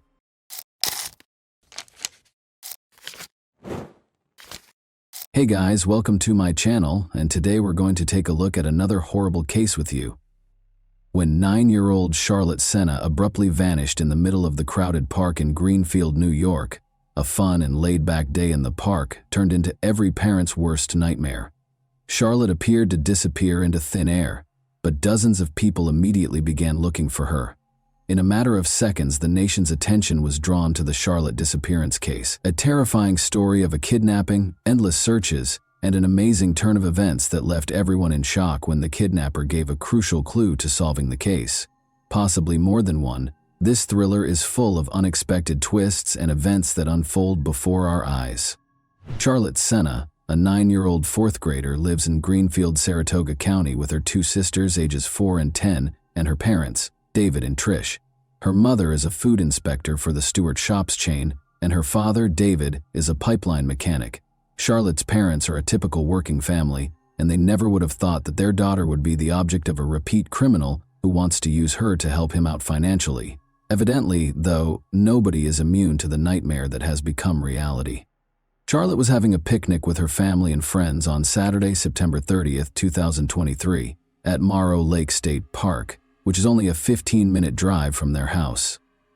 The 6,250-acre park is named for Morrow Lake and is located 70 kilometers north of Albany, New York. It is a well-liked recreational destination with boating and fishing opportunities, a sandy beach, 158 picnic areas, walking trails, and amazing dense forested areas. Its easy access to other resort towns draws tourists from all over the state. David and Tricia Senna, Charlotte's parents, made the decision to unwind with a sizable gathering here. Charlotte and her friends went cycling around lunchtime. She was about to head back to the camping area after a few rounds when she promised her friends that she would complete one more lap alone before joining the others. The time was around 6:15 p.m. back then. Her parents, however, became aware of her absence 10 minutes later. Other park visitors quickly joined them as they started looking for her and addressing her by name. To assist in finding the child, people got up from their tables and left their food. The area where she vanished became chaotic. They eventually located her daughter's bicycle at 6:45 p.m. That was the beginning of every parent's worst nightmare. The parents had already called the police at 6:47 p.m. They were appalled that they had already lost 30 minutes and were positive that Charlotte had been kidnapped. How were the girl's parents made aware of her abduction? They got a clue from her bicycle. Charlotte wasn't the type to just up and start walking instead of riding her bike. She could ride with the breeze, so why would she get off? If the bike had malfunctioned, things would have been different, but it was in perfect operating order. Besides, it was standing on its kickstand, not lying on the path. In other words, something, or probably someone, managed to attract the girl's attention, stop her, and then kidnap her. Police officers reached the park by 7 p.m. There were definitely severe worries about Charlotte's safety, because the bicycle was located, but she was nowhere to be found. But the police could not rule out the possibility that the child had just lost their way. As a result, both directions were pursued. Information regarding the missing child was quickly disseminated by the media. Numerous individuals looked for her, but as night fell, the situation deteriorated. Over 100 people had already begun searching the park by Sunday, and another 300 joined them the next day. They looked through a number of phones near the park. Luckily, visitors had to register and pay an entrance fee, which allowed the police to interview everyone who had come to the park for recreation. But this took time, and when the officers searched diligently and failed to locate the girl nearby, they began to suspect that she had been kidnapped. Furthermore, Charlotte's scent trail was lost nearly at the same location as her bicycle. If it was a kidnapping, the kidnapper probably had a car, took the girl inside, and drove off. As a result, the stakes were much higher. The likelihood of finding the kid alive drastically decreased just 3 hours after the kidnapping. This is due to the fact that most of the time a criminal views the victim as an object to satiate their personal desires rather than as a child. The victim becomes a witness, evidence of their crime that must be removed. Once they have accomplished their objective, of course, this discussion is about a situation in which the abductor is an unrelated individual who targets the victim, not about a parent kidnapping a child because of a custody dispute. The police put an officer at Charlotte's family's home immediately after she vanished. As David and Tricia Senna, Charlotte's parents, were still looking for their daughter in the park on October 1st, very early in the morning, even before dawn, a car pulled up close to their home. At 4:20 a.m., the policeman observed an unidentified man placing something in the family's mailbox. The man hurriedly got into the car and drove away as the officer started to approach him. Despite noting the car's model, the officer was unable to apprehend him. The police were shocked to discover a ransom note in the mailbox. For Charlotte, the man demanded $50,000. He allegedly made her write the note by force. For failing to stop the stranger, the officer was criticized. It was a chance to save the child and apprehend the kidnapper. Although he witnessed the man leaving the letter, the officer was unable to determine what the man had left in the mailbox. Many people send the parents cards, flowers, and letters of support after learning about a child's disappearance. But this note proved to be very important in saving Charlotte's life. The kidnapper must have arrived so early because he thought no one would be home and no one would notice him. However, he left a crucial hint. The case made an unexpected breakthrough at 2:30 p.m. on Monday, October 2. A fingerprint was discovered on the note by forensic specialists. They found a match after running the fingerprint through the database. Craig Ross, who was previously charged with driving under the influence in Saratoga Springs in 1999, owned it. Craig was among the people in the park when Charlotte was kidnapped, and his phone ping matched theirs. Additionally, a car registered to Craig was tracked by the police back to his mother's house in Bolton Spa, New York. Craig lived behind his mother's house in a tiny motorhome. DNA frequently plays a big part in cases like this. But in this instance, the letter contained an old fingerprint that was found to match a prior drunk driving case. Given the fingerprint, DNA would undoubtedly be present on the note, but fingerprint comparison is 1,000 times quicker. 2:30 p.m. was when the match was found. The FBI and police had already encircled Craig's home by 6:30 p.m. When a child's life was on the line, they didn't need a warrant. Craig's neighbors said they never expected to see something like that, and that the suspect's capture was more akin to a crime thriller.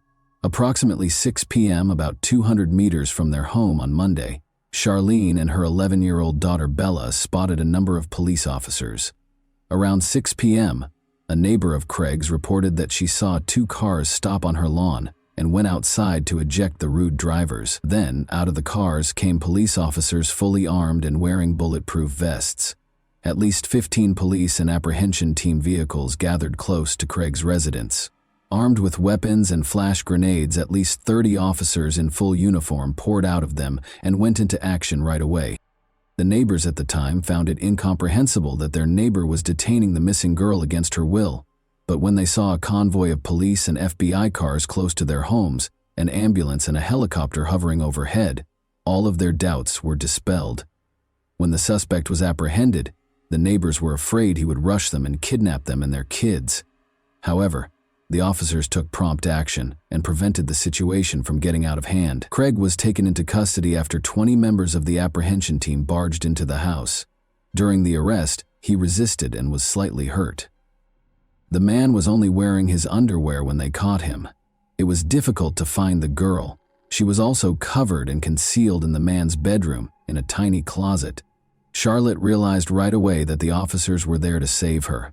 When she realized that everything would be all right and that she would soon be seeing her parents and sisters, it was an extremely emotional moment.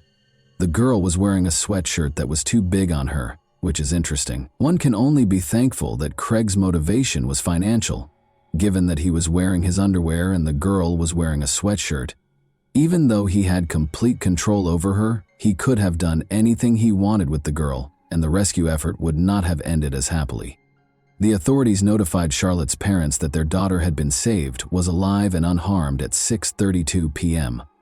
According to Craig's neighbor, she saw Charlotte's face and exclaimed, "It's her! She's there!" as she watched Charlotte being loaded into the ambulance. The woman acknowledged that until her mother showed up and reassured her daughter that Charlotte was safe, she longed to embrace and hold her. Over the course of these few days, the girl became like family to everyone who had been worried about her. Everyone, including the police officers, prayed for her and hoped she would return home safely. As everyone saw the successful operation to free kidnapped Charlotte, they all exhaled, celebrated, gave each other pats on the back, and congratulated one another. The police officers' discovery of the potential kidnapper was a startling moment. Their two objectives when they stormed the house were to capture the kidnapper and save Charlotte's life. In this instance, things turned out better than anyone could have imagined. The criminal has been apprehended and the girl is safe and unharmed. But what if money hadn't been his motivation? It would have been too late by the time they recognized him. The mere thought of it is terrifying. Charlotte was taken to the hospital right away, and following a medical examination, her family was allowed to return home. Charlotte is in excellent health, aside from the evident shock following the kidnapping. She will still have to respond to inquiries regarding the kidnapping and her experiences during her captivity, so it's not quite over for her. To prevent Charlotte from experiencing more trauma, investigators will enlist experts who are trained in communicating with young victims. A significant development in the 3-day search for the girl was revealed to the media at a press conference on October 2. Craig, 47, faced first-degree kidnapping charges on October 3, the very next day.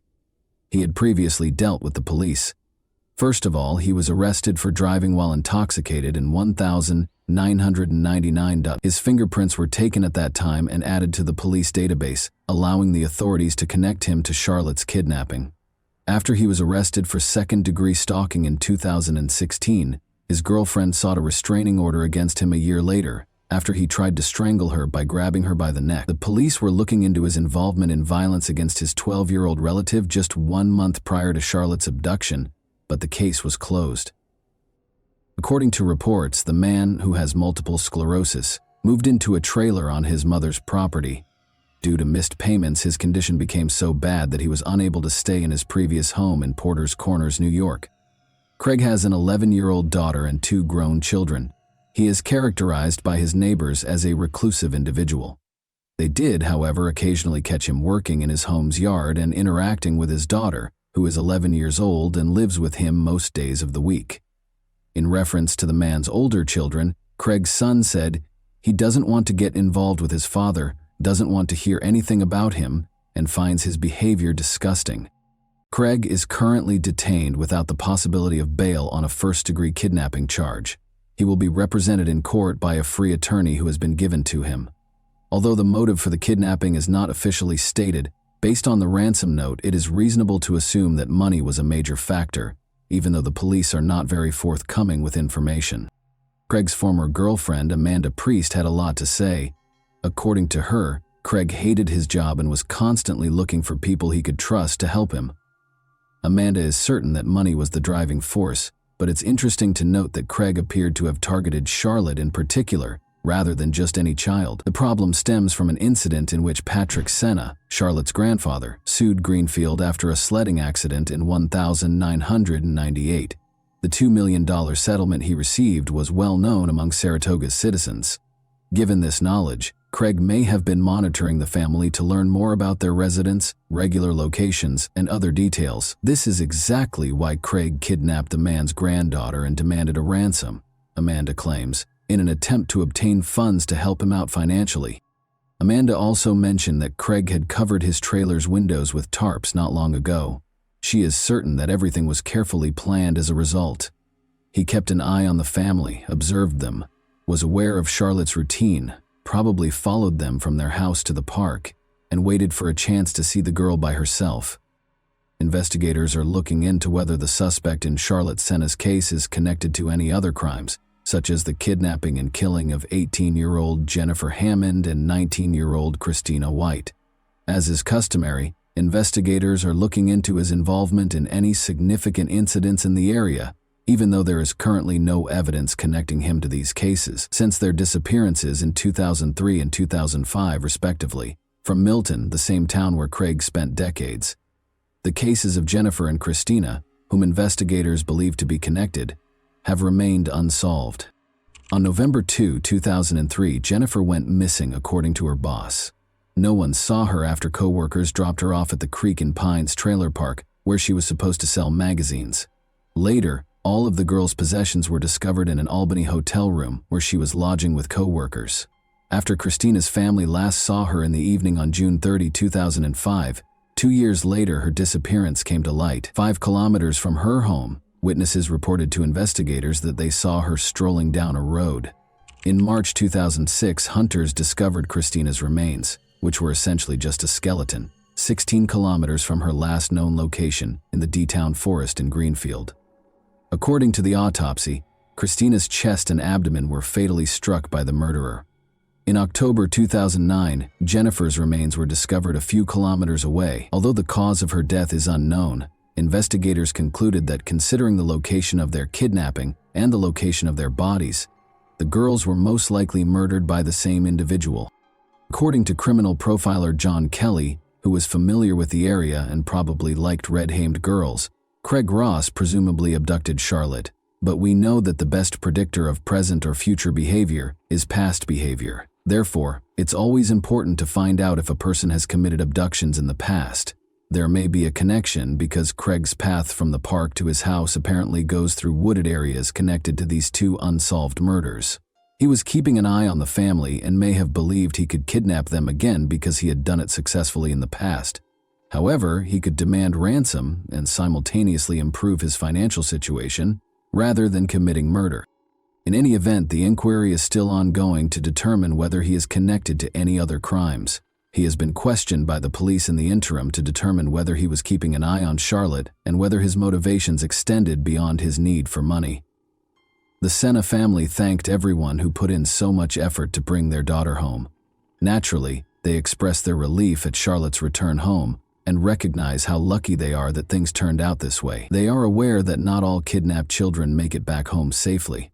And that wraps up today's chilling story. If you enjoyed this video, don't forget to like and subscribe so you never miss a new upload. Also, let me know in the comments what part of this story shocked you the most. Thank you for watching, and I'll see you in the next video.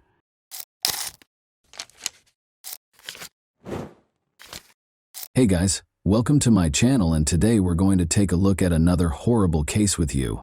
The nation was rocked by the disappearance of Adam Walsh from Hollywood, Florida, on July 27, 2981. He vanished from a nearby Sears store, and the ensuing investigation was beset by misunderstandings and errors, leaving detectives frustrated and with dead ends.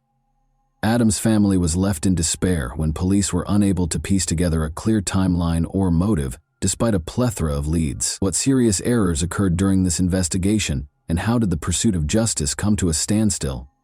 Let's examine the specifics. Reeve and John Walsh welcomed Adam Walsh into the world in Hollywood, Florida.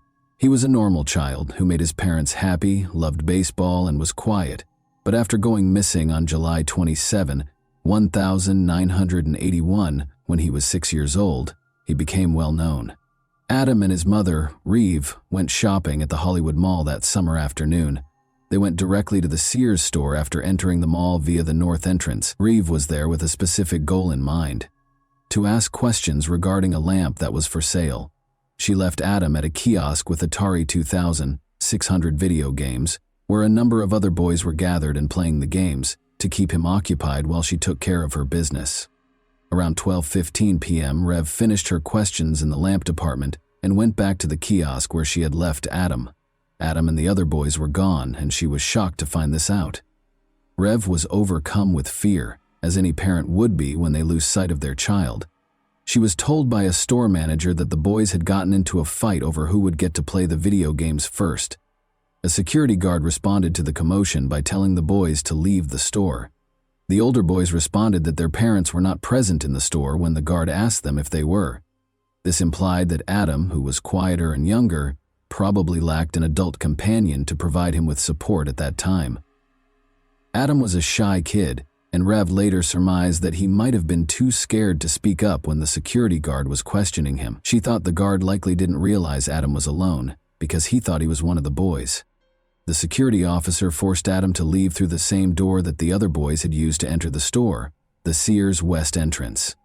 Adam's parents were increasingly worried about his safety after he went outside because they thought he had lost contact with the group and was now alone in a strange place. As the minutes went by, Rev frantically looked around the toy section for Adam, but was unable to locate him. Her panic increased in intensity with every second that went by. She asked the store staff to shout his name over the loudspeakers in a last-ditch effort to find him, hoping that if Adam heard it, he would come back to her. She kept searching the store, calling out his name and searching every hallway in the hopes of finding him while she awaited a response. She happened to run into Jean, her mother-in-law, who volunteered to assist in finding Adam right away. They searched the store together, asking staff and other customers if they had seen him. But after searching for more than 90 minutes and calling on Adam several times without finding him, Rev realized that time was of the essence. She had a growing fear in her heart that something horrible had occurred. She made the difficult choice to call the Hollywood police at 1:55 p.m. with a heavy heart and a sense of urgency. She had no idea that her worst nightmare was going to come true. A massive search for her son was launched in response to this call, with ground crews searching the area for any hints and helicopters hovering overhead. A horrifying find was made in a drainage canal next to the Florida Turnpike, close to Vero Beach, on August 10. On closer examination, two fishermen saw what appeared to be the head of a baby doll floating in the water, but it turned out to be a child's detached head. They called the police right away, horrified. The Indian River County Sheriff's Office sent Detective Ralphie Latimer Jr. and a deputy to the scene to conduct an investigation. Regretfully, no additional remains were discovered during the canal search conducted by divers from Indian River County and St. Lucie County. Adam's parents, meanwhile, continued to hope that their son was still alive. They were left to look for him by themselves, heartbroken and feeling totally powerless. The FBI's National Crime Database at the time allowed reports of stolen vehicles including horses, but there was no mechanism in place for missing children. Because of this, law enforcement was unable to communicate important details about missing children, giving the impression that Adam might be anywhere. Adam's parents made a public plea for their son's safe return on the Good Morning America television show on the morning of August 11th. In the hopes that their message would strike a chord with viewers and inspire anyone with information to come forward, they shared their anguish and desperation. Additionally, they promised a $100,000 reward for any leads that could lead to Adam's location. This outreach emphasized the gravity and urgency of the situation and was a component of their attempt to engage the community in the search. The medical examination was essential in identifying the recovered remains as the investigation progressed. Adam's dental chart and the severed head discovered in the canal were thoroughly examined by the coroner's office. One notable similarity that emerged from this comparison was a filling on the cheek side of a lower left molar. This distinctive dental feature verified that the remains were, in fact, those of Adam Walsh. The coroner then conducted an autopsy to ascertain the cause of death. Adam had died from asphyxiation, according to the examination, which indicated a lack of oxygen because of an obstruction of the airway. This suggested that the act was violent and planned. In addition, the condition of his remains indicated that Adam had most likely passed away a few days prior to his head being found. Adam's death was officially declared a homicide by the coroner, which horribly confirmed the worst suspicions. Despite thorough searches of the canal and the surrounding areas, the remainder of Adam's body was never found, which presented a major challenge to the investigation. The nation was shocked when Adam's head was found 130 miles from his Hollywood home. People were saddened and deeply disturbed by the heinous crime. The way the Hollywood Police Department conducted the investigation into their son's disappearance infuriated John and Reeve Walsh. They believed the case was not handled with the necessary urgency from the beginning, which resulted in a disjointed response that made them feel powerless. John took action to bring attention to Adam in those early days. He held press conferences, distributed flyers featuring Adam's photo, and contacted the local media to request information. In addition to finding Adam, they wanted to force a more exhaustive police investigation. They argued for a thorough investigation of every lead during their meetings with law enforcement. They persisted in trying, but the police's lack of cooperation demoralized them more and more. John became a vocal critic of the investigation as a result of his frustration, which eventually influenced his subsequent public policy work. Their message was further amplified by John Walsh's hosting of the 1988 premiere of the television program America's Most Wanted. The program developed into a potent vehicle for bringing attention to wanted criminals and missing children. in order to encourage viewers to pay attention and report any information they may have. Each episode included segments on current missing child cases. In addition to educating the public about the realities of child abduction, the series gave law enforcement a way to ask for community assistance. The life of convicted serial killer Otis Elwood Toole was filled with violence, abuse, and chaos. Toole was born in Jacksonville, Florida on March 5, 1947. His early years were characterized by an abusive mother who dressed him in girl clothes and called him Susan, an alcoholic father who abandoned him, and a maternal grandmother who exposed him to satanic rituals and practices. His older sister and a neighbor next door were among the many family members and acquaintances who sexually assaulted him. With an IQ of 75, Toole was categorized as having mildly disabled intellectual capacity. Due to his epilepsy, he frequently had grand mal seizures. Toole visited gay bars and became a prostitute as a teenager. At the age of 14, he allegedly committed his first murder in 1961 after being coerced into having sex by a traveling salesman. In the 9th grade, Toole left school and started living on the streets of the southwestern United States, earning a living through panhandling and prostitution. Toole, then 17 years old, was arrested for loitering in August 1965. Although there is little evidence of his activities after this arrest, authorities believe he drifted around the southwestern United States between 1966 and 1973, making a living through panhandling and prostitution. Toole was implicated in the 1974 murder of Patricia Webb, a 24-year-old woman in Nebraska. He left Nebraska shortly after and briefly made Boulder, Colorado, his home.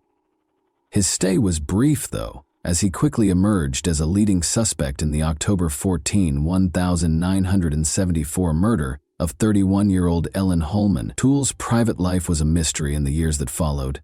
He hitched a ride in the American South and drifted back to Jacksonville in early 1975 D.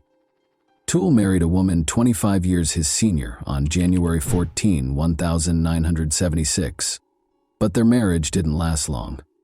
When his wife found out he was gay, she left him 3 days later. Later on, Toole disclosed that his marriage was an attempt to conceal his actual sexual orientation. Toole was taken into custody for an unrelated arson incident in April 1983, while George Sonnenberg, 65, was inside his house. He had set it on fire. For the horrifying arson attack, Toole was taken into custody, admitted to the crime, and was sentenced to 20 years in prison. Toole, however, stated at his trial for killing George Sonnenberg that he only signed the confession to be sent back to Jacksonville and did not set the house on fire. He was given a death sentence for first-degree murder, but it was later reduced to life in prison. Toole, who was already serving a prison sentence for 2 unconnected killings, shockingly admitted to killing Adam Walsh on October 21, 1983. John Walsh, Adam's father, was convinced that Toole had committed the crime despite the lack of hard proof. According to Toole, he promised Adam candy and toys to entice him into his white 1971 Cadillac sedan DeVille, which had a noticeable dent on the right bumper. At first, Toole said Adam was quiet and cooperative as they traveled north on Interstate 95 toward Jacksonville, but as time went on, Adam started to get anxious. In a shocking development, Toole said he struck Adam in the face. He claimed that when things became more heated, he hit Adam once more, knocking him out. Toole continued north on the Florida Turnpike to an abandoned service road north of the Raid Bar Road overpass in northwest St. Lucie County while Adam was hurt. Toole used his car's seatbelt to strangle Adam to death after realizing he was still alive. He then allegedly used a hatchet to decapitate Adam after dragging his lifeless body out of the car. Toole later stated that he destroyed Adam's remains in an old refrigerator as part of his disposal process. He claimed he wanted to adopt Adam after he got back to Jacksonville, but that plan wasn't seen as feasible. The blood-stained carpet from the car, the hatchet allegedly used in the murder, and eventually the car itself were among the important pieces of evidence that police lost during the course of the investigation. This evidence loss was a major blow to the investigation. However, Toole was never formally charged or found guilty of Adam's murder because there was not enough tangible evidence. Toole initially admitted to the crime, but later recanted his admission, casting doubt on the case. In addition to depriving Adam's family of the justice they were entitled to, this lack of accountability also raised grave questions regarding the efficiency of the investigation and the handling of evidence in such dire circumstances. There are serious concerns regarding Otis Toole's possible involvement, because multiple witnesses located him in the Hollywood region in the days preceding Adam's disappearance. Toole, who was serving a life sentence for other offenses, passed away in prison in September 1996 at the age of 49 from cirrhosis after a long and difficult life. According to his niece, he confessed to Adam's murder on his deathbed after he passed away. On October 10, 1983, the television movie Adam, which told the tragic tale of Adam Walsh's kidnapping and murder, debuted. When it first aired, it attracted 38 million viewers and significantly increased public awareness of child abduction. In 1983, 1984, and 1985, each broadcast included a hotline for tips along with images and descriptions of missing children. 13 of the 55 children who were highlighted were able to recover successfully as a result of this initiative. The American rapper Bizzy Bone was reunited with his mother after a babysitter recognized his photo during the broadcast, making it a noteworthy case. The Walsh family changed the way society views missing children by using Adam to transform their tragedy into a potent advocacy tool. Additionally, in 1984, the U.S. John and Reeve Walsh, along with other parents of missing children, tirelessly lobbied Congress to pass the Missing Children's Assistance Act. The National Center for Missing and Exploited Children, NCEMEC, an organization devoted to offering resources, support, and advocacy for missing children and their families, was made possible by this important legislation. The act sought to strengthen the response to kidnappings of children and guarantee that law enforcement had the resources and direction required to successfully handle these tragic situations. After John Walsh's book was published, Hollywood Police Chief Rick Stone conducted a thorough review in 1997, which sparked a renewed effort to look into Adam's case.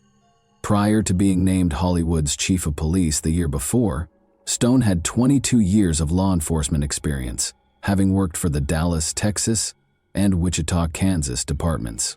Stone carefully examined the evidence, even going back to Toole's recorded interrogations by Hollywood detective Mark Smith, even though the crime had taken place 16 years prior. After reviewing, Stone came to the conclusion that Toole had killed Adam with proof beyond a reasonable doubt. Toole and Henry Lee Lucas, his partner, had admitted to or linked themselves to over 200 murders, many of which turned out to be untrue. The majority of Lucas's confessions were actually discovered to have been forced by the police, which further calls into question the veracity of Toole's statements. After Adam Walsh's father called the America's Most Wanted hotline to voice concerns about his son's pedophilia, Jeffrey Dahmer was named as a suspect in the case in 2007. At the time of Adam's kidnapping, Dahmer had resided in Miami Beach, which is close to Hollywood. Both recognized Dahmer from pictures following his arrest, and witnesses claimed to have seen a suspicious young blonde man at the Hollywood Mall on the day Adam vanished. Furthermore, just before Adam's severed head was found, a truck driver claimed to have seen a man driving a blue van close to a canal. However, police rejected his account. John Walsh voiced doubts about any link between Dahmer and the murder of his son, pointing to a dearth of evidence, even though Dahmer denied any involvement in Adam's case. Due to his 2-week absence from home in 1981 and the installation of a new seat cover in his vehicle soon after Adam's disappearance, Edward James, another suspect, sparked suspicions. Investigators cleared him after a voice stress analysis revealed no deceit. Only incomplete dental records were used to identify the child, and there was no autopsy report. Even though the Walsh family acknowledged Otis Toole's guilt, these unanswered questions cast doubt on the case's legacy. With John Walsh at his side, Hollywood Police Chief Chad Wagner declared the case closed on December 16, 2008. The police came to the conclusion that Otis Toole was the murderer following an outside review. Following Adam's tragic story, legislative efforts kept changing. On July 25, 2006, the Adam Walsh Child Protection and Safety Act was passed by President George W. Bush, who signed it into law a few days later. This historic act strengthened punishments for violent crimes against children, put policies in place to prevent human trafficking, and created a national database for convicted juvenile offenders. The Adam Walsh Reauthorization Act, which was introduced in 2016, made sure that programs established under the 2006 Act had the money they needed to continue their essential work. This law, which was a part of the Survivors' Bill of Rights, demonstrated a strong dedication to protecting children. Even though Adam Walsh's passing is a tragic chapter in American history, his narrative has sparked important change. And that wraps up today's chilling story. If you enjoyed this video, don't forget to like and subscribe so you never miss a new upload. Also, let me know in the comments, what part of this story shocked you the most? Thank you for watching, and I'll see you in the next video.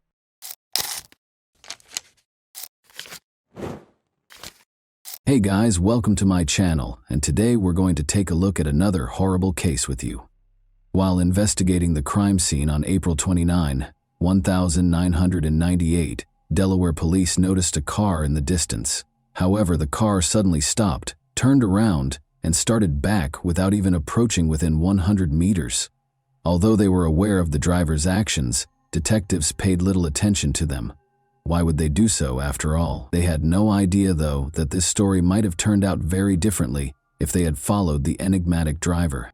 When Debbie was 21 and Nino Pitts was 24, they first met. At a party, Nino asked their mutual friend Bill Sharp if he knew of any attractive girls he could introduce to his mother. This led to their introduction. Debbie was introduced to Nino by Bill, who said she was a wonderful girl. After dating for a while, Debbie and Nino were married in 1973. For 25 years, their lives were just like those of millions of other couples in the modern world. Both of their twins, Michael and Melissa, had grown up and were enrolled in college.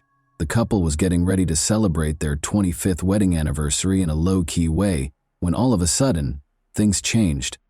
On a lovely sunny day in Delaware on April 29, 1998, Debbie made the decision to plant rose bushes in front of their home. She had never been a gardener, so Nino was shocked to see her doing this when he got home, but he was happy to see that she was obviously enjoying it. Debbie was expecting a call from work, so she asked him to give her a call at about 4 p.m. With a nod, Nino entered. When Debbie had a gut feeling that it had been over 4 hours, she kept caring for the flowers. She assumed Nino had just forgotten her request, so she didn't give it much thought. The woman rose and entered the house, but she was struck in the head and fell to the ground before she could reach the kitchen. Debbie was in shock and couldn't comprehend what was going on. She could hardly see because her glasses had fallen, but she could make out a stranger's silhouette standing over her. "Where did you keep your money?" he demanded. Debbie became aware that the house had been broken into. As the man searched through her possessions, she lay on the ground. She still felt that Nino ought to have saved her already, but she was worried that he might suffer harm if he did. In the meantime, the intruder threw her face down on the concrete floor, tied her wrists and ankles, and dragged her downstairs to the basement. She was violated by the man. Debbie was shocked by what was happening and writhed in agony. She had been caring for her roses in her cherished garden only 20 minutes prior, and now she was facing this humiliation on her own house's floor. The attacker pulled up his sweatpants and walked away when it was all over. The brute reappeared and pulled Debbie back up the stairs, this time from the basement, just when Debbie thought the horror was over. He kept a knife to her throat, covered her with a blanket, and carried her to a car parked near the front door, placing her in the trunk. Debbie didn't even realize she had just been abducted, because she was in such a state of shock. However, the man started the car, so she didn't have time for that. Debbie was trying to break free already. She wanted to break the bonds so she could begin kicking, biting, screaming, or doing anything else to get away or draw attention when the criminal opened the trunk again. But when he opened the trunk, her plan fell through. Debbie was horrified to see that no one was willing to assist her and that she was already in the garage. She was brought back inside the house by the kidnapper. It took him only one look to realize that Debbie had attempted to loosen the ropes after she was flung onto the room's bed. Furious, he violated her once more and punished her harshly. She sobbed and pleaded for forgiveness, but the more she pleaded, the more vicious he became. He chuckled and obviously enjoyed her suffering. Debbie saw that he probably had some illegal substances in his system. He bound her hands and feet to satiate his desire, then tied the ropes around her ankles and wrists to render her immobile. The attacker left her, closing her eyes and mouth. She thought she was saved when she heard 2 loud shots shortly after, assuming it was the police rescuing her. Debbie's absence was immediately noticed at work. As a hospice nurse, her dependability and timeliness were always undeniable. Therefore, a co-worker went to her home at 6:30 p.m. when she was unreachable. When Debbie's co-worker noticed the Pitts family's neighbor, she introduced herself and inquired as to whether he had seen her. She had been planting roses in the garden, he retorted, adding that the house's side door was always open if she wasn't answering. The woman came inside. There was silence. She summoned Debbie. Her glasses were on the floor, and her possessions, including her wedding ring, were on the kitchen table. The woman kept phoning Nino and Debbie. She discovered Nino in the bedroom, but Debbie was nowhere to be seen. He had been shot in the head, and it was clear that he was no longer able to be helped. Only the following day did Debbie see the kidnapper. He described how he saw the headlights pointed at his windows and assumed the police had found him. Concerned that the neighbors might have heard or seen something, he fired 2 shots from the window. Then he loudly turned up the TV or the radio. Debbie was horrified to learn that Anthony Pitts, Nino, had been shot in his own house when the news program began. The police suspected her of killing her husband and made her a fugitive. She hadn't even considered the possibility that Nino had suffered any harm until that point. She felt that everything had happened so fast. She had gone inside, she had been attacked by a stranger, and her husband had no idea where she was. Debbie found it hard to believe that Nino had been hurt by her kidnapper. The woman was shaken when the man abruptly apologized for having to kill her husband and just walked out of the room. She had just learned something that was really hard for her to understand. She understood that she would be her attacker's next victim, because he was not only a thief and a violator but also a murderer. She also realized that she couldn't grieve for her husband because doing so would only make him angry. All Debbie could think about was her kids. They were adults, of course, but they had to cope with 2 horrific shocks: the death of their father and the disappearance of their mother, who was suspected of killing him. Detectives spoke with friends and family in the interim, but they were unable to determine Nino's killer. The 2 had a great relationship according to everyone's testimony. The neighbors never heard any screams and they never got into a fight. Furthermore, Debbie couldn't see anything without her glasses, so she would never leave the house without them. The fact that their primary suspect was fighting for her life only 5 miles away was unthinkable to the police. In a follow-up interview, the neighbor recalled seeing a car parked directly in front of the family's home, despite the fact that he had not heard any screams. A man had driven off after placing a blanket in the trunk. In fact, tire marks were discovered by detectives on the lawn directly outside the house, which was extremely unusual for such a wealthy neighborhood. The police determined they were dealing with a kidnapping after finding Debbie's glasses on the kitchen floor, which prevented her from seeing anything. 52 hours later, the kidnapper showed a new side of himself. He untied his victim and addressed her normally. He had hardly spoken to her more than a few words at a time before, so this was very unusual. The man acknowledged that he was thinking of letting her go, but was worried that she would tell the police about his house. Debbie took these words to heart. She had to persuade him to actually let her go if he was thinking about it. Since she could hardly see without her glasses, she assured him that she would not tell anyone about him. She addressed him respectfully as Sir. He'd brought her in the trunk, so she didn't know where the house was either. But as soon as the hope for Debbie began to grow, it was dashed when he said he couldn't let her go. Then, as though he were thinking out loud, he said that he would only be sentenced to 10 years in prison if he removed all illegal substances from the house. Debbie became aware that the person she was interacting with was not very smart. Could he have been so gullible as to believe that assault, kidnapping, and murder only resulted in 10 years? She made the decision to use her cunning to help him see her as a person rather than a victim. She spoke to him calmly, and this strategy worked. He let her sleep in his bed that night after taking the shackles off her eyes and mouth. The kidnapper informed Debbie that she needed to shower on the morning of the 3rd day. She was denied access to the restroom by the man, even though it was necessary, but Debbie didn't feel strong enough to stand under the water after being confined for so long. He gave in to her request for a bath. The least of her concerns was that taking a bath and undressing in front of a stranger made her uncomfortable. The man asked if she planned to wash her hair after noticing that she was done. She responded that she couldn't do it right now because her wrists and hands were so painful and swollen that she couldn't even lift them. He therefore gave her hair a wash himself. Debbie felt uncomfortable allowing her husband's killer to touch her hair because it felt like another act of violence. However, she controlled her emotions. The man raped her once more after forcing her to put on his clothes after the bath. The kidnapper didn't realize that Debbie needed to eat until the fourth day. She asked him to buy a newspaper when he went out to eat. Ironically, he did as he was told. They read the newspaper and ate together.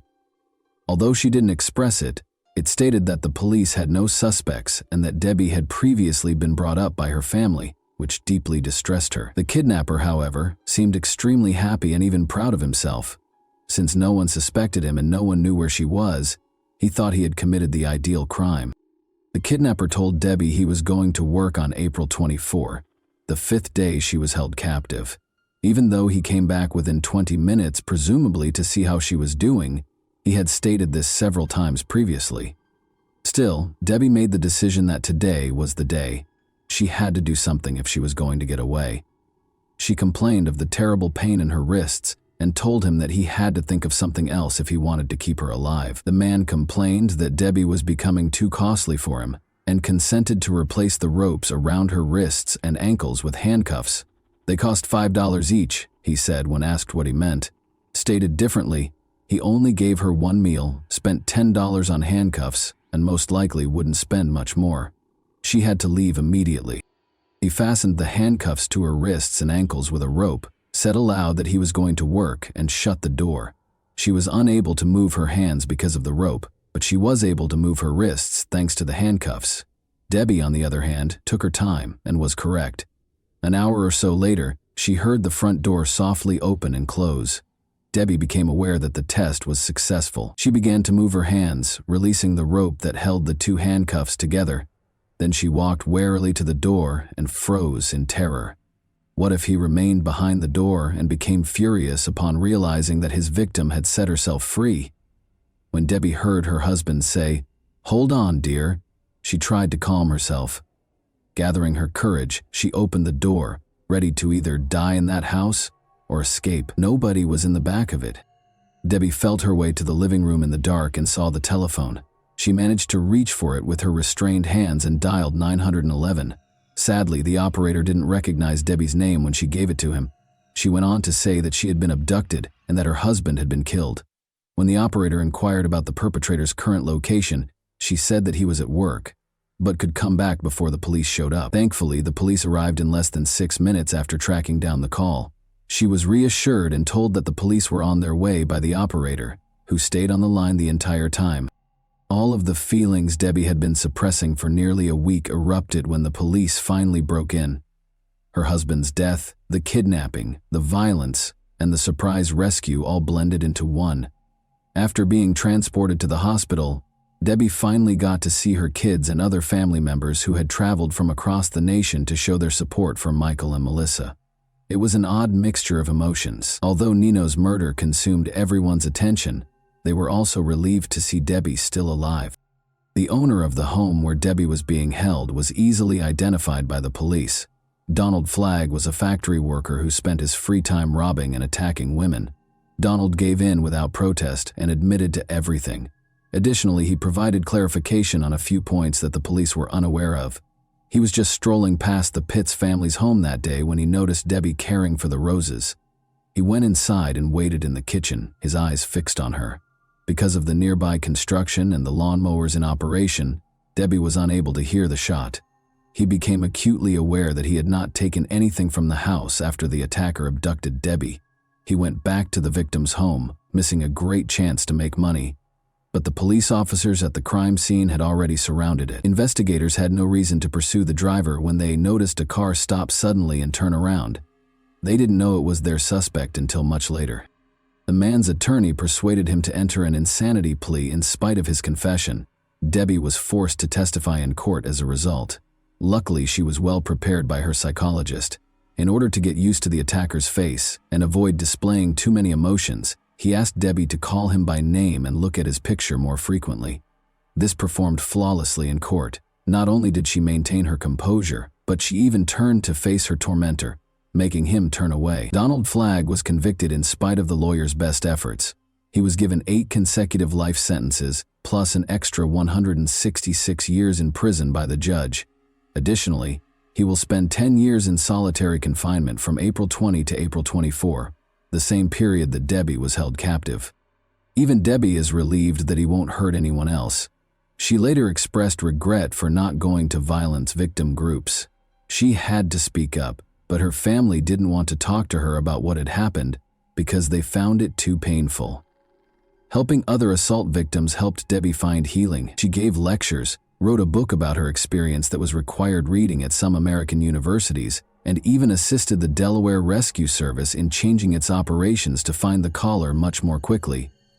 Debbie even mustered the courage to confront Donald in prison and ask him the question that had been bothering her for so long.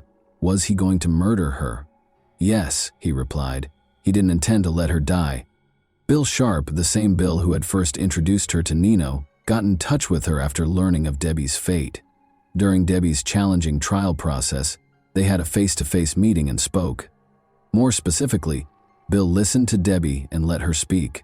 He started going to therapy sessions with her, and the psychologist saw them together and realized right away that his help was actually helping her get better. Bill, who became Debbie's husband in September 2000, was a true comfort and support system.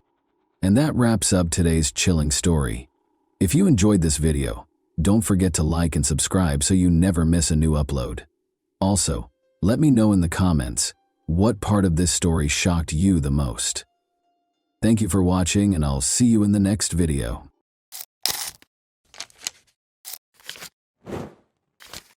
Hey guys, welcome to my channel, and today we're going to take a look at another horrible case with you. Today, we'll examine what happened in the U.S. state of Pennsylvania in 2017. Alina Shaykhet, 20, a University of Pittsburgh student, stopped returning calls and texts on October 8, 2017. Her mother and father were unable to get in touch with her, and she was supposed to meet them that morning. The Shaykhet family's life was forever altered by what they discovered when they visited her house. When Alina was 3 years old, her family relocated to the United States from Ivanovo, Russia, where she was born. Alina had extraordinary talent. She had a passion for acting, dancing, and singing. Many people were moved by her beauty and passion on stage. At a very young age, Alina became passionate about the performing arts. At the age of 4, she began her journey at the European School of Rhythmic Gymnastics. She started singing solo in out-of-state competitions when she was 5 years old. She attended the Tammy Lee School of Dance in elementary school, where she was able to secure prominent roles while showcasing her acrobatic dance routines. Alina quickly picked up dance techniques and styles that most kids would take years to master. She had the honor of performing with a group of much older, more seasoned dancers because of her extraordinary talent. Alina started going to the Broadway dance studio with Karen Prunzik in the 5th grade. She mastered a variety of dance forms, such as ballet, tap, and hip-hop. She even performed as the studio's prima ballerina, staying true to her Russian roots. She participated in Access Broadway and Onstage New York, where she received numerous honors for her exceptional performances over the years. Additionally, Alina performed at a number of local Pittsburgh events, such as Light Up Night, Macy's Christmas parades, and other gatherings in Idlewild Park, Robinson Township, and Kennywood. Alina was also able to find her singing talent thanks to the confidence she gained from dancing. Both in front of an audience and at home with her family, she moved audiences to tears with her exquisite performances of numerous well-known songs. Alina had extensive surgery after suffering a serious knee injury in a ballet class when she was 14 years old. Alina was devastated to learn that she would never be able to dance competitively or recreationally again after months of physical therapy. She was determined to find a way to get back on stage, in spite of this significant setback. Alina was able to safely express her love of dancing while attending Montour High School by participating in the musical theater program. As a talented actress, dancer, singer, and comedian, Alina made a triumphant comeback to the stage, illuminating the audience with her love and light.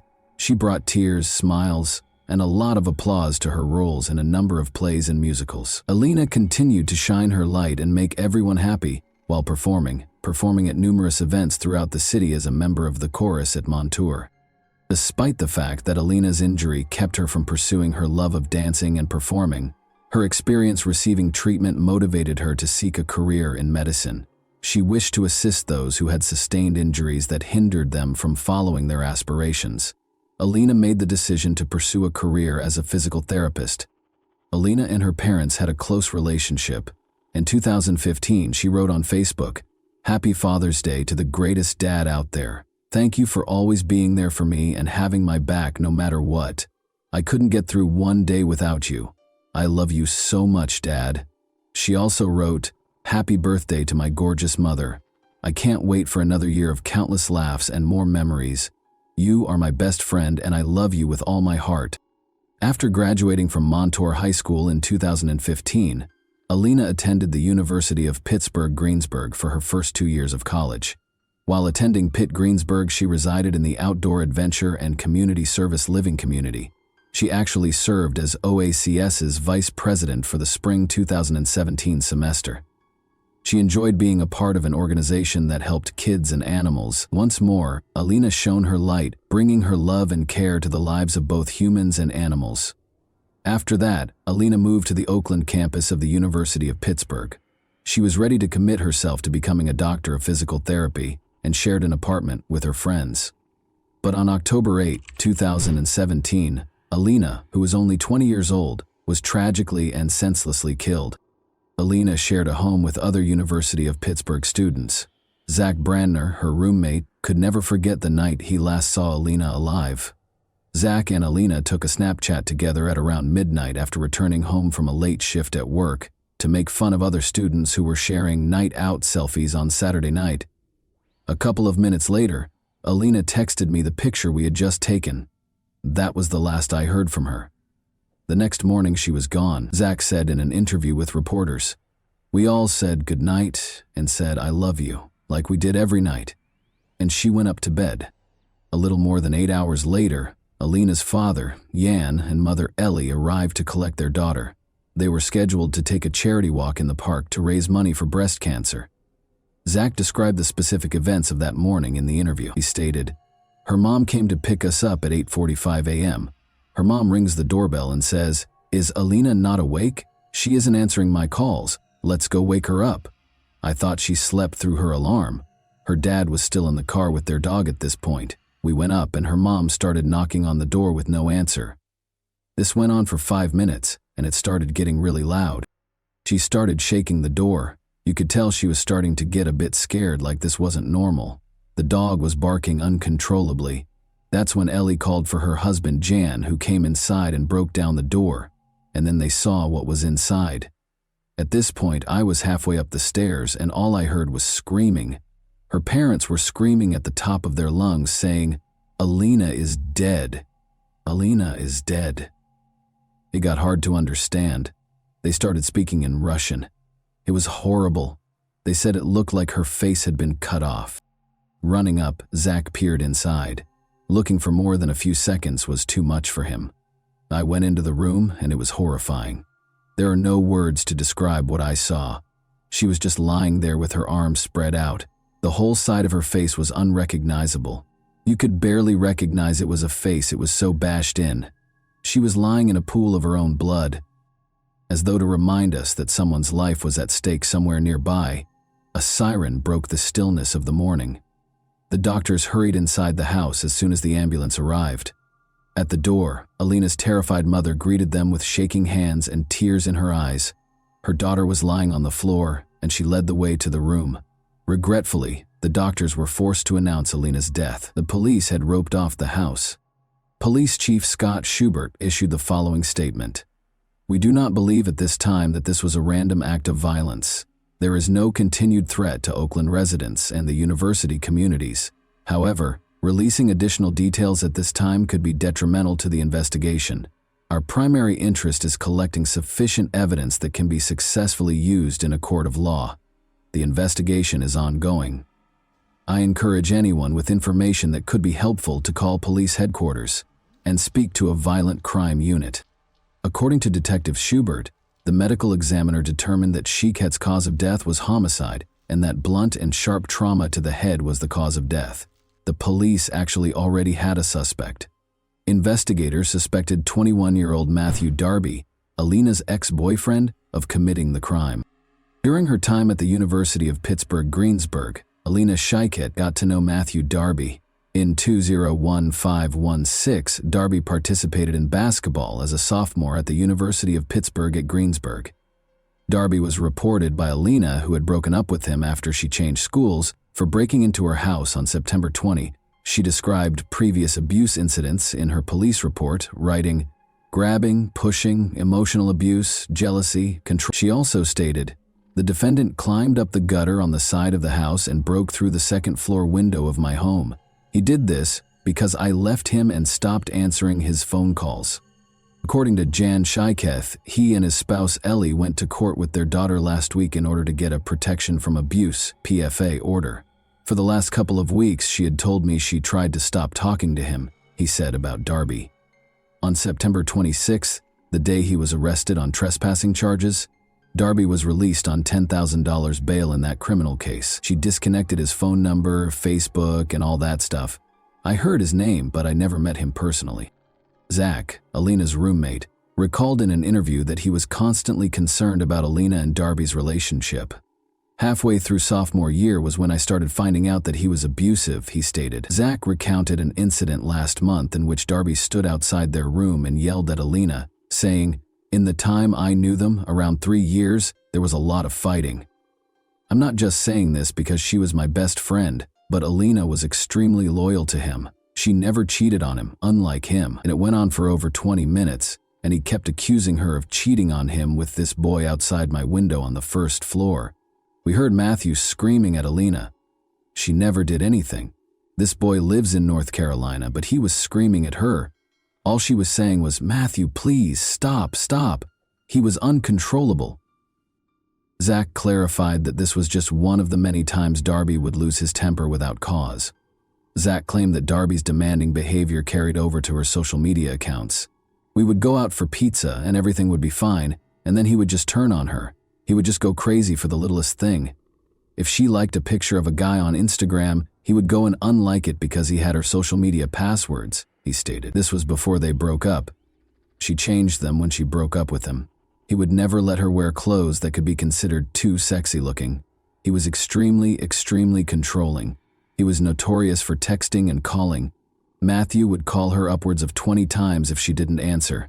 He just kept on calling and it just wouldn't stop. She blocked his number after they broke up. According to the police report, Darby broke into their house on September 20 following the breakup. According to Zach, it was approximately 12:30 a.m. when he heard glass shattering outside that evening. He texted his house group chat and ignored it, assuming it was a bottle breaking at a nearby party. Then he heard a shriek coming from upstairs, followed by the sound of someone falling. Alina was yelling for assistance. Because Matthew Darby was in her room at that point, we weren't sure what his intentions were, but now we think it was a failed attempt at murder. We caught him and got him out of her room. Then the police came, and he was arrested. She was scared. You could tell," Zach continued. "She didn't feel safe at all." Call logs from Alina's cell phone, which was not at the apartment when she was discovered, revealed that between 4:15 a.m. and 4:15 a.m., she received 5 unanswered calls from a number that turned out to be Darby's, and 4:55 a.m., Sunday.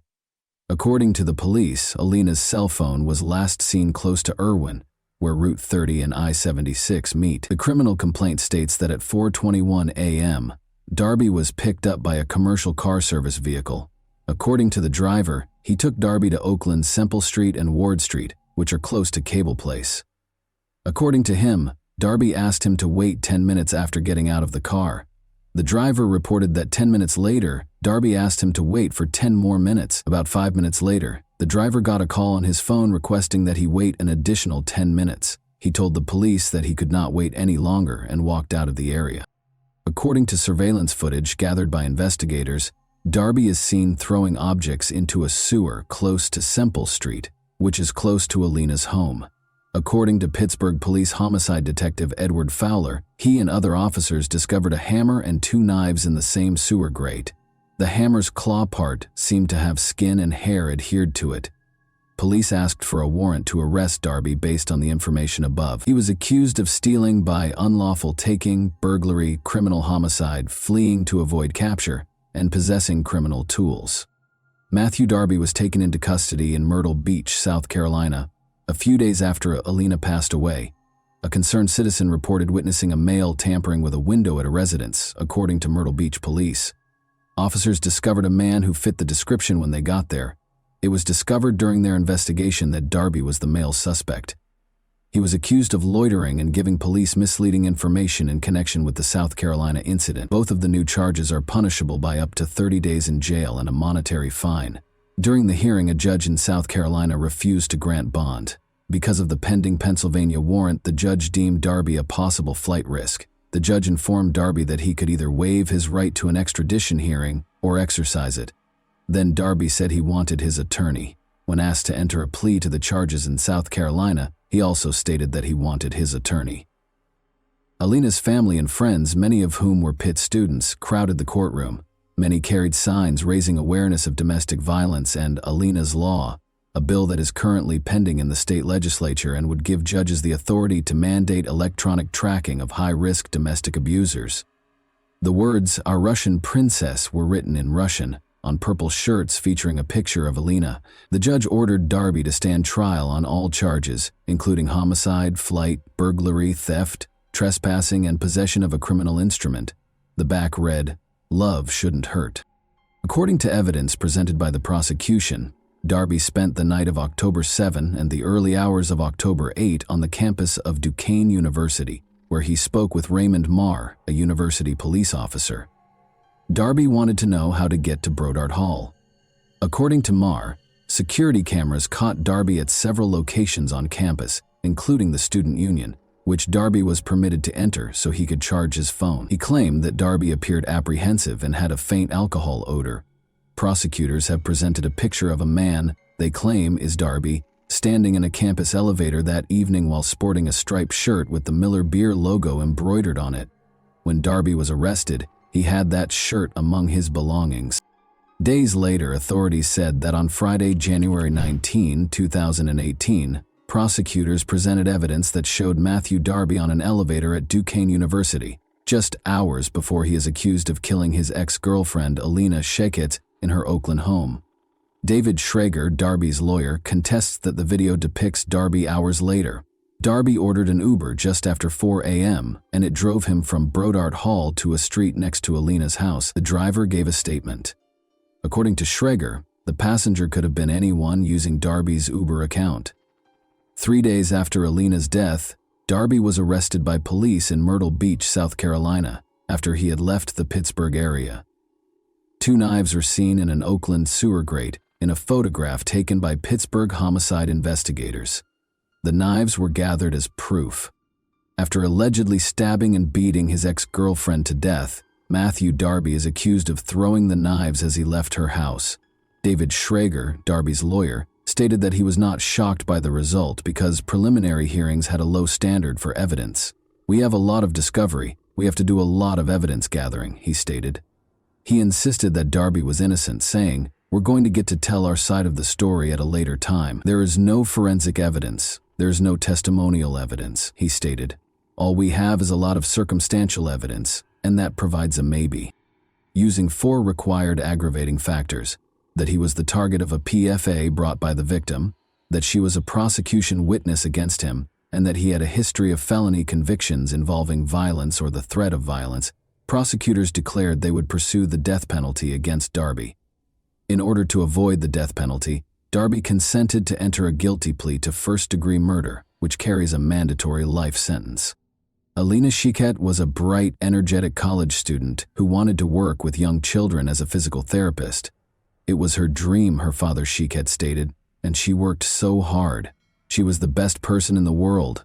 I lost my beautiful princess," he said while weeping. He said, "I don't know what else to say." He said his daughter was popular, friendly, and loved to sing and dance. His words, "She made everyone happy." She had such a bright future. He has taken Alina from us in an unimaginable way, Jan Shaket remarked of Darby. He has stolen so much from us, including a future with our daughter. Without her daughter, there wouldn't be a wedding gown, a graduation, kids, or family vacations. My daughter died. It's a very short phrase, but it's strong enough to shock and paralyze every single cell of my body when I have to pronounce that phrase. Ellie Shiket claimed that because her brain was not designed to understand those words, her mouth was not intended for them. After Darby was accused of breaking into her house, she recalled sitting with her daughter in the courthouse. She applied for and was granted a protection order against abuse. She claimed that her daughter still harbored feelings for the man she feared. According to Ellie Shiket, she wanted to help him. She didn't want that PFA to go to jail, according to her daughter. She wished to shield and assist him. She expressed to her mother her desire for him to stop bothering her. She inquired as to whether Darby found joy in destroying her daughter. He failed, she informed him. Darby, wearing a red jumpsuit from Allegheny County Jail, with a white long-sleeve shirt underneath, only answered Judge Manning's questions. Darby was given the mandatory life sentence without the possibility of parole for first-degree murder, and when asked why he was entering a guilty plea, he responded, "Because I am guilty." In addition, Darby entered a guilty plea to charges of trespassing, burglary, theft, and possession of a criminal instrument in relation to the murder of Alina Shiket. Darby entered a guilty plea to trespassing in a different case where he had broken into Alina's apartment 2 weeks prior to the murder. But a year later, Darby filed a post-conviction petition claiming ineffective legal assistance with new attorney Joseph Hudak. Darby claimed in his filings that Thomas Farrell, his lawyer at the time, had not adequately explained the case or conducted a risk analysis. The Allegheny County District Attorney's Office responded that Darby's claims would not be successful, but it acknowledged that a hearing on the issue might be required. The decision is based on a precedent known as the Coordinate Jurisdiction Rule, which states that judges in the same jurisdiction should not overrule one another, rather than any potential merit for Darby's claim. Joseph Hudak, Darby's new lawyer, said, "This is the first step in taking back Darby's life sentence." He said, "I think Darby has been totally mischaracterized, and I believe Darby is guilty at the most of third-degree murder, and a jury might find him guilty of voluntary manslaughter." Hudak said Darby's lawyer should not have pushed him to enter a first-degree murder plea. Hudak stated, "I don't think the evidence ever supported a death penalty verdict," adding, "And there was so much mitigation, I don't think he would have received the death penalty anyway." Darby hasn't given up on his goal of being released from prison, but his attempts haven't been successful thus far. He is presently incarcerated for life. Alina was a remarkable young lady. She exuded vitality, love, and vitality. Everyone around her felt special because of her caring nature. Every room she walked into was made brighter by her amazing smile. Everyone felt like they were in on the joke because of her infectious laugh. She was living, not merely existing. The Shakets are proud of the legacy Alina has left behind and the light she has brought into the world, despite the fact that her family misses her terribly. And that wraps up today's chilling story. If you enjoyed this video, don't forget to like and subscribe so you never miss a new upload. Also, let me know in the comments what part of this story shocked you the most. Thank you for watching, and I'll see you in the next video.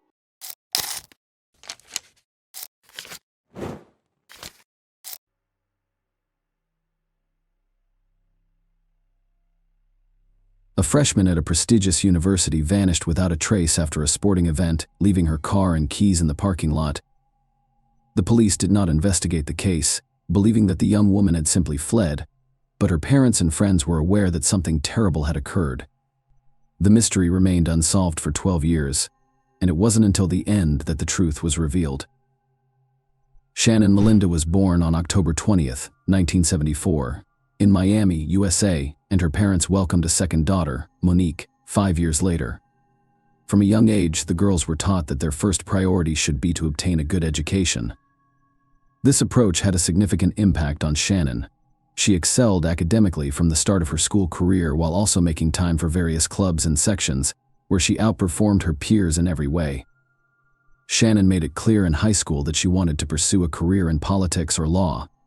She led the school debate club and, in her final year, even gave speeches in the United States. Congress and the General Assembly of the United Nations are part of special training programs. Following these events, she decided she wanted to work for the Supreme Court. To achieve this goal, she required a solid legal education. Shannon submitted applications to several of the country's top universities. Given her perfect grades and extracurricular accomplishments, all universities and colleges were eager to accept her, but she chose Emory University in Atlanta, Georgia. In addition to being one of the top 20 universities in the country, Emory offered her a $15,000 annual grant for the first 4 years of study, which covered the majority of her tuition. She moved to Atlanta after graduation to pursue a degree in political science. The university made a strong impression on her. She quickly adjusted and made many friends. Shannon was able to find a part-time job despite receiving the grant. A few kilometers from her dorm was a softball field that needed employees, and her responsibilities included keeping track of the game's score. Shannon was forced to quit her job on March 26, 1994, due to an error made by her supervisor. That morning, another employee was supposed to keep score, but Shannon was accidentally added to the roster and agreed to work the game. Shannon arrived at the stadium around 8:40, and her shift ended 4 hours later. Usually after work, the young woman would stop at a nearby gas station to get a soda. That day she also left, but no one saw her again. The stadium management had expected her to return after halftime to turn in her scorecard, but she never did. Her friend and roommate, Athena, was the first to sound the alarm. Shannon's absence from her dorm in the evening initially alarmed her. She had no other place to sleep and was unlikely to stay with anyone after not waiting for her roommate. The next morning, Athena decided to call Shannon's parents and see if they had heard from her in the previous 24 hours. Shannon's parents were at work at the time, so Monique, her younger sister, answered the phone. Monique informed Athena that she hadn't spoken with Shannon in a few days and promised to ask their parents when they returned home. Athena became increasingly concerned and told 2 mutual friends about Shannon's disappearance. They decided to look for her on their own. They got into their car and drove around campus. They eventually made it to Shannon's stadium, where they were met with a disturbing discovery. As they approached the stadium, they noticed a gas station nearby and were surprised to see Shannon's car. Her parents gave her a black Nissan 280SX as a gift. When they arrived at the gas station, they found the car empty, with the keys in the ignition and the doors unlocked. Shannon would never leave her car in such a state, which added to their anxiety. Her friends called the police because they suspected something terrible had happened. Unfortunately, the officers who arrived did not take the situation seriously. They took a quick look at the car and determined there was no evidence of a possible crime. Because there was no blood or signs of a struggle, the officers told the friends not to worry. They did not even collect fingerprints from the steering wheel or doors. Furthermore, they asked Athena to drive the car to the university parking lot, which she did. The officers spoke with the gas station attendants, who confirmed seeing Shannon around noon the previous day, but saw nothing suspicious. Shannon had most likely fled at the age of 19, according to the official police version. The case was not treated seriously. Shannon's parents decided to travel to Atlanta right away to join the search for their daughter. When they discovered that the police were unwilling to investigate, they did everything they could to change the situation, and their efforts were successful. Shannon was accepted into a non-profit organization by former President Jimmy Carter as a result of her connections after speaking in Congress. Shannon's parents had brought her disappearance to his attention. Carter and Senator Bob Graham secured FBI involvement in the case. Shannon's parents flew to Atlanta and started looking for their daughter. With the assistance of other students, they printed and distributed thousands of flyers about Shannon's disappearance. Later, her father rented a billboard and announced a $10,000 reward for any information leading to Shannon's location. The young female detectives identified several suspects among Shannon's acquaintances, but were quickly convinced of their innocence. 3 days after Shannon vanished, something interesting occurred. An unidentified man called the police hotline number listed on the flyers to report Shannon's appearance. He stated that the reporters made a mistake when reporting on the young woman's disappearance. Shannon was said to be wearing green shorts on the day she went missing, but they were actually blue. Furthermore, the caller stated that he had Shannon and would keep her as long as he wanted. Despite this distressing call, Law enforcement continued to believe Shannon had simply fled somewhere. This assumption persisted for several days until April 6th, when an unidentified man made a second call. This time, he called the university's counseling center to inform them that Shannon was at his residence and was fine. He promised to call later and demand her return. Finally, he stated that he would leave Shannon's ring for the police near where he was calling to confirm his statements. This time, the FBI quickly traced the call and discovered that it originated from a payphone near a Burger King restaurant in suburban Atlanta. When detectives arrived at the location, they discovered the ring in a cloth baggie wrapped in duct tape. Shannon's parents confirmed that the ring belonged to her. This news brought them relief because it gave them hope of seeing their daughter alive again. Since then, they had been waiting for the perpetrator to call back and make his demands. This event prompted law enforcement to reclassify the disappearance case as a kidnapping. The police department appointed a new lead detective, who immediately pointed out his predecessor's lack of professionalism. He said that almost all of their actions were flawed. They did not take Shannon's fingerprints and instead asked a stranger to drive her car to another location. They also did little or nothing to investigate the case, believing that the young woman had simply run away and would return shortly. With this in mind, the investigators decided to rework every possible lead from scratch. The first thing they looked for was the softball field where Shannon was last seen the day she vanished. The fact that the young woman had been missing for several weeks added to the confusion.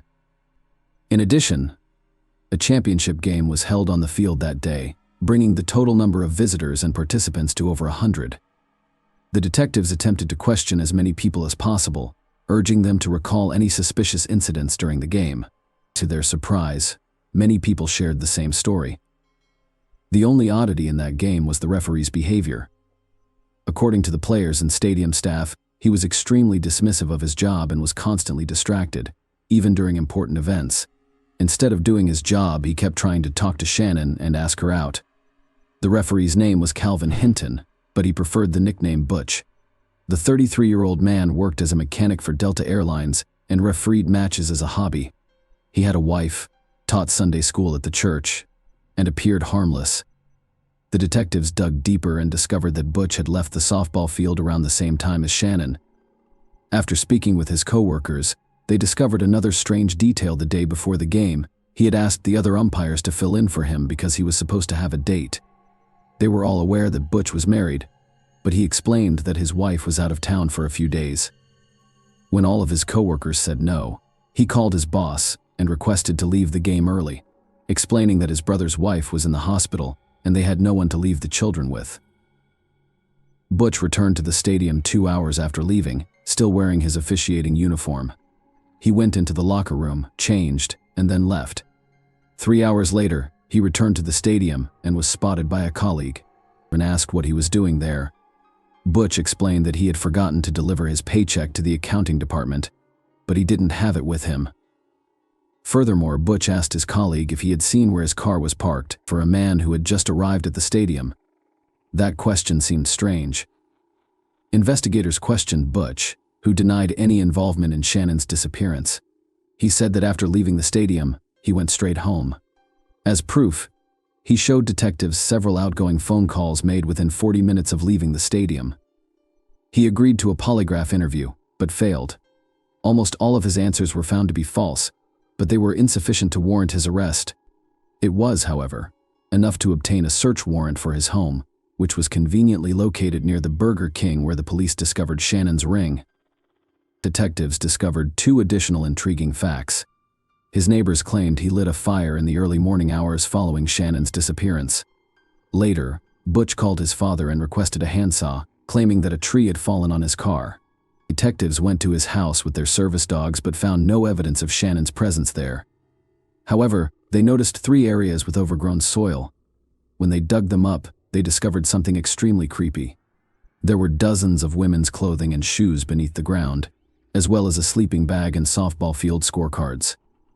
Experts examined the excavated clothing, showed pictures to Shannon's parents, and determined that none of it belonged to the young woman.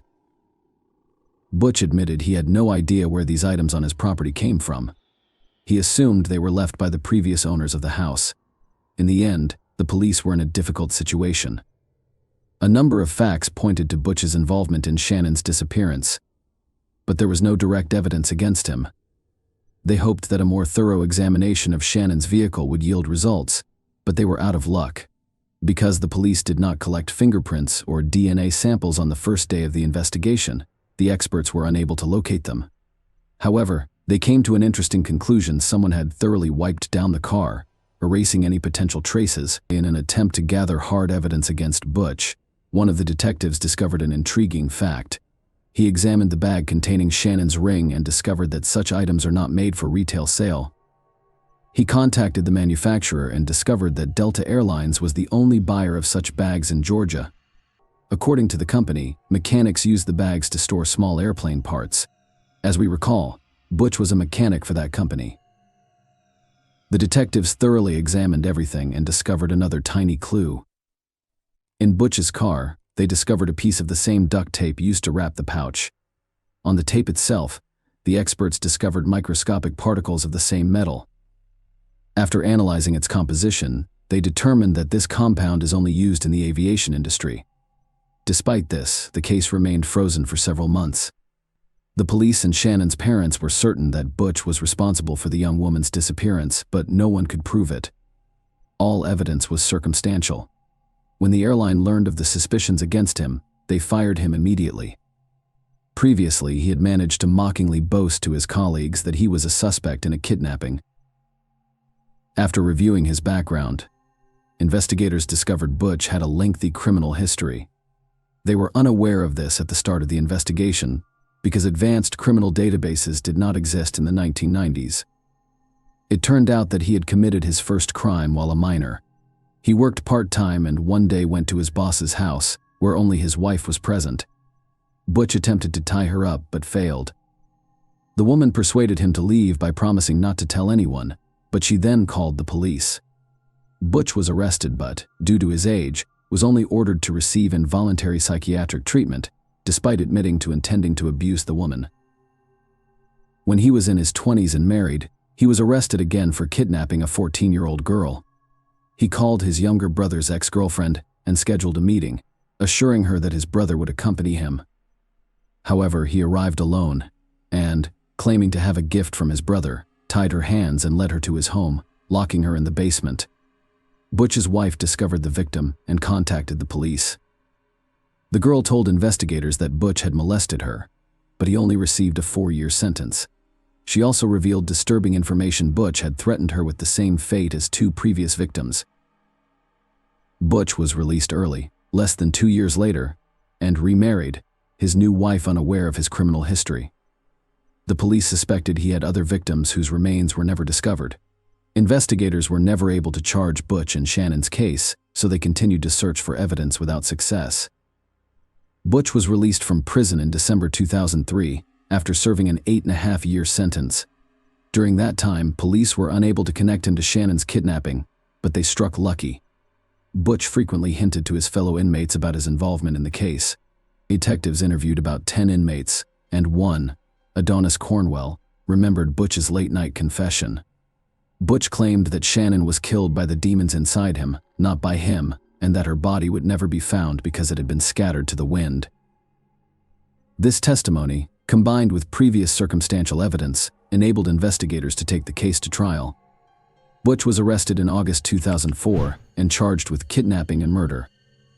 According to the investigation, Butch saw Shannon at a gas station and lured her into his car using false pretenses. He threatened her and drove to his home. He then returned to the stadium, parked Shannon's car at the gas station, left the keys in the ignition, wiped away the prints, and left. When he returned home, he most likely abused, killed, and disposed of Shannon's remains.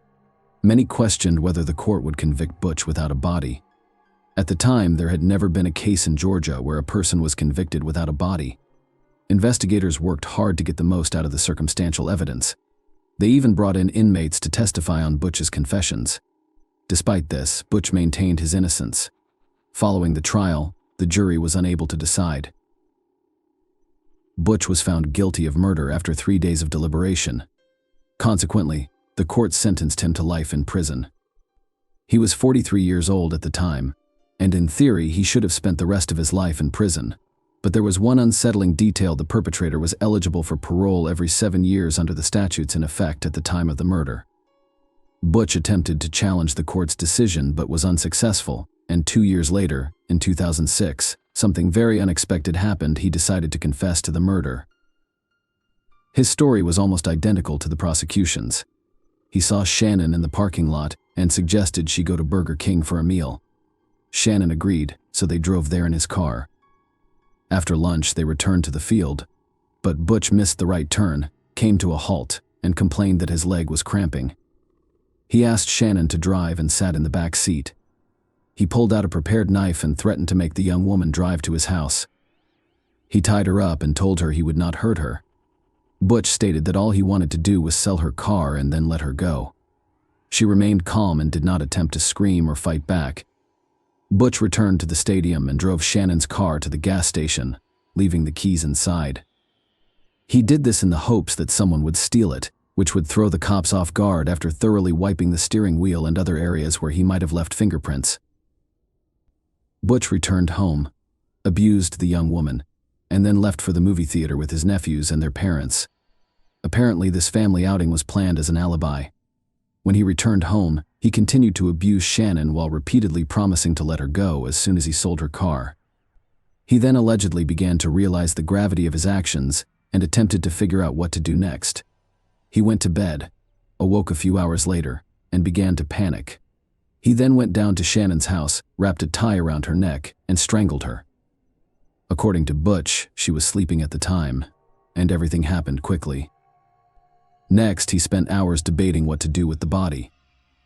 By morning, he had decided to burn it, so he started a large fire and added fuel before putting the body in. He changed his clothes and attended the church service.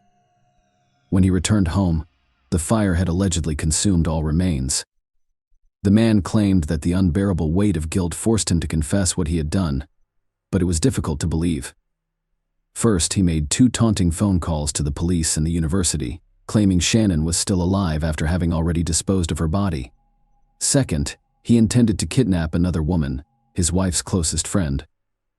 That day, as soon as his wife left town, he called her and invited her over, claiming that he and his wife wanted to meet her, but the friend declined, saving her life. Knowing this, can we speak of Butch's remorse and guilt? In addition, he claimed that the fire reduced the body to ashes in a matter of hours, which appears impossible. The man stated that when he returned home from church, there was no trace of Shannon. He allegedly waited for the ashes to cool before gathering and dumping them on the railroad tracks. Most likely, he lied and needed to bury the remains, including the bones, somewhere. But why would he do this? Butch's only option was to realize he might never be released and play the remorse game. However, if he had pointed out where the body was buried, his sentence could have been altered, denying him the opportunity to petition for release. Despite the fact that experts discovered traces of fuel, he continued to insist that the fire in his house was caused by a broken vacuum. He is currently in prison, and his next petition for parole can be filed in 2025, when he will be 64 years old. Shannon's parents are still fighting to prevent his release. The only question that remains for investigators to this day is whose belongings were buried in Butch's backyard. Was he involved in the deaths of other young women? Possibly in the dozens? Please leave your thoughts on this story in the comments, and thank you for watching.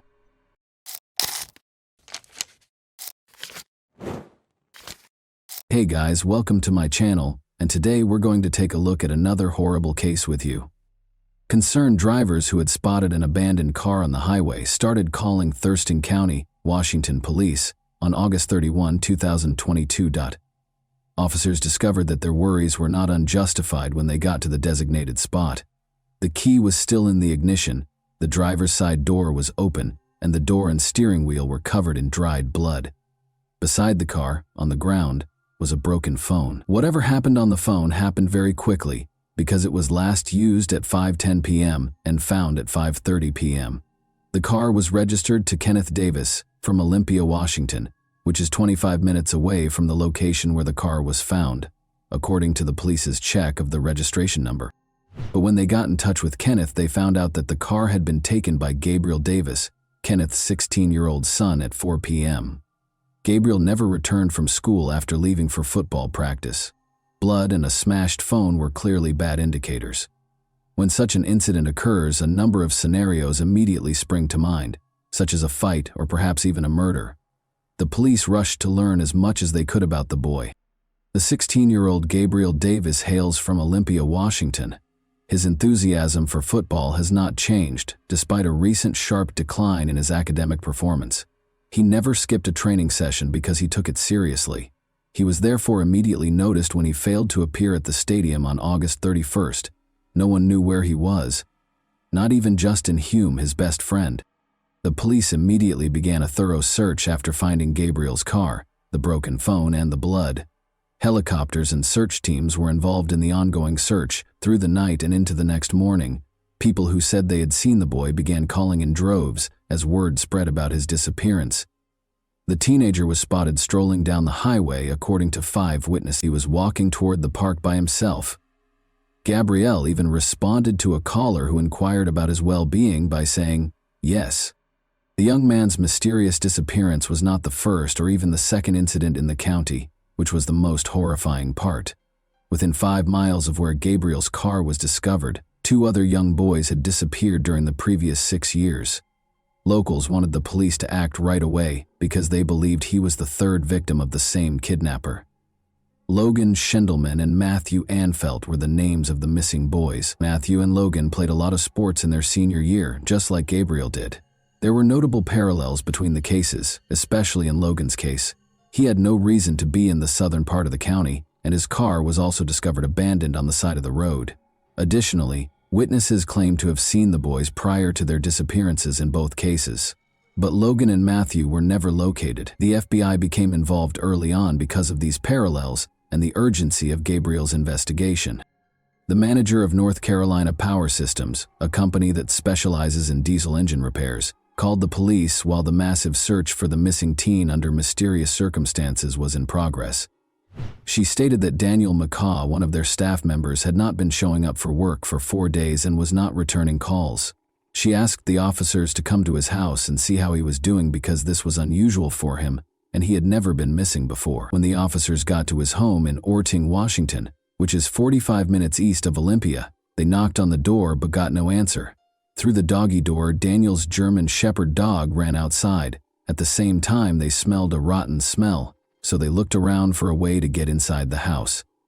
An unlocked door to the laundry room allowed the officers entry. Daniel was lying on the floor when they got inside. He had been shot in the head and was lying in a pool of blood. At first, they thought he had committed suicide because there were no indications of forced entry.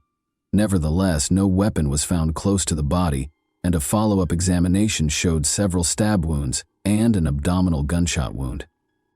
The advanced state of decomposition made it difficult to determine the precise nature of the neck wounds. They discovered 2 empty holsters and casings for 9mm and .45 caliber firearms at the crime scene. Investigators came to the conclusion that the offender or offenders had used 2 distinct firearms, most likely taken from the victim. Only locals and the mailman had access to the man's elevated neighborhood residence, according to neighbors. How the offender could have muffled the gunshots was not immediately clear. It turned out, though, that although the locals were used to carrying guns, they did not meddle in one another's affairs. Even if someone heard something, they wouldn't think to call the police because they lived in relative isolation. During her talk with the police, Daniel's boss made a very intriguing comment.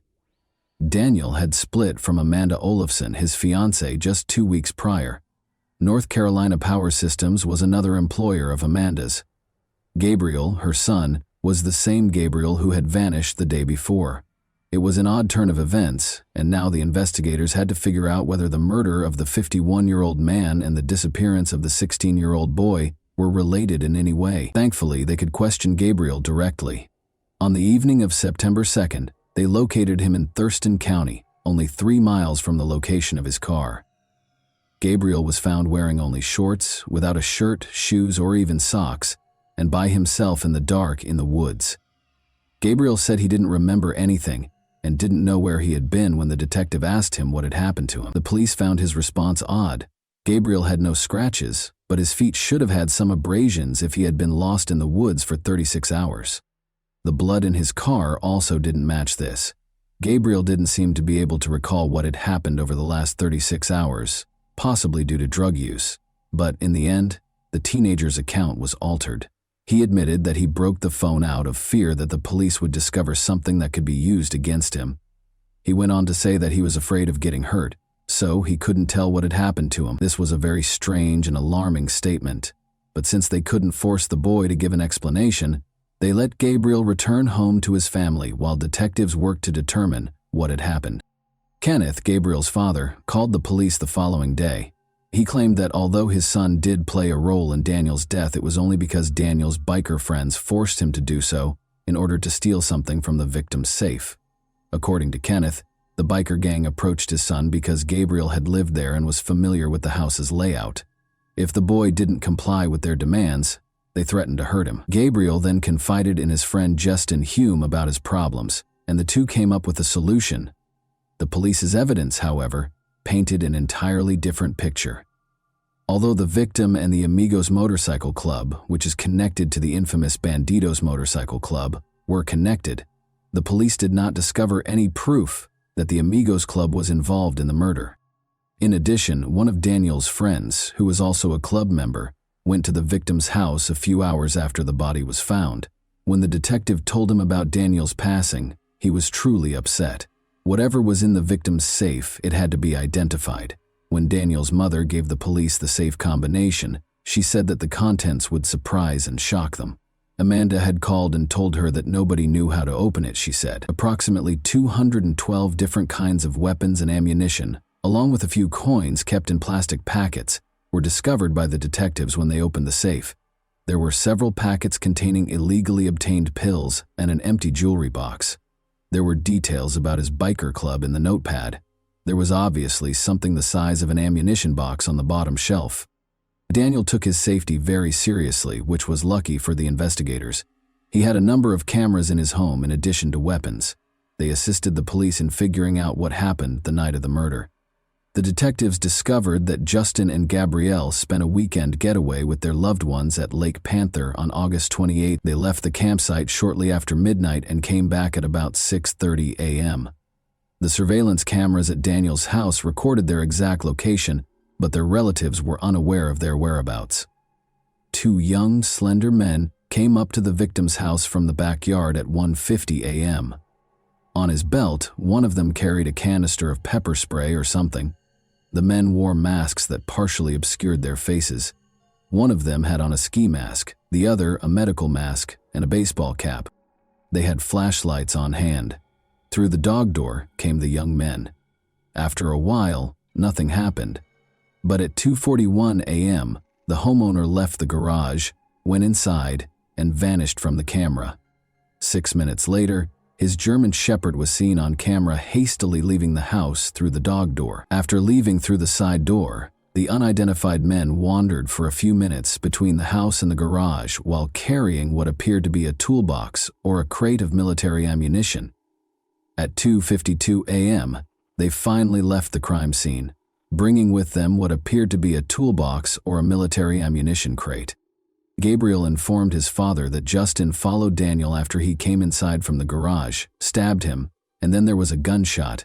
The safe was in the garage, so Gabriel went there. At that moment, he says he heard 2 gunshots. On August 29th, the guys went back to their regular lives after disposing of the weapons close to Daniel's house. Gabriel, though, vanished prior to the 31st. He claimed that after bikers found him, they dragged him from his vehicle and struck his head against the steering wheel, spilling blood inside. Then, after beating him for a while driving around with him in a Suburban, the kidnappers let him go.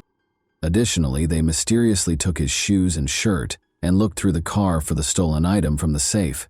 They found nothing because he didn't steal anything. As a result, the teenager chose to portray himself as a victim, similar to Danielle. That being said, this version isn't cohesive. Why couldn't the teenager enter the house and flee right away if bikers were the ones forcing him to commit the crime? Why wasn't everything finished sooner if, as Kenneth claimed, they had planned it? It was illogical. Once more, why did they enter the house when the safe was in the garage if the goal was to steal something?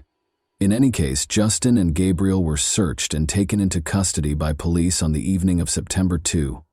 They discovered a black ski mask and a handheld flashlight in Justin's home, and a black mask in Gabriel's vehicle. Gabriel showed the investigators where he had thrown the weapons close to the former Olympia Brewery in Tumwater after the police arrested the teenagers on September the 2nd. Similar weapons to the one used to shoot the victim were found by the detectives, a .45 caliber Sig Sauer pistol and a 9mm Ruger handgun. More than a dozen knives were also discovered. The firearms were found inside an ammunition box, the same type that vanished from the victim's safe. Although Daniel had friends among the bikers, the police did not discover any indication that they planned to murder the man or even steal anything from his home. The real reason for the crime is not disclosed. However, Gabriel's past might conceal the crime's motivation. He has encountered numerous difficulties in spite of his youth. Gabriel and his older sister were at the center of a terrible custody battle that started when Gabriel's parents divorced when he was just 3 years old. A 2010 court ruling stated that the children lived with their father on weekends and with their mother during the week. After Amanda separated from an abusive husband and remarried twice, the decision was not reviewed. Kenneth, however, sued her after she moved in with Daniel in 2018, alleging that the kids' grades suffered and they frequently skipped class. Additionally, he claimed that Daniel was violent, threatened Gabriel with a weapon, and even threatened Gabriel's sister, who is now 20 years old, and her boyfriend. Daniel acknowledged yelling at the sister's boyfriend when he became embroiled in the custody dispute, but he denied threatening him. The argument started when the boyfriend broke into the house and took a phone charger, but he now feels bad about how he handled the matter. In any event, a judge in 2018 ordered that Gabriel, then 12 years old, and his sister, then 16 years old, live with their father during the week and with their mother on the weekends. The chaos didn't stop there. Because of her subpar grades, Gabriel's sister was expelled from school in January 2019. The girl reported to the school psychologist that her father had grabbed her wrist with force and that he acted aggressively, particularly when intoxicated. This only had a short-term impact. It is unclear if this was the case or if Amanda and Daniel pressured her to obtain full custody. The children were ultimately ordered to live with their father by the court. Amanda and Daniel's arguments served as the background for all of this. According to Daniel's boss, they may have broken up because of his devotion to the biker club. Amanda gave him a choice, either she or the club, refusing to make concessions to the club. His reaction is unknown, but neighbors noticed her removing items from his home on August 13, about 2 weeks prior to the murder. Gabriel made friends with Justin Hume during this period, who also had a history of getting into trouble at a young age. He was accused of making false bomb threats in high school and threatening a classmate with a knife in middle school. As a result, he had to transfer schools as soon as the academic year started. There are numerous pictures of the boy at the shooting range with Gabriel, demonstrating his intense interest in firearms. They caused mischief at school. Daniel's murder might have been retaliation for the way his relationship with Amanda ended, or maybe Amanda is lying. Anyhow, only a teenager could imagine a biker gang sending a kid to carry out their duties. The Raymond Hall Juvenile Detention Center is currently housing Gabriel and Justin. Among the many charges against them are first- and second-degree murder. Because of the high probability of them trying to flee, the bail amount for each teen is set at $1 million. When police arrived to arrest Gabriel, Justin's family was seen packing their belongings into a car, suggesting that they were probably planning to flee. Gabriel has previously staged a disappearance to avoid being held accountable for his actions. The teenagers will face adult trials. Notably, the Supreme Court in Washington decided in May 2021 that a person under the age of 21 cannot be automatically sentenced to life in prison without the chance of parole. Therefore, after serving 20 years, they might be eligible for release if found guilty. And that wraps up today's chilling story. If you enjoyed this video, don't forget to like and subscribe so you never miss a new upload. Also, let me know in the comments, what part of this story shocked you the most? Thank you for watching, and I'll see you in the next video.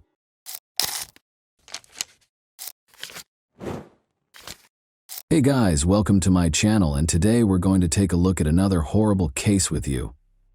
The tragic death of Barbara Faye Villarreal occurred in Garland, Texas, on November 7, 1986. A large kitchen knife was found embedded in her body after she was brutally stabbed and murdered in her own home. There were bloodstains all over the crime scene, which was horrifying and gory. Despite detectives' efforts, the case remained unsolved for almost 40 years. The killer had been hiding in plain sight, leaving a trail of unsolved questions until 2023, when advances in DNA technology revealed the truth. What sinister motives drove Barbara's horrific fate, and who was the mastermind behind it? You'll be amazed at the response. Let's examine the specifics. Garland is a city with a tale of resiliency and hope located in the center of the Dallas-Fort Worth metroplex. The city was named in honor of Attorney General Augustus H. Garland and was established in 1887 as a result of the merger of Duck Creek and Embry. Garland eventually became Dallas County's third most populated city. However, there were difficulties along the way. The city, which is in Tornado Alley, had one of its worst days in May 1927, when a terrible tornado ripped through the streets, killing 17 people and leaving a path of destruction in its wake. Even though the city was brought to its knees, its spirit was unwavering. A feeling of solidarity and resilience surfaced as the residents of Garland rebuilt their homes and lives. They banded together and helped one another through the difficult times. One family's joy and love served as an example for others. They were so cherished and admired by everyone that nobody could have predicted the heartache that would soon ensue. Everyone was delighted by Barbara's radiant smile. Her family's love was evident and strong, and her presence brightened the space. However, life had other ideas, and this family would soon experience a tragedy that would upend their entire way of life. On December 23, 1958, Barbara Faye Villarreal was born in Peru, Indiana. She was the youngest of her mother's first marriage's 4 children. Barbara suffered a terrible loss when her father died when she was a little child.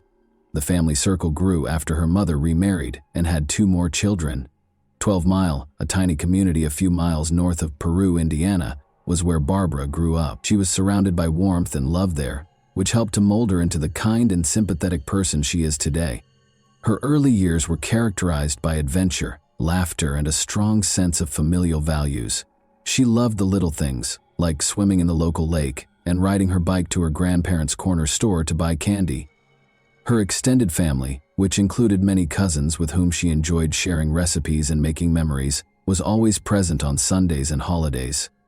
At home, Barbara loved spending time with Kami, her faithful Pomeranian friend. As she matured into a young woman, her compassion, warmth, and understanding nature became increasingly apparent.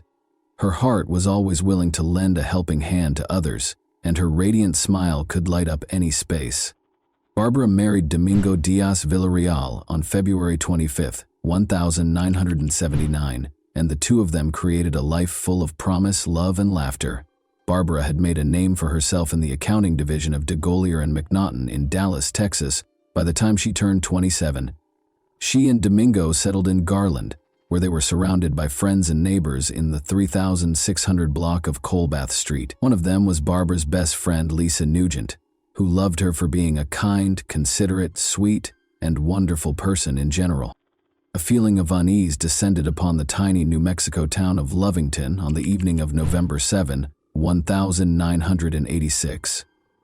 In stark contrast to the horror taking place inside the Villarreal residence, the sky was a serene shade of pink and orange. Domingo Villarreal was standing at a neighbor's door at 8:52 p.m., his hands shaking, his eyes wide, and his voice trembling. Slightly lucid from shock, he begged for assistance. "There's a problem with Barbara," he managed to say. After the neighbor promptly dialed 911, emergency personnel reached the location in a matter of minutes. The house was illuminated by the flashing lights of the police cars and ambulances that occupied the street. Officers entered and were greeted by a sight that chilled them to the bone. Barbara was brutally stabbed several times, and a large kitchen knife was still embedded in her body as she lay lifeless on the floor. As a brutal reminder of the evil that had killed her, the knife appeared to mock the scene. In his first statement, Domingo claimed that 2 men had broken into their house, bound him, and pulled Barbara into a different room. He stated that when Barbara's screams shattered the night air, he was in the backyard. She was being held captive by two armed men when he hurried inside. Barbara was led to a different room by one man, and Domingo was able to flee after the other man made him perform a sexual act at gunpoint. The police listened carefully, but every second that went by made them more skeptical. Domingo's face looked emotionless and his story sounded scripted. Fueled by doubts and questions, the investigation got underway. What actually took place that fateful evening? Did Domingo commit the crime or was he a victim? Although paramedics responded quickly, Barbara's injuries were obviously serious. Although it was later discovered that she had been dead for more than an hour prior to their arrival, she was declared dead at 9:50 p.m. The full scope of the horror was disclosed in the medical examiner's report. She had numerous stab wounds all over her body, each of which was a testament to the attacker's violence and rage. An investigation into a homicide was started. For the Garland Police Department, the initial investigation into Barbara Villarreal's murder was a difficult and complicated procedure. It was evident as soon as they got to the crime scene that this case would call for painstaking attention to detail and unwavering resolve. With furniture overturned and personal belongings strewn all over the floor, the house was in a state of chaos that suggested a violent struggle. Several areas had bloodstains, indicating Barbara had put up a valiant fight against her assailant. To record the scene, investigators collected blood samples, removed fingerprints from different surfaces, and took a ton of pictures. A big kitchen knife that was thought to have been used in the murder was sealed as evidence and sent for forensic analysis.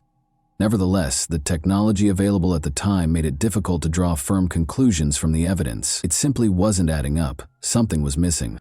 Police interviewed a large number of neighbors, friends, and family members in the days after the murder. Barbara was described by close friends and family as a loving, kind person who had no known enemies. Nonetheless, some claimed she had been involved in a few family conflicts, which made police wonder if there might have been a personal motivation for the crime. As investigators continued their investigation, they discovered startling information about the family. Although many saw Barbara and Domingo as a happy couple, others witnessed them fighting regularly and dealing with serious problems. Their relationship was viewed differently by those who knew them. At first, the police thought Domingo might be a murderer. He was exonerated following a rigorous interrogation, but the investigation came to a standstill because Domingo was no longer a suspect. They had no additional suspects, no evidence, and no fresh leads. The investigation stalled, and the police had no idea what to do next. A faint blood trail discovered outside the house was the only hint, but it didn't belong to Barbara or Domingo.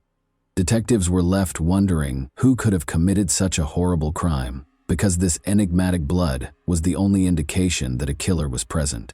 The loss devastated Domingo and Barbara's family. They struggled to find peace, as the graphic picture of her death tormented them.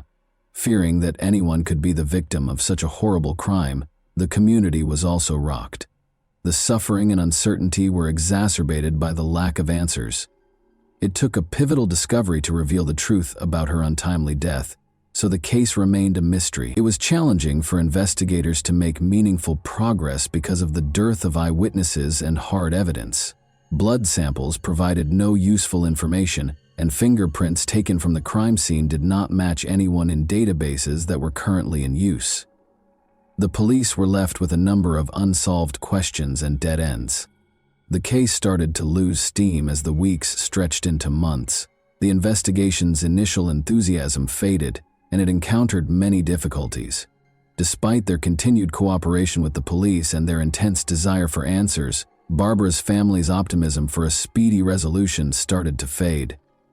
The case was never entirely dropped, even though there was no progress. Regular reviews were carried out by the Garland Police Department, which went over the evidence again and spoke with important witnesses again. The case was still unresolved, though, and there were no fresh leads or discoveries. 2 years later, in 1988, Domingo lost his life in a shootout in Mexico, bringing tragedy once more. Detectives learned a startling fact after his death. Domingo Villarreal had been using a stolen identity. Fingerprint analysis revealed that his true identity was Jesus Canales. Barbara's parents told police in 1994 that weeks after the murder, Jesus Canales had called them from Mexico and said he had killed one of the victims and was pursuing the other, Liborio Canales of Rodeo, Mexico. Domingo was charged with orchestrating Barbara's murder with the assistance of 2 family members, but because there was insufficient evidence, police were unable to draw any firm conclusions. Detectives also spoke with a neighbor who claimed to have discovered Domingo in her kitchen a month prior to the murder. Later, she realized her kitchen knife was gone. She verified that the missing knife was the same one when detectives showed her a picture of the murder weapon. The Villarreal case became one of many unsolved murders as the years went by.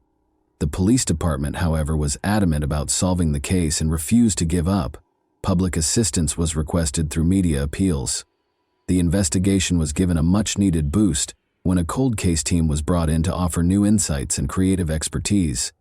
Every tip, no matter how small, was followed by the police department, which worked tirelessly. Over the years, Garland police detectives and the FBI followed up on a number of leads in Mexico and the United States, officials said. However, no noteworthy discoveries were made until 2022. A major development in 2022 was brought about by advances in DNA technology. Detectives were able to re-examine the evidence with new eyes thanks to this creative tool, which gave the investigation new life. Investigators were able to use extensive public genetic databases to find possible relatives of the suspect through investigative genetic genealogy, which blends DNA testing with conventional genealogical research. Detectives could gradually identify the criminal by comparing DNA samples taken from the crime scene with these databases. The potential reward was huge, but the process was time-consuming. Barbara's family and everyone else who had suffered the loss of a loved one to violence had hope because this potent tool had already solved a number of cold cases across the country. Police reopened the Villarreal case in 2022. The case was about to take a drastic turn, and the possibilities seemed endless with the development of DNA technology. Now, investigators could examine small samples, make connections between disparate pieces, and find buried clues. The Garland Police Department used cutting-edge DNA technology to solve the long-standing mystery in 2023, a year filled with revelation. Surprisingly, a DNA sample from the crime scene was matched to Liborio Canales after police retested every sample. Investigative genetic genealogy, which followed Canales' family tree and helped identify him as the suspect, made this discovery possible. An incredible twist came to light after more research. Domingo Villarreal had a brother named Liborio Canales. Even more startling was the fact that Jesus, Domingo had never told Barbara or the police that he had a brother. Liborio Canales was taken into custody by the Lovington Police Department on Tuesday, July 18, 2023, without any opposition. On a federal murder warrant, he was arrested and checked into the Lea County Detention Center. It was found by the police that he had left the country 2 days after killing his sister-in-law, Barbara. He had come to the United States from Mexico to celebrate his birthday with his family, not realizing that he was being pursued by police, which is why his arrest was successful.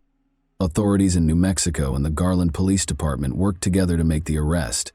Investigators had been following Canales around, and they quickly caught him when he crossed the border. Canales was taken into custody without incident and did not resist arrest. After that, he was taken for additional interrogation and processing. Liborio Canales eventually broke under the strain of interrogation and admitted to the horrible crime that had remained unsolved for almost 40 years. He came clean about the shocking reality of what actually transpired on that fateful day, because the weight of his secrets had become too much to bear. Canales claims that a family argument that had gotten out of hand was the driving force behind Barbara's heinous murder. Even though the specifics of the conflict are still unknown, it is clear that tension had been rising for a while before a tragic altercation. Authorities were able to assemble the evidence and create a compelling case against Canales thanks to his confession. Later, he was accused of killing Barbara. The legal proceedings proceeded swiftly because of his advanced age and the overwhelming evidence against him. Canales would ultimately be held accountable for his deeds, providing Barbara's family with closure and the community with justice. Given the seriousness of the accusations, the judge set Canales' bond at $1 million. After being deported to Texas, Canales was subjected to additional legal proceedings. An important first step toward taking responsibility for his actions was his booking into the Dallas County Jail on August 18. Canales received a 20-year prison sentence, after his extradition and booking. This sentence probably means he will be incarcerated for the rest of his life because of his advanced age. After waiting for justice for almost 40 years, Barbara's family felt a sense of closure after the sentencing. The case demonstrated how crucial cold case units are and how DNA technology can be used to solve even the most difficult cases. It also gave families of other unsolved crimes hope. According to Barbara's mother, the way the Villarreal case was resolved had a big influence on how investigations were conducted. The Barbara Villarreal case serves as an example of the effectiveness of tenacity and creativity in criminal investigations. Through the unwavering efforts of law enforcement and the revolutionary potential of DNA technology, a cold case that appeared destined to go unsolved was turned into a tale of justice. The knowledge gained from this case will continue to direct and motivate those committed to cracking cold cases and providing closure to families as we move forward. And that wraps up today's chilling story. If you enjoyed this video, don't forget to like and subscribe so you never miss a new upload. Also, let me know in the comments, what part of this story shocked you the most? Thank you for watching, and I'll see you in the next video.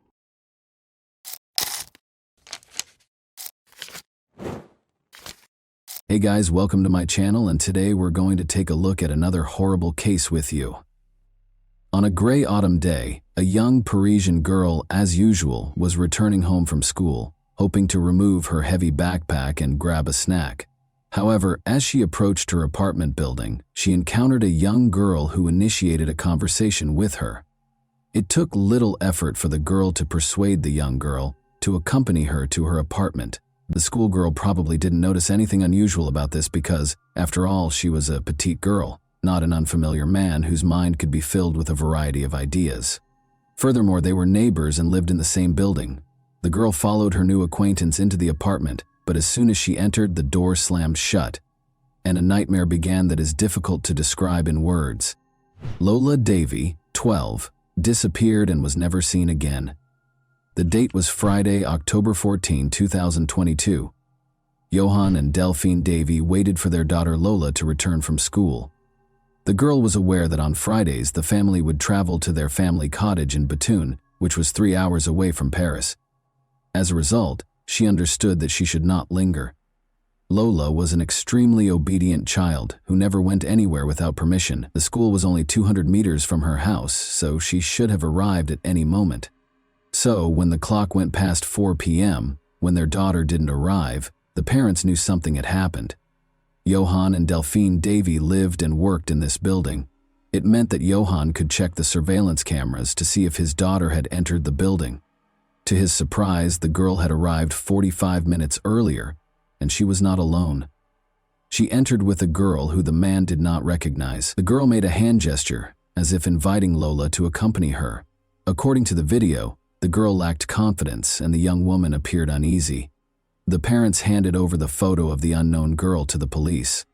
Delphine also shared her photo on Facebook, stating that her daughter was missing.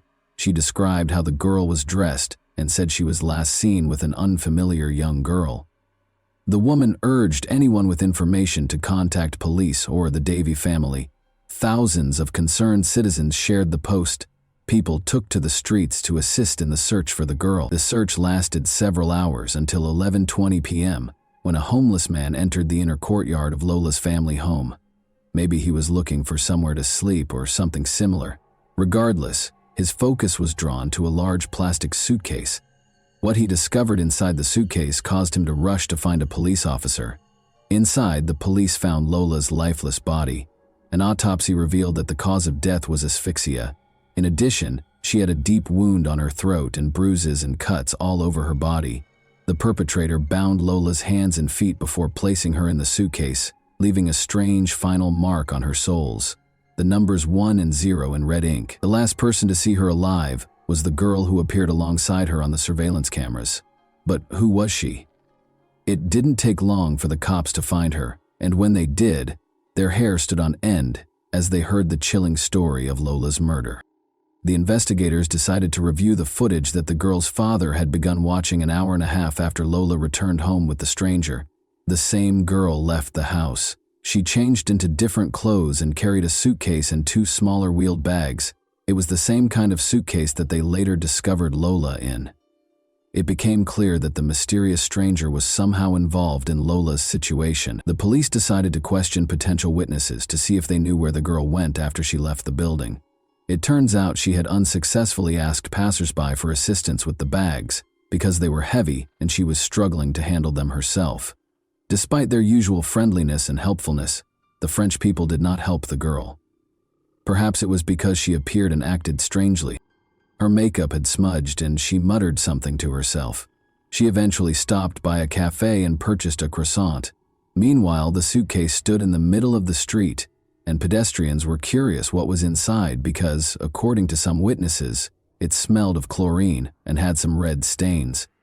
However, it was clear that no one could have predicted that there was a person's body inside. One witness, who proved to be a valuable resource for the police, also saw the girl enter the cafe. She approached him, asking if he could give her a ride. The girl offered him a reward for his assistance and explained that she needed to transport organs. In other words, she invited him to participate in an organ trafficking scheme. The man became scared and refused to give her a ride.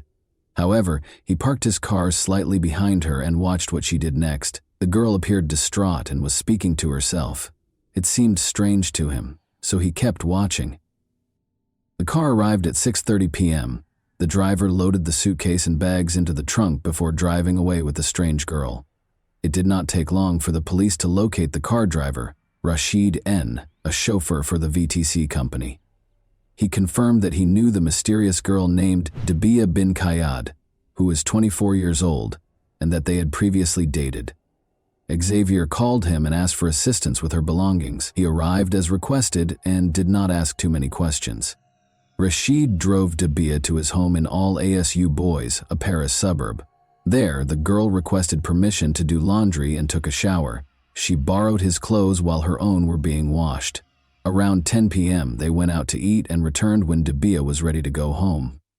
Rashid, on the other hand, stated that he had only brought her there and had no plans to return at the time.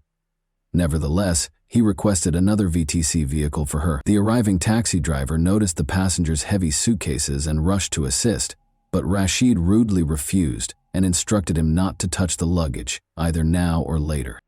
The girl got into the car, mentioned an address, and they drove off. When they arrived, without getting out of the car, the girl called someone. The conversation was held in a slightly raised tone. Dabia asked for assistance, but it was refused. It was later discovered that she had called her sister, who lived in the same apartment building as Lola's family. Dabia requested that her sister come down, let her into the house, and assist her in carrying the suitcase and bags up to the apartment. However, the sister, clearly aware of what Dabia represented, stated, "I will not help you. I don't want to know what's in those bags, so don't bring them here." Unable to come up with a solution, Dabia dragged the suitcase and bags into the house's inner courtyard and threw them there. She then called a friend and asked to spend the night at his place. After getting rid of the suitcase, Dabia appeared to calm down completely, and she and her friend spent an entirely ordinary evening laughing and having fun, as if nothing had happened. Dabia was arrested just 2 days after being captured on camera with Lola. The police tried to learn everything they could about the girl. She moved to France from Algeria 6 years ago with her mother and 2 sisters. In 2018, 2 years after moving, the police heard Dabia's name, but as a victim of domestic violence.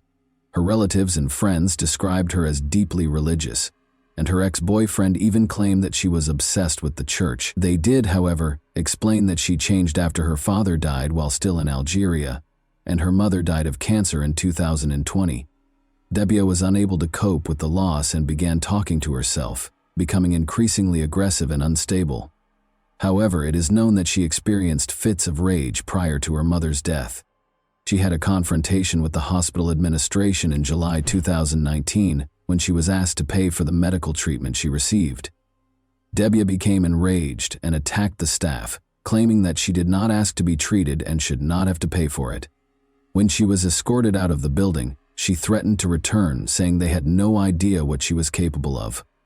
Despite her outburst of rage, the girl had no need to be taken to the police. When she was arrested in August 2022, the girl was no longer a student and had no right to remain in the country. However, because she had no criminal record, she was released and given a 30-day window to complete her paperwork or leave the country. But the girl did not do either. She simply vanished from the sight of the official authorities. She didn't work, didn't have a permanent home, and was officially homeless, despite having moved in with her sister. Her older sister admitted that Debbia had been exhibiting obvious mental issues for some time. She couldn't handle failure, and whenever she was told no, she would explode. However, Debbia refused treatment and her sister had no idea what else she could do. During the interrogation, Debbia admitted her guilt in the incident several times before retracting her statements.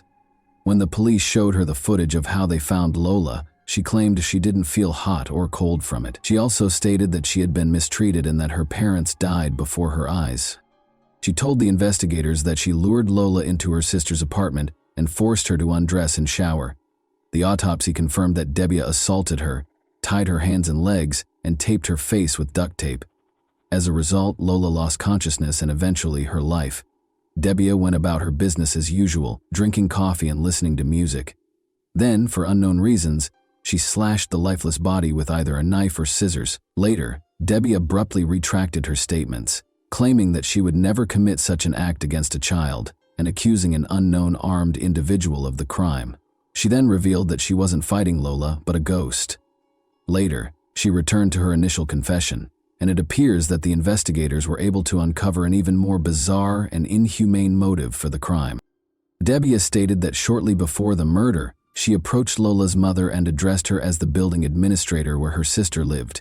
She requested an electronic card, a pass to the building, so that she could come and go whenever she wanted without having to ask her sister to let her in. Delphine had such authority because she did not live in the building but was a guest of her sister. Debbia, who refused to accept no for an answer, harbored resentment toward Delphine, and when she saw her daughter on the street, an exact replica of her mother, fury boiled inside her, and she resolved to seek vengeance. In other words, she committed the murder because, at the age of 24, she was not used to being denied and expected all of her wishes to be granted. Investigators believe that at some point, the attack moved from the apartment to the basement of the multi-story building, where they discovered clear signs of fighting. However, the police are still unfamiliar with certain aspects. Certain details, such as the numbers on Lola's legs and Debbia's admission that she drank her blood, suggest a ritualistic nature. In any case, the police confidently dismissed the black market organ trafficking theory. They see it as just another stroke in the accused's psychological profile.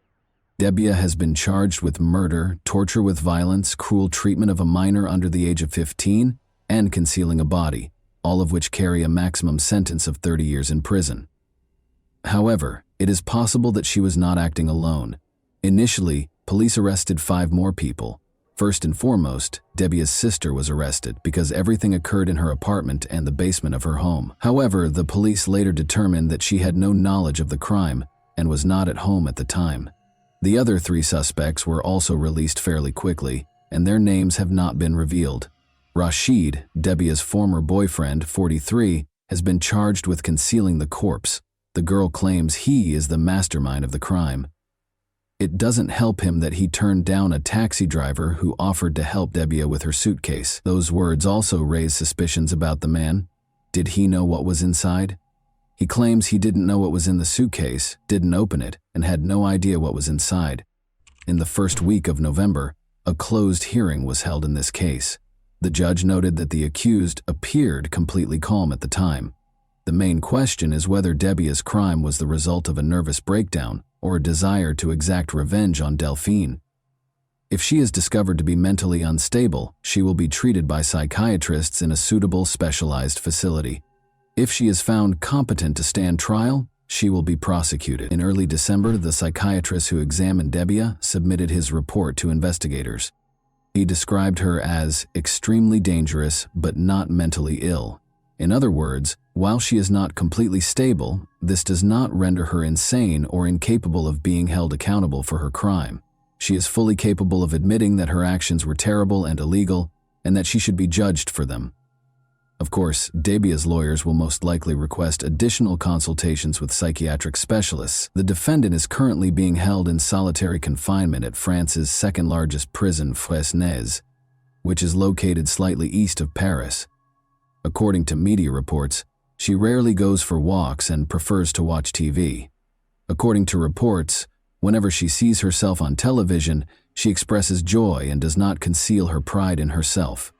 Debia had been living illegally in France for several months prior to the crime, so politicians used this story to bring up issues that were important to them. They quickly declared that France's anti-legal migration measures are deficient because migrants are responsible for many crimes in the country. In other words, if Debia had been deported sooner, Lola would still be able to attend school, participate in gymnastics and figure skating, and spend time with her parents and older brothers. However, Lola's parents believe that politicians are using their daughter's tragic death to score political points. Johan and Delphine have decided that staying in Paris is too difficult, so they have left for Pas-de-Calais, where they originally came from. And that wraps up today's chilling story. If you enjoyed this video, don't forget to like and subscribe so you never miss a new upload. Also, let me know in the comments what part of this story shocked you the most. Thank you for watching, and I'll see you in the next video.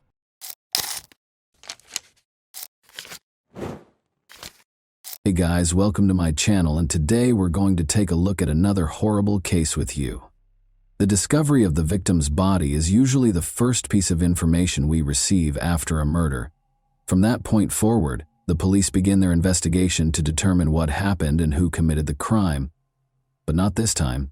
In this case, the typical scenario was disrupted when the victim identified their assailant before he committed the crime.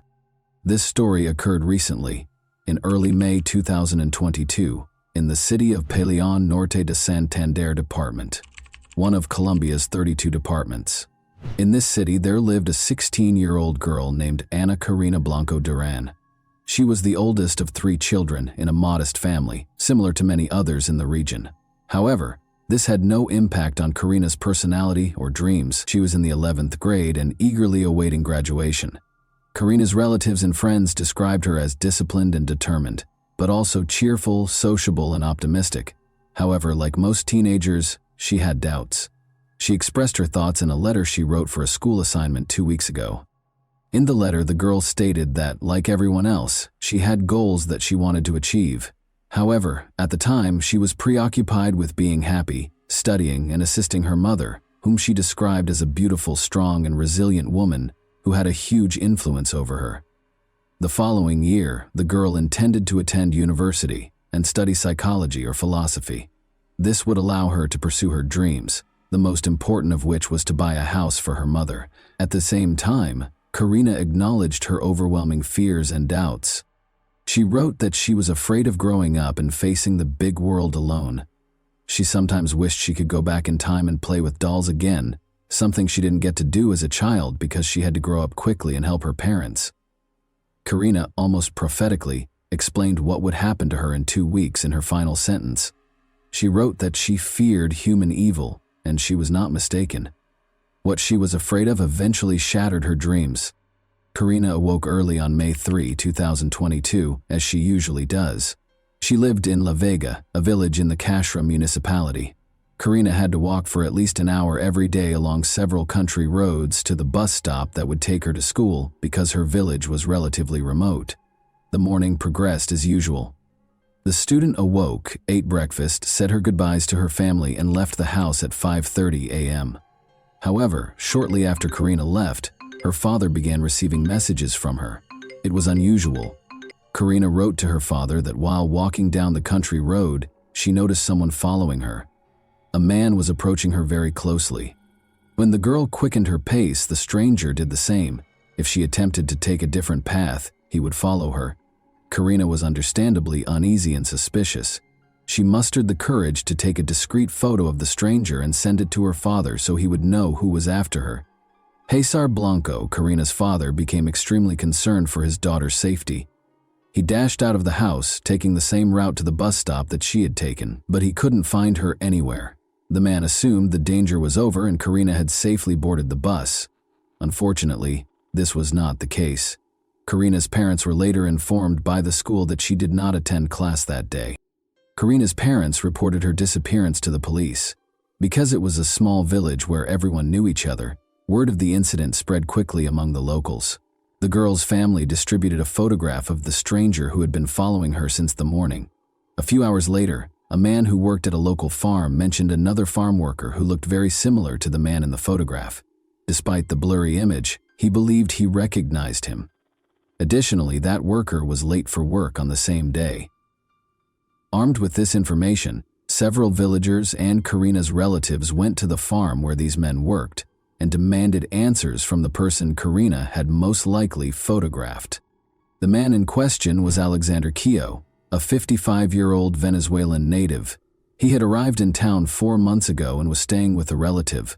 Alexander had found work on the farm where he was located. The people were outraged by the schoolgirl's disappearance and acted aggressively.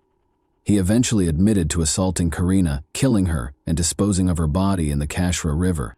It's understandable that the villagers, particularly Karina's relatives, wanted to take matters into their own hands following such a confession.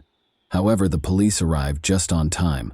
The officers apprehended the suspect, rescuing him from the angry mob. The police took Alexander Carrillo to the station and began interrogation. He repeated what he had previously told the villagers. He admitted to killing the schoolgirl and revealed where her body was disposed of. Following the crime, he cleaned himself up, changed his blood-stained clothes for clean ones, and returned to work. The man truly believed he would never be found, unaware that the victim had taken a photograph of him. During the interrogation, villagers gathered near the station. They were furious and wanted to take matters into their own hands. Concerned for the man's safety and believing his life was in danger, the police decided to transport him to another location. They escorted the suspect out of the station and attempted to get him into the car. However, when the crowd began to act, they dragged Carrillo from the vehicle and attacked him. The police couldn't intervene because there were so many of them. The mob beat the perpetrator with sticks and stones before someone attacked him with a knife, killing him. Even after that, the crowd refused to disperse and blocked the police from approaching until they were certain that the man had died. Karina's body was discovered on the riverbank, exactly where her assailant had indicated. Her bag was nearby. The girl was partially undressed, and the autopsy revealed she had been sexually assaulted. She died of 2 penetrating wounds to her chest and neck.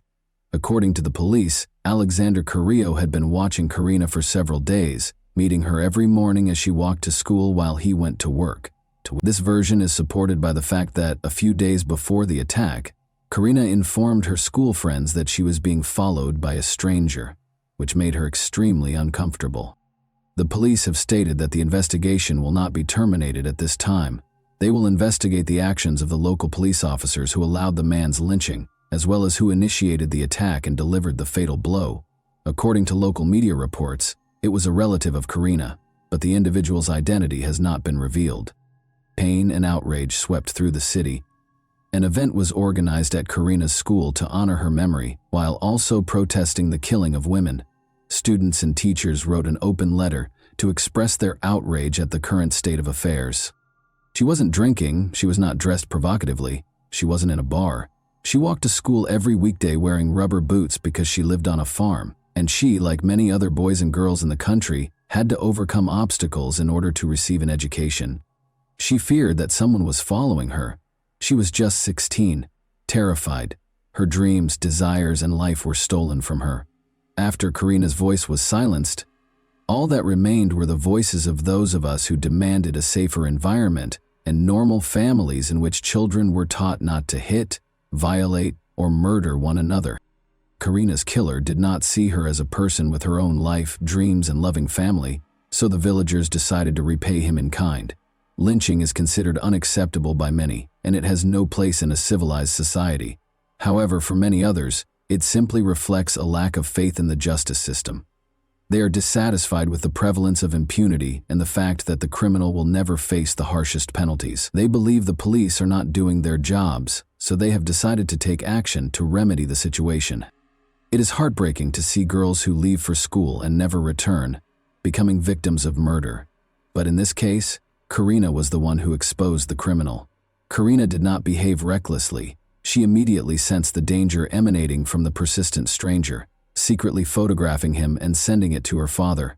She let him be caught before he could harm another innocent girl. Unfortunately, it was too late for her. However, without that photograph, the police could have gone days, months, or even years without finding the killer. And that wraps up today's chilling story. If you enjoyed this video, don't forget to like and subscribe so you never miss a new upload. Also, let me know in the comments What part of this story shocked you the most? Thank you for watching, and I'll see you in the next video.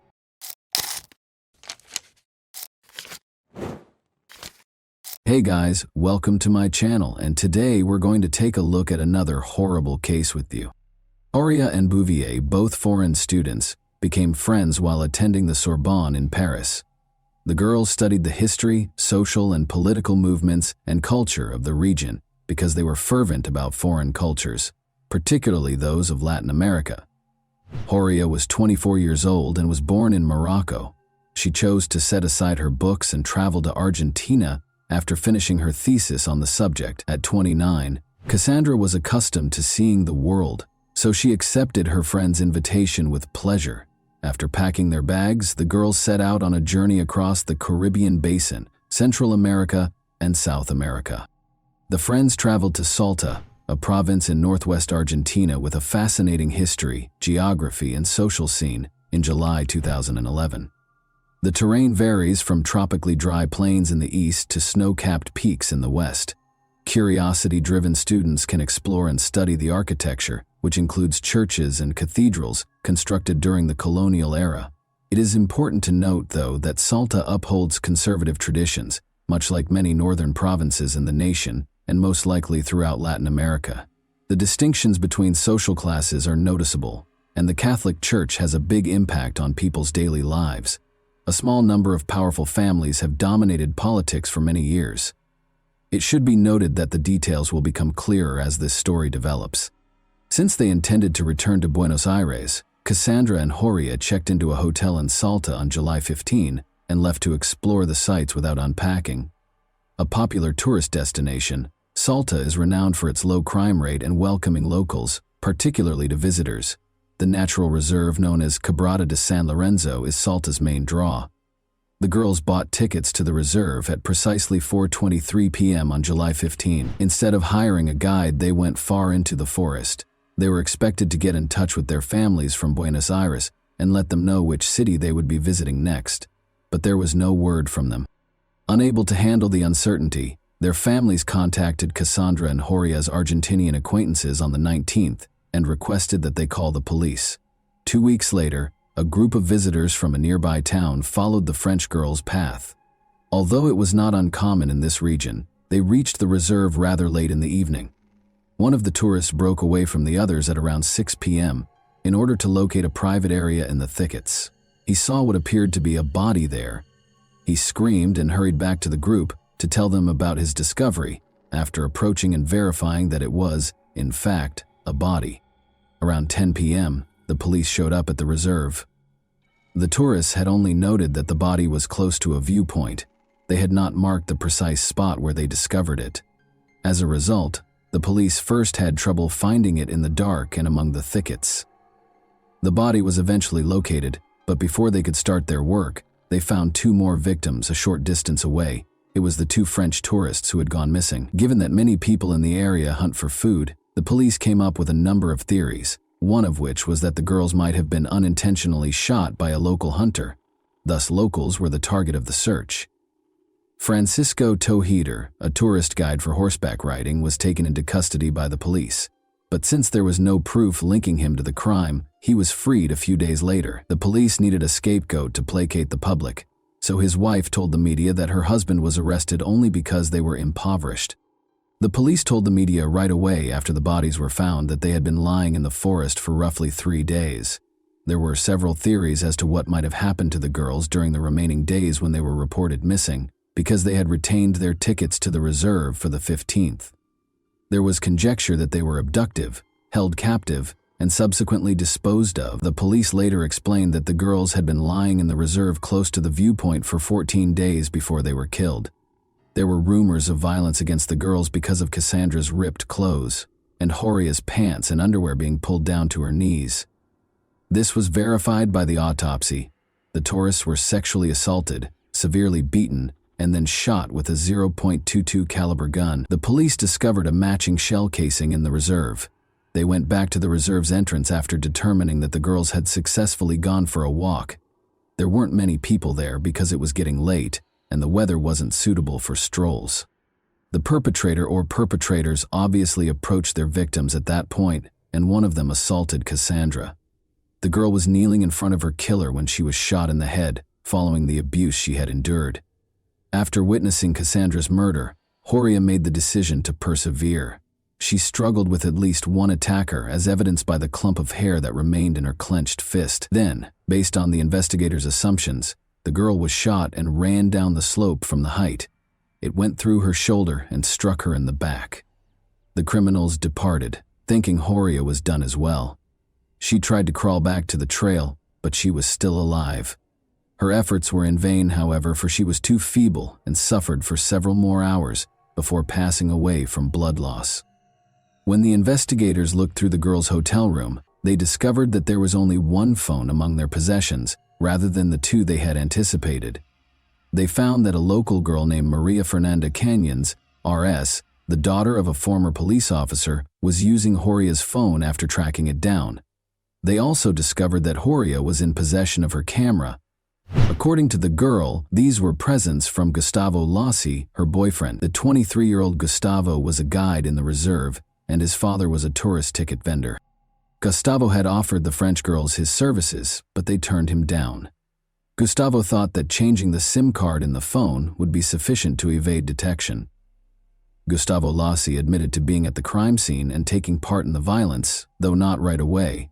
He asserted, however, that he was only a witness and neither the murderer nor the instigator of the French girls. He described how, after hearing a commotion and rushing to the cries, he saw two men, a stonemason named Daniel Vilt, 24, and a gardener from the plains of San Lorenzo named Santos Clemente Vera, 31, tormenting the girls. These men allegedly forced him to take part in the violence before letting him go. He did, however, remember to bring the girl's camera and phone. The gun that fired the deadly shots was found by the police during a search of Gustavo's house. The police were able to determine the precise moment of the attack on the French girls thanks to Horia's camera. Before starting their hike through the reserve, the girls took a few pictures while they were sightseeing.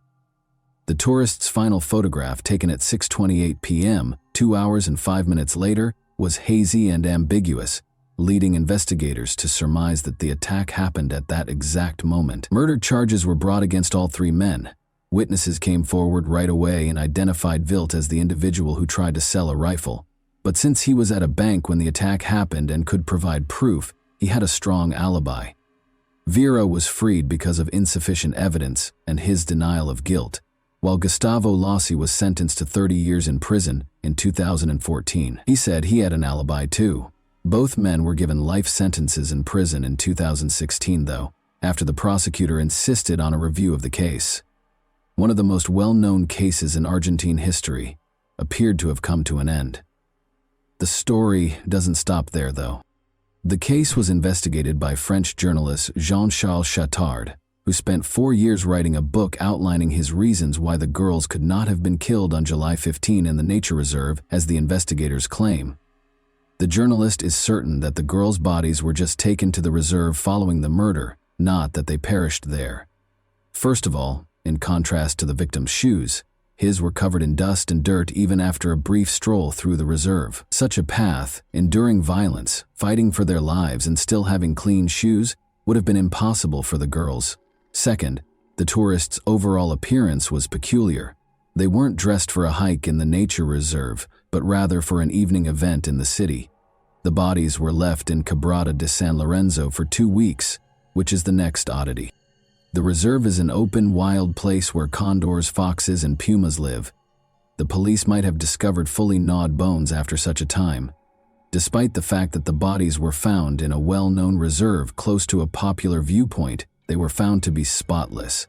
Last but not least, the pathologist who examined the bodies declared with confidence that they were killed no more than 3 to 5 days prior to the autopsy. The doctor was categorical when it came to the date of the murders, stating in the report that it was July 26, 2011. Interestingly, this date was rescheduled for July 15 by the investigating judge. Is there any chance that the judge purposefully falsified the facts in order to shield someone? Was he attempting to falsify the evidence? The commissioner in charge of the investigation, Nestor Piccolo, was persuaded of this very thing, and it might have cost him his life. 4 months after the investigation began, Commissioner Piccolo passed away, inexplicably. He was discovered with a bullet wound to his head at the commissioner's office entrance. Although his mother claimed that her son made the decision, she is positive that he was executed. Nestor was developing a new version prior to his passing, and no signs of gunpowder were discovered on his hands.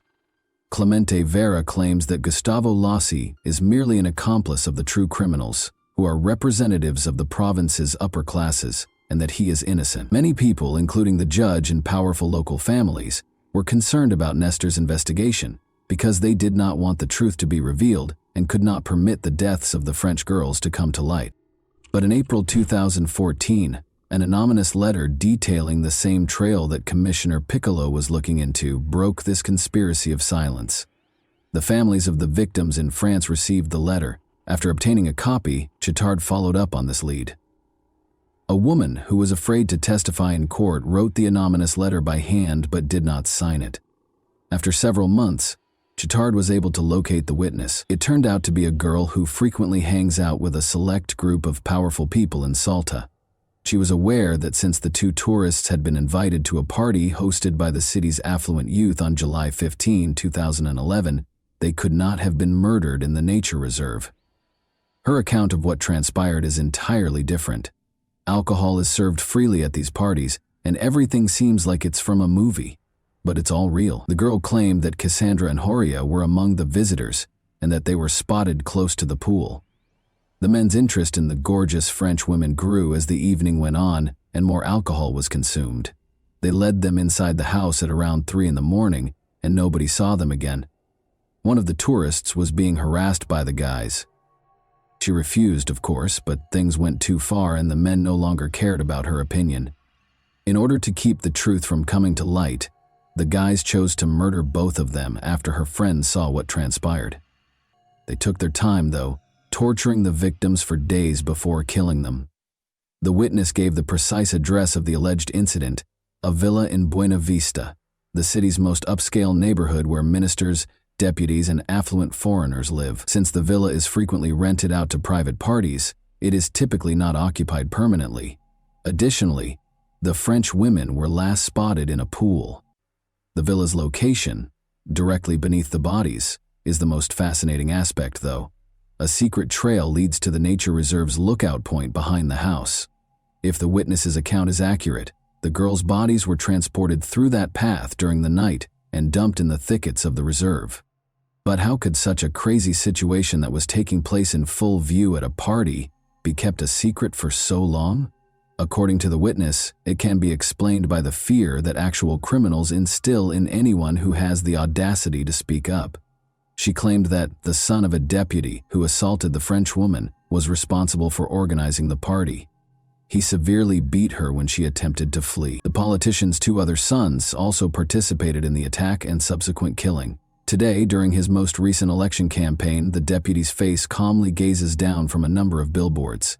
It should be noted that one of his sons became a politician, just like his father. One judge who oversaw the initial investigation expressed a great deal of interest in the story told in the anonymous letter, but the politician declined to comment on these claims. He thinks it has everything needed to bring about justice.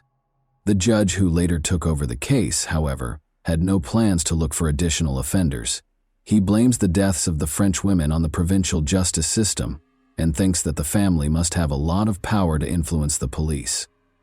The witness's account that he witnessed the 2 French women departing the nature reserve on July 15 is given more credence in the updated version. This implies that the crime might have taken place at a different time and location than the investigators maintain. Regarding the hazy photos purportedly taken during the assault in the nature reserve, Cassandra's father, Jean-Michel Bouvier, sent them to a specialist who thinks they were altered with a photo editing application. The lighting and shot angle are not as accurate as the picture shows. The families of the victims in France no longer hold the legal system to any standards. Jean-Michel Bouvier examined his daughter's body and performed his own independent DNA analysis. The most private areas were found to contain the DNA of Gustavo Lossi, 2 other men, and 1 woman. The sample from Clemente Vera was nowhere to be found. Uncertainty surrounding the ownership of the remaining samples raises concerns about Gustavo Lossi's actual involvement in the attack on the girls, as well as the identities of the other participants. Meanwhile, Clemente Vera's parents' modest house still stands in the center of San Lorenzo, just a few hundred meters from the location where Cassandra and Horia's bodies were discovered. They struggle to make ends meet after their son's arrest, because they are too old to work the land or take care of the animals.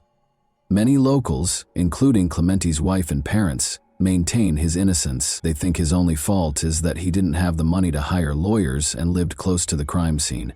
The fact that there is no evidence linking him to the crime in the case files makes it all the more tragic. According to him, the police demanded a confession to the murder, beat him, and threatened him and his child. They searched his home for any incriminating evidence after he refused to comply, but they were unable to find any. Regarding this, Santos Clemente Vera complained to the Supreme Court of Argentina in 2017 and was given permission for a case review in June 2020. He hopes that a new trial will be held and that he will be found not guilty. It's interesting that Cassandra's father believes he is innocent. After conducting his own investigation, attending all of the hearings and visiting Argentina several times to learn more about the case, he came to the conclusion that Vera was not guilty of the crime. As a result, he apologized to Vera while he was incarcerated and launched a social media campaign to secure his release. Bouvier worries that while an innocent person is still incarcerated, the case review process is taking an unreasonably long time. On November 25, 2013, the International Day for the Elimination of Violence Against Women, a monument honoring Cassandra and Horia, was formally unveiled in Salta. In response to Jean-Michel Bouvier's request to take on this piece, Salta-born sculptor Alfredo Garzon, who lived in Paris, created a face with an agonized expression, eyes, and an outstretched hand. Alfredo was able to capture the anguish, terror, and suffering that the girls endured in a very potent image. The bodies of the victims were discovered in the San Lorenzo ravine, where the sculpture is situated. And that wraps up today's chilling story.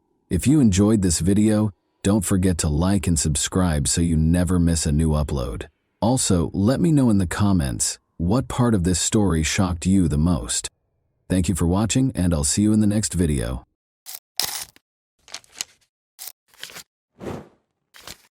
Hey guys, welcome to my channel, and today we're going to take a look at another horrible case with you. On May 13, 2015, around 5 p.m., firefighters extinguished a raging fire in a garage by the road in the village of Sand Lake, Michigan. At that moment, a terrified woman dashed up to their car, screaming that her neighbors had died. Several firefighters accompanied the woman to her neighbor's house. Two lifeless bodies lay on the bedroom floor in a pool of blood. It appeared that they'd been shot. To preserve the evidence at the crime scene, the firefighters avoided touching anything and immediately informed the police that they had discovered two bodies and needed investigators and forensic experts. Forensic experts had been at the crime scene for about an hour, collecting evidence and photographing the bodies of 46-year-old Martin Durham and 47-year-old Glenna Durham, when one officer noticed a small movement in Glenna's chest. He rushed to her body and attempted to feel for a pulse, but Glenna's eyes opened wide and she sat up abruptly, screaming, "What are you doing, Marty?" The officer immediately summoned paramedics, who transported the injured woman to the local hospital. Marty and Glenna met as teenagers in the early 1980 SS. Marty invited the girl on a date to a local open-air theater, where they both lost their virginity in the same evening, with little interest in the film itself. Their relationship progressed quickly and passionately, but it ended after a few months, in part because Glenna, 17, married soon after.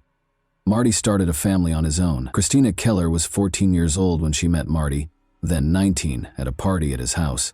The young man appeared charming and amusing to the girl, but also a little strange because he immediately declared that he would marry her someday. Marty arrived on her doorstep the following day.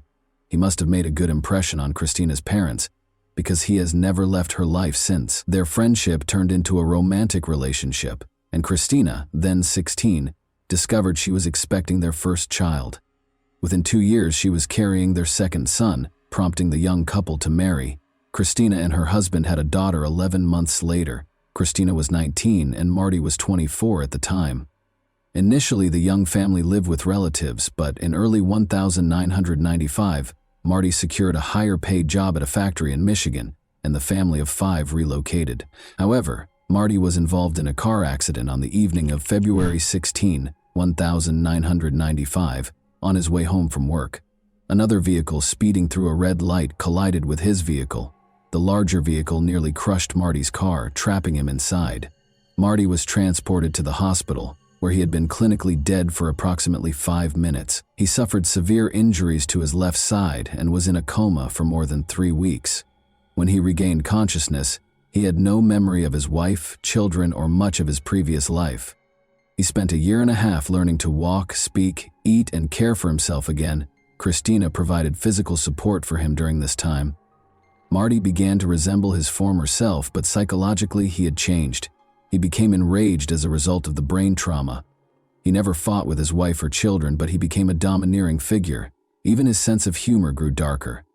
Christina filed for divorce in 2000, nearly 5 years after the accident. She still cared deeply for her husband, but her feelings had shifted to a more maternal nature, as she had taken on the role of his caregiver and could no longer relate to him in any other way. Marty purchased his first home in May 2001 using funds from the insurance company and a bank loan. The house was located in Sand Lake, Michigan, a small village with a population of 500 people. Marty was overjoyed with his new home, which he had moved into with his 2 sons and an African gray parrot named Bud. 2 months after moving in, Marty received a knock on his door from a 16-year-old girl claiming to be his daughter. Marty inquired as to her mother's identity, and Glenna, his first love, revealed herself. The girl knew her mother had an affair early in their marriage, and she was born a few months after. She wished to establish her paternity for certain. A DNA test confirmed that the girl was Marty's biological daughter, born outside of marriage. Clearly, Glenna had never forgotten Marty, as she had a tattoo of his name on her arm throughout their marriage. Glenna divorced her husband and moved in with Marty. They were very happy together, and they quickly had a new wedding ceremony. Glenna's new husband was everything to her. The couple spent their entire time together, visiting family and going to the local casino once or twice a week. Glenna would sit in the car and read a novel while Marty went hunting. Glenna was paid $3,200 per month to care for her husband, after officially taking on the responsibility. Marty received more than $1,000 in disability benefits each month. Glenna also sold Marty's excess medication, bringing their total monthly income to around $5,000. When Marty's sons moved out, this income was enough to support them in the small village. However, by 2010, Marty's mental and physical health had deteriorated significantly. The couple continued to spend their entire time together and with their friends, including Connie and Keith Ream, another neighboring couple. On Monday, May 11, 2015, Marty offered to mow Connie and Keith's backyard. He enjoyed the work and did it for free. Later that evening, Connie, Keith, Marty, and Glenna sat on the neighbor's terrace, and the Durhams returned home around 9 p.m. Keith sent Marty a message the next day, Tuesday at 8:26 a.m., asking how he was feeling, but he did not receive a response. This was strange because Marty was always quick to return calls and messages. Throughout the day, Keith sent several more messages to his friend, all with the same result. Later that day, Connie approached her neighbor's door and knocked. She heard the Durham's dog bark, but no one opened the door. Keith even sent a joking message to Glenna, asking, "What did you do to Marty?" But she didn't respond either. On Wednesday at 7:30 a.m., Connie approached the neighbor's house again and rang the doorbell. The only response she got was the dog barking. She walked around the house, checking for any open doors or windows. Everything remained locked as usual. Throughout the day, Connie and Keith attempted to contact their neighbors, growing increasingly concerned. After work, around 4:30 p.m., Connie approached the neighbor's house for the 3rd time and knocked. She assumed she'd have to break the door, but when she touched the handle, she discovered it wasn't locked. This time, Connie cautiously opened the door and called out for the neighbors, but she was only greeted by the Durham family pet, who led her into the living room, which was a gruesome mess. Documents and photographs were all over the place, along with a broken lamp and other miscellaneous items. Connie followed Shelby into the bedroom and discovered the homeowners lying on the floor in a pool of blood. Marty was only wearing underwear, whereas Glenna was fully dressed, her legs covered by a blanket. Connie dashed out of the neighbor's house and ran toward a fire truck she saw further down the road. Marty did not have the same luck as his wife. He was shot 5 times in the back, forearm, and chest, leaving him with no chance of survival. He'd been dead for a few days. Glenna was shot twice, both times hitting the area behind her right ear. Blood was discovered not only in the bedroom, but also on a chair in the living room and a pillow with 2 bullet holes. Under the chair, a gun and 2 empty shells were discovered. In the bedroom, there were 5 more shell casings, 1 near the door and 4 near Marty's body, for a total of 7. However, the gun found near the chair was designed to fire 6 bullets. This indicates that the perpetrator had time to reload the gun before continuing to shoot. Aside from the living room and bedroom, the rest of the house appeared to be in perfect order. There were no signs of forced entry, and the kitchen table was set with a bowl of spaghetti and a piece of garlic bread. Later that evening, when Glenna was taken to the hospital, Marty's children were allowed to bring the family pets, a dog and a parrot, to their mother's home, Christina. Despite the fact that the children were only allowed to take the pets, the trio took advantage of the opportunity to search the house and discovered a sealed envelope labeled "Personal." Inside, they discovered letters from Glenna addressed to her children and ex-husband. In the letters, she expressed her love for the children and apologized for not being the best mother. She also asked her ex-husband to care for the children. In Glenna's drawer, they also discovered a packet of unpaid bills. They handed over all of their findings to the police. The investigators began questioning the family's relatives and friends about their personal and financial situations. They enjoyed spending time together and became completely absorbed in each other's company. However, it quickly became clear that they were having serious financial difficulties. Glenna was in charge of the family's finances, and relatives suspected Marty was unaware of the gravity of the situation because he was so frugal. On the other hand, Glenna had developed a serious gambling addiction. She would buy hundreds of lottery tickets and lose thousands of dollars at the casino. But whenever her husband approached her, she pretended to be playing with $1 bills. Glenna played every week, and in 2010, she spent $75,000 on her addiction. The family had fallen behind on tax payments, had credit card debt, and Marty's car was about to be repossessed. However, their most pressing concern was their home. Glenna hadn't made mortgage payments in over a year, and they owed $48,000. Marty's mother saw a list of homes that would be seized due to debts in early April 2015, a few weeks before the family was attacked. Marty's address was on the list. She called Glenna, who assured her that the newspaper had printed the incorrect address and that she would resolve the issue. Of course, it turned out that their home was being repossessed. Despite the fact that Marty had taken out a mortgage, Glenna received notice on April 28 that their home would be auctioned if they did not pay $5,000. Interestingly, the auction was scheduled for May 12th, just 1 day before Marty and Glenna were discovered by their neighbor. The investigators concluded that Marty was unaware of the impending loss of their home because he had been renovating it for the previous 2 months. He painted the bathroom just 2 days before they died. Glenna was able to regain consciousness after 3 days in intensive care. She had no recollection of the day of the murders or the days before. She couldn't remember writing the letters to her children or ex-husband. Because the eyewitness couldn't provide any useful information, the police had few leads or clues to work with.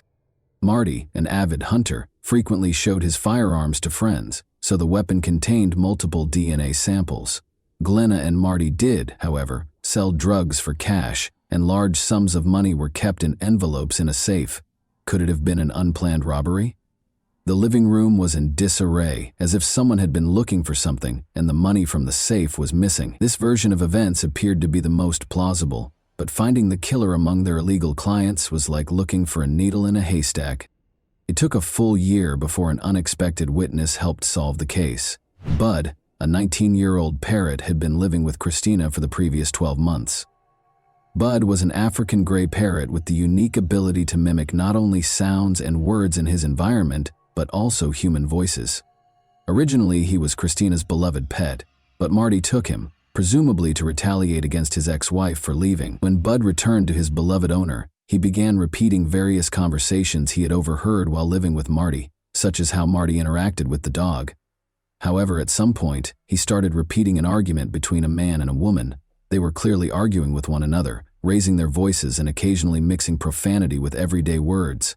At the end of the conversation, a male voice said loudly, "No, don't shoot." Christina recorded this scene performed by the parrot on video, but did not report it to the police because she assumed it would be laughed off.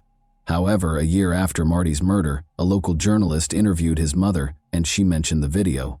The journalist became very interested and broadcast it on the news. The video quickly went viral, prompting the police to reopen the investigation and narrow their focus on one suspect, Glenna Durham. They examined Marty and Glenna's phones and discovered that Marty's last action on his phone was to search for information about lawnmowers on the evening of the 11th after returning home from the neighbors. The examination of Glenna's phone proved to be far more intriguing. It had been used until the 13th, when the bodies were discovered. Since 3:32 a.m., someone used the phone 5 times between 4 and 4:48 a.m. To learn more about the gun used in the shootings, including how to reload it, the final message was sent to Glenna's mother at 4:48 a.m. and said, "I love you, please forgive me." Glenna was arrested and charged with first-degree murder. She maintained her innocence, and her lawyer attempted to show that another family member or a stranger had broken into the house to steal medication, cash, or Marty's weapons. However, the forensic experts found no evidence of forced entry into the house. What about the money from the safe? Marty's children had taken it while they were searching the house for Glenna, who had been taken to the hospital, and their father to the mortuary. When investigators discovered this, they claimed that no one had asked them about the money at the police station, so they did not say anything. In any case, the version of a robber was abandoned because nothing was stolen. The prosecution's version of events seemed much more plausible. They believed Marty was killed on the morning of the 12th because he was wearing underwear. When the man realized he was going to lose the house, he became very upset, and a heated argument ensued. Marty attempted to flee into the bedroom after Glenna grabbed the weapon. She shot him in the back. Marty was still on his feet, reaching for another weapon from the bedside table. Glenna fired again, striking his forearm. Only then did he turn to face her, and she fired 3 more shots into his chest. Marty lay lifeless on the bedroom floor. Glenna spent the entire day completing paperwork. She wrote letters to her ex-husband and children and made spaghetti for lunch. Glenna was still engaged in these activities when the neighbor first arrived at her house on the evening of the 12th. Glenna planned her next steps, knowing that her and Marty's neighbors would become concerned regardless. She needed to act fast. She sat in a chair in the living room, placed a pillow against her head, and fired. However, nothing occurred. The pillow absorbed the impact of the shot, and the bullet only grazed her. She had to look up how to reload the pistol because it was down to its last bullet. This means she didn't try again until the early morning of the 13th, when she sent a message to her mother. Perhaps she still had doubts when Connie knocked on the door again at 7:30 a.m. and found it still locked. But after Connie left, Glenna must have unlocked the door, sat in the chair, grabbed the pillow, and tried again. This time, the injury was more severe, but her doctor later explained that she did not strike any important veins or arteries or penetrate the skull. It's difficult to imagine what condition she was in, but because head wounds always bleed profusely, she may have decided to simply bleed out. She made her way to the bedroom, where her husband's body had been lying all along, and collapsed on the floor, a blanket covering her legs. It's unclear whether she staged a scene when the police officer touched her or simply regained consciousness at that point, and we may never find out, because Glenna continues to claim memory loss. The jury believed the prosecution's version. On Wednesday, July 19, 2017, after 9 hours of deliberation, they found her guilty of murder. Glenna Durham was sentenced to life imprisonment. Of course, the parrot named Bud was not called as a witness in court, and it's not because he swears a lot. It is simply impossible to prove that he did not hear that particular dialogue on television or radio, let alone take an oath on the witness stand. In other words, if Bud had been involved in the process and it had been less than 24 hours since Glenna's guilty verdict, her lawyer would have filed an appeal. And that wraps up today's chilling story. If you enjoyed this video, don't forget to like and subscribe so you never miss a new upload. Also, let me know in the comments, what part of this story shocked you the most? Thank you for watching, and I'll see you in the next video.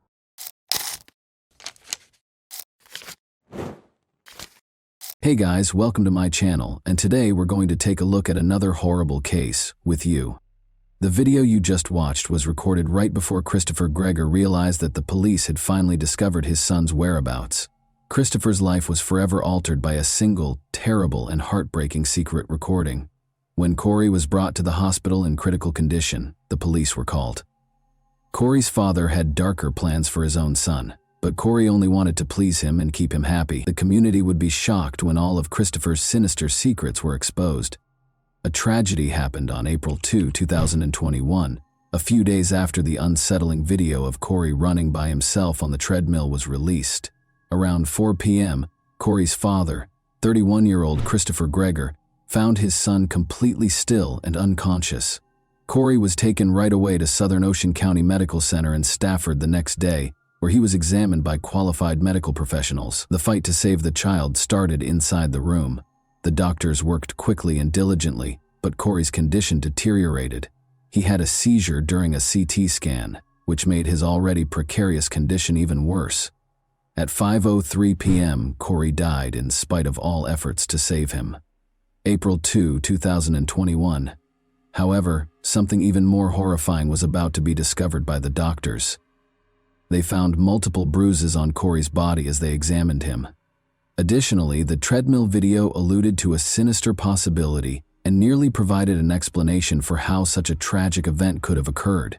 The entire community would be shocked by the shocking information that the investigation would reveal. However, the case took another unexpected turn. Christopher, Corey's father, called Child Protection Services immediately after the doctors declared him dead.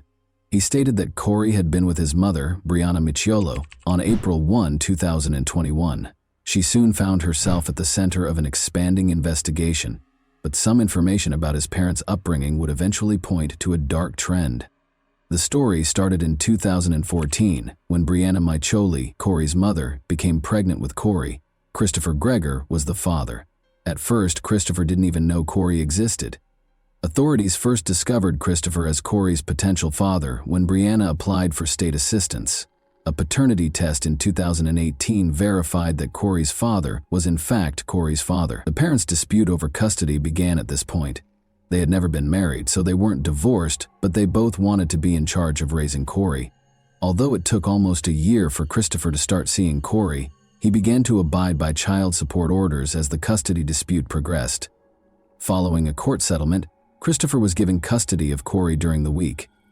In the end, they resided in Monroe with Christopher's parents, but he eventually moved to Barnegat. At first, Brianna supported this choice because she thought it was crucial for Corey to have a relationship with his father in order to give his life a sense of completion. However, this choice would permanently alter her life.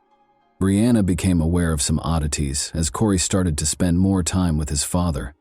Brianna once saw that Corey had a busted lip when he came home from his father's custody. Christopher said it had happened by accident during a soccer match when she questioned him about it. It would not be long before the terrible reality of the situation was revealed, but it wasn't the only instance. Brianna discovered injuries on Corey's face, arms, and legs shortly after he returned from Christopher's house around Halloween 2019. Additionally, there was a noticeable slap mark on Corey's face. Corey was too afraid to respond when Brianna questioned him about it, but Brianna soon discovered that Christopher was the one torturing his own son. She made the decision to act to protect him because she knew something was seriously amiss. She informed the Division of Child Protection and Permanency, DCPP, and the police about Christopher's behavior, but the authorities did nothing about the complaints. Despite Brianna's best efforts, nothing was done and the case was closed. This was only the beginning of a trend in which Brianna's concerns were disregarded by the authorities. Christopher accused Brianna of drug addiction and demanded full custody of Corey as soon as she complained. By March 2020, the court had given Christopher sole custody of Corey, leaving Brianna with only visitation rights. Brianna persisted even after losing the fight for custody of Corey. She recorded several cases of Corey's body having bite marks and inexplicable bruises. She repeatedly warned the State Child Protective Services caseworker, but her requests were largely ignored. Corey frequently had fingerprints on his arms and legs when he got home, and once he had blood accumulating at the corners of his eyes. Years went by with the authorities taking no meaningful action, and his father's abuse persisted. Christopher was still in complete custody, in spite of Brianna's protests. But on April 1, 2021, a devastating discovery altered everything. When Corey visited with his mother, he told her about the treadmill incident. He disclosed that he had been made to run at an abnormally high speed by his father weeks prior. The events of that day were also captured on CCTV. On March 20, 2021, Christopher and Corey were seen on camera entering the Atlantic Heights Clubhouse Fitness Center. Even after Corey fell several times, the video showed Christopher pushing him onto the treadmill and then raising the difficulty levels. However, this was not even the most devastating aspect. Christopher thought his son needed a lot of exercise because he was overweight. Christopher's abuse of his son was evident. Brianna acted right away after being horrified by Corey's remarks regarding his father. She reported the abuse to authorities the next day and requested emergency custody of Corey. However, there was yet another disappointment. The family court judge rejected Brianna's request, despite her urgent pleas, claiming that Corey was not in immediate danger. They had no idea that danger was lurking around every corner. But that same day, April 1, 2021, in the afternoon, Brianna took Corey to a nearby hospital to have his bruises examined. After examining Corey, the doctors told Brianna that he was fine despite a few bruises on his body. As a result, he was released at around 1 in the morning. On the same day, Christopher insisted on taking Corey back, even though Brianna wanted to keep him with her. Everything changed at approximately 9 a.m. on April 2, 2021. While in Christopher's care, Corey became very sick and unresponsive. Tragically, Corey was declared dead a few hours after Christopher hurried him to the hospital on April 2 at approximately 4 p.m. Christopher's response stunned everyone even more. Christopher held Brianna accountable for Corey's demise. He had recently lost his son, so it seemed strange that he was assigning blame so soon after the tragedy. However, this was only the start. The story was about to take more turns. After learning of Corey's passing, Christopher chose to spend 3 months out of state rather than grieving for his son right away. He once more tried to place the blame on Brianna, Corey's mother, after the police apprehended him. Brianna was devastated when she learned of her son's passing. She was overcome with grief and regret for all the choices that had resulted in Corey being placed in his father's custody, which ultimately had a terrible consequence. However, she was committed to using the legal system to secure justice for Corey. The trial to ascertain the cause of Corey Masciolo's death finally started. Christine Lento, the prosecutor, began the trial on April 30, 2024, by claiming that they had enough proof to charge Christopher with killing his son Corey. Lento asserted with assurance that Corey's death was caused by his father's ongoing abuse. However, Mario Gallucci, Christopher's lawyer, refuted these allegations by presenting Christopher as a responsible father. Gallucci maintained that the treadmill video was unrelated to Corey's demise and proposed that Corey passed away from sepsis, an infection found during a medical examination. There were conflicting views regarding Corey's cause of death, which led to a legal battle. As evidence was presented and witnesses testified, this legal battle took an intriguing turn. The case initially started to show how Christopher mistreated his son. The first witness called by the prosecutor was Corey's first-grade teacher. The teacher stated in her testimony that she frequently observed bruises on Corey's body after March 2021, when he was in his father's custody. She also noticed a discernible shift in Corey's conduct at school. He was quieter and more reclusive. The purpose of these observations was to highlight the possible abuse that Corey endured while under his father's supervision. In addition, Dr. Ye Qiaowang testified before the jury about Corey's April 1, 2021 visit with him, together with his mother. Dr. Ye Qiaowang clarified that he saw marks that indicated bleeding beneath the skin, in addition to bruises all over Corey's body, especially on his chest. Dr. Yang confirmed that he did not see sepsis symptoms when Corey was released from the hospital, when the prosecutor asked him if he did. According to this testimony, Corey's death was not caused by an infection. Additionally, according to Dr. Ye Qiaowang's testimony, Corey seemed healthy prior to his April 2, 2021 visit to his father's home, raising the possibility that something happened while Corey was in his father's custody. William Doyle, a triage nurse at Southern Ocean Medical Center, was called as a witness to provide information about Corey's condition following his visit with his father. Doyle described how he witnessed Christopher take Corey to the ER on April 2, 2021. which helped to clarify Corey's condition when he got to the hospital. When Dr. William Doyle first saw Corey, the prosecutor asked him what he noticed. Corey's serious and critical condition when he arrived at the hospital was justified by Dr. Doyle's statements. In order to refute the charges, the defense attorney asked Carolyn Gregor, Christopher's mother, to testify about the calls she got from Christopher about Corey and the reasons he made the decision to leave right away. Carolyn began by saying that she had been informed about Corey's condition. Christopher had implied that Brianna might have done something wrong to Corey, she said. She continued by saying that they began getting threatening phone calls at random, accusing Christopher of being a murderer. Christopher chose to escape because of this. Additionally, Brianna had come to their home and threatened them, according to Christopher's mother. Carolyn, however, clarified during the judge's questioning that Brianna never threatened to attack them or set fire to their home. She only clarified that she was referring to the treadmill video when she mentioned Brianna making threatening calls. Attorney Mario Gallucci also introduced Christopher's father, David Gregor, a retired New Jersey State Police officer who testified about his first encounter with Corey.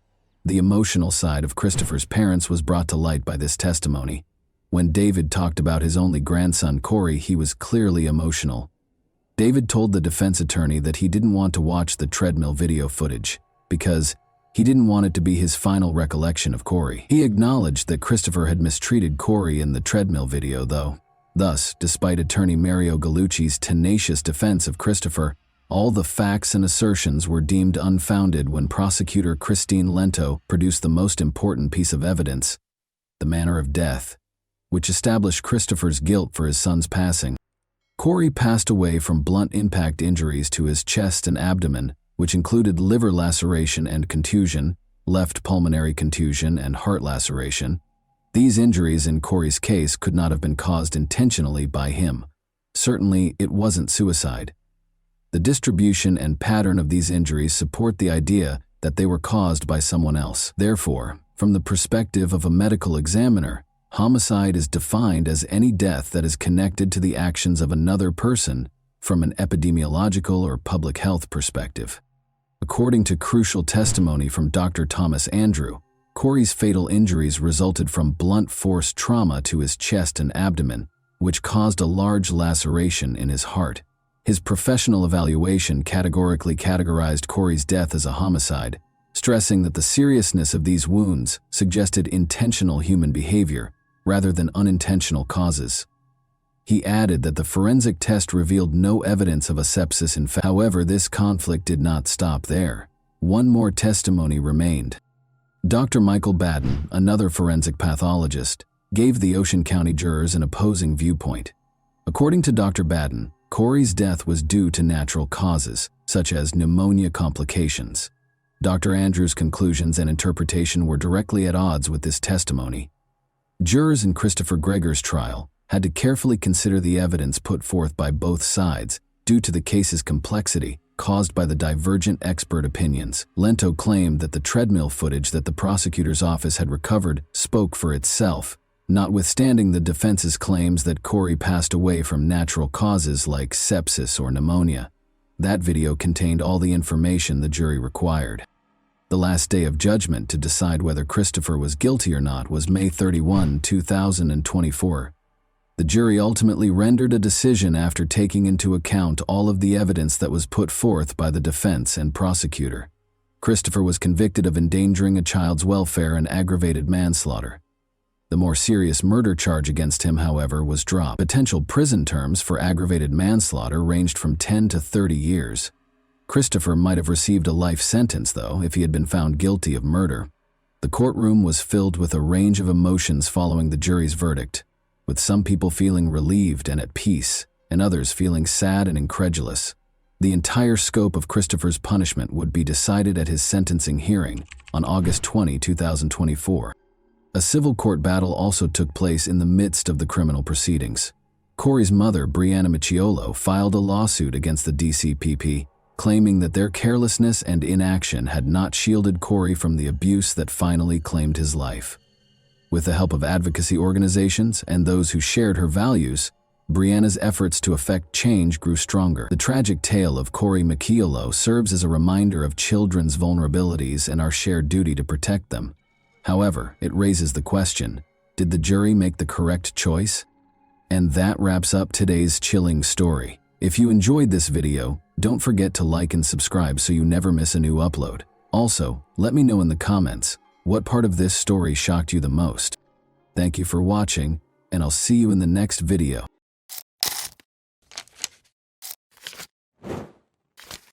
Hey guys, welcome to my channel, and today we're going to take a look at another horrible case with you. On February 27, 2017, the 1-year-old Valerie Arrow was found dead in her home. The scene that unfolded before the eyes of the police was shocking in its cruelty. Valerie lay on the bed wearing a bathrobe, her wrists bound with a shoelace, and a scarf in her mouth as a gag. It was soaked in blood that had flowed from her throat. The room's floor was covered with the torn underwear of the girl, ripped in half. One obvious injury on her body was a strangulation mark on her neck. The police had even more to ponder after the autopsy.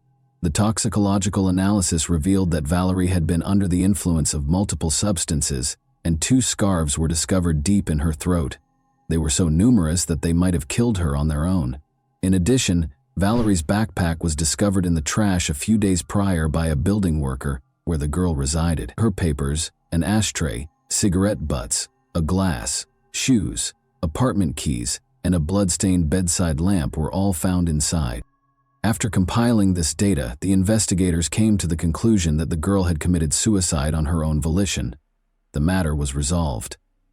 Naturally, Valerie's family was not pleased with this conclusion and made vain attempts to convince the police to look into the case as a murder. A girl named Law Martin's wallet and documents were discovered by hikers on the Fenway Trail 11 months later. The same day, they found the dead body of a 19-year-old girl in Bon Roppers Roquette in a canal about 20 kilometers away. She had taken off her socks and was completely nude. Law, who had been absent for 2 days, was there. According to the autopsy, the girl was strangled to death, but before she passed away, she had been sexually assaulted both vaginally and anally, using what appeared to be a baseball bat. The forensic specialist also discovered a torn spleen, which suggests a very powerful abdominal blow, like a kick. Despite starting an investigation, the police were unable to find any solid leads. Furthermore, nobody ever thought to link the 2 cases together, of course. After 7 years, the morning of February 11, 1997, arrived. In Toulouse, firefighters broke into a 4th-floor apartment in a multi-story building at 9 in the morning. They found a 29-year-old woman named Martin Matten's charred and lifeless body inside. Martin was on the bed, face down. There was a magazine from an automatic pistol on the floor and a ripped and blood-stained bra in the bathroom. Blood was all over the carpet and the bathtub, and a light bulb that had been unscrewed was lying on the floor. The firefighters came to the conclusion that there were 2 fires, 2 obvious attempts at intentional arson in the living room by the armchair and in the bedroom. After weighing all of the available evidence, the investigating police inspector came to the conclusion that Martin's death was caused by a choice she made. Emily Espies, then 21 years old, went into a Toulouse bar 10 days later, on February 26, 1997. She wanted to grab a drink with her friends in the afternoon. She met Patrice, a nice and attractive man in the bar. Because he gave Emily and her friends illegal drugs, he had his own method of luring girls. The rest of the day and the next morning were spent with Patrice and Emily. The young man asked Emily to accompany him to a concert that he was planning to attend that evening. He invited her and she accepted. They did, however, meet up with Patrice's friend Eve, whom he had been living with for a while prior to the concert. The young people in the group shared a meal and some beverages. After that, Patrice and Emily headed to the concert in Patrice's car, arriving at around 1:30 a.m. While Patrice spent more time drinking beer at the bar, Emily danced a lot. Emily asked her new acquaintance to drive her home at around 2 in the morning because she was exhausted from not sleeping for 2 days. The tired girl fell asleep right away, before she had even had a chance to sit in the car. She was lying on the back seat of the car when she woke up, even though it felt like only a moment had gone by. Emily opened her eyes and was shocked to see that she was being choked by Patrice, a buffer with protruding eyes. He was no longer the nice guy she'd spent the entire day with. How someone could spend a whole day with such a nice guy and then, in just 1 minute, transform into a monster who was now strangling her? was beyond Emily's comprehension. Emily made an effort to resist. She tried to rip Patrice's hair, screamed and scratched him. Emily passed out after he repeatedly hit her face and told her to stop talking. She woke up without her underwear a few minutes later. She must have been violated by his attempt. Given the likelihood of her death, Emily made the decision to either pretend to be dead or speak to him. In an attempt to defuse the situation and maintain her composure, she decided to speak with Patrice. She reiterated that she understood everything, that excessive drinking causes such things, that everything was okay, and that she would keep it a secret. Patrice asked her to please him after stopping the car. Emily declined. He then accompanied her to the back seat, proceeded to undress her, and again violated her. Emily tried to maintain her composure. She kept conversing with him, downplaying the damage he had done to her. Patrice suddenly started crying and expressed regret for his actions. "You have 10 years of my life in your hands," he told Emily. He must have been sincere, because Emily didn't think he was such a great actor. She felt hope once more. Emily soothed her tormentor and attacker. Her only concern was to survive this nightmare, so she spoke softly to him. She asked him to drive her home after she was able to calm Patrice down. When he refused, they went to Patrice's friend Eve's place. Patrice stopped touching Emily as they lay down to sleep in the same bed. A sense of expectation developed. Despite going through hell, Emily is still alive. Even though the assailant was only a few centimeters away from her, she felt a little safer because she knew Eve was in the adjacent room. For several hours, the girl was able to sleep until she heard his girlfriend Eve awaken. They were in the kitchen when Emily got up. When Eve and his girlfriend Nora noticed Emily's facial bruises, they were appalled. She told them that a guy at the concert had attacked her. His face was hidden by a hood so she couldn't see it. Emily lied, primarily to protect herself but also to protect Patrice. She had been severely shaken and was still in shock after all. She might not have been completely conscious of what was going on, as though her soul had separated from her body. This is a typical defense mechanism used by traumatized individuals. Since Eve knew that his ex-girlfriend had thrown him out following a heated argument and didn't fully trust him, she discreetly pulled her aside and inquired as to whether Patrice had anything to do with it, even though she was staying with him. Nora is adamant that it was a guy from the concert and that Patrice had nothing to do with it. Patrice went to the kitchen as well after waking up. Emily was right when he said, "Yes, it was a guy in a hood. Unfortunately, there was no chance of catching him." Anyway, Emily was taken to the hospital by Nora. The girl's neck had evidence of strangulation, according to the doctors. She also had a number of facial injuries. She would need to stay in the hospital for a few days while being monitored by doctors. Emily felt at last more secure in the hospital. She made the decision to come clean and admit that Patrice had actually attacked her. But he had already vanished because he thought Emily might confess everything. Now that one of Patrice's victims was alive, the police began looking for him. He would spend 3 months evading capture.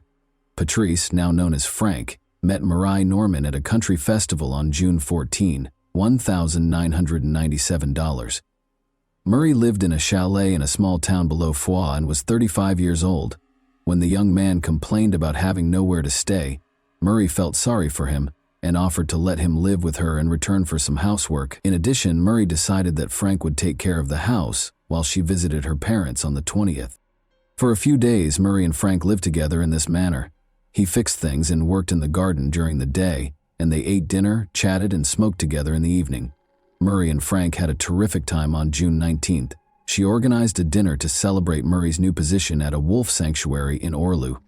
They smoked cannabis and drank a lot, clearly in a positive mood. Frank, that is Patrice, tried to plant a kiss on Murray. To avoid an unpleasant situation, she went into the bedroom, but it was obvious that she wasn't prepared for it. But then the man hit her against the wall, grabbed her by the head, and followed her into the room. Despite feeling lightheaded, Murray was able to escape his hold.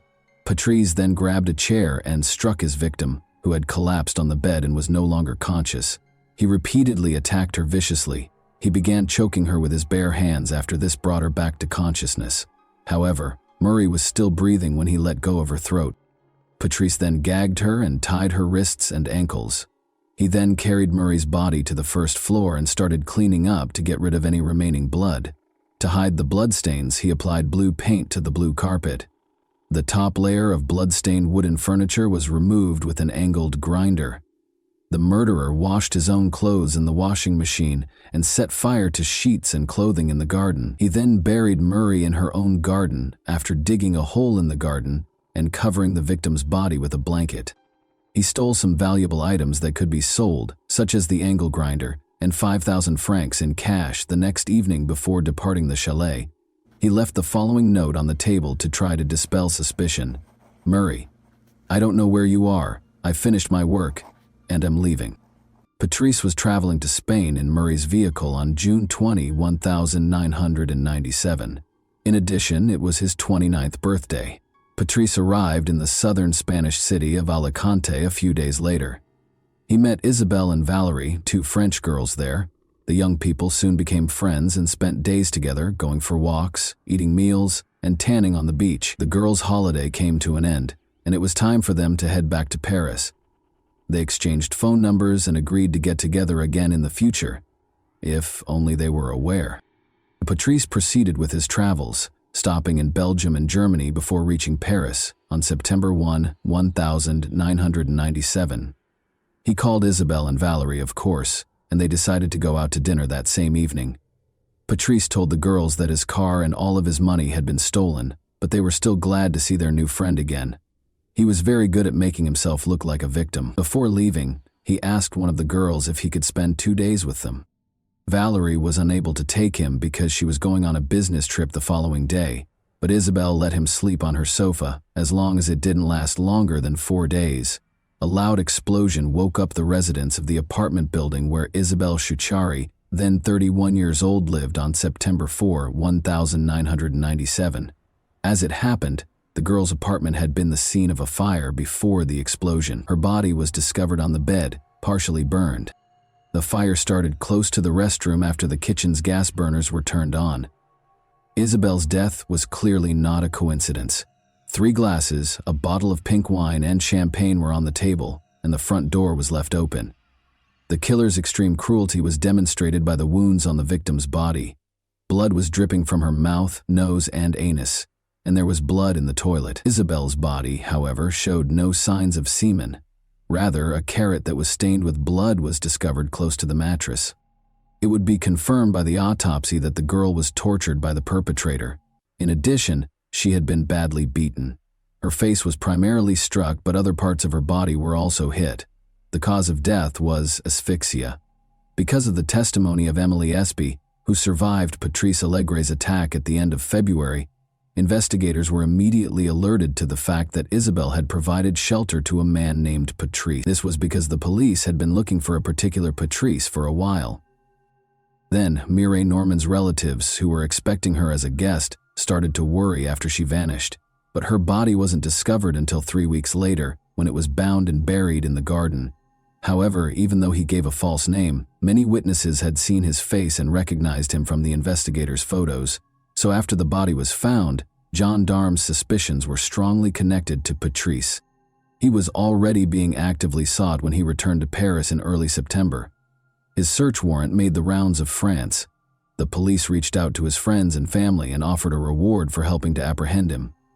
Patrice then got in touch with a friend and asked him if he could spend the night in Paris. At that point, the investigators saw a chance to capture him. They requested that this man give Patrice a call back and point him in the direction of a prime capture site in Châtenay-Malabry. At 5:10 p.m. on September 5, 1997, Patrice went inside the house where the police were already concealed. He didn't fight being arrested. He even appeared relieved to be arrested, as if he were sick of hiding, according to some witnesses. Unexpectedly, the public paid little attention to the serial killer's arrest. Since the investigators were initially unable to connect the various cases, it could be that the media failed to report that a serial killer was on the loose. However, it was also because the car accident and Princess Diana's death in Paris on August 31, 1997, took center stage in the news. Consequently, there was little media coverage of Patrice's arrest. It didn't garner much media attention. Patrice voluntarily cooperated when he was being questioned. He gave a detailed account of his crimes and admitted to them. He described them in the present tense as though reliving them, but with a totally detached expression, which made it terrifying. Patrice was taken into custody in connection with the assault on Emily S.B. and the killings of Isabelle Chichari and Mireille Norman. But he used a different name when Patrice mentioned Mireille Norman, the girl who let him stay in her chalet in return for helping out in the garden. The investigators wondered why he had given her the name Martine. They gradually came to understand that he was mistakenly thinking she was another of his victims. Investigators offered Patrice champagne, oysters, foie gras, and more outdoor walks in exchange for disclosing information about his other victims, because they knew he had a penchant for luxuries. In fact, Patrice later admitted to the murders of Valérie Thériault, Martine Mathias, and Laure Martin, only after the pieces of the puzzle began to fit together as evidence that the detectives were already aware of. As is already well known, investigators came to the conclusion that Valérie Thériault and Martin Mathias had committed suicide, but as it happened, Patrice knew each of the women personally. He was co-workers with Valérie Thériault, who was a waiter at the same Toulouse café. She recognized Laure Martin, who lived with him in the same area of Toulouse, and got into his car. She was Patrice's neighbor, Martin Mathias. They shared apartments across from one another. To put it another way, investigators were unaware of numerous hints that suggested Patrice Allegre was a potential suspect for a long time. For a serial killer, that was unusual. Even if they were only acquainted for a few days, as was the case with Emily, Patrice knew each of his victims by name. However, his approach was always the same. We hang out, spend time together, make friends, and then the attack happens. Investigators and later psychiatrists observed that Patrice found it much more difficult to explain the murders when they discussed them, even though he readily confessed to the killings and helped the investigation during interrogations. Every time, he described the incident as follows. He attempted to kiss the victim, but she refused, so he got angry and strangled her. The man claimed that he did everything by himself, but in certain instances he assaulted the victims with objects. This suggests that his account of the killings and assaults is not accurate. Does he have a bad memory of what happened, or is it a lie? It's difficult to say, but it calls into question his confession anyhow. Let's take Martin Mathias's case as an example. Patrice remembers that in early February 1997, he met her at McDonald's. After he asked to sit at her table, they struck up a conversation and discovered that boxing was a common interest. Patrice had previously trained under French boxing champion Martin Mathias. Patrice claims that Martin invited him to join her for a drink a few days later and agreed to meet with him again, and this meeting was when everything went wrong. This version isn't entirely supported by the autopsy, though. Despite not drinking, toxicological analysis showed that she had alcohol and chloroform in her system. Additionally, the intimate area of her body bore the scars of an electric shock. As you may remember, the electrical wiring in the apartment was altered, and a light bulb was unscrewed.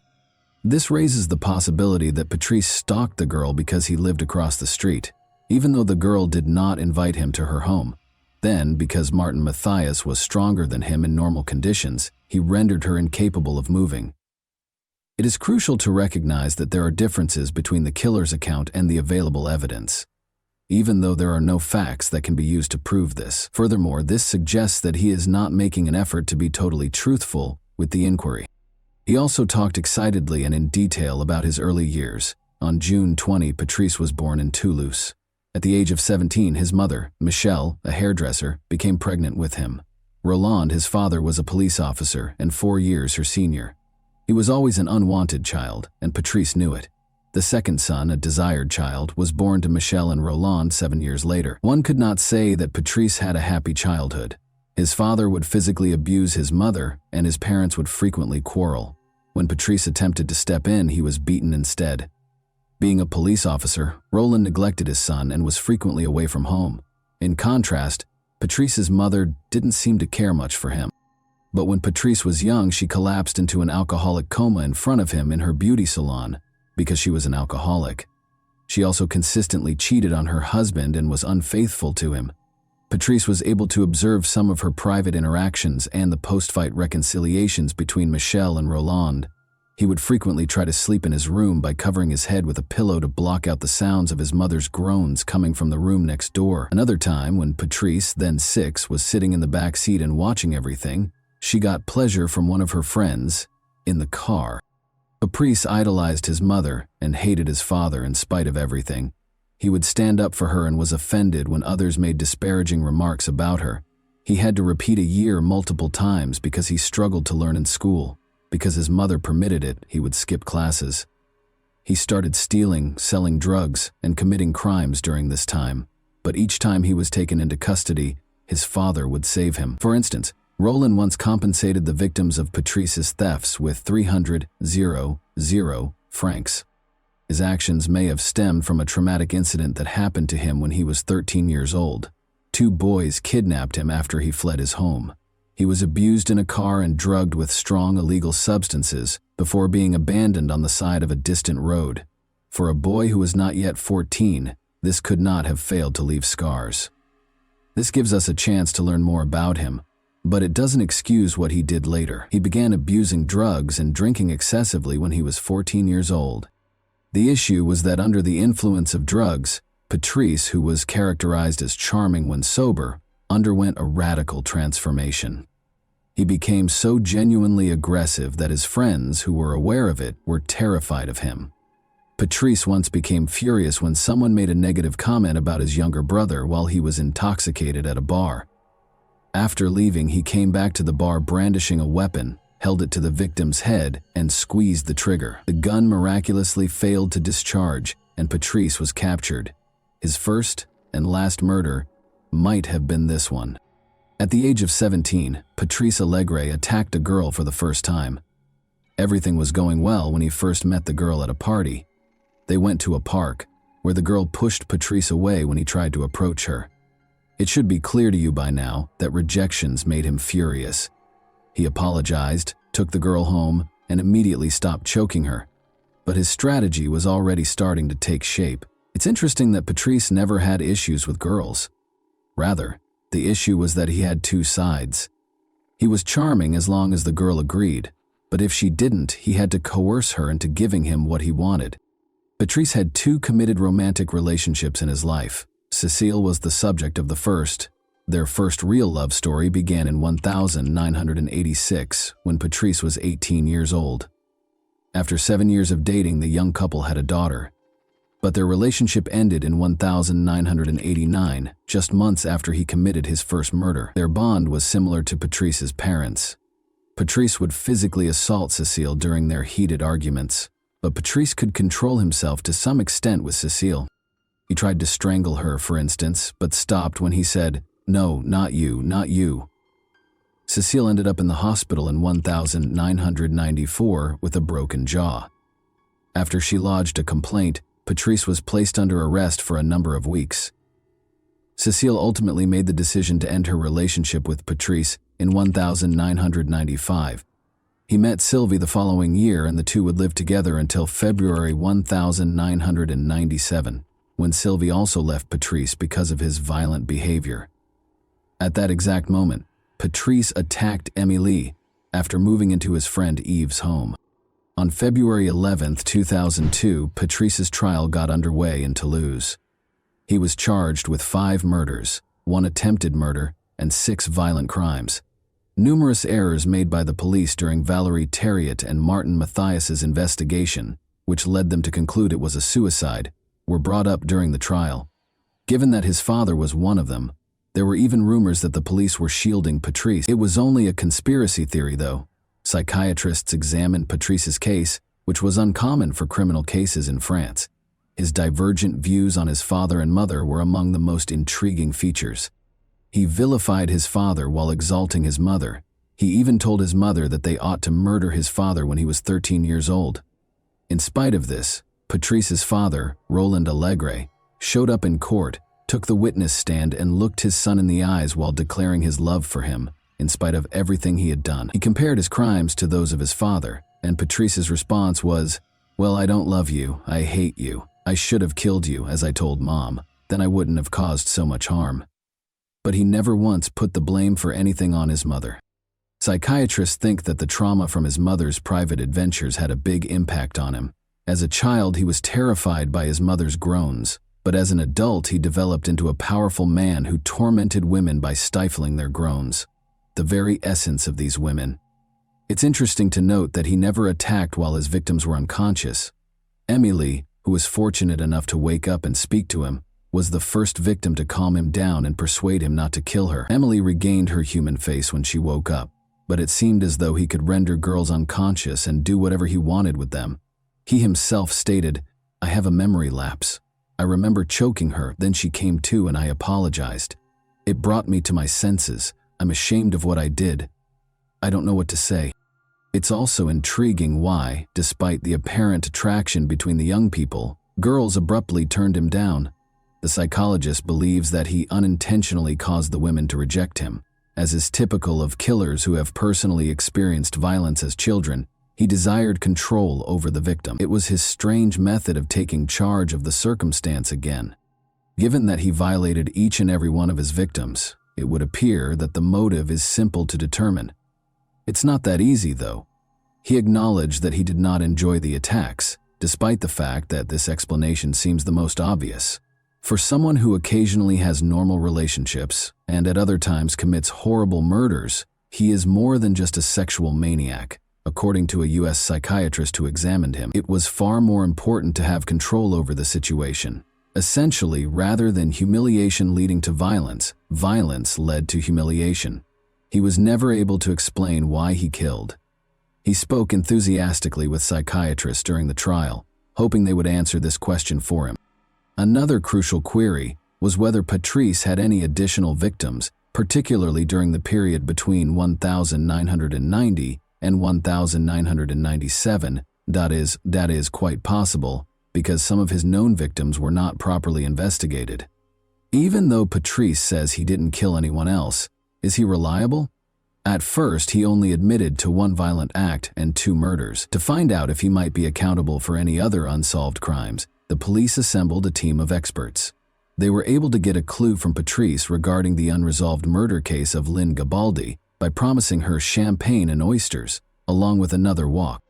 After looking into 191 unresolved cases since 1984, they were able to locate 2 witnesses who had previously worked as prostitutes in Lynn Garibaldi's case: Crystal Berg, also known to the public as Patricia, and Florencia Caliafi, who was known to the media as Fanny. They all accused Patrice of killing Lynn, but in addition to him, they also accused Marc Barrage, the Toulouse prosecutor, of committing crimes. He allegedly hosted sadomasochistic parties where judges and politicians would have a good time. According to Fanny, the girls were abused, tortured, and occasionally killed because they did not voluntarily attend the parties. The orgies prostitutes were supplied by Lynn Garibaldi. Marc Barrage ordered Patrice to kill her because she threatened to tell the police everything. The name of Dominique Baudis was mentioned once. He was the former mayor of Toulouse and is said to have been with Barrage when Lynn was murdered. As the tension around his case increased, Patrice wrote a letter to a popular program claiming that Barrage and Baudis were in fact a part of a criminal organization.